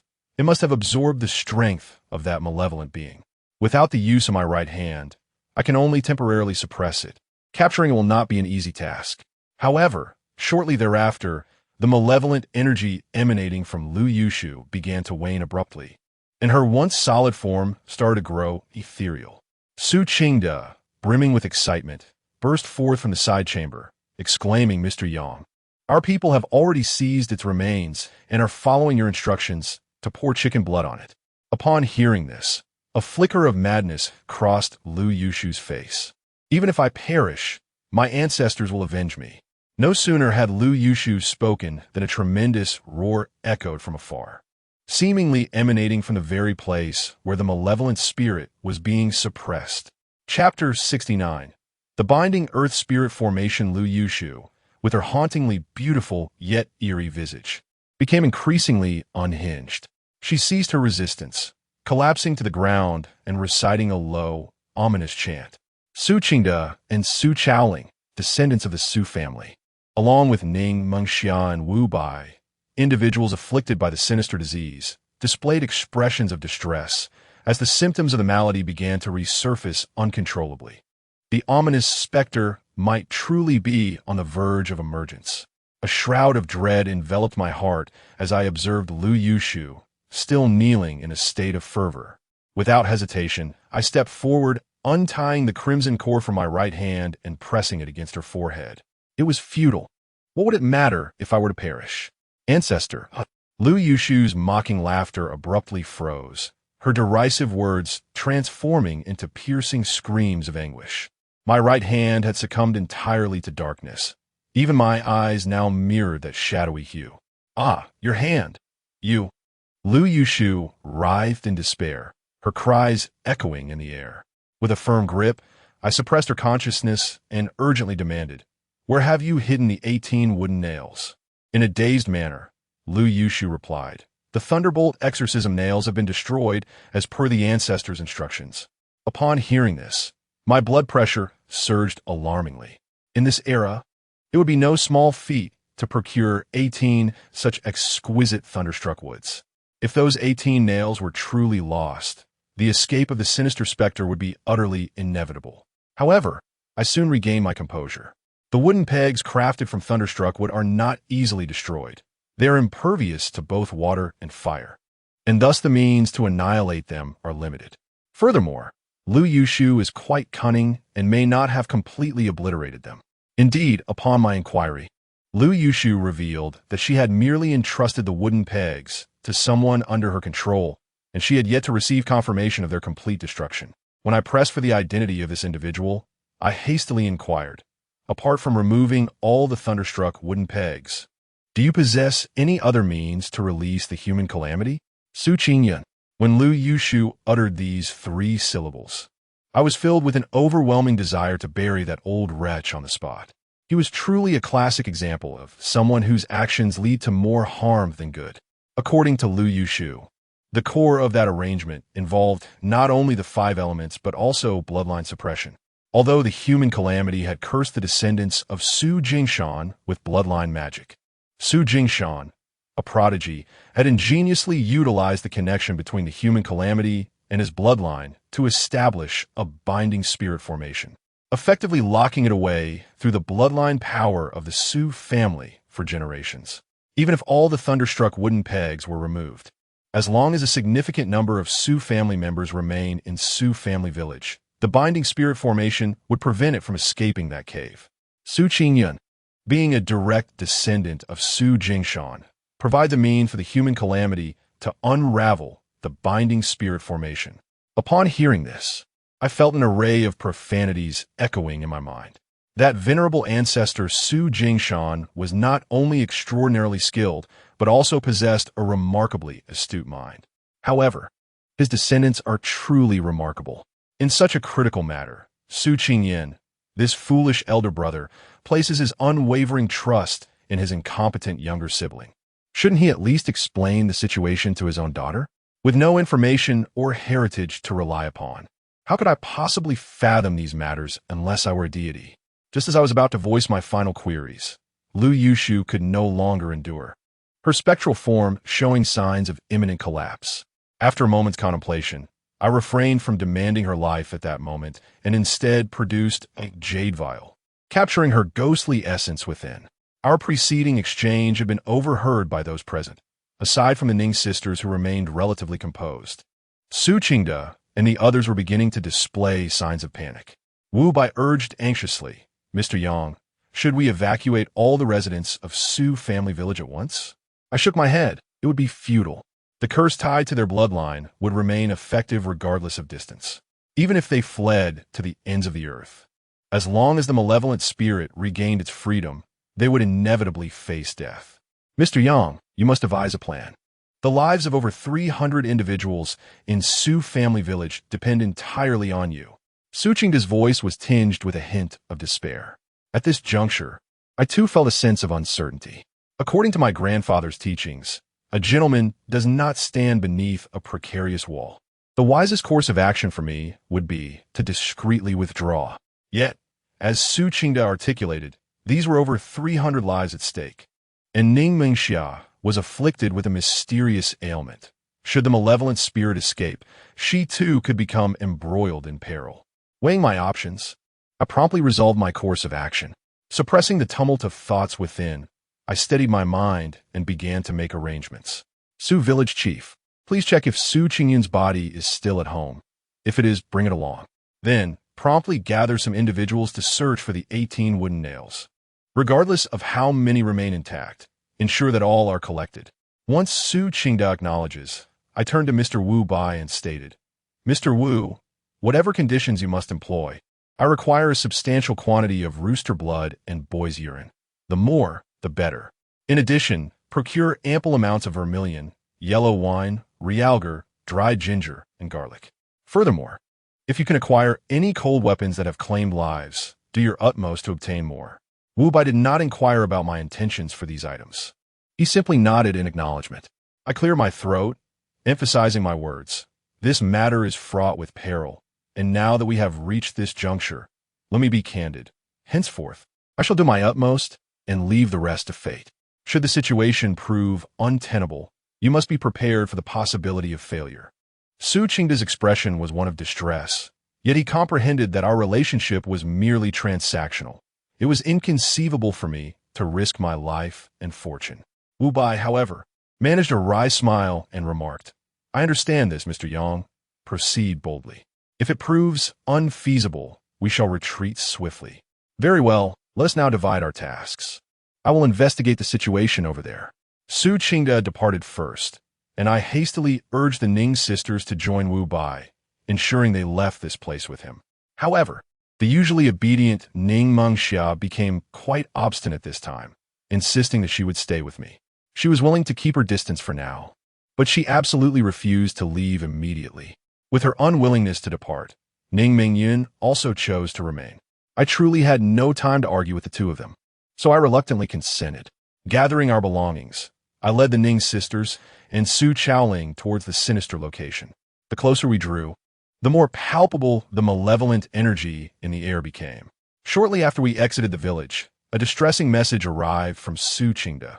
Su Qingyun's body had vanished.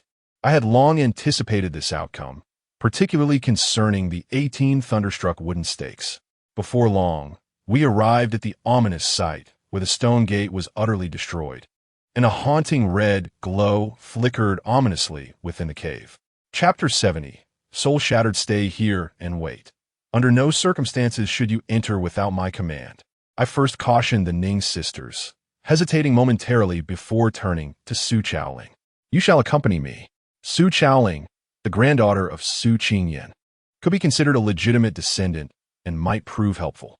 Despite her youth, the girl exhibited remarkable courage, following me without a trace of fear. As we stepped into the cave, my gaze was immediately drawn to the flickering crimson light emanating from the hole in the iron coffin. A disquieting whisper began to echo in my ears, gradually unsettling my mind. Beneath the iron coffin, an elderly figure was frantically digging at the living spring, the surrounding earth and stones already disturbed. It was Su Qingyun. A surge of anger and confusion welled within me. Spirits can possess others and manipulate their bodies. Yet it is nearly impossible for them to reclaim or move their own remains.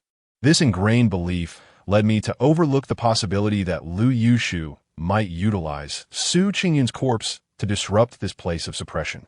However, it was evident that Su Qingyun's body was under the control of its ghostly counterpart. This situation defied logic, given Lu Yushu's abilities.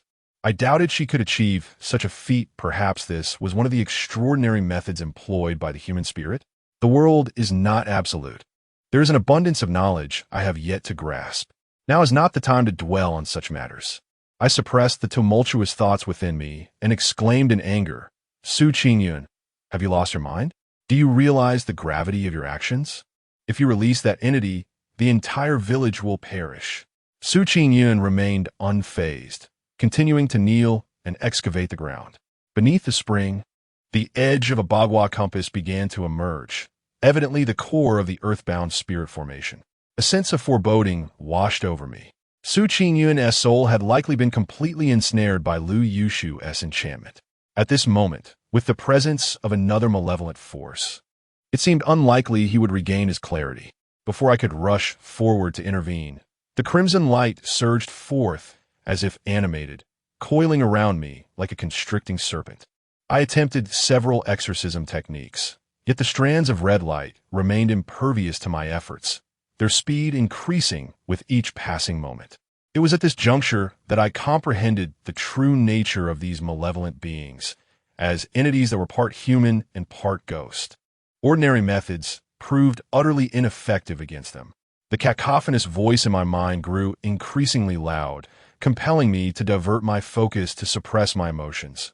Otherwise, I feared I would soon succumb to its sinister influence. As I pondered my next course of action, I suddenly noticed Su Chaoling standing nearby, her expression one of bewilderment.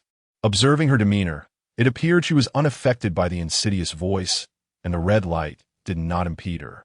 A bold hypothesis formed in my mind. Perhaps the bloodline of Su Jingshan coursing through her veins could counteract the various machinations of these malevolent entities. With this thought in mind, I swiftly hurled the demon-suppressing staff towards Su Chaoling. Girl, take this and pierce it into Su Qingyun's corpse. Su Chaoling seized the demon-slaying staff, and without a hint of hesitation, she charged straight towards Su Qingyun. As anticipated, the several red lights were unable to touch Su Chaoling in the slightest. However, just as she reached Su Qingyun's body, it suddenly stirred, picking up a stone from the ground and hurling it at her. Caught off guard by the unexpected aggression of Su Qingyun's corpse, Su Chaoling was struck on her left shoulder, blood gushing forth instantly. Yet, this young girl displayed remarkable resilience. With only a muffled groan, she pressed on with the demon-slaying staff in hand. A fierce struggle ensued between the girl and the corpse. Although Su Qingyun's movements were stiff, his sheer strength was formidable. The blow she received was severe, causing a significant loss of blood, and her complexion grew increasingly pale, her movements gradually slowing. If this stalemate continued, it would not be long before Su Chaoling would succumb to the very corpse of her great-uncle. In a moment of desperation, as I prepared to intervene with my right hand again, Su Chaoling's blood mingled with the spring water, staining the compass. Suddenly, the edges of the compass within the water began to stir. The remaining vermilion on the 12 thick iron chains binding the iron coffin flickered. In the void, a semblance of flame seemed to manifest, causing the red light emerging from the coffin to momentarily stagnate. Seizing this opportunity, I swiftly retrieved the jade vial containing Lu Yushu's spirit. Su Qingyun, do you see what this is? I grasped the ghostly form of Lu Yushu tightly in my hand and raised it before me, causing Su Qingyun, who was wildly swinging a stone in a frenzy, to suddenly pause in astonishment. It truly works. A surge of joy filled my heart. Su Qingyun was undeniably infatuated with this woman to the core. However, this was merely one facet of the truth. It appeared that her spirit had suddenly gained its own consciousness. most likely due to the activation of the spiritual formation in this place, which had temporarily suppressed the malevolent entity. Ulu. Su Qingyun's corpse emitted a series of indistinct sounds, astonishingly making its way toward me. Seizing the opportunity, Su Chaoling plunged the demon-slaying staff unhesitatingly into the heart of Su Qingyun's lifeless body. Hiss! A swirling mass of ashen-gray gas erupted from Su Qingyun's eyes, ears, mouth, and nostrils. With that decisive blow from the demon-slaying staff, his ghostly form dissipated, leaving this wretched soul utterly fragmented. No! A piercing scream of fury erupted from the iron coffin. I shook my head. Su Qingyun's soul had been shattered, and he was suffering far more than Lu Yushu. It seemed this malevolent woman harbored no affection for Su Qingyun, the eternal sycophant, who had merely been a pawn in Lu Yushu's game from the very beginning. The strands of crimson light flared up once more, swirling toward me like a tempest of demons. I retracted Lu Yushu's ghostly form and extended my right hand, straining to fend off the onslaught of the red light. Thankfully, having consumed the Heeshou Wu from Elder Zhuang, my right hand was liberated to a greater extent. Had I attempted to wield it previously, there was no possibility of employing it a second time in such a brief span. Suddenly, a beam of red light surged into Su Qingyun's corpse. A crimson glow emanated from his 7 orifices as the corpse, kneeling on the ground, gradually rose to its feet, then mechanically advanced towards the iron coffin. This is dire. The malevolent spirit intends to exploit Su Qingyun's remains to continue extracting the thunder-stricken wooden nails from the coffin. The thunder-stricken wood is the most potent talisman against evil in existence. Given the corpse's nature, forcibly attempting to remove these nails would likely yield minimal success. This may explain why Su Qingyun's ghostly essence guided the corpse here, yet the malevolent spirit refrained from immediately compelling it to extract the thunder nails. Now, with the earthbound spirit formation unable to be dismantled, this malevolent entity resorts to an alternative strategy, seeking to control Su Qingyun's corpse to remove as many thunder nails as possible to regain strength. With the current power of this malevolent spirit, I find myself struggling. Should more nails be extracted? Chapter 71. The ban, just as I was about to make my decisive move, the sound of hurried footsteps echoed from outside the cave. Suddenly, Su Qingda rushed in, clutching a large bag. Su, the village chief, was taken aback by the scene before him. He paused for a moment, then swiftly thrust the bag into my hands. Mr. Yang, I've found the wooden stakes, but 3 of them have already been destroyed. Only 3? This number was entirely within an acceptable range. My heart surged with joy as I eagerly rummaged through the bag, pulling out several lightning-struck wooden stakes and brandishing them to repel the onslaught of crimson light. Seizing the opportunity, I dashed towards Su Qingyun's lifeless body, plunging a lightning stake deep into its form. The crimson light receded instantly, and Su Qingyun's body crumpled to the ground. Taking advantage of this moment, I hurled the corpse towards the cave entrance and then carried the bloodied Su Chaoling, who was on the verge of losing consciousness, outside. Once these tasks were accomplished, I finally exhaled in relief. At this point, the situation had solidified. The malevolent spirit could not possibly emerge now. However, the crimson lights still lingered, and I was unable to immediately reinsert the lightning stakes into the iron coffin. Upon returning to the exterior, Ningming Xia hurriedly approached. Upon seeing that I bore no significant injuries, her previously reddened eyes softened into a smile. I hastened to assist Su Chaoling in staunching his wounds and urged Su Qingda to hasten Wu Bai, insisting he act swiftly. Half an hour later, Wu Bai arrived with several sturdy men, bringing all the supplies I required. I meticulously arranged them, placing these items sequentially around the mountain. The malevolent force was exceedingly potent. Without temporarily suppressing it, it would be impossible to insert these wooden stakes. These items were specifically designed to establish a temporary restraint on that power. Under my careful orchestration, Wu Bai and the others swiftly completed the arrangement. I hoisted the bags containing the thunder-striking stakes and, bearing the latter, ventured back inside alone. The crimson glow within the iron coffin had entirely receded, evidently indicating that the setup had begun to take effect. Nevertheless, I remained vigilant, fully alert. As I positioned the ladder and cautiously climbed to the edge of the iron coffin, I retrieved a thunder-striking stake and gingerly inserted it. Noticing no reaction from the coffin, I surmised that the malevolent entity must have recognized its dire predicament and refrained from futile struggles. Soon, the remaining thunder-striking stakes were also inserted into the apertures. Just as I was about to place the final stake, a voice suddenly resonated within my mind. "Young one, it won't be long before we meet again." I dismissed it, but upon my silence, the malevolent entity seemed to grow irate, its voice echoing once more. If it weren't for the sheer incompetence of my descendants, who require the removal of the heavenly thunder-suppressing stakes to absorb my power and recover, how could the blood curse have been detected prematurely? If I too did not need time to recuperate, I would have long since compelled Su Jingshan's descendants to come here and dismantle this wretched spiritual formation. Now, Su Jingshan's heavenly thunder town's killing wood is no longer whole, and his direct bloodline has perished, leaving only a girl of impure lineage. The destiny has been shattered. Escape is merely a matter of time. Such superfluous words. A smile escaped my lips as I effortlessly inserted the last wooden nail. A cold chuckle echoed, silencing the human spirit. As I descended the ladder, my expression bore no signs of ease. The matter of bloodlines, while significant, is not of paramount importance. After all, the entirety of Su family village is comprised of a single surname, and the essence of bloodline remains potent. However, the thunderstrike wood is indeed perilous. If I cannot find a suitable substitute of equal quality, unforeseen mishaps may arise.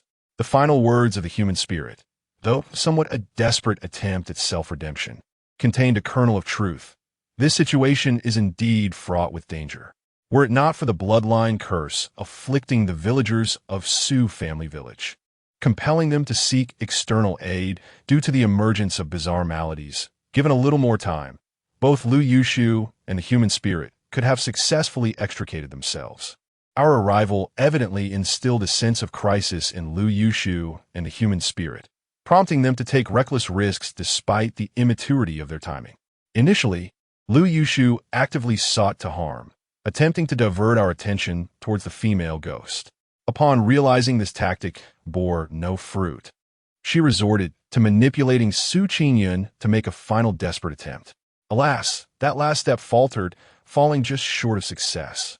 Ultimately, it was thanks to Su Chaoling. Had her blood not temporarily activated the binding spirit formation, allowing me to extinguish the controlled Su Qingyun's ghostly form, the outcome might have been far less certain. Amidst my reflections, I could not help but unleash a torrent of reprimands upon the brothers Su Qingyun and Su Qingyun. Should the malevolent spirit truly manage to escape, Su Qingyun would be the principal culprit, and Su Qingyun would also bear significant blame. As I emerged, the anxious crowd outside immediately surrounded me.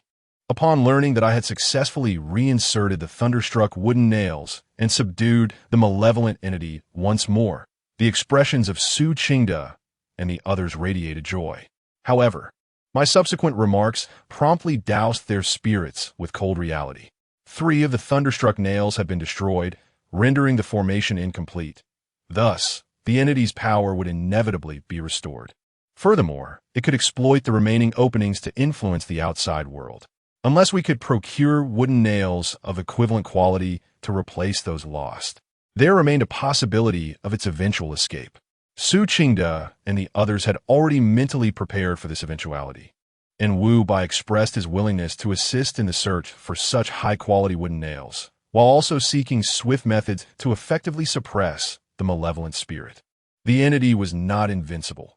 Throughout history, there have been instances where malevolent spirits were eradicated, albeit under exceedingly stringent conditions. With this, the matter was nearly resolved. Though not perfect, the villagers of Su family village had been spared. Upon our return, we first took a well-deserved rest for the night. The following morning, I meticulously briefed Su Qingda and Su Chaoling, who had decided to stay, on the subsequent affairs before preparing to depart.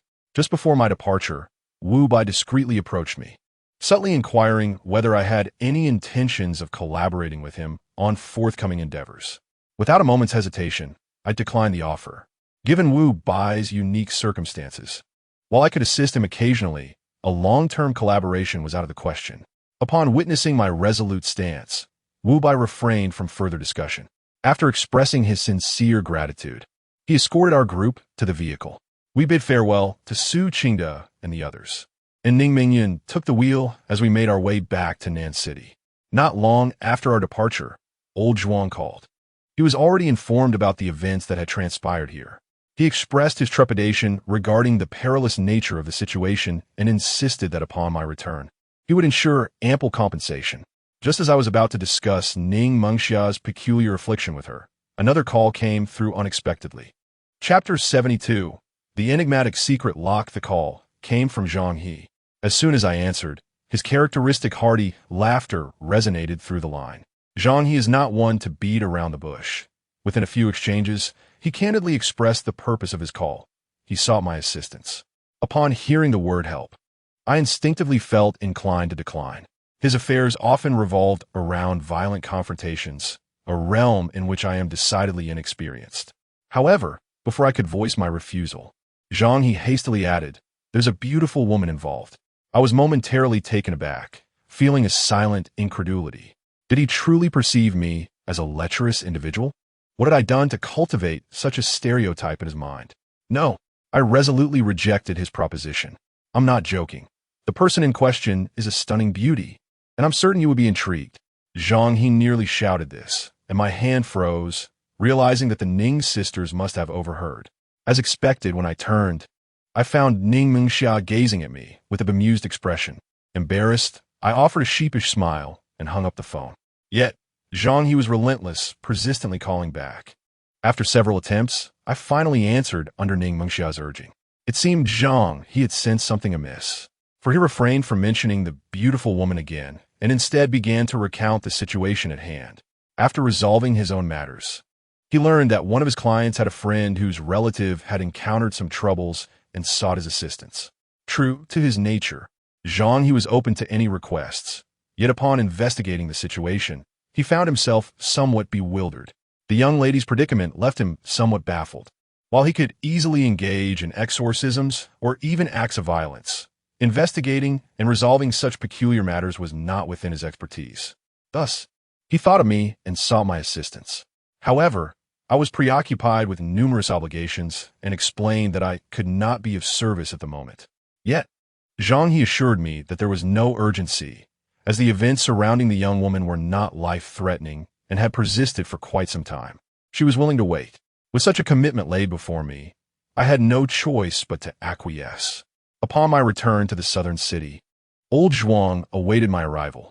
After our initial greeting, we shared a meal together, during which old Zhuang confidently promised to locate the item related to my grandfather within 6 months. Additionally, he presented me with an array of delightful gifts as a form of compensation.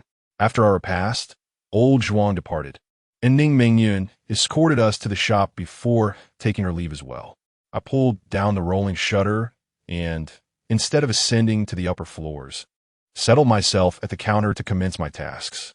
Noticing this, Ning Mengxia remarked with a hint of sarcasm, "You should rest early. After all, you have a heroic rescue to undertake tomorrow."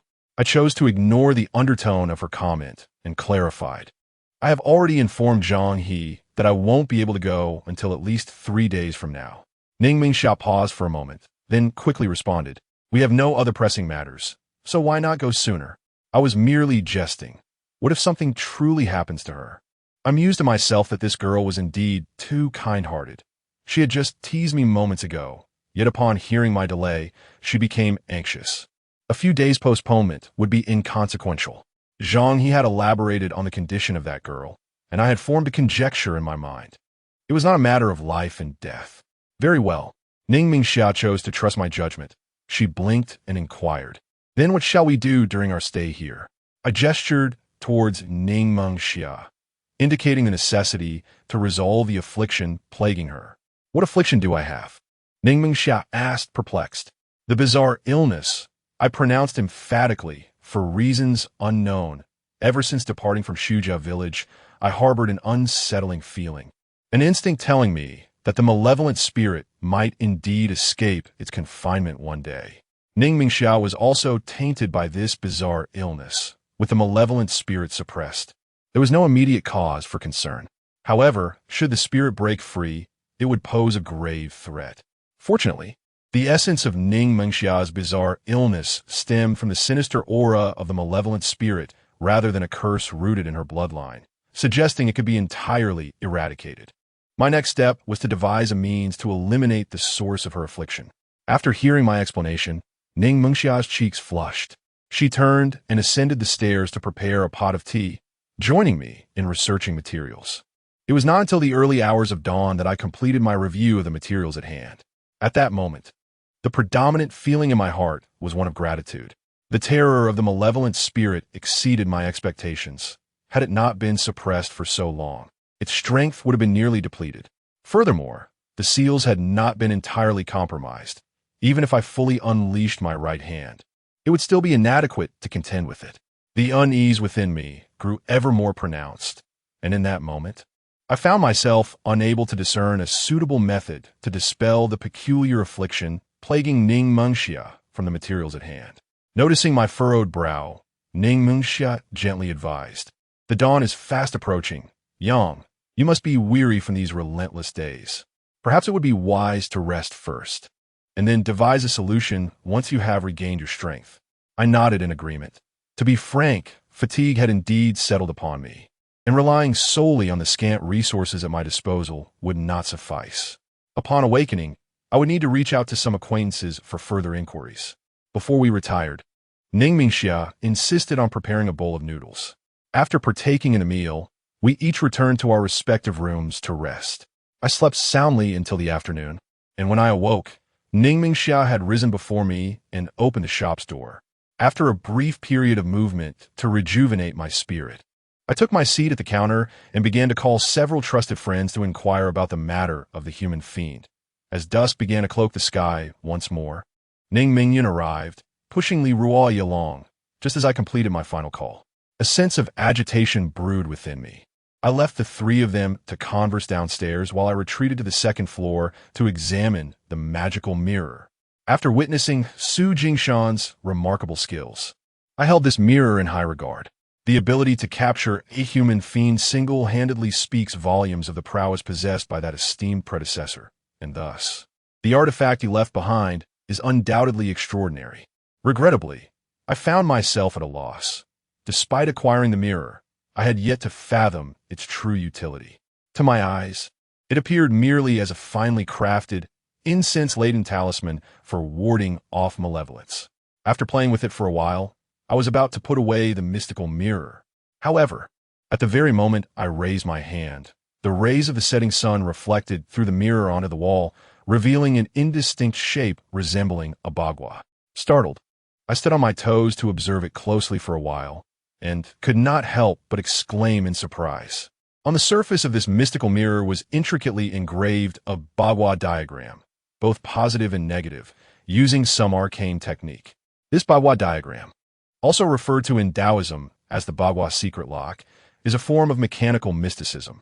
In ancient times, it represented a remarkably sophisticated cipher technology, yet over the years, as practitioners of the Tao have continuously innovated, the technique of the bagua secret lock has nearly fallen into obsolescence. My astonishment deepened. Could it be that this mystical mirror is merely a container for a mechanism? Chapter 73, Self-Narration. It is with a sense of shame that I confess my lack of aptitude for the art of divination since childhood. After my grandfather began involving me in various tasks and paid less attention to my endeavors, I found myself succumbing to a sense of resignation. Although the secrets of the divination locks have been extensively studied, they remain an enigma to me, one that eludes immediate comprehension. Just as I was about to hastily seek out books related to the divination locks, Ning Mengxia rushed over in a fluster, inquiring if something had gone awry. Momentarily taken aback, I deduced that the commotion I had caused while discovering the divination lock had drawn her attention. After offering a brief explanation, she departed, still somewhat skeptical. I delved into the texts, perspiration beading on my forehead as I painstakingly compared notes for over half an hour, until I finally grasped the rudimentary solution to the divination lock. Following the instructions, I pressed down on several designated points of the mystical mirror. Suddenly, with a distinct snap, the mirror, perfectly seamless and unified, revealed a narrow fissure at its center. Elation surged within me. Indeed, the mirror was a concealed mechanism, eagerly anticipating what lay within. I continued my study of the mirror's unlocking process, even declining Ning Mengxiao's calls for dinner. After a little over an hour, I finally discerned the last crucial position. With my thumb and forefinger pressing down once more on a specific spot of the mystical mirror, it finally yielded and opened completely. Lifting one side, I discovered a miniature compass, no larger than the palm of my hand, nestled within. The compass, composed of an unknown material, continues to reflect a faint luster under the illumination of the lights even after all these years. I felt somewhat perplexed. Typically, compasses associated with exorcism are entwined with the principles of the Bagua, and my understanding of such artifacts is rather limited. This object may prove to be somewhat superfluous to me. I reached out and grasped the compass. Upon contact, an unusual sensation abruptly manifested before my eyes. It was as if my vision had suddenly sharpened, revealing every detail in the air. Even the dust particles were not spared from my scrutiny. This compass possesses an intriguing quality. Amidst my musings, I hastily set it down, for maintaining this state demanded an extraordinary amount of mental energy.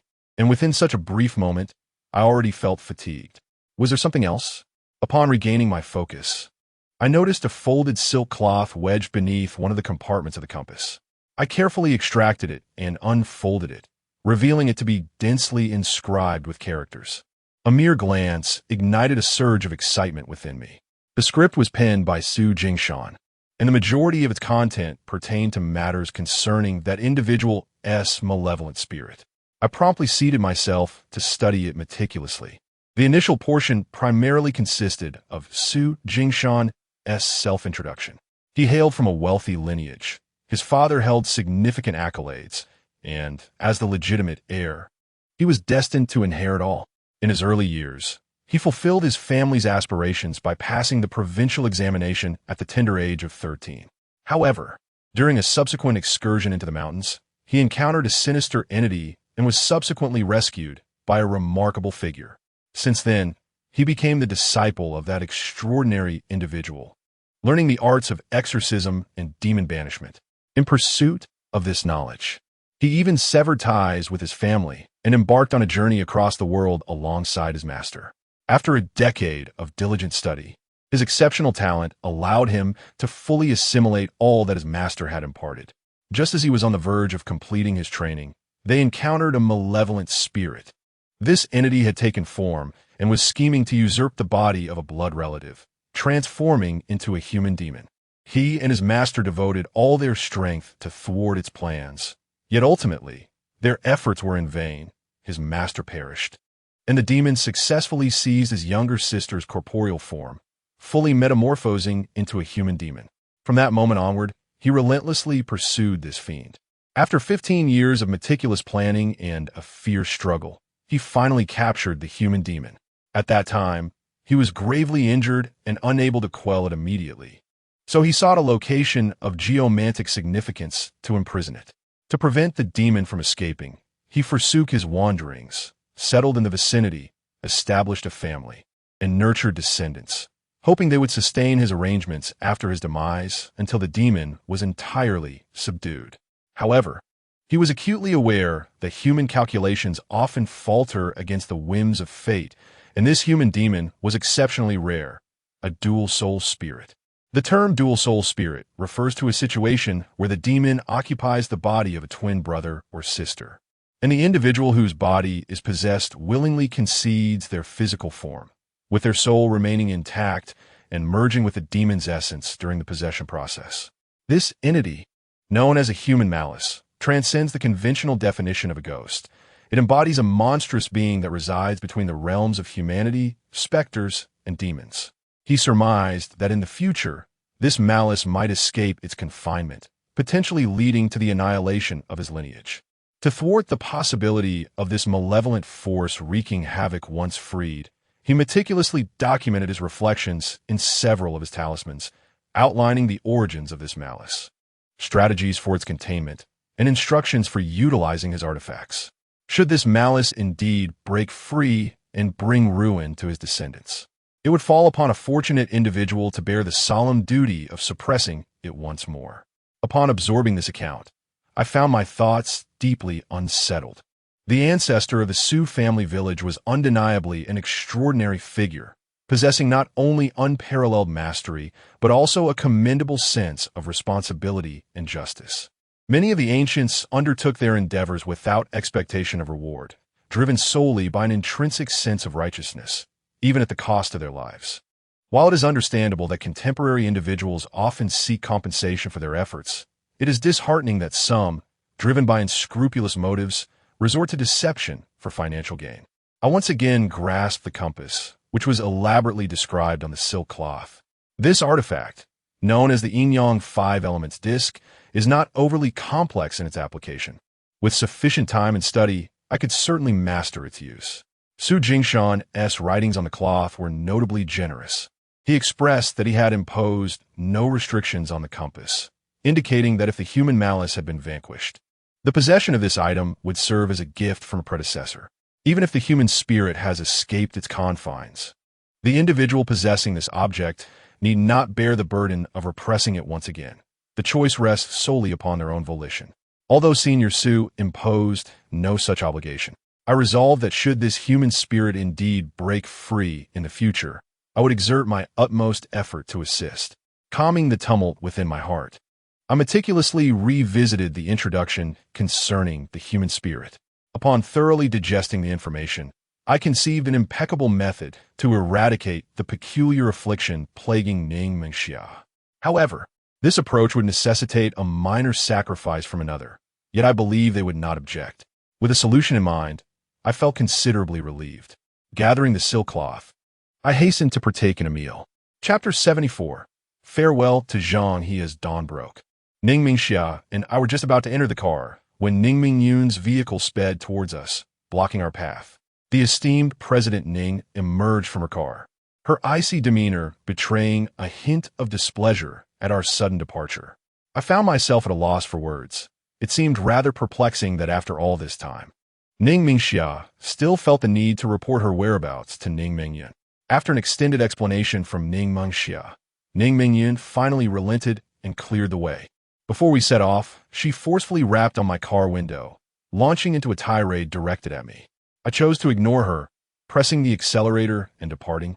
While in the rearview mirror, Ning Mingyun's expression remained as frigid as ice. Before darkness descended, we returned once more to Shujia village. Remarkably, within just one day, preparations had nearly been completed for the reopening to welcome visitors. Prior to my arrival, I had already contacted Su Qingda, who had come early to await my arrival at the village entrance. Wu Bai, who had initially left to search for Thunderstruck Wood, was also summoned back at my request. He too had been afflicted by the mysterious ailment and required complete purification. This time, we opted not to stay at the ancestral hall, but instead went to Su Qingda's home. With both of his sons residing in the city and his wife away to care for their grandchildren, the house was quiet, offering a serene atmosphere. Once seated, I began to recount the tales concerning Su Jingshan to Su Qingda and the others. Upon learning of our ancestors' remarkable journey, Su Qingda's face was etched with admiration and reflection. In turn, he shared some stories of his own. After our departure, Su Qingda, in alliance with Wu Bai, thoroughly rummaged through the ancestral home of Su Qingyun. From a basement within the residence, they unearthed several heirlooms passed down through generations of their lineage. Through the notes and letters, they discovered that initially, although Su village was divided into main and branch lines, everyone was aware of the matters concerning the suppression of malevolent spirits and their ancestors. However, the abundance of knowledge led to leaks about these affairs, attracting ill-intentioned individuals who brought misfortune upon many in Su village. The head of that generation deemed the widespread awareness detrimental, and henceforth, they deliberately sought to obscure and eradicate all records pertaining to their ancestors. Simultaneously, they imposed restrictions on those in the branches who were privy to this knowledge, urging them to keep the matters buried within their hearts and refrain from passing them on to future generations. Through the efforts of several generations, Sioux village transformed into a state where only the direct bloodline remained informed. While this indeed preserved the secret, it also bore significant drawbacks. The most critical being the absence of formidable figures emerging from Sioux village. The descendants of the main line exhibited diminishing talents with each generation, and by the time of Su Qingyan and his father, they were utterly incapable of even basic exorcism techniques. Otherwise, when that father-daughter duo sought their assistance, they would not have resorted to wielding a crude firearm and a machete in their desperate struggle. I surmise that it was precisely due to their ignorance of these arcane arts, coupled with a lack of rigorous understanding of the perils involved, that Su Qingyan, in his final moments, naively believed his inept brother could manage the task, failing to convey the gravity of the situation to those in the branches. Su Qingda also informed us that the young girl, Su Chaoling, seems to possess a certain talent for these matters and is willing to stay and learn. This is a positive development. I am truly delighted to see a new successor emerge to carry on the legacy of the esteemed Su Jingshan. After dinner, I began assisting Ning Mengxia and Wu Bai in completely eradicating the strange affliction. The method for removing this ailment is rather straightforward. It involves transferring it to Su Qingda. As a descendant of Su Jingshan, he already bears the burden of a bloodline curse. By relocating the source of their affliction into his body, it would not adversely affect him at this time. Unless the malevolent spirit were to escape, there is a possibility that his bloodline curse could intensify, causing him to succumb more rapidly than an ordinary person. I intended to ask Su Qingda to inquire among some reliable young individuals in the village, offering a certain compensation for their assistance. However, upon hearing this, Su Qingda immediately resolved to take on the burden himself, stating that he has few years left to live. Even if the malevolent spirit were to break free one day, he would simply accept his fate. Su Qingda was resolute, and I refrained from arguing further. After all, as long as the spirit remains confined, he should not face any peril. Moreover, I had prepared certain items to leave with Su Qingda, which would serve to suppress the bloodline curse should the spirit eventually escape, providing me sufficient time to intervene. The process was not arduous. Following the methods inscribed on Su Jingshan's silken cloth, I successfully transferred the source of the affliction from both individuals within half an hour. Having completed these tasks, a considerable weight was lifted from my heart. The following morning, we first paid a visit to Su Chaoling. This young lady was still recuperating, yet her recovery was progressing rapidly, and it seemed she would be fully healed in no time. Upon our arrival, Su Chaoling was perusing some belongings left by Su Jingshan. Out of respect, I refrained from looking too closely, but Su Chaoling had no such reservations and inquired about several points that perplexed her. After I elucidated each query, she requested my contact information, expressing her intention to seek my guidance in the future should further questions arise. After conversing with her for a while, I ventured to the back mountain to inspect the area that had been sealed off. That location was now completely locked down, inaccessible to the average person. Concurrently, Wu Bai had deployed numerous talismans to ward off malevolent spirits, ensuring that, for the foreseeable future, the malevolent entity would remain trapped. Nothing in this world is everlasting. All we can do is fulfill our responsibilities and leave the rest to fate. As for what the future holds, we can only await its revelation. Thus, this matter has reached a temporary conclusion. After bidding farewell to Su Qingda, we departed Su family village alongside Wu Bai. Wu Bai was heading south, where there were reports of lightning-struck wood, and he wished to investigate, while we drove northwest, where Zhang He awaited us. However, Ning Mingxia and I did not rush our journey. We meandered along the way, taking in the sights, and spent that evening in a picturesque small town.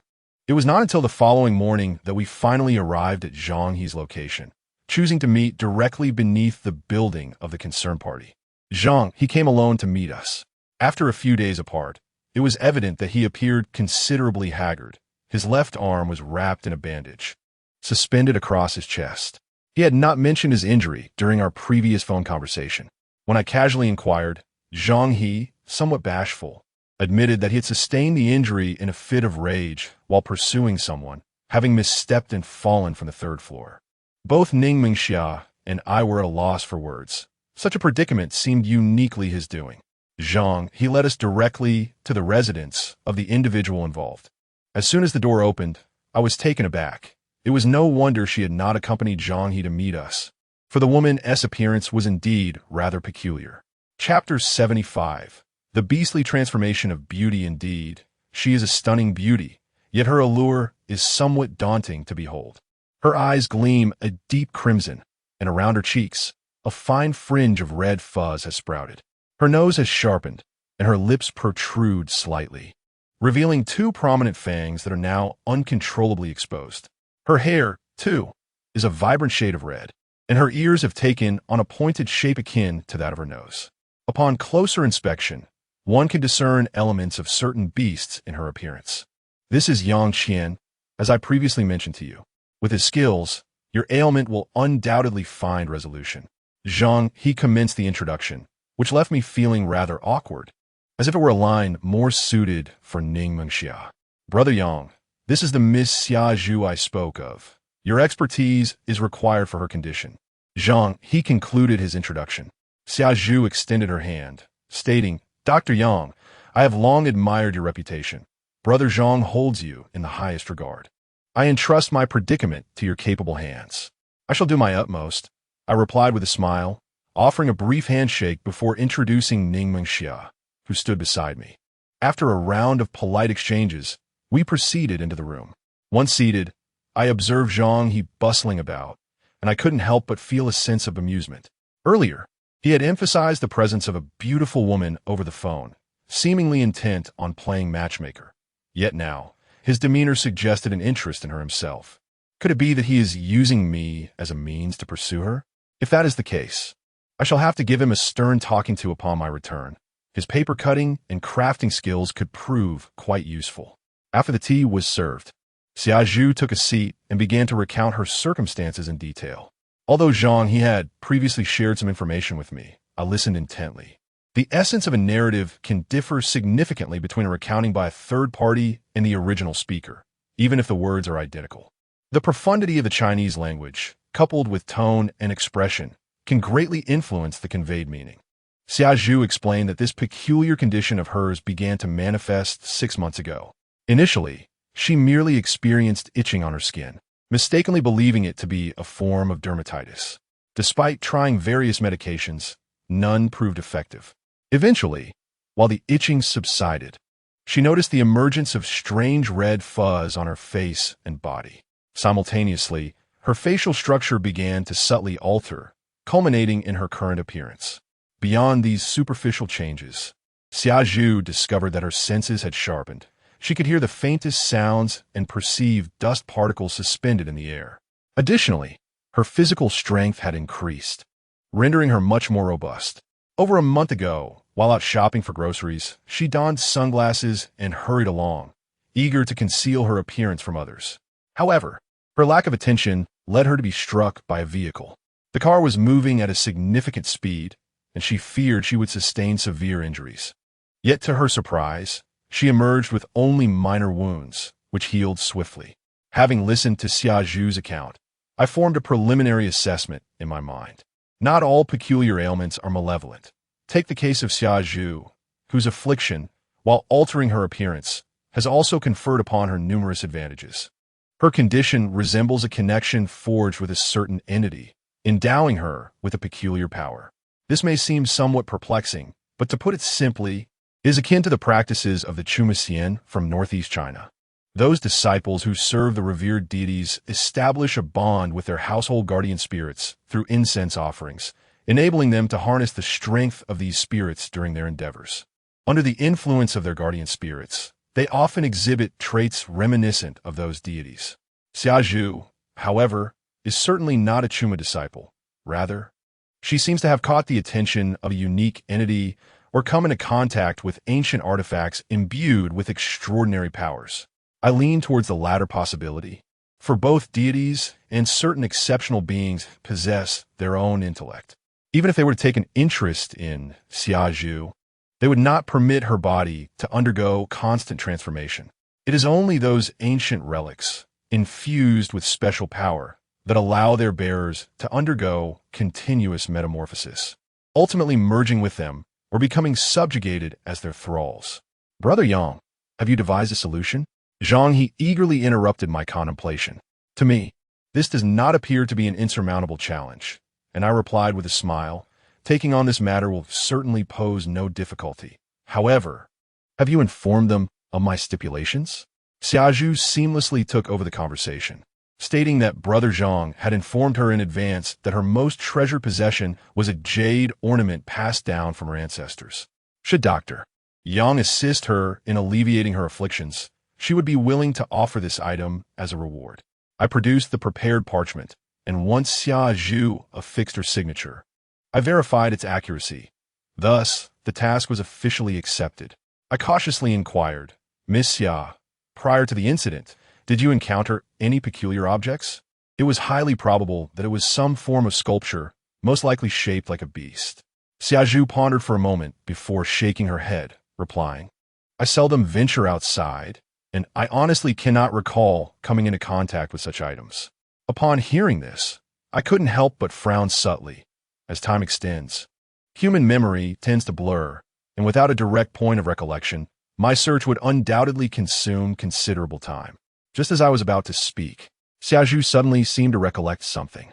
Speaking of my most precious jade ornament, it is carved in the likeness of a fox. However, I have carried it with me since childhood, and I have never exhibited any similar symptoms. Just because there have been no issues before does not guarantee an absence of them forever. I promptly requested that Xiaozhu retrieve the item for me to examine, but she informed me that it was secured in a safe at her ancestral home in the countryside. Xiaozhu, being somewhat socially anxious and a writer by profession, had chosen to reside in her rural family home, free from the constraints of a daily office job. Subsequently, she began to experience health issues, initially dismissing them as inconsequential. However, upon the awareness of her neighbors, rumors began to circulate. It was only 3 months ago that she moved to the city for more convenient access to medical care. At present, the jade ornament appears to be the primary suspect, and given that Xiaozhu fell ill while still in her hometown, it is certain that there are clues to be uncovered there.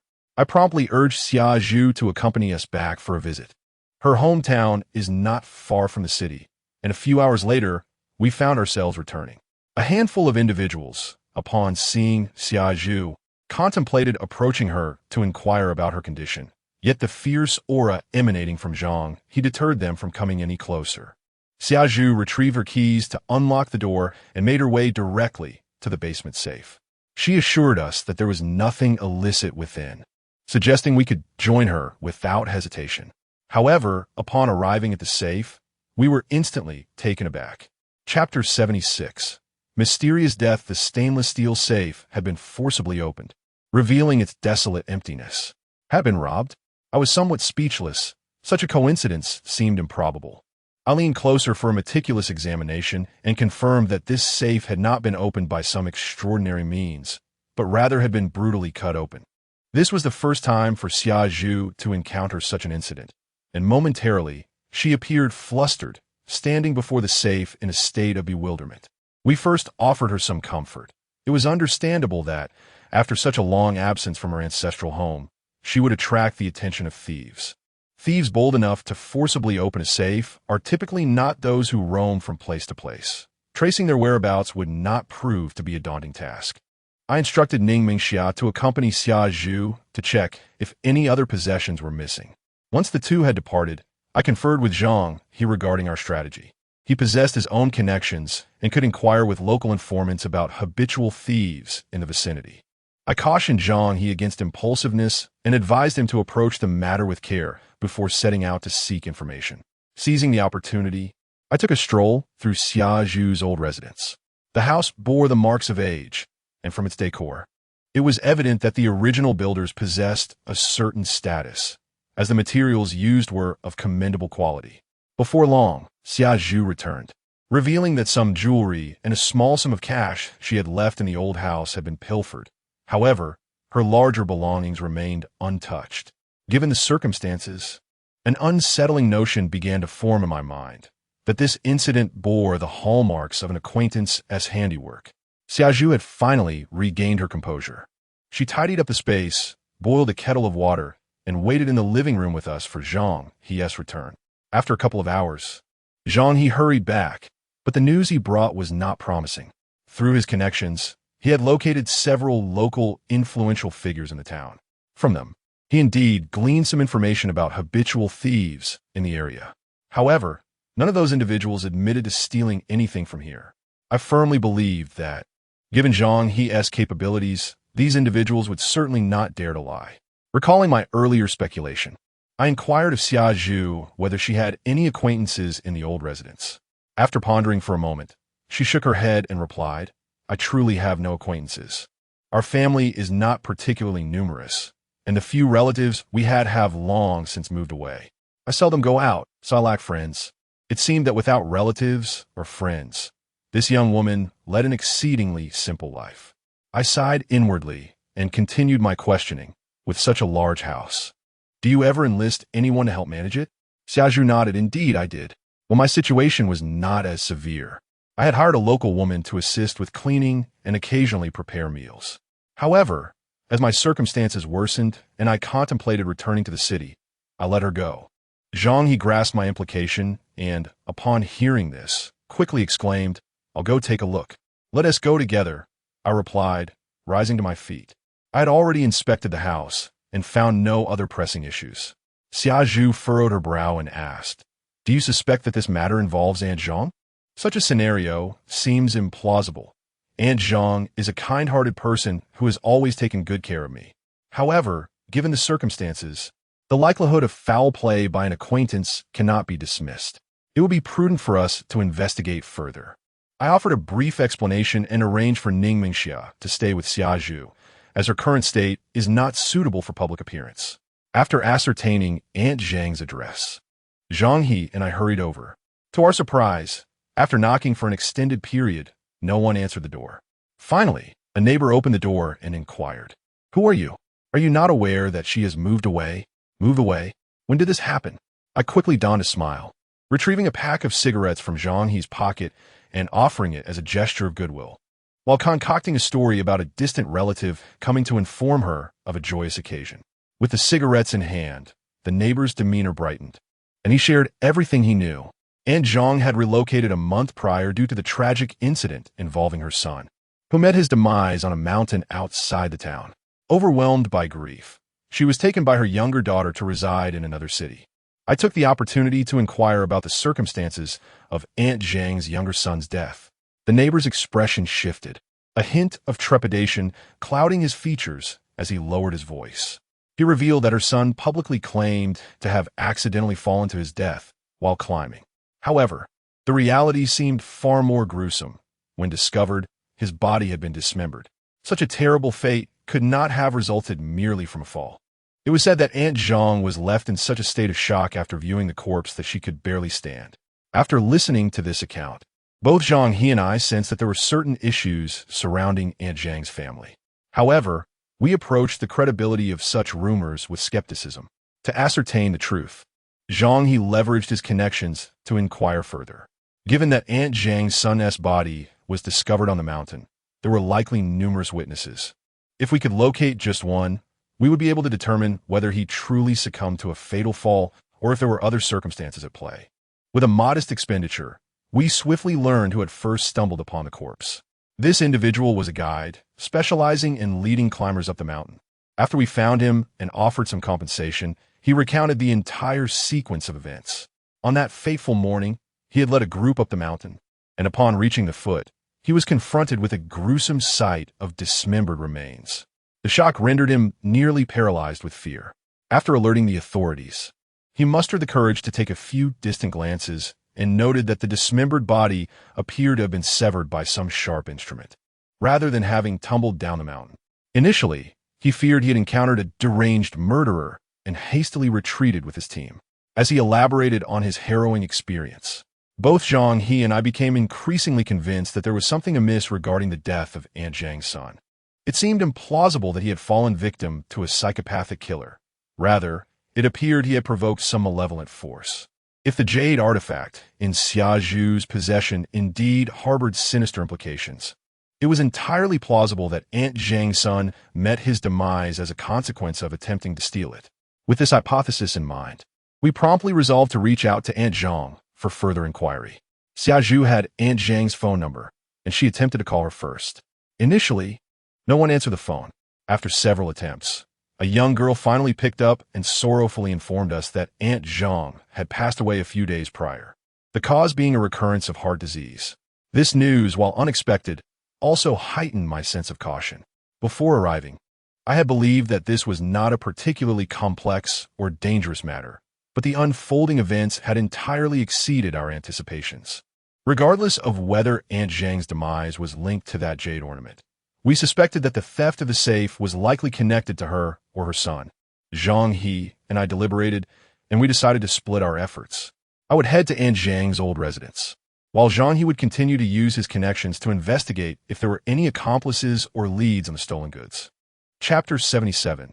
The scratching at the door of Madame Zhang's residence was tidily arranged, with most of the belongings already removed. After a thorough search, I found nothing suspicious. Reluctantly, I returned to Xiaozhu's old home. Xiaozhu had come to realize that the burglary at her house was closely linked to Madame Zhang, and her demeanor reflected a sense of despair. Before nightfall, Zhang He returned, bringing with him several pieces of good news. He had confirmed that the theft at Xiaozhu's home was indeed perpetrated by Madame Zhang's son.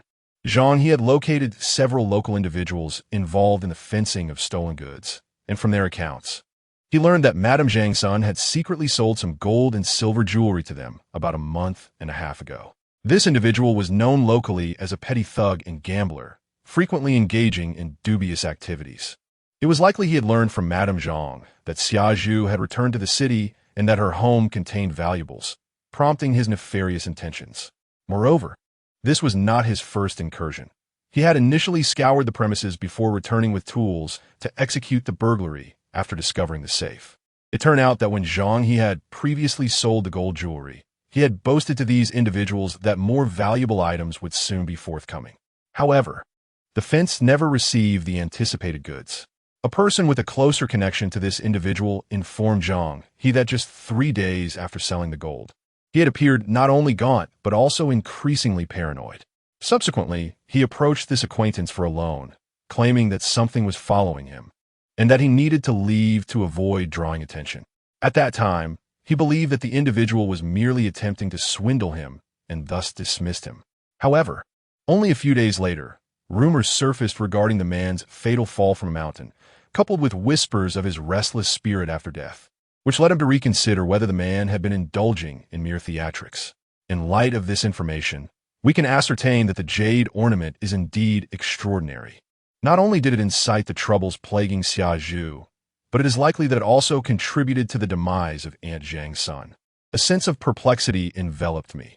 Generally speaking, such peculiar artifacts lack self-awareness and typically exert influence solely through instinct, while Xiaozhu merely suffered from a strange ailment. Aunt Zhang's son met a tragic end, which seems rather illogical. After much contemplation, I could not conjure a plausible explanation. It appears that the only way to alleviate my confusion is to locate the jade ornament. Yet, we find ourselves somewhat at a loss regarding how to pursue it. I had already attempted to ascertain any connection between Xiaozhu and the jade ornament, but found none. Thus, I could not employ any arcane methods to trace the object through her. I pondered for a moment and inquired, did this individual have any accomplices? Zhang He shook his head, suggesting there were none.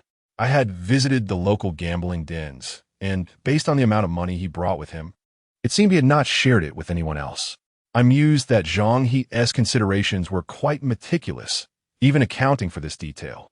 If there were no accomplices, the search would become all the more arduous.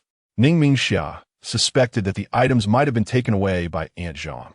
Her son had not yet had the chance to dispose of the stolen goods before his untimely demise, and it was certain that she would take them with her upon leaving. Furthermore, Aunt Zhang had also passed away, possibly due to the very jade ornament in question. Ning Mingxia's conjecture received unanimous agreement from Zhang He and Xiaozhu. Without delay, Zhang He decided to drive to inquire about Aunt Zhang's youngest daughter. I harbored a lingering doubt about this possibility. The means by which these peculiar objects inflict harm are rather singular. Aunt Zhang's son had met a gruesome fate, while Aunt Zhang herself succumbed to a sudden heart attack, revealing a stark contrast in their causes of death. However, I could not dismiss the notion entirely, considering that Xia Zhu's condition already differed from that of Aunt Zhang's family. After some deliberation, we resolved that Zhang he would make a swift round trip to investigate whether the jade ornament was in the possession of Aunt Zhang's youngest daughter, while I would remain behind to probe further through some of this person's dubious acquaintances. Zhang He, being of an impulsive nature, set off on his journey that very night. As time wore on, Xia Zhu tidied up our quarters and urged us to rest. Ning Mingxia, showing no hesitation, promptly brought her blanket to my room. She possessed a clear understanding of her own capabilities, admitting that she was not yet able to ensure her own safety.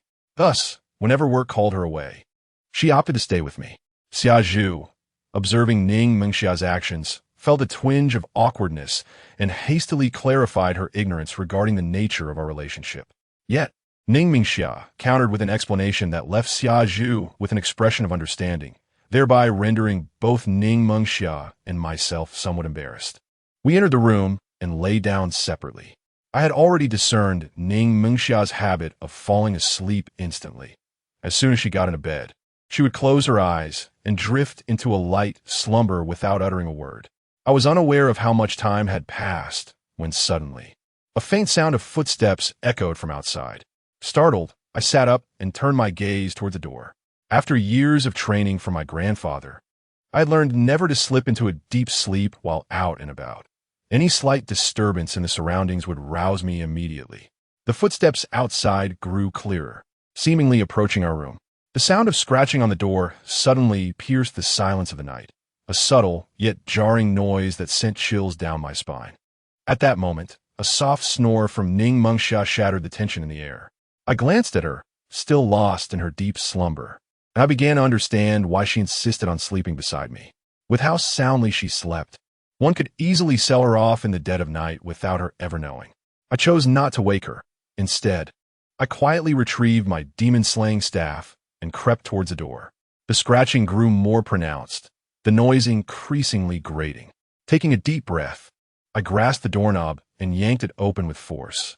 What awaited me outside sent a jolt of electricity through my body, causing me to shudder involuntarily, a chill racing from my tailbone to the crown of my head. There stood Xia Zhu, who had mysteriously appeared at the door. In that moment, she looked particularly fearsome.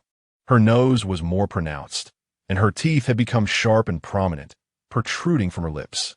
A multitude of fine, crimson hairs sprouted across her visage, enveloping her entire face, while a pair of scarlet eyes glimmered with a ferocious light, fixating intently upon me.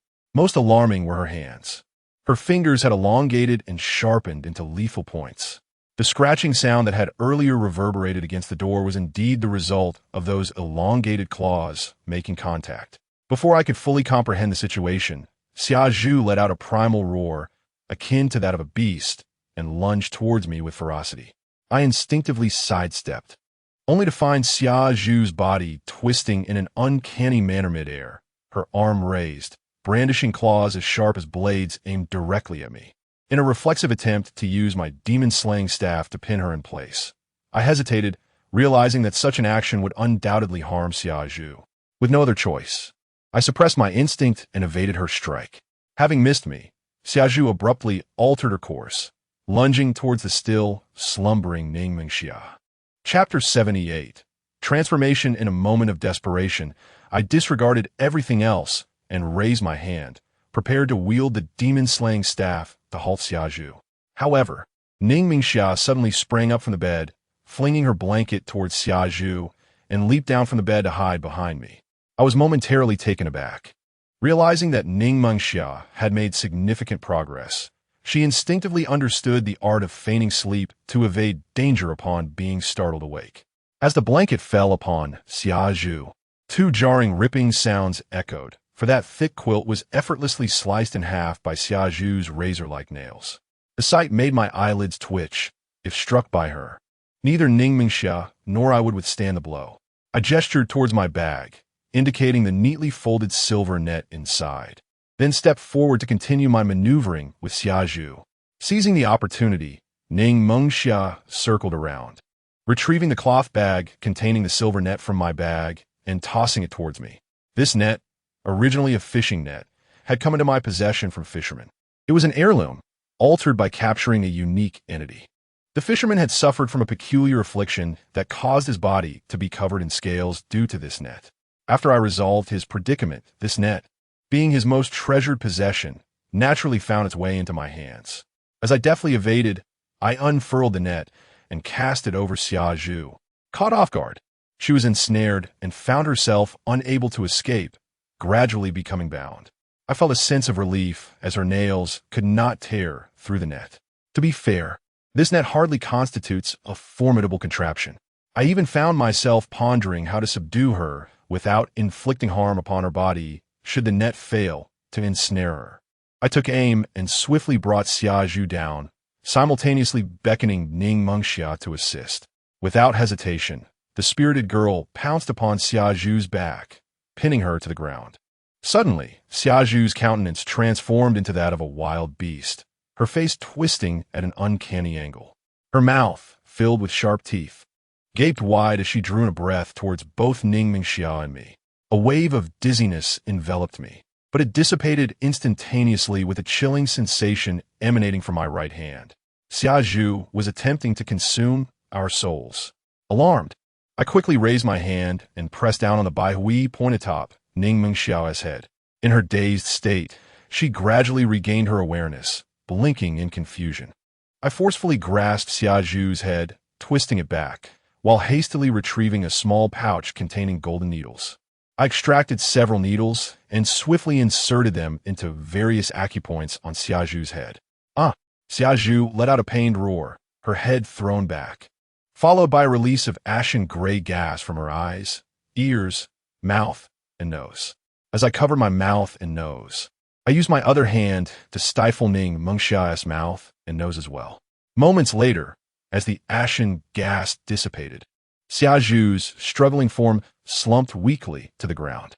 I hurriedly pulled Ning Mengxia away from her and rushed to open the doors and windows for ventilation. What just happened to me? Did I seem to have attacked you?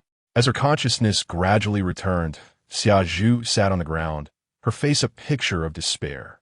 I urged Ning Mengxia to assist Xia Zhu in rising, while I offered her soothing words of comfort. Once Xia Zhu had calmed down, I finally inquired about the earlier incident. Xia Zhu confessed her confusion.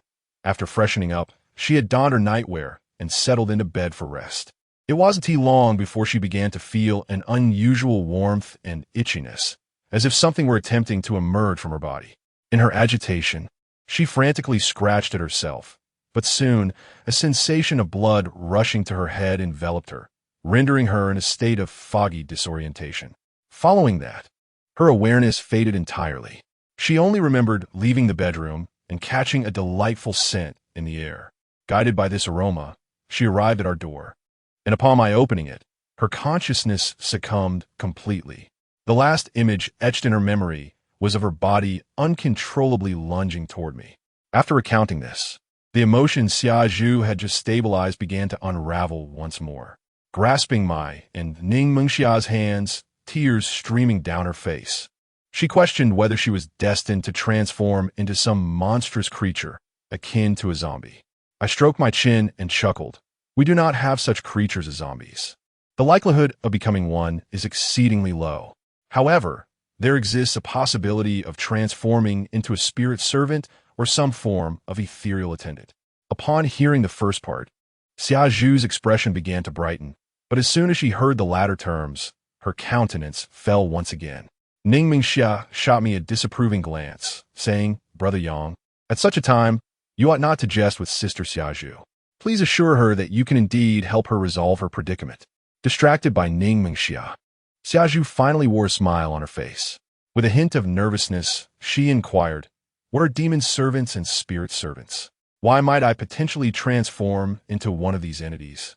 I elucidated, "The state you just experienced is referred to as transformation within our mystical sect. As the term suggests, it pertains to certain extraordinary beings that can metamorphose individuals whom they target into subservient thralls under their dominion. Initially, I presumed that Xia Zhu had inadvertently come into contact with some peculiar ancient artifact, thus acquiring an inexplicable surge of power that led to her current condition. However, her recent predicament dispelled that notion. If it were merely an accidental interaction, it wouldn't have resulted in such a profound alteration. This was evidently an instance of transformative enslavement.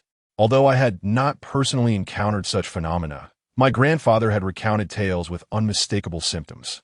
Xia Zhu furrowed her brows, pondering whether the jade ornament was the cause. Yet I had inherited that jade piece during my childhood, and it had caused no issues over the years. How could it suddenly manifest such effects? Such occurrences are not uncommon. Perhaps its spirit had been sealed away, only to be inadvertently released later. I casually explained, but then a realization struck me. While in the city, this transformation had progressed exceedingly slowly. However, upon returning locally, calamity ensued that very night. Could it be that the jade ornament's power is subject to regional limitations, or perhaps it is intrinsically linked to this ancestral residence? Contemplating this, I hastily inquired if Xia Zhu was aware of the jade ornament's specific origins. Xia Zhu meticulously reflected for a moment before slowly articulating, "In my childhood, I once heard my grandfather recount tales of this object. He claimed it was a relic left by my great-grandfather. However, he never elaborated on how it was acquired, merely advising us, his descendants, to cherish it dearly and refrain from engaging in its trade." I found myself at a loss for words, truly exasperated by the cryptic nature of our ancestors.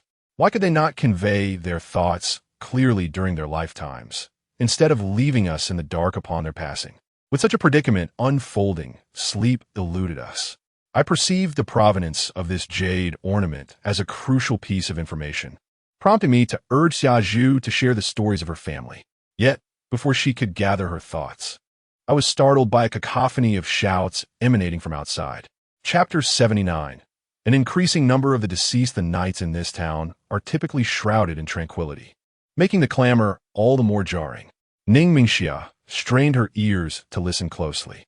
"Brother Yang, it seems they are shouting about the dead?" I nodded in affirmation. Indeed, the cries outside spoke of the deceased and apparitions. While occurrences involving the dead are not uncommon, the elements at play led me to suspect a connection to the troubles surrounding Xia Zhu. I rose and urged, "Let us go see for ourselves." "Perhaps I should stay behind?" Xia Zhu hesitated. In such dire times, I could not bear to leave her alone at home, so I insisted she accompany us. Reluctantly, Xia Zhu relented, swiftly changing into a more suitable outfit and wrapping herself snugly in a scarf before stepping out with us. Before long, we gathered information from nearby residents regarding the unfolding events. Not long ago, in a local gaming house, a young man had been playing cards when he excused himself to the restroom and failed to return. His remaining companions, growing concerned over his prolonged absence, ventured to check on him. Upon pushing open the door, they were met with the gruesome sight of the young man lifeless on the bathroom floor. His demise was horrific. Not only was his neck grotesquely twisted, but his chest had also been brutally sliced open, with blood and entrails strewn about. Moreover, the initial discoverers of the body claimed to have witnessed a spectral figure emerging from the corpse. Terrified, they fled, raising an uproar that roused the surrounding residents. Those with a more daring spirit gathered to witness the spectacle, leading to the ensuing commotion. When we arrived, the police had already secured the scene. However, after waiting outside for a while, we caught sight of a body draped in a white cloth. I discreetly flicked my fingers, sending a small pellet of incense, ash rolling beside the corpse.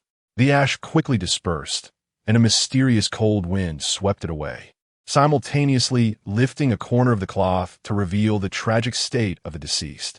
The onlookers were visibly shaken, hastily turning away. Most of the curious bystanders were akin to those who feign bravery in tales. When confronted with the horrific sight, they fled with the swiftness of rabbits. Xia Zhu was also startled, inching closer to Ning Mingxia, who surprisingly maintained her composure, her face paling momentarily before she steadied herself. "Let's depart." I beckoned them to return. The reaction of the incense ash indicated that the corpse was still imbued with lingering malevolent energy.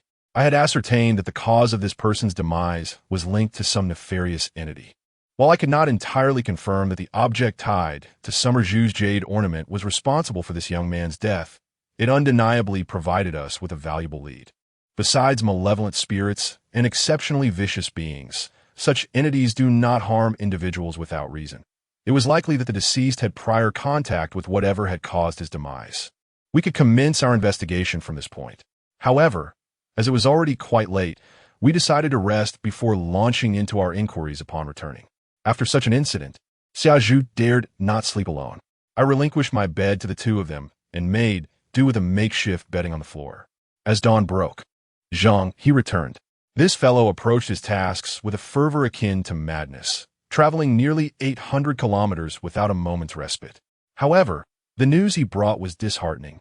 He had found no trace of the jade ornament at Aunt Zhang's residence.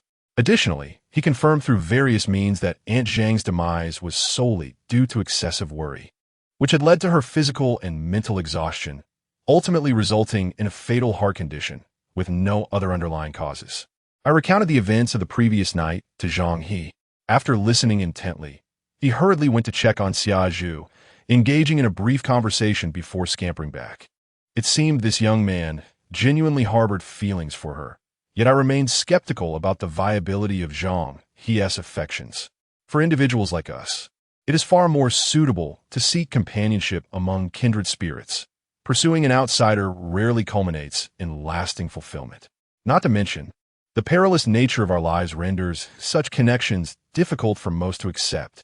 Nevertheless, these musings remained confined to my thoughts, never uttered aloud. Affairs of the heart are indeed intricate. Rationality can sometimes serve only to irritate, and voicing such thoughts may provoke annoyance.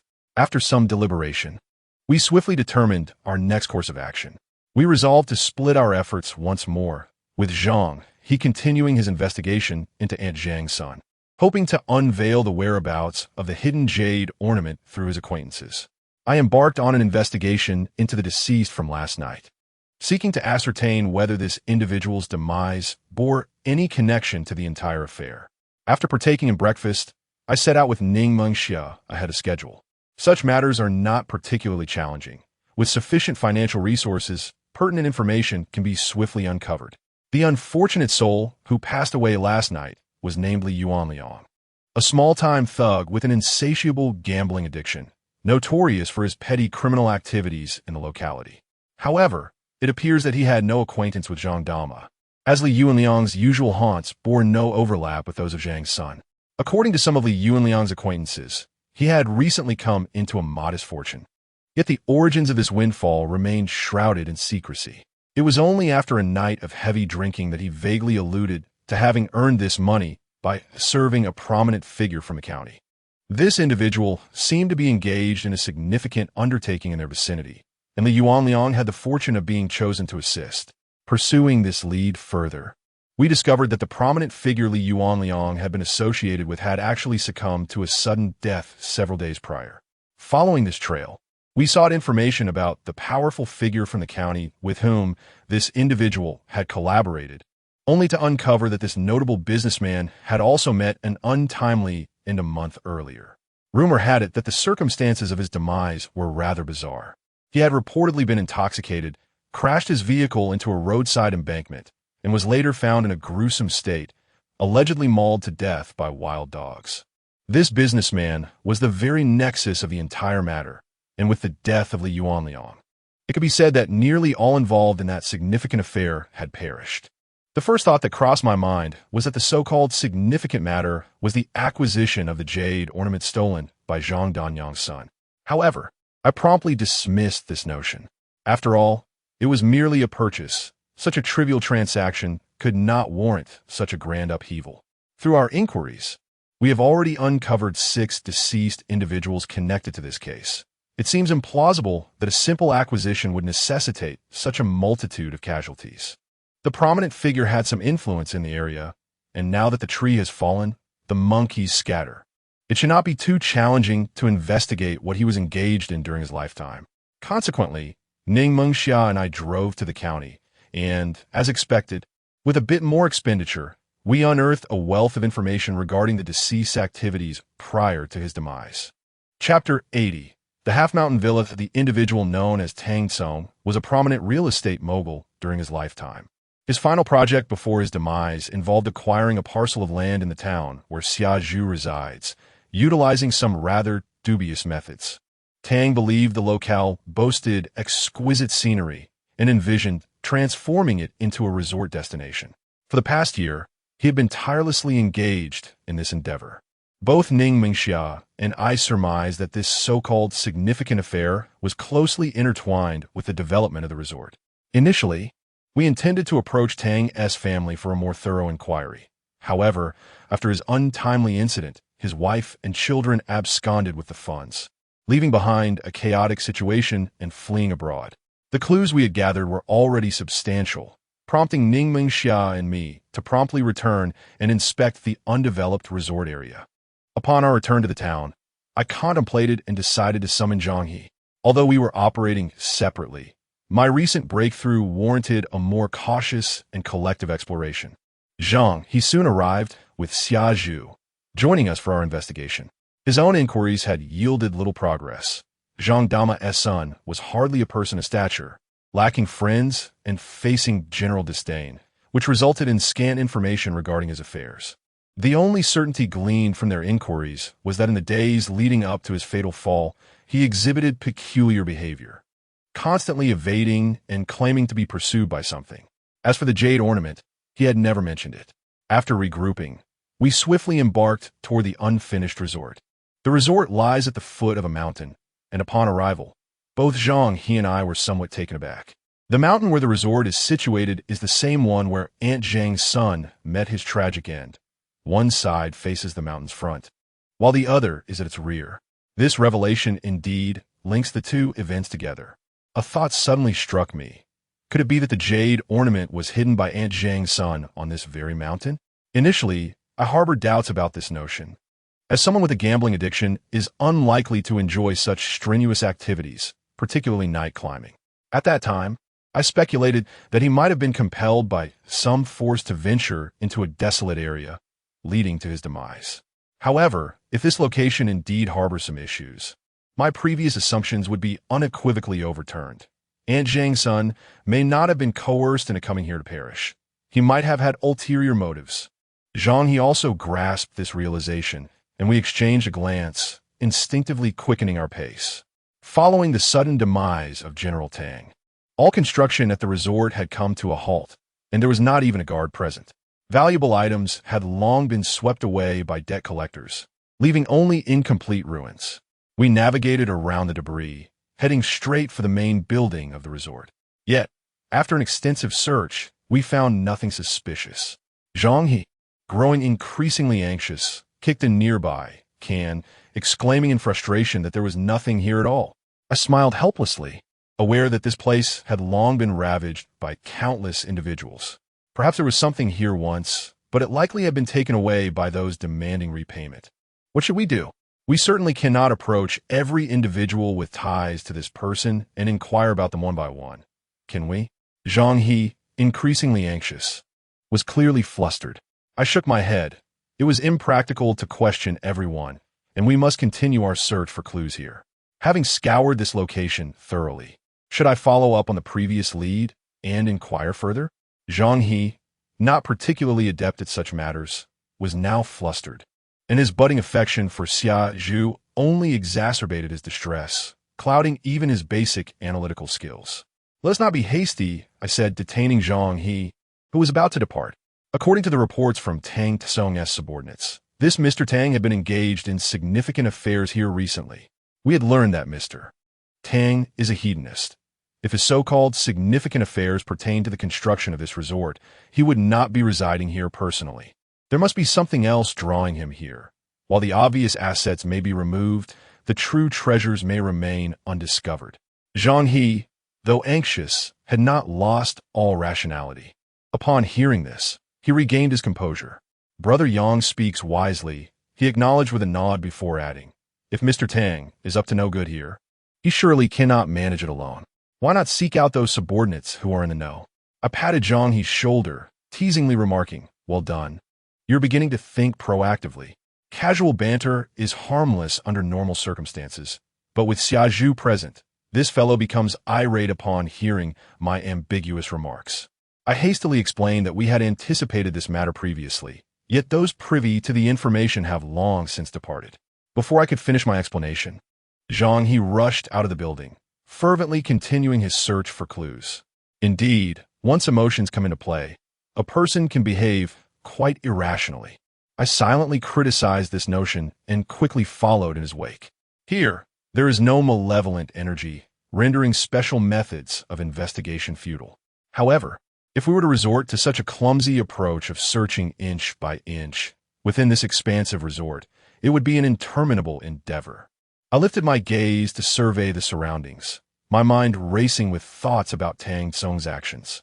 The fact that he chose to personally oversee operations here suggests that his associates may have uncovered something during the construction phase. To maintain secrecy, it is unlikely that Tang Tsung would employ heavy machinery. Instead, he would rely on trusted individuals. The soil here is relatively soft, and if someone were to traverse the area repeatedly, small paths might form. The more I pondered this possibility, the more convinced I became, prompting me to call out to Zhang He, who resembled a headless chicken in his frantic search, urging him to look for any paths created by foot traffic nearby. Although Zhang He could not deduce the reason behind my request, he refrained from further inquiries and resumed his search with determination. Before long, we indeed discovered several small paths leading into the mountainside. Upon reflection, we deemed it prudent for safety's sake to forego any separate actions, opting instead to traverse a particularly dubious path leading up the mountain in search of answers. After ascending for quite some time, we unexpectedly stumbled upon a relatively flat expanse, revealing a construction site cleverly concealed among the trees. It appeared that Tang Tsung intended to erect a hillside villa of sorts in this serene locale. The terrain boasted favorable geography and geomancy, not to mention a breathtaking view. Indeed, a fitting site for a hillside retreat. However, for Tang Tsung, the prospect of an illicitly constructed villa did not seem to warrant significant concern. Zhang He, somewhat disheartened, turned to explore other paths leading away from this spot. Yet, I pondered for a moment and called him back. Having arrived at this juncture, it seemed wise to investigate further, as this hillside villa might merely serve as a fade. We pressed onward and soon found ourselves at the villa's exterior. Zhang He, brimming with impatience, yearned to enter, but as we reached the threshold, he abruptly halted, suddenly on high alert, producing a paper hat as if preparing for an impending confrontation. Chapter 81. The ancient tomb beneath the villa. I intercepted Ning Mengxia and Xiaozhu, hastening a few steps to stand before Zhang He. The scene before me made me involuntarily gasp. The unfinished villa had transformed into a crimson sea. My gaze was met with congealed blood, and amidst the clotted masses lay scattered human bones and decayed limbs. At the entrance, there lay the body of a woman who had recently met her demise. Her entire form was riddled with wounds, as if she had been savagely torn apart by some malevolent entity. Her face was contorted in sheer terror, her eyes nearly bulging from their sockets. Beside her lay the corpse of a young boy, his chest brutally opened, his heart mysteriously absent. Most unsettling was the fact that the boy's gaping mouth held within it an ear, presumably belonging to the tragically slain woman. A wave of revulsion washed over me. Could it be that this boy had bitten her to death? As I gradually regained my composure, I suddenly recognized the familiar features of both the boy and the woman. Upon further reflection, it dawned on me that they were none other than Tang Tsung's wife and son. I recalled having seen their photographs while investigating this individual with Ning Mengxia. The reason I had failed to recognize them at first was due to the grotesque distortion of their expressions. Had they not gone abroad? How could they have met such a horrific end here? Furthermore, it appeared that they had not been dead for long. Brother Yang, could this jade ornament be so cursed? Zhang He mused, a rare note of apprehension creeping into his voice. I find myself pondering the true nature of this treasure, summer bamboo, which has caused the demise of so many in a single sweep. It is indeed most sinister. How could our ancestors be so reckless as to regard such a malevolent artifact as a family heirloom? Furrowing my brow, I remarked, judging by their demeanor, it seems that the jade ornament harbors a malevolent spirit, likely of a bestial nature. Every entity possesses a spirit, much like the Nine Lives black cat that once rescued the Ning sisters, or the old yellow ox that shielded General Yi Feiyang from the life-stealing sorcery. These spirits emerged from peculiar fortuities. However, as with all things, there exists a duality. Spirits are not invariably benevolent.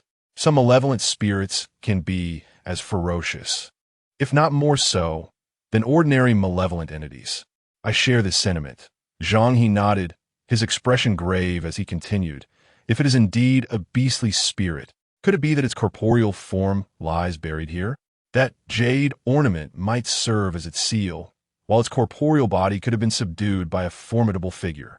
And due to the recent construction of the hillside villa by Mr. Tang Tsung, the seal has been compromised, leading to the troubles we now face. Zhang He fervently articulated his theories. In truth, given the present circumstances, this appears to be the most plausible explanation. Yet, I harbor an unsettling suspicion that matters are not so straightforward. If that were the case, Summer Bamboo, as ancestors, ought to have left some account of their knowledge. Their lineage is singular, unlike the Su family village, which boasts numerous branches, rendering it unnecessary to withhold all information. Moreover, if the spirit were to escape its predicament, would it not be natural for it to target Xia Zhu as its first victim?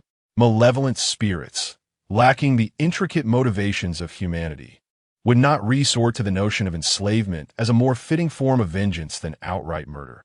They would undoubtedly employ the most brutal methods to eliminate their adversaries. Of course, these are merely my conjectures. The truth lies before us, and there is no need to dwell on such matters at this moment. Suppressing the tumultuous thoughts within me, I gestured towards the depths of the villa, proposing to venture in and investigate further. At the innermost part of the villa, an ominous black opening abruptly appeared on the newly poured concrete floor. A faint aura of malevolence lingered, yet for reasons unknown, it seemed entirely confined within the villa's space, with not a hint of it escaping into the outside world. I took the lead, while Zhang He donned a paper hat and stepped into the abandoned villa ahead of me. I instructed Ning Mengxia and Xia Zhu to wait outside. Xia Zhu appeared anxious, eager to advance, but Ning Mengxia remained composed, restraining her and advising her to remain patient. Upon entering the main structure, the temperature plummeted noticeably, and an unsettling sensation of being watched enveloped us, as though some unseen entity lurked in the shadows, scrutinizing us with ill intent. This sensation, I felt a resurgence of doubt within. This feeling of malicious observation seemed more akin to the presence of restless spirits than of a mere ghost. We approached the large opening directly, and Zhang Yi produced several pieces of yellow paper, tossing them into the abyss below.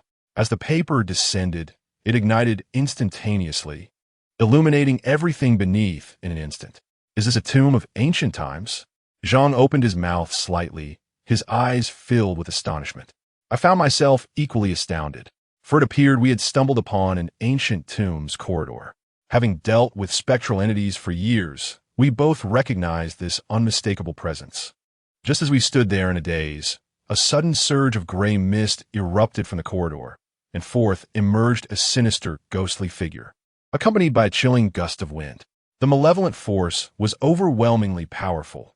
In an instant, both Zhang and I were thrown off our feet. A sharp pain coursed through me as I rolled on the ground, hastily retrieving a fire starter and blowing into it. However, the once infallible fire starter failed utterly against the ghostly apparition. A gust of cold wind swept through, extinguishing the scattered sparks in an instant, snuffing out the flame that had just ignited. Was it truly this fearsome? My eyes widened in disbelief as I grasped the demon-slaying staff in my hand.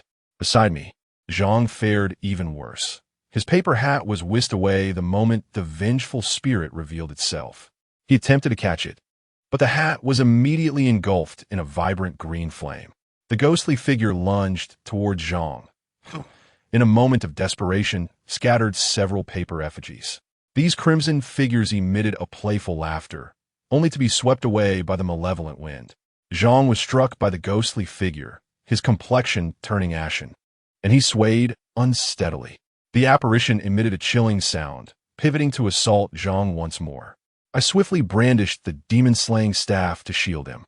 In the face of this treasure capable of subduing demons, the ghostly figure exhibited little trepidation as it charged forward.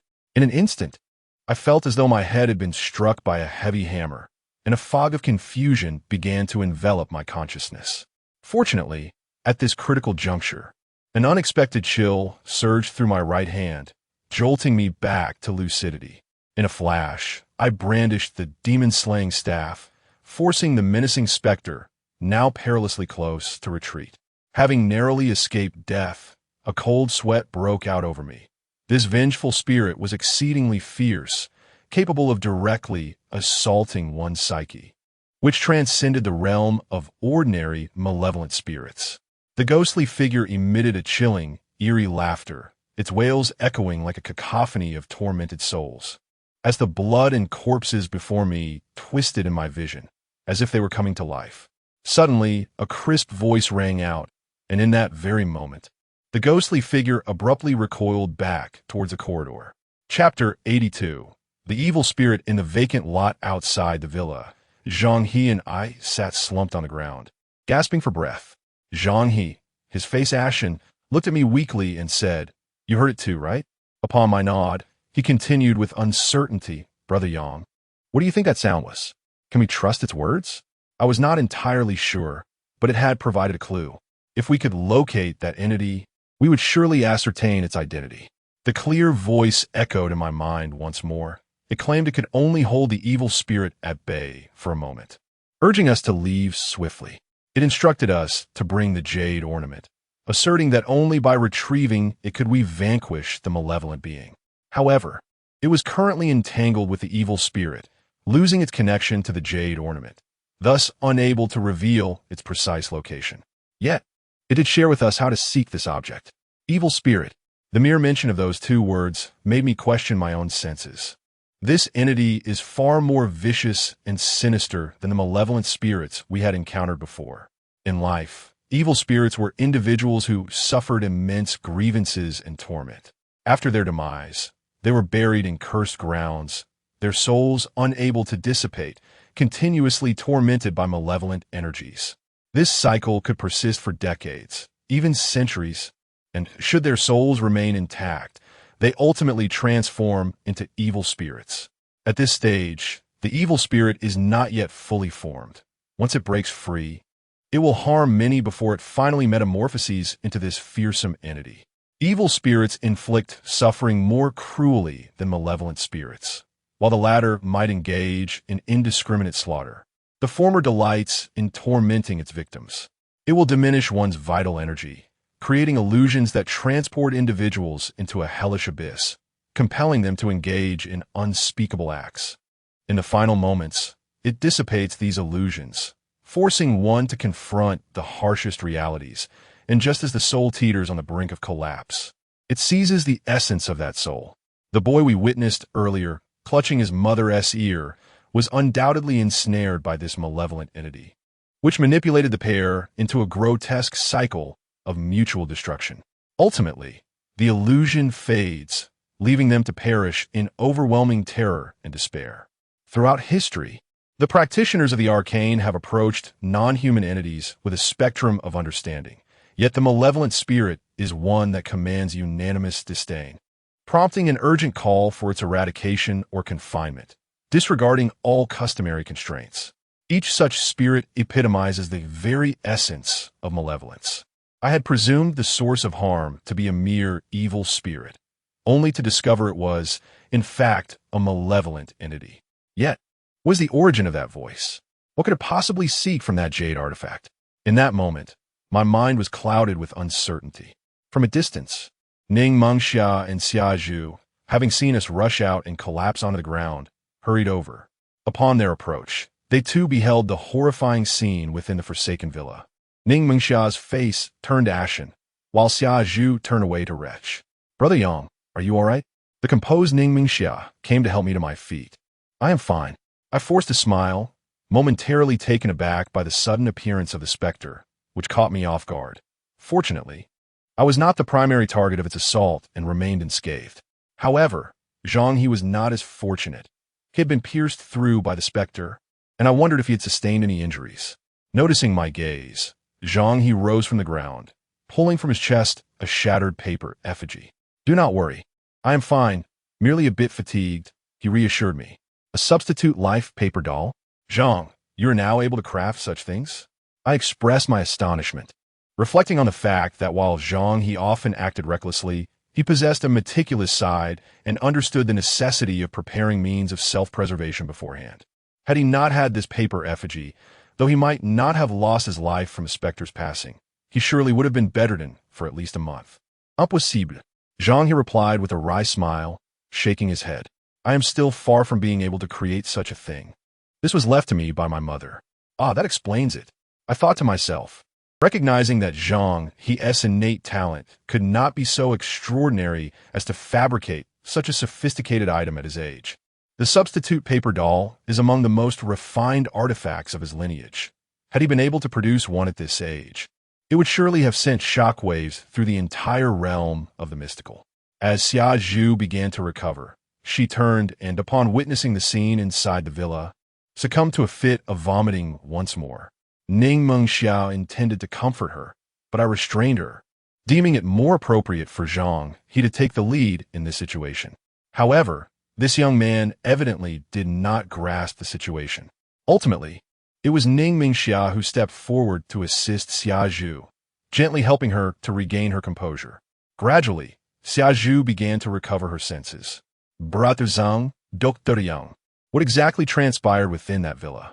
In response to Xia Zhu's inquiries, we did not withhold any information and conveyed our conjectures.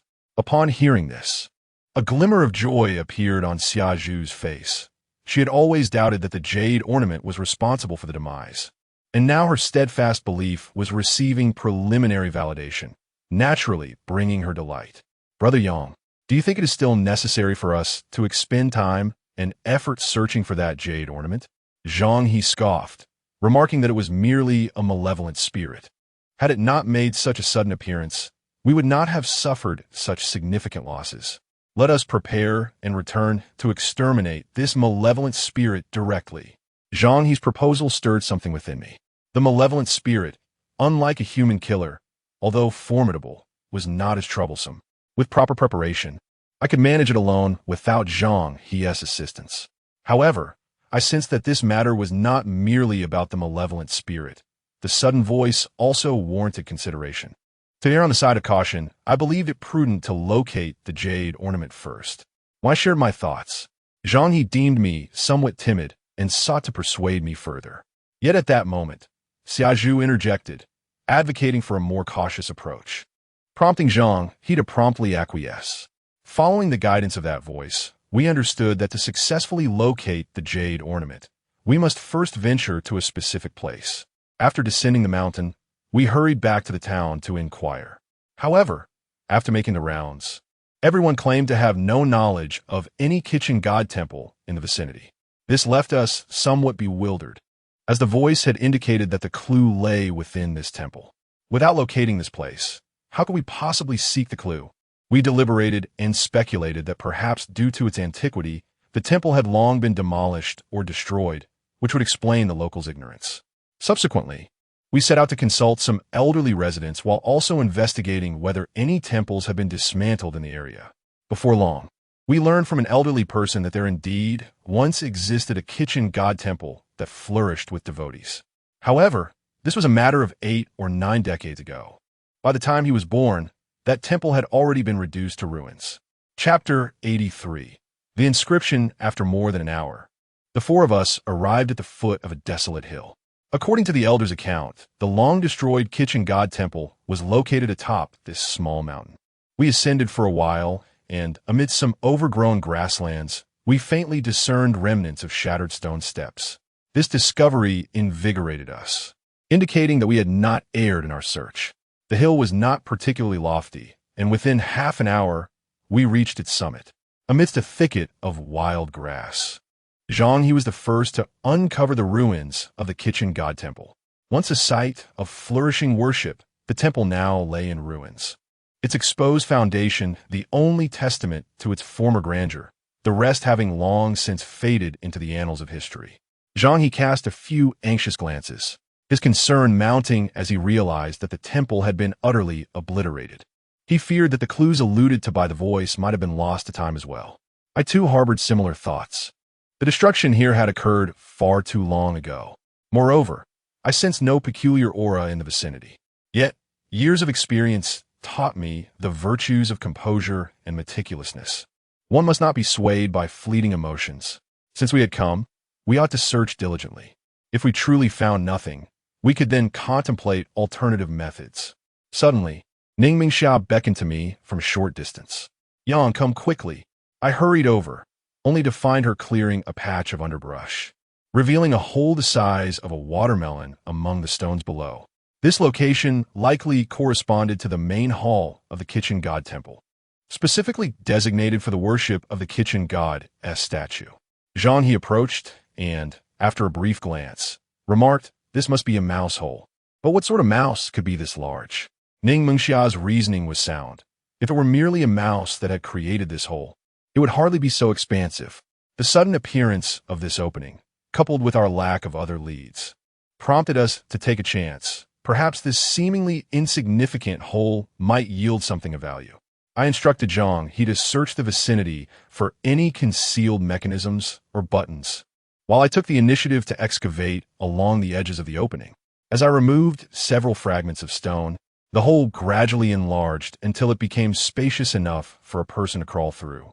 A surge of excitement coursed through me as I praised Ning Mengxia, hastily preparing to enter and investigate. Zhang He insisted on leading the way, and reluctantly, I acquiesced and allowed him to take the forefront. After bending low and traversing more than 10 meters into the passage, we emerged into a broad, subterranean chamber. I produced a fire starter, igniting it to cast a dim, flickering light that illuminated a space of roughly 10 square meters. The absence of visitors for many years had rendered the area thick with dust and cobwebs. Yet, amidst the neglect, it was evident that this place had once been inhabited, as remnants of furniture, books, and other belongings lay scattered about. A question arose in my mind. The small hole outside could not possibly accommodate a normal person, and there seemed to be no other exits. How could anyone have lived in such a place? "This is my great-grandfather's handwriting," Xiazhu suddenly exclaimed in astonishment. As I lifted my gaze, I noticed Zhang He was eagerly perusing some books displayed on the small bookshelf, while Xiazhu cast a curious glance, exclaiming in surprise. "Are you certain?"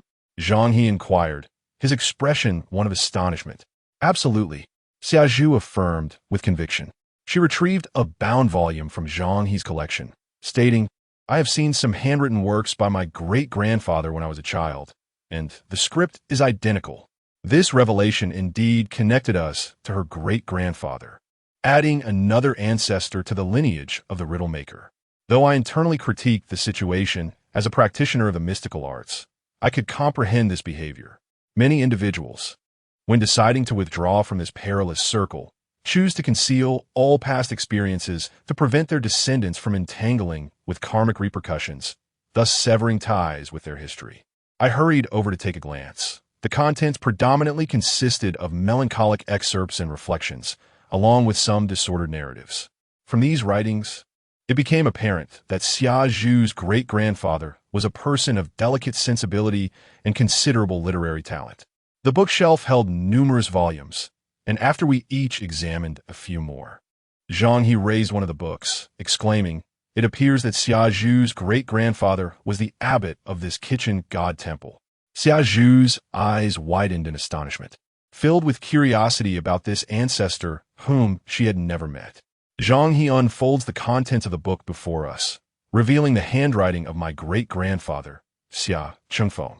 The pages are filled with his reflections and narratives on various trifles encountered in his daily life, many of which pertain to the challenges he faced after assuming the role of the abbot of the kitchen god temple.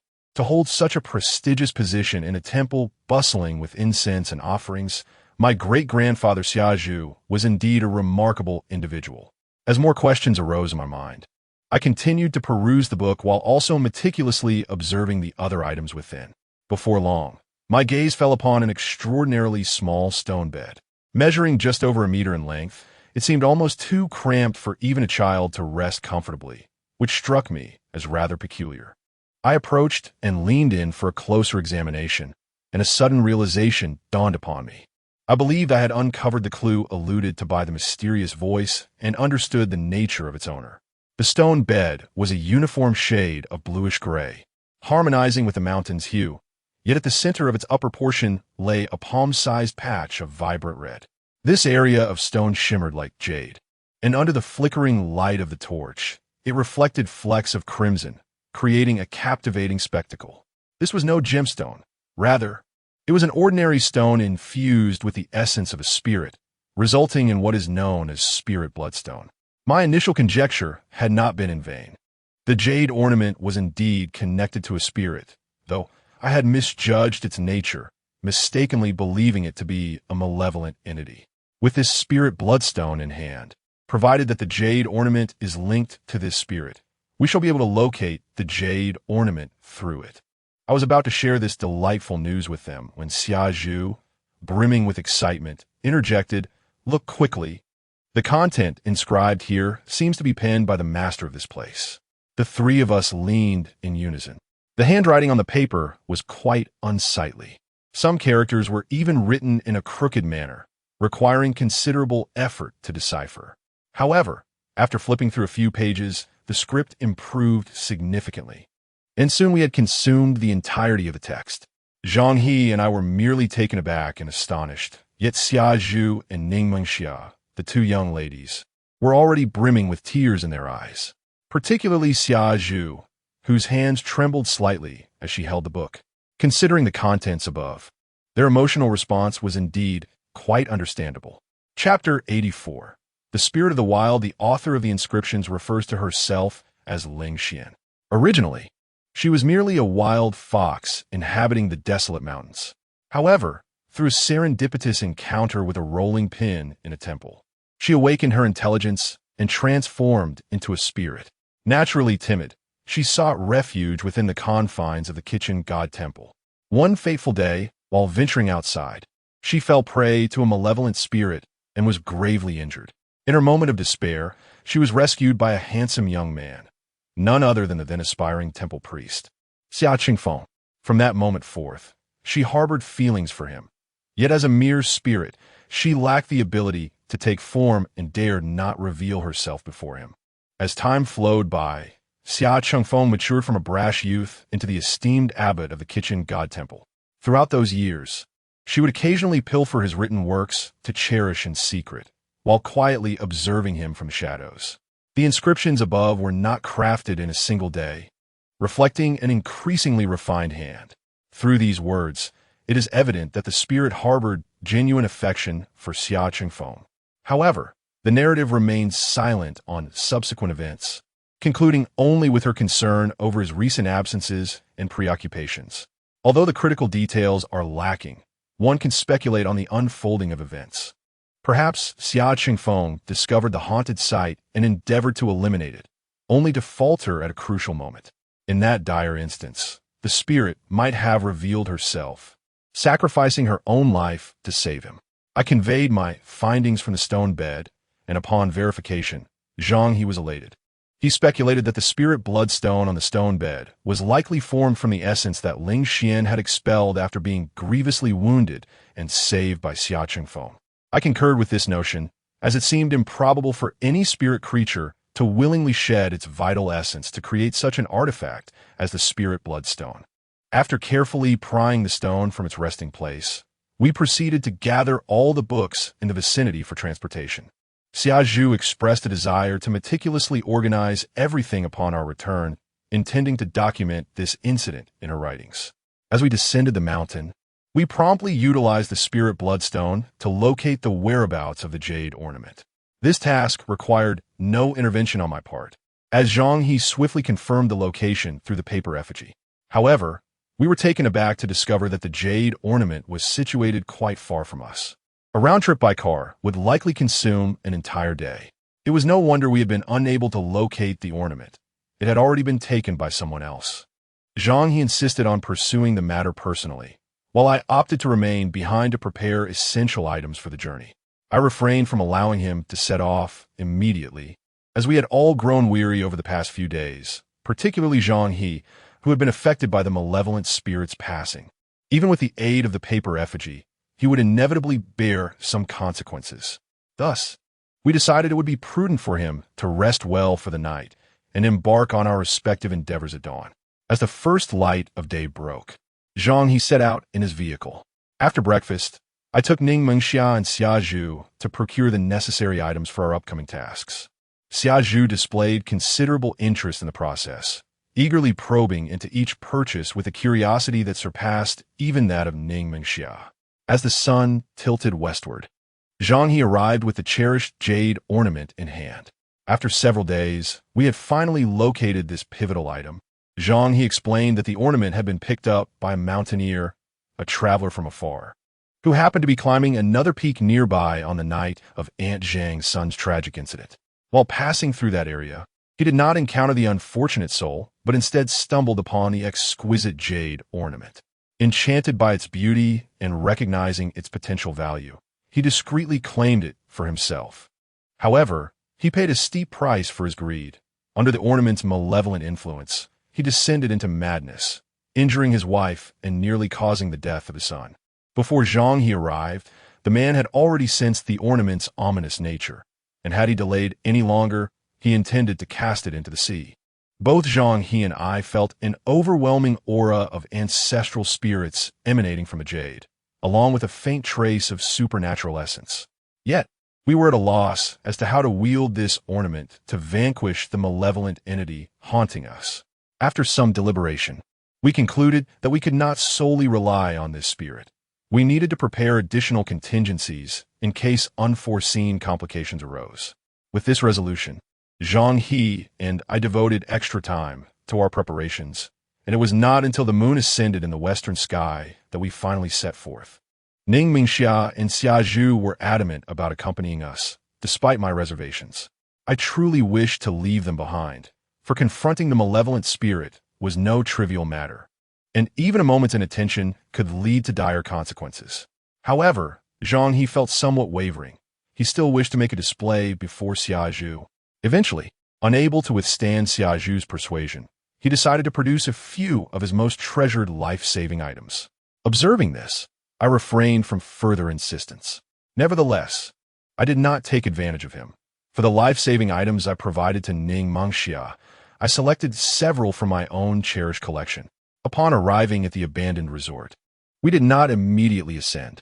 Zhang He and I each retrieved the items we had prepared, commencing our arrangements along the mountain's base to weaken its power and simultaneously prevent any potential escape.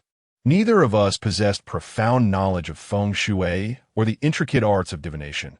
Thus, we refrained from performing elaborate rituals. Zhang He set up 2 pairs of paper figures and horses, with one figure wielding a bow made of willow branches and the other a wooden sword crafted from peach wood, facing the derelict villa halfway up the hill. These were standard spirit soldiers from his lineage, capable of confining malevolent spirits and entities. On my end, Ning Mingxia and I each held a jar, meticulously pouring out the prepared rooster's blood. Occasionally, Ning Mengxia cast sidelong glances at Zhang He's paper figures and horses, her lips pursed in discontent. This young lady was visually inclined, undoubtedly perceiving the paper figures as more impressive and aesthetically pleasing, while our act of scattering blood seemed rather unrefined by comparison. Indeed, throughout history, ethereal and transcendental aesthetics have been favored, rendering the less dignified practices, no matter how effective, largely disregarded. Had it not been for a prior incident that resulted in many of my items being purified by the incense at Taiching Palace, I would not have found myself in such a disheveled state. Upon completing our preparations, we hastened our pace and arrived at the villa perched on the mountainside. As twilight descended, the malevolent force of the place intensified, and from a considerable distance, we could feel the chilling gusts of wind. Zhang He produced 4 paper hats of varying colors and distributed them among us. Zhang He and I donned 2 yellow hats, while Ning Mingxia and Xia Zhu adorned themselves with 2 blue ones. The blue hats served to partially shield against malevolent energies, providing a measure of protection, whereas the yellow hats were intended to continuously bolster the yang energy within us, aiding our confrontation with the ghostly presence. I also handed them 3 fire sticks, cautioning both to remain vigilant. Before Zhang He and I stepped once more through the grand entrance of the mountainside villa. Chapter 85. The Illusion Upon Entering. Both Zhang He and I could not suppress a shiver. Our companions, Xia Zhu and Ning Mingxia, trembled with palpable unease. A frigid chill, akin to plunging into an icy pool in the depths of winter, assailed us from all directions, while piercing gusts of malevolent wind relentlessly penetrated our defenses. Brother Yang, something feels amiss. The aura of darkness is overwhelmingly potent, Zhang He remarked, his tone laced with caution. The intensity of this sinister energy often correlates directly with the capabilities of the spirits we encounter. Our previous visit had not evoked such a sensation. I furrow my brow, noting that the malignancy was indeed more pronounced than before. It seemed plausible that the ghostly entity was on the verge of breaking free from the constraints of its ethereal prison. Zhang, he nodded in agreement, urgency propelling him to quicken his pace. At the edge of the great pit, we retrieved our pre-prepared torches and ignited them. We opted against using flashlights or other electronic devices, as the dark aura can interfere with electrical circuits, rendering many gadgets unreliable in such an environment. Moreover, the light from flashlights can sometimes exacerbate one's illusions. In critical moments, these torches, crafted from cowtail hair fat and a blend of cinnabar and pine resin, proved to be far more effective. As the flames flickered to life, the surrounding chill diminished significantly. Zhang He, torch in hand, leaped into the abyss ahead of the rest of us. Before proceeding further, I turned to Ning Mengxia and Xia Zhu, advising them earnestly, be vigilant as we descend. Zhang, and I may not be able to watch over you at all times. Should you encounter any peril, light your flare and seek refuge in a safe location. Above all, remember not to panic. The essence of a person, spirit, energy, and vitality exists in a delicate balance. The more you panic, the weaker your vital energy becomes, thus providing malevolent spirits an opportunity to exploit your fear. The two nodded solemnly under my watchful gaze, indicating their understanding. Though I found this admonition somewhat tedious, I recognized the necessity of clear communication. Even if it was irksome, it was essential to convey such warnings. In moments of crisis, sometimes a single reminder can be a lifesaver. The flickering flames illuminated the dark passageway, confirming our earlier suspicions that we were indeed in the corridor of a grand tomb. Zhang He, knowledgeable in such matters, informed me that based on the materials and stones used in the passage, this tomb was of considerable antiquity, predating the Qin and Han dynasties. His assertion filled me with unease. In the era before the Qin, human sacrifice and various gruesome rituals were rampant, giving rise to many exceedingly malevolent spirits. If that sinister layer had been established prior to the Qin, after such a lengthy passage of time, its power might far exceed our comprehension of malevolent forces. While I was engulfed in apprehension, Zhang He, in contrast, appeared exhilarated. Rubbing his hands together, he whispered, in my lifetime, I have yet to confront a spirit that has survived for such an extended period. I rubbed my nose, thinking that such encounters were hardly something to anticipate with eagerness. As we progressed along the corridor, we felt our way forward. The surrounding stone walls bore numerous signs of damage, appearing neither entirely new nor old, suggesting they were not the result of human destruction nor remnants from the pre-Qin era. After traversing approximately 30 meters, we reached the end of the passageway. Before us lay a stone slab that had been inexplicably displaced, revealing dozens of corpses strewn haphazardly. Most of these remains had decayed into grim, white skeletons, with only 6 bodies still intact and uncorrupted. Their deaths were horrific, akin to that of the mother and child, with blood and flesh from their companions smeared across their mouths and hands, their faces frozen in expressions of terror and agony. Just as Zhang He and I were about to examine the scene more closely, a sudden surge of grayish-blue gas erupted from within the tomb chamber. We were caught off guard, and before we could react, we instinctively covered our mouths and noses. A deafening boom reverberated, striking me like a hammer to the head. A wave of excruciating pain crashing over me, as if my consciousness was about to be shattered. However, this sensation was fleeting, and when I finally opened my eyes, I found myself abruptly awakening in a bed. The familiar furnishings surrounded me, inducing a disorienting nostalgia reminiscent of the old house where I had lived with my grandfather in the countryside during my childhood. Was everything that had transpired merely a dream? As I strained to recall the events, I found my mind shrouded in a haze, remembering only that my grandfather and I had wandered about for years. And later, after we were injured, we returned to our hometown to recuperate. Beyond that, my memories seemed veiled in a white shroud, eluding my grasp. It's time to rise for dinner. Suddenly, my grandfather's voice echoed from outside, followed by a persistent knocking on the firmly shut door. E is my childhood name, known only to my long-deceased parents and my grandfather. Could it be that my injuries have caused me to dream excessively, and that all of this is merely a figment of my imagination? For some inexplicable reason, an overwhelming sense of excitement surged within me. I felt as though it had been ages since I last saw my grandfather. I swiftly descended from my bed and hurried toward the door. However, as I turned the doorknob, an inexplicable chill coursed through me, causing me to shudder. No, that cannot be right. I was convalescing in the countryside with my grandfather. How could I feel this sense of long absence? Open the door. My grandfather's voice became increasingly urgent. Alarm bells rang in my mind, and I instinctively took a few steps back. Throughout my life, my grandfather had never spoken to me in such a tone. Open the door, please. The voice outside grew more frantic, eventually morphing into a heart-wrenching wail. Sensing that I had become aware, the voice abruptly ceased its calls. Almost immediately, a shadowy figure appeared outside the ornate wooden window. I instinctively turned to look, only to see a tall, dark silhouette standing outside. Its form elongated and towering over 2 meters, obscured from the sunlight, rendering its face indistinguishable. Immediately beside the slender figure, another identical silhouette emerged, and before long, the entire window was filled with these dark apparitions. A profound sense of dread engulfed my heart, and my left hand instinctively grasped my right arm. Suddenly, the shadows outside began to stir, attempting to penetrate through the window. A multitude of these dark figures crowded together, coalescing into an impenetrable mass of blackness, continuously twisting and transforming in form. Eerie images incessantly flickered in my mind, and an overwhelming impulse to sever my own right arm took hold of me. Without conscious thought, I seized a fruit knife from the table, intent on slicing off my right arm at the shoulder. The blade grazed my shoulder, and crimson droplets began to trickle down the edge of the knife.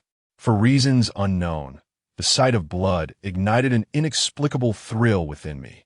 Just as I was about to exert more force, a sudden chill enveloped my right hand, followed by a familiar, crisp voice resonating in my mind. Hurry, save him.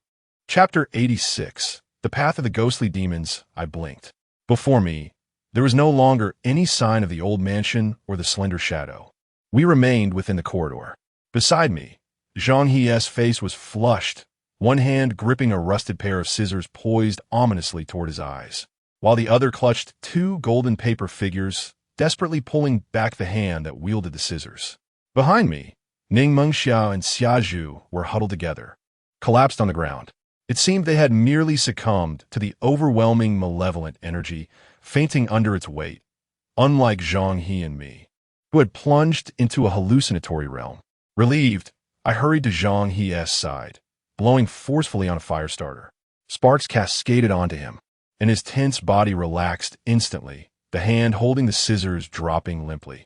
Noticing that Zhang He had emerged from his delusion, I swiftly moved to awaken Xiazhu and Ning Mengxia. They appeared dazed, completely unaware of the events that had just transpired. I inwardly sighed in relief. The strength of this ghostly entity was significantly greater than during our previous encounter, capable of directly affecting our minds and plunging us into a vision where we confronted our deepest fears. Fortunately, we each possessed our own secret methods, or we would have truly fallen victim to its influence. This ghostly being was indeed intriguing.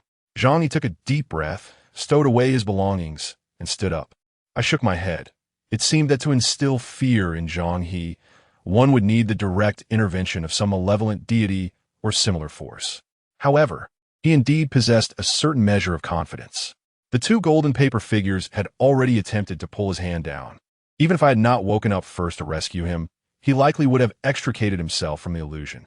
After confirming that Ning Mingxia and Xia Zhu were unharmed, we stepped over the corpses and continued onward. Following such a harrowing incident, the two of them appeared somewhat shaken, trailing closely behind us. The skeletal remains and bodies on the ground increased in number. Ultimately, there was scarcely a place left to step, forcing us to tread upon the bones. My eyelids twitched at the sight, for it was evident these bones were not intended for burial. They had perished here in this tomb.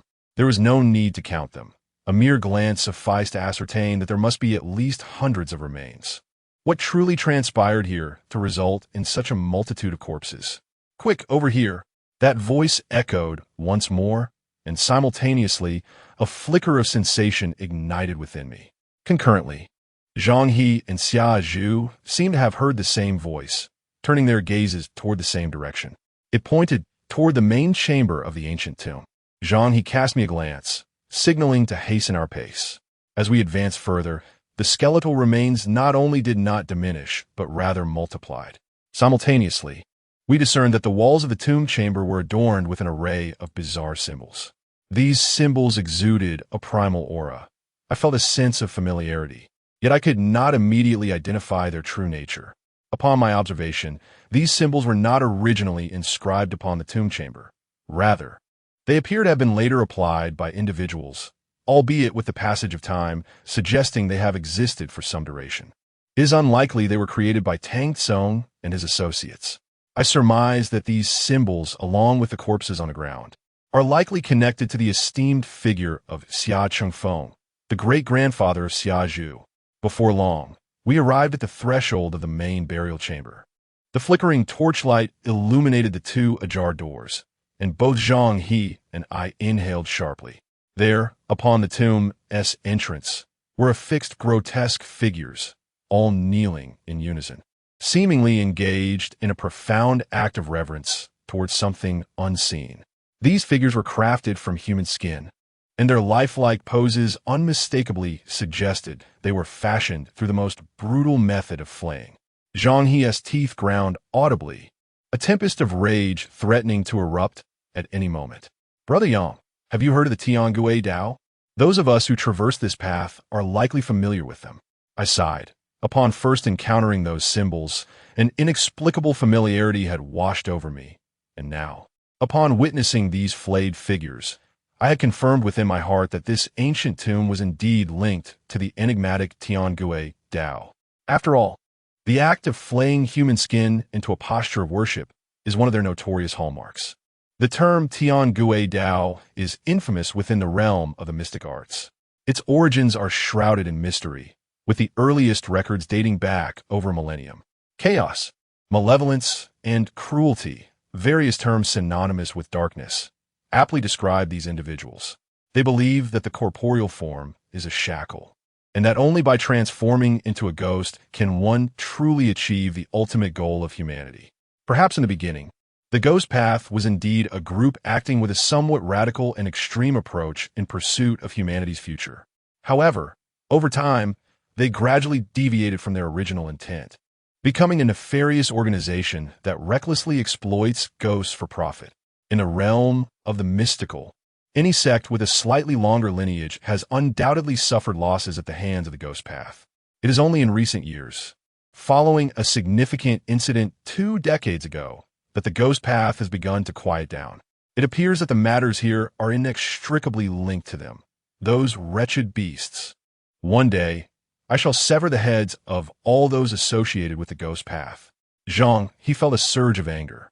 It was evident that his indignation stemmed not only from a sense of justice, but also from a personal vendetta against the ghost path. "What exactly is this ghost path you speak of?" Xia Zhu inquired with curiosity. Just as Zhang he was about to elaborate, that voice echoed once more, urging us to hasten our approach. Without the luxury of further explanation, we immediately brandished our torches and entered the main burial chamber. The viscous darkness, akin to ink, clashed with the flickering flames of our torches, which illuminated scarcely a meter around us. I retrieved a specially crafted fire torch and blew forcefully upon it. In an instant, the torch, the length of my finger, was consumed by flames, and countless sparks surged into the torch, rapidly swelling into several fireballs that soared into the abyss of darkness. Zhang He also raised his hand, scattering a generous handful of paper money. As these notes mingled with the flames, the fireballs grew even larger. The blazing flames finally subdued the darkness. As the shadows receded, everything within the main tomb chamber became vividly clear. My eyes widened in astonishment as I beheld the scene before me. The sarcophagus that had originally occupied the space was pushed aside. In its place sat a young girl, no more than a teenager, in a cross-legged position. Though she had long since drawn her last breath, it was peculiar that her body showed no signs of decay. Rather, she appeared almost lifelike. If not for the absence of the warmth of life emanating from her, I would instinctively have thought her to be alive. Several black iron chains, each the length of a thumb, pierced through her flesh, with the other ends extending into 7 dark, gaping pits surrounding her. Above the girl's head, we finally caught sight of the owner of the voice we had heard earlier. Chapter 87. The soul-feeding vessel before me stood a fox, resplendent in a deep crimson hue. Measuring over a meter in length, its fur resembled a blazing inferno, while it held in its mouth an object akin to a rolling pin. A faint, incense-like aroma wafted from this peculiar implement, cascading gently onto the head of a diminutive corpse lying nearby. Suddenly, the lifeless form of the little girl stirred. Her mouth gaped open, and a swirling mass of black mist emerged, swiftly coalescing into a ghostly apparition that bore an uncanny resemblance to the sinister specter we had encountered earlier. A wave of astonishment washed over me. Could it be that this innocent child was the very essence of that malevolent spirit? If so, why had it not been eradicated when it was so near? The ghost let out a piercing wail, and as the shrill sound reverberated around us, several ghostly figures materialized from the shadows. Among them were those of the deceased we had previously investigated. Were these apparitions the souls of the damned? My eyes widened in disbelief. Typically, when a ghost consumes a person's soul, that individual is irrevocably lost, making rebirth nearly impossible. This explains why those who perish at the hands of malevolent spirits are unable to return to exact vengeance upon their tormentors. To manipulate the souls of victims into servitude requires a ghost of exceptional intelligence and power, a feat beyond the capabilities of a mere bloodthirsty specter like the one before us. Had Zhang He and I misjudged the situation? Was this truly not a ghostly fiend? Just as my mind was clouded with uncertainty, the phantoms lunged towards us with alarming speed. They emitted a cacophony of disconcerting sounds, enveloping us in a suffocating aura of malevolence, intent on dissipating the life force that resided within us. Zhang He let out a cold snort, drawing a broken blade from his bosom. With a swift motion, he brought the blade down, shattering and subduing the 2 ghostly minions. Just as I was about to take action, the voice of the spirit echoed once more in my mind, urging me to retrieve that object and place it upon the head of my original form. The item was in Xia Zhu's possession, and when I turned to see her reaction, I noticed she remained unresponsive. Evidently, this time the voice did not resonate within everyone's hearts. "Xia Zhu, hand me the jade ornament," I called out urgently. In a fluster, Xia Zhu hastily produced the jade ornament. The moment it materialized, the ghostly fiend and a multitude of enslaved spirits surged towards Xia Zhu in a frenzied rush. "I will intercept them," Zhang He bellowed, suddenly raising his hand to retrieve several paper figures from his robe and casting them into the fray. He then gestured with his hand, reciting a few incantations before taking a deep breath and forcefully exhaling towards the paper figures. In an instant, those figures expanded dramatically, transforming into 5 ancient warriors equipped with an array of weaponry, standing resolutely in our defense. 5 phantoms of the warrior troops? Brother Zhang, your skills are remarkable. I couldn't help but exclaim in admiration. The 5 phantoms of the warrior troops is a renowned protective technique within the realm of mysticism. Originally, This art was confined to the Taoist sect, but it has since evolved, with various schools developing their own interpretations of the technique. However, as a legitimate and esteemed practice, mastering it is exceedingly challenging. My grandfather once attempted to teach me the art of the 5 phantoms using peach wood for control, yet I must confess, to this day, I have yet to comprehend it fully. It seems I will require several more years before I can wield it effectively. Brother Yang, you flatter me. Our lineage's method of the 5 Bingma is rather a ruse, falling short of the authentic techniques of the 5 Bingma. Zhang He feigns humility with his words, yet his hands persistently hurl paper effigies, effectively thwarting the malevolent spirits. Seizing this moment, I grasped the jade ornament from Xia Zhu's hands and, wielding the demon-slaying pestle, repelled a stray adversary before hastily advancing to the stone platform. Just as I raised my hand to place the jade ornament atop the demon's head, that voice resonated once more within my mind. Be cautious. As the warning echoed, an instinctual dread surged within me, prompting an immediate retreat. On the stone platform, the lifeless body of the little girl suddenly opened her eyes, revealing orbs that shimmered with a golden hue. She abruptly extended her hands towards my heart.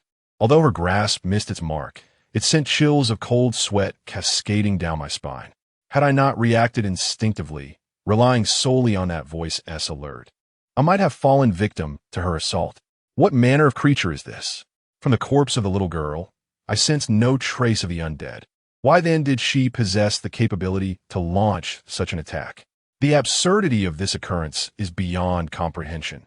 Not only have I never encountered such a phenomenon, but even my grandfather has not recounted any similar tales. Regaining my composure, I attempted to approach once more, yet the little girl's corpse stirred again, this time with a swifter motion. Her delicate hands sliced through the air, accompanied by a sound reminiscent of a blade cutting through the void. An ominous premonition washed over me. Should I be caught, the consequences would be grievous, and sustaining severe injuries on the spot was a tangible threat. Just as I found myself in this standoff, the situation for Zhang He was equally dire. The paper figures he released, transformed into the Wusong soldiers, have already been largely destroyed, and the ghostly demon has drawn perilously close. Although his previous statement was made in humility, it was not entirely inaccurate. The Wusong soldiers of his lineage are all castrated, and their capabilities, reliant on ordinary paper figures, fall significantly short of those of authentic Wusong soldiers. The situation here diverges somewhat from our expectations. Despite our ample preparations, any unforeseen developments may prove insurmountable.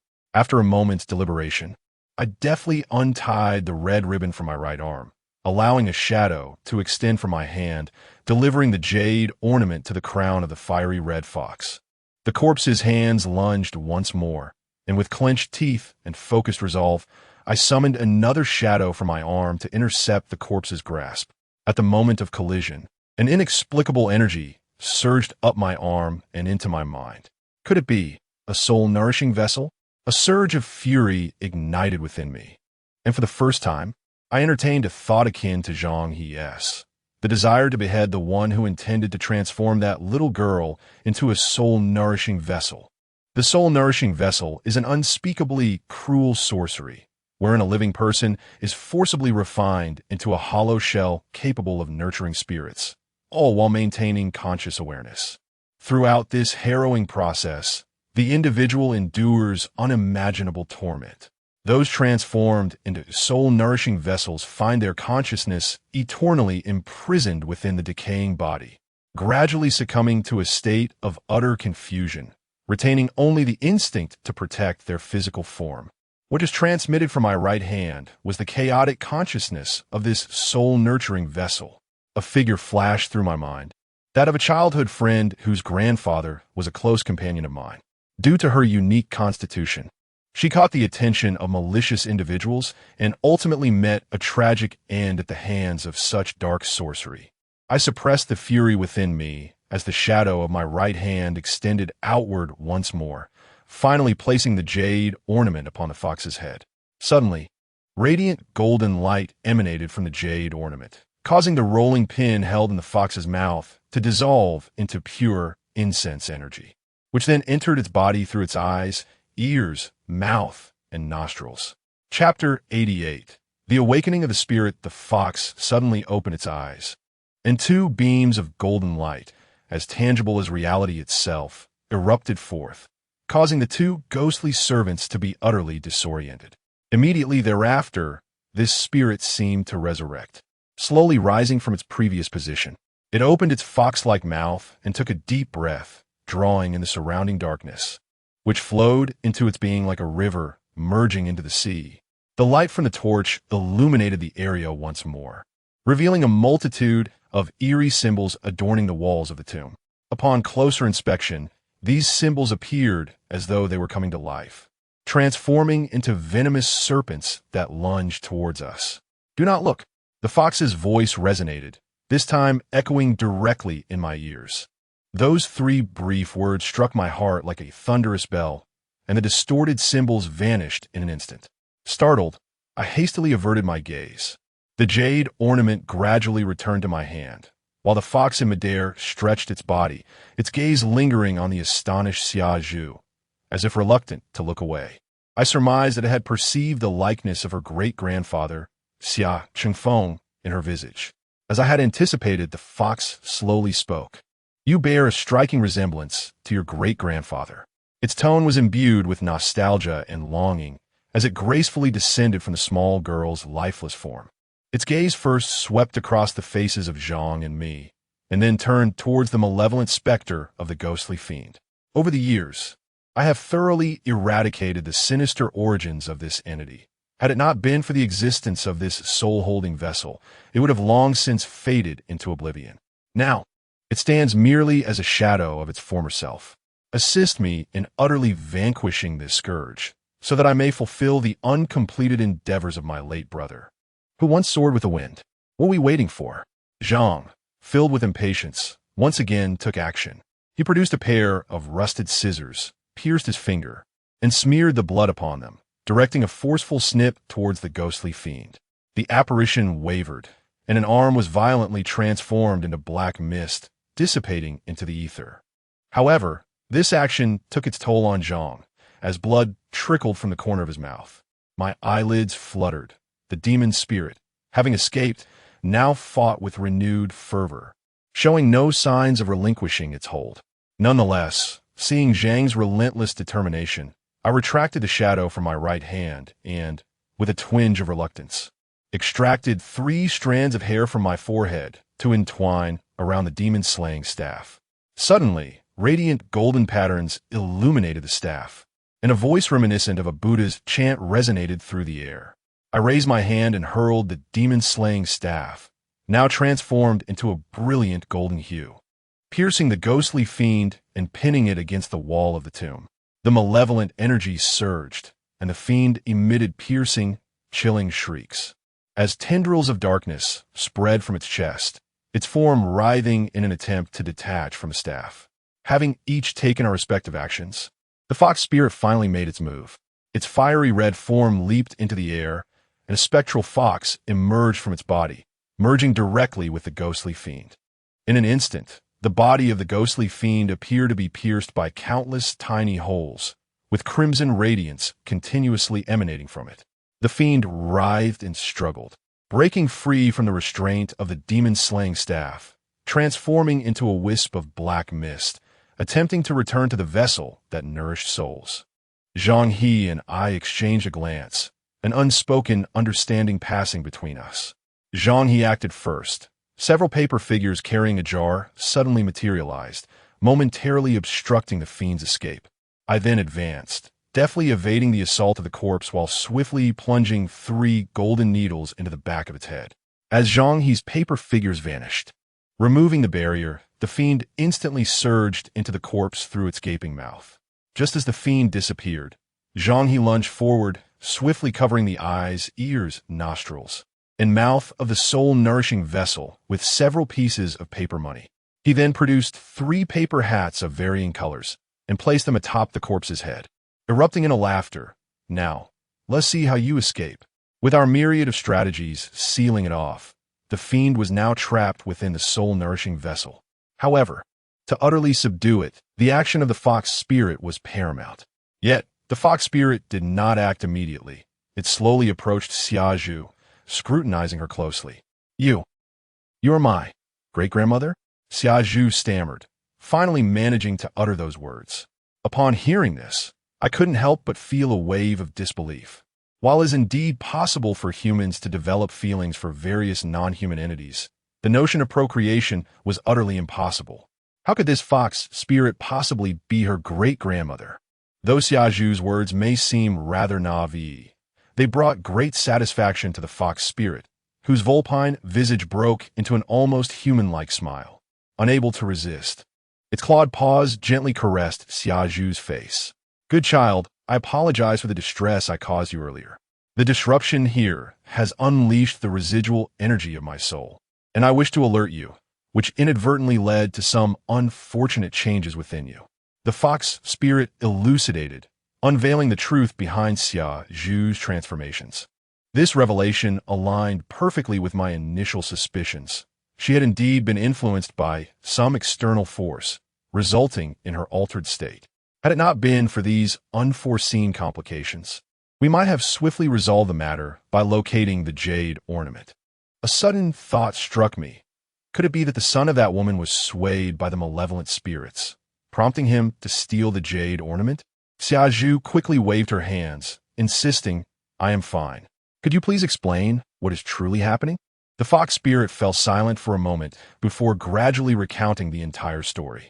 In the past, it had harbored secret feelings for Xia Chengfeng and had remained hidden, observing his every move.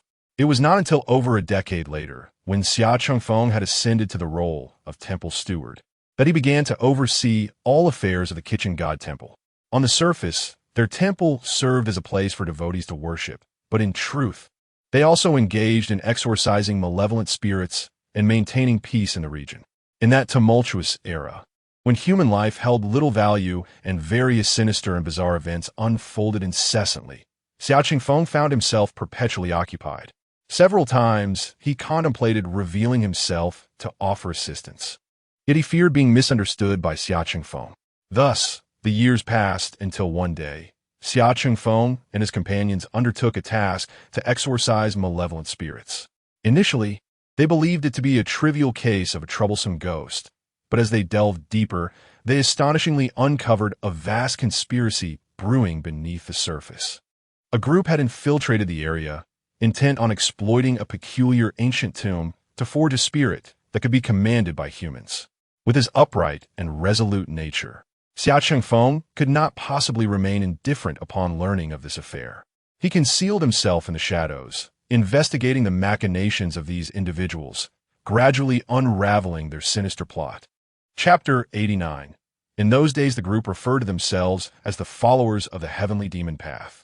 They were employed by a warlord to concoct an obedient specter, aiding him in his nefarious ascent to power. Their chosen location was an ancient tomb predating the Qin dynasty, a site of exceptional geomantic significance, where the energies of the earth converged, facilitating the manifestation of supernatural entities. They meticulously cleaned the tomb before commencing their inhumane experiments within its confines. To ensure the specter would not turn against them, the warlord, displaying his ruthless nature, decided to use his own uniquely gifted young daughter as the vessel for this malevolent creation. After careful planning, Xia Chengfeng, accompanied by his brothers and friends, launched a decisive assault, hoping to eradicate the sinister group. However, Xia Chengfeng gravely underestimated their power and the progress they had made. By the time they arrived, the specter had been fully formed, and in a cruel twist, they had transformed the warlord's daughter into a vessel for nurturing the spirit. This not only eliminated the specter's inherent vulnerability linked to its original physical form, but also allowed for superior control and sustenance of the entity. A fierce battle erupted between the two factions.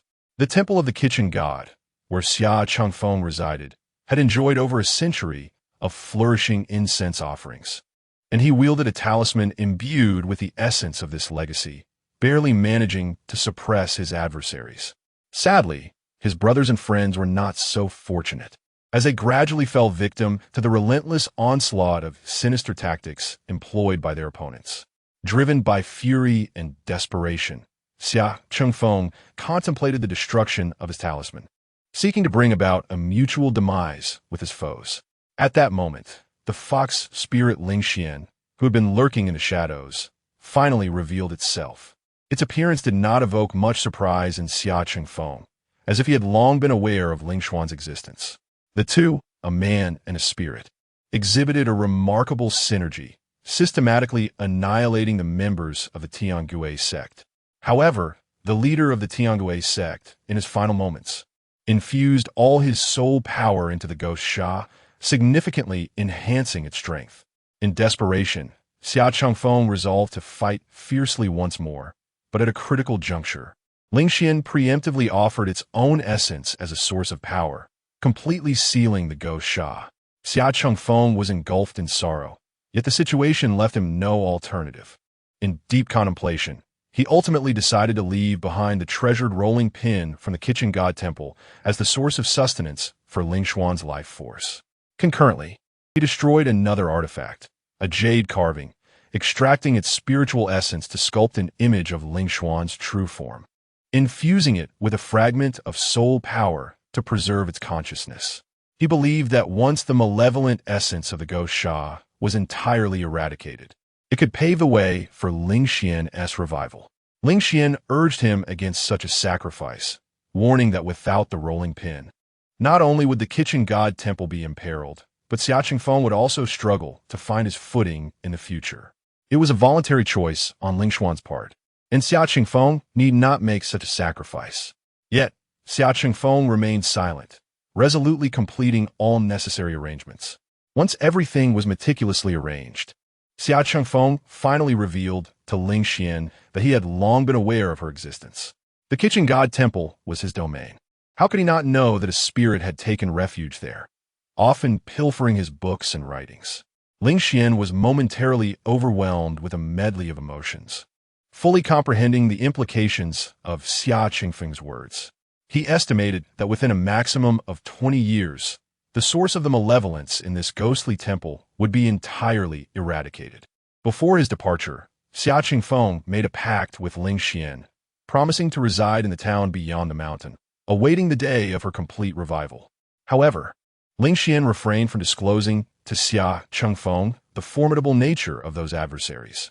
She had already sustained injuries, and the soul-harvesting vessel of the ghostly temple was far more potent than Xia Chengfeng could fathom. 20 years, 30 years, or even 50 years might not suffice. She did not wish for Xia Chengfeng to wait, yet she dared not voice her concerns, knowing he would undoubtedly risk everything for her. Without his rolling pin, any attempt to confront the situation would lead to certain demise. After Xia Chengfeng departed, she silently remained, dedicating all her efforts to obliterating the source of the ghostly temple's malevolence. Thus, time passed until half a year ago, when a group of individuals suddenly unearthed this place, disrupting the arrangements left by Xia Chengfeng. After years of exertion, she was nearing her limits. Although she had managed to diminish the source of the malevolence, she could no longer contain it, helplessly witnessing its resurgence and the havoc it wrought upon the world as it began to restore its sinister powers. In its desperation, it could only resort to utilizing the jade ornament imbued with a trace of its soul energy to influence its possessor, serving as a warning to the descendants of Xia Chengfeng. However, it was unforeseen that Xia Chengfeng would not relay these matters to his heirs. Although changes manifested in Xia Zhu, a response was long delayed. Eventually, through its sensing abilities, it discovered that the jade ornament had come into the possession of an individual ensnared by the demonic specter who intended to destroy it. With all its might, it exerted control over this person, hoping to compel him to return the jade ornament, which would allow it to momentarily regain its former strength and ultimately vanquish the demonic specter. Yet to its dismay, the specter had already regained considerable power through its nefarious deeds and, at the critical juncture, caused the demise of that individual, severing all connection with the jade ornament. Thus unfolds the tale of Lingxian. While many details have been anticipated, hearing the complete narrative left me with a profound sense of melancholy. Simultaneously, I felt a sense of incredulity towards Xia Zhu's great-grandfather. If he had resolved to guard Ling Xian, why did he not pass this knowledge on to his descendants? Had Xia Zhu been informed from the outset, we might have avoided such convolutions. Nevertheless, I have an inkling that there may be underlying circumstances unknown to us. Xia Zhu's great-grandfather does not strike me as an unreliable figure. Furthermore, their family does not resemble the Su family of the village, which has endured through many generations, inevitably giving rise to some less dependable descendants. Ling Xian gently wiped away the tears from the corner of Xia Zhu's eyes with its paw and inquired further about Xia Chengfeng. However, Xia Zhu possessed limited knowledge about her long-unknown great-grandfather. She was aware only that he had not lived long, passing away merely a year after her grandfather was born. Upon hearing of Xia Chengfeng's early demise, Ling Xian's fox-like visage was etched with profound sorrow. After a prolonged silence, Ling Xian finally spoke again, indicating that the time was nearing. Soon, she would enter the soul-nurturing vessel, determined to eradicate the malevolent spirit within. Should she fail to return, they were to take the vessel and destroy it. I contemplated for a moment and replied, "In truth, Senior, you need not go to such lengths. Given that the sinister essence of this malevolent spirit has already been vanquished, we could devise an alternative method to eliminate it, merely by taking the vessel outside." "There's no need for that," Ling Xian countered. "Even without the sinister essence, eradicating a malevolent spirit concealed within the soul-nurturing vessel is no simple task." With that, she shook her head, and a glimmer of golden light flickered in her eyes. Upon witnessing this, I was momentarily taken aback and ceased my pleas. Chapter 90. The aftermath. Zhang He lifted several sheets of paper money, and a faint golden fox apparition gradually emerged from its corporeal form. It nodded towards us before slipping into the mouth of the corpse. Once we had covered it again, we stood by in anticipation. Xia Zhu informed us of her intention to investigate the later life of her great-grandfather after we exited, to provide Ling Xian with an explanation. She believed her great-grandfather did not deliberately leave this place to hide, nor intentionally conceal Ling Xian's existence. There must be some underlying reason for his actions. Zhang He seemed ready to speak, but I restrained him with a gesture. He too had witnessed the golden light in Ling Xian's eyes, a sign that the spirit was on the verge of dissipating.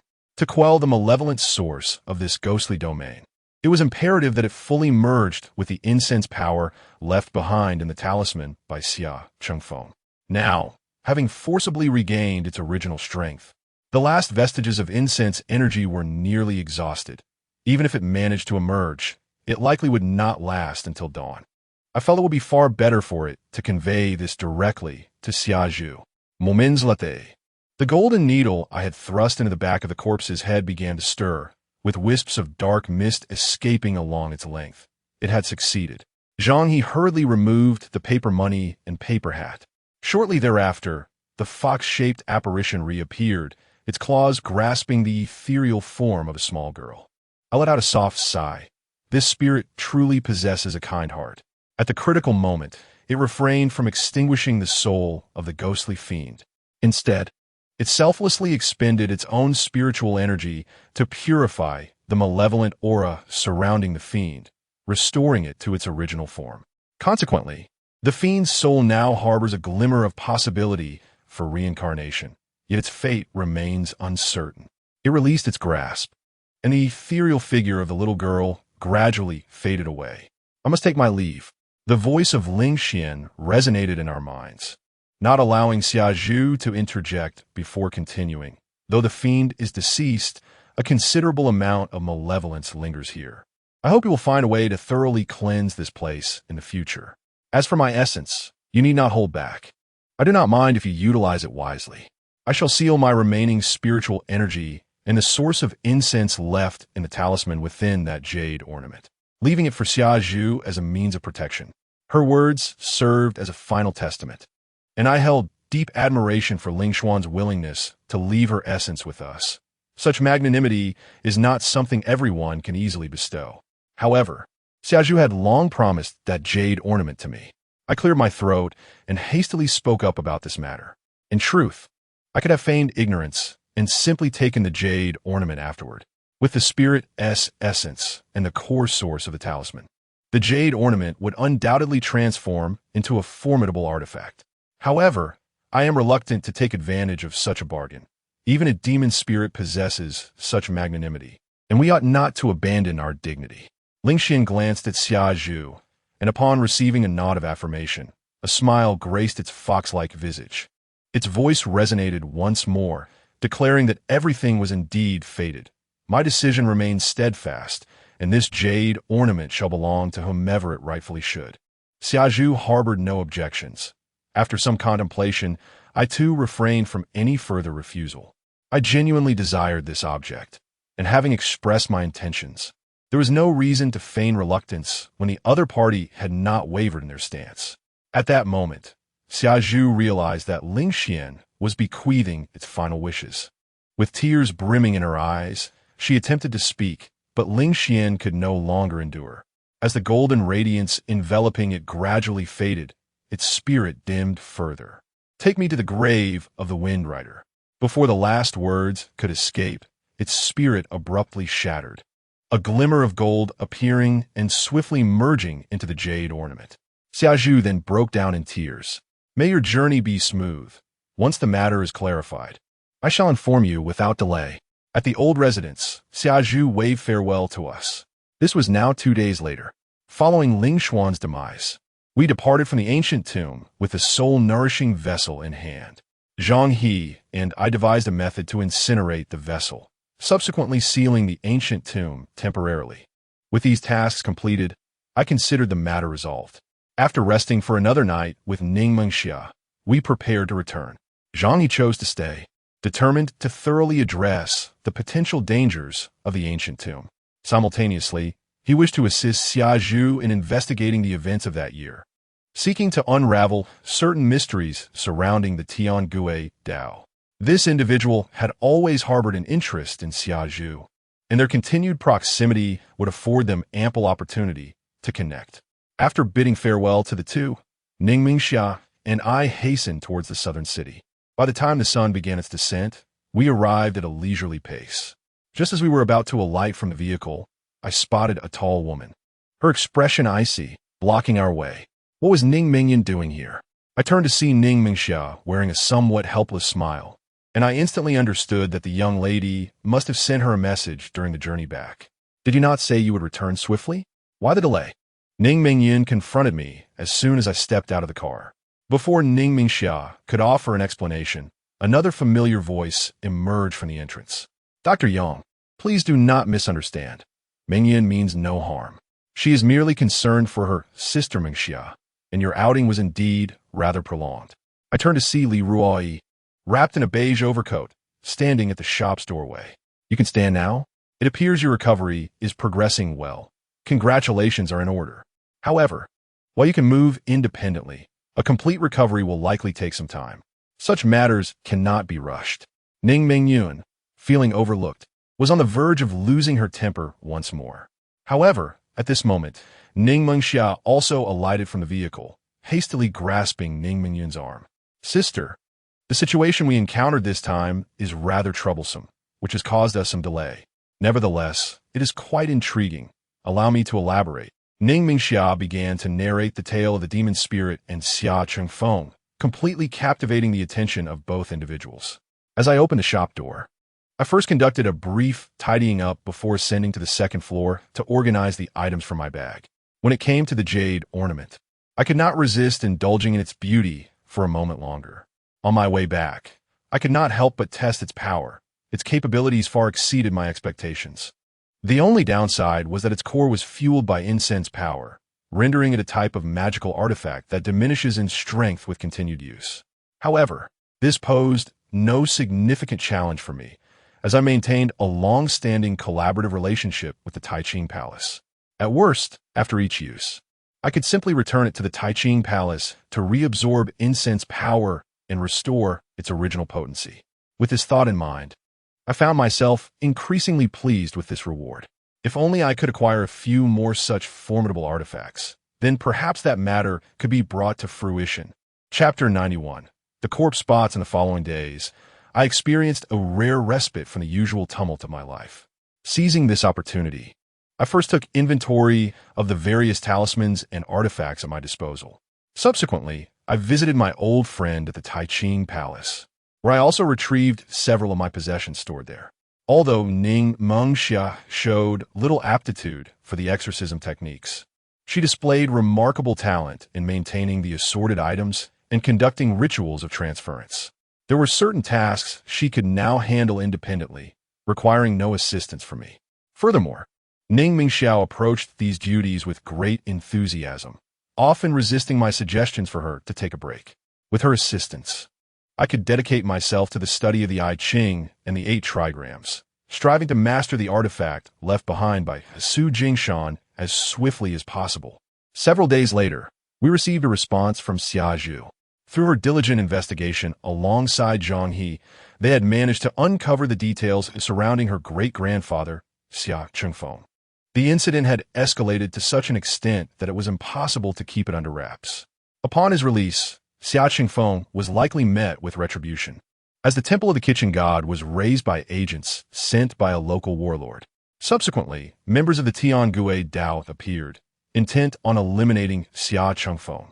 The lineage of Xia Chengfeng was deeply intertwined with the power of incense, and without the Kitchen God Temple and the rolling pin artifact imbued with centuries of incense energy, he was left with but a fraction of his former prowess. In the face of the retribution from the Heavenly Demon sect, he must have suffered severe injuries. In a bid to divert the pursuers and conceal the secret of Gui Sha's survival, he resolutely departed from the ancestral home, wandering aimlessly to escape. Eventually, the members of the Heavenly Demon sect, after a fruitless search, gradually abandoned their quest for vengeance. He returned here, accompanied by the great-grandmother he had met during his flight, and fathered Xia Zhu's grandfather. Xia Chengfeng likely harbored the intention of passing this tale to his son. However, his demise was entirely accidental. Just 2 years after the birth of Xia Zhu's grandfather, an epidemic broke out in their vicinity, and Xia Chengfeng unfortunately contracted it. After years of relentless flight, his body had already become a vessel of accumulated afflictions, and upon succumbing to the epidemic, he fell into a deep coma, passing away without having the chance to arrange his final affairs. Upon hearing Xia Zhu's account, I could not help but let out a gentle sigh. The fragility and resilience of human life are truly remarkable. Despite surviving years of pursuit, Xia Chengfeng ultimately lost his life to an epidemic, deprived even of the opportunity to settle his matters. I offered Xia Zhu a few words of comfort, and then engaged in casual conversation with Zhang He. Zhang He informed me that Xia Zhu and he had mutually decided not to disturb the corpse of the fox spirit, instead opting to bury it beside Xia Zhu's great-grandfather's grave. I had anticipated this decision. While the corpse was indeed valuable, at times, emotions hold greater significance. Furthermore, Zhang He mentioned that he would likely not return for some time and requested my assistance in keeping his shop tidy in the meantime. He uncovered some information regarding the Tiangui Dao and wished to pursue this lead. Although I was aware that Zhang He was unlikely to change his mind, I could not help but urge him to exercise caution. The proverb "a lean camel is larger than a horse" came to mind, despite the Tiangui Dao's recent silence. They remained a formidable group not to be trifled with. Zhang He merely responded that he would be careful before hastily ending the call. I touched my nose, realizing that for Zhang He, severing the heads of these sinister individuals was far more significant than matters of the heart. His decision to undertake this task undoubtedly implied a tacit abandonment of his budding relationship with Xia Zhu. However, I considered this not entirely detrimental for Zhang He. Indeed, Xia Zhu was not a suitable match for someone of his temperament. I had anticipated that this leisurely period would extend for a few more days. Yet unexpectedly, that very afternoon, a customer arrived at the shop, bringing with them an assignment I found impossible to decline. My collaboration with the Taiching Temple was deeply intertwined. Any task they forwarded to me was one I could not refuse, and conversely, they had never shied away from assisting me when needed. According to the Taoist account, this particular matter seemed rather intricate. I refrained from rushing into action, instead opting to prepare diligently for the journey I planned to undertake the following morning. Upon learning that we were to depart once more just days after our return, Ning Mingyun expressed her discontent. However, Ning Mengxia, emboldened by her own desires, was more eager than I to venture out, and thus paid no heed to Ning Mengyun's entreaties. Ultimately, it was only after Ning Mengyun clarified our destination that she fell silent, persuaded by Li Ruoyi's counsel. At the break of dawn the following day, we set off in our vehicle. The destination was not far from our location, and before noon, we arrived at the agreed-upon place. It was a private club.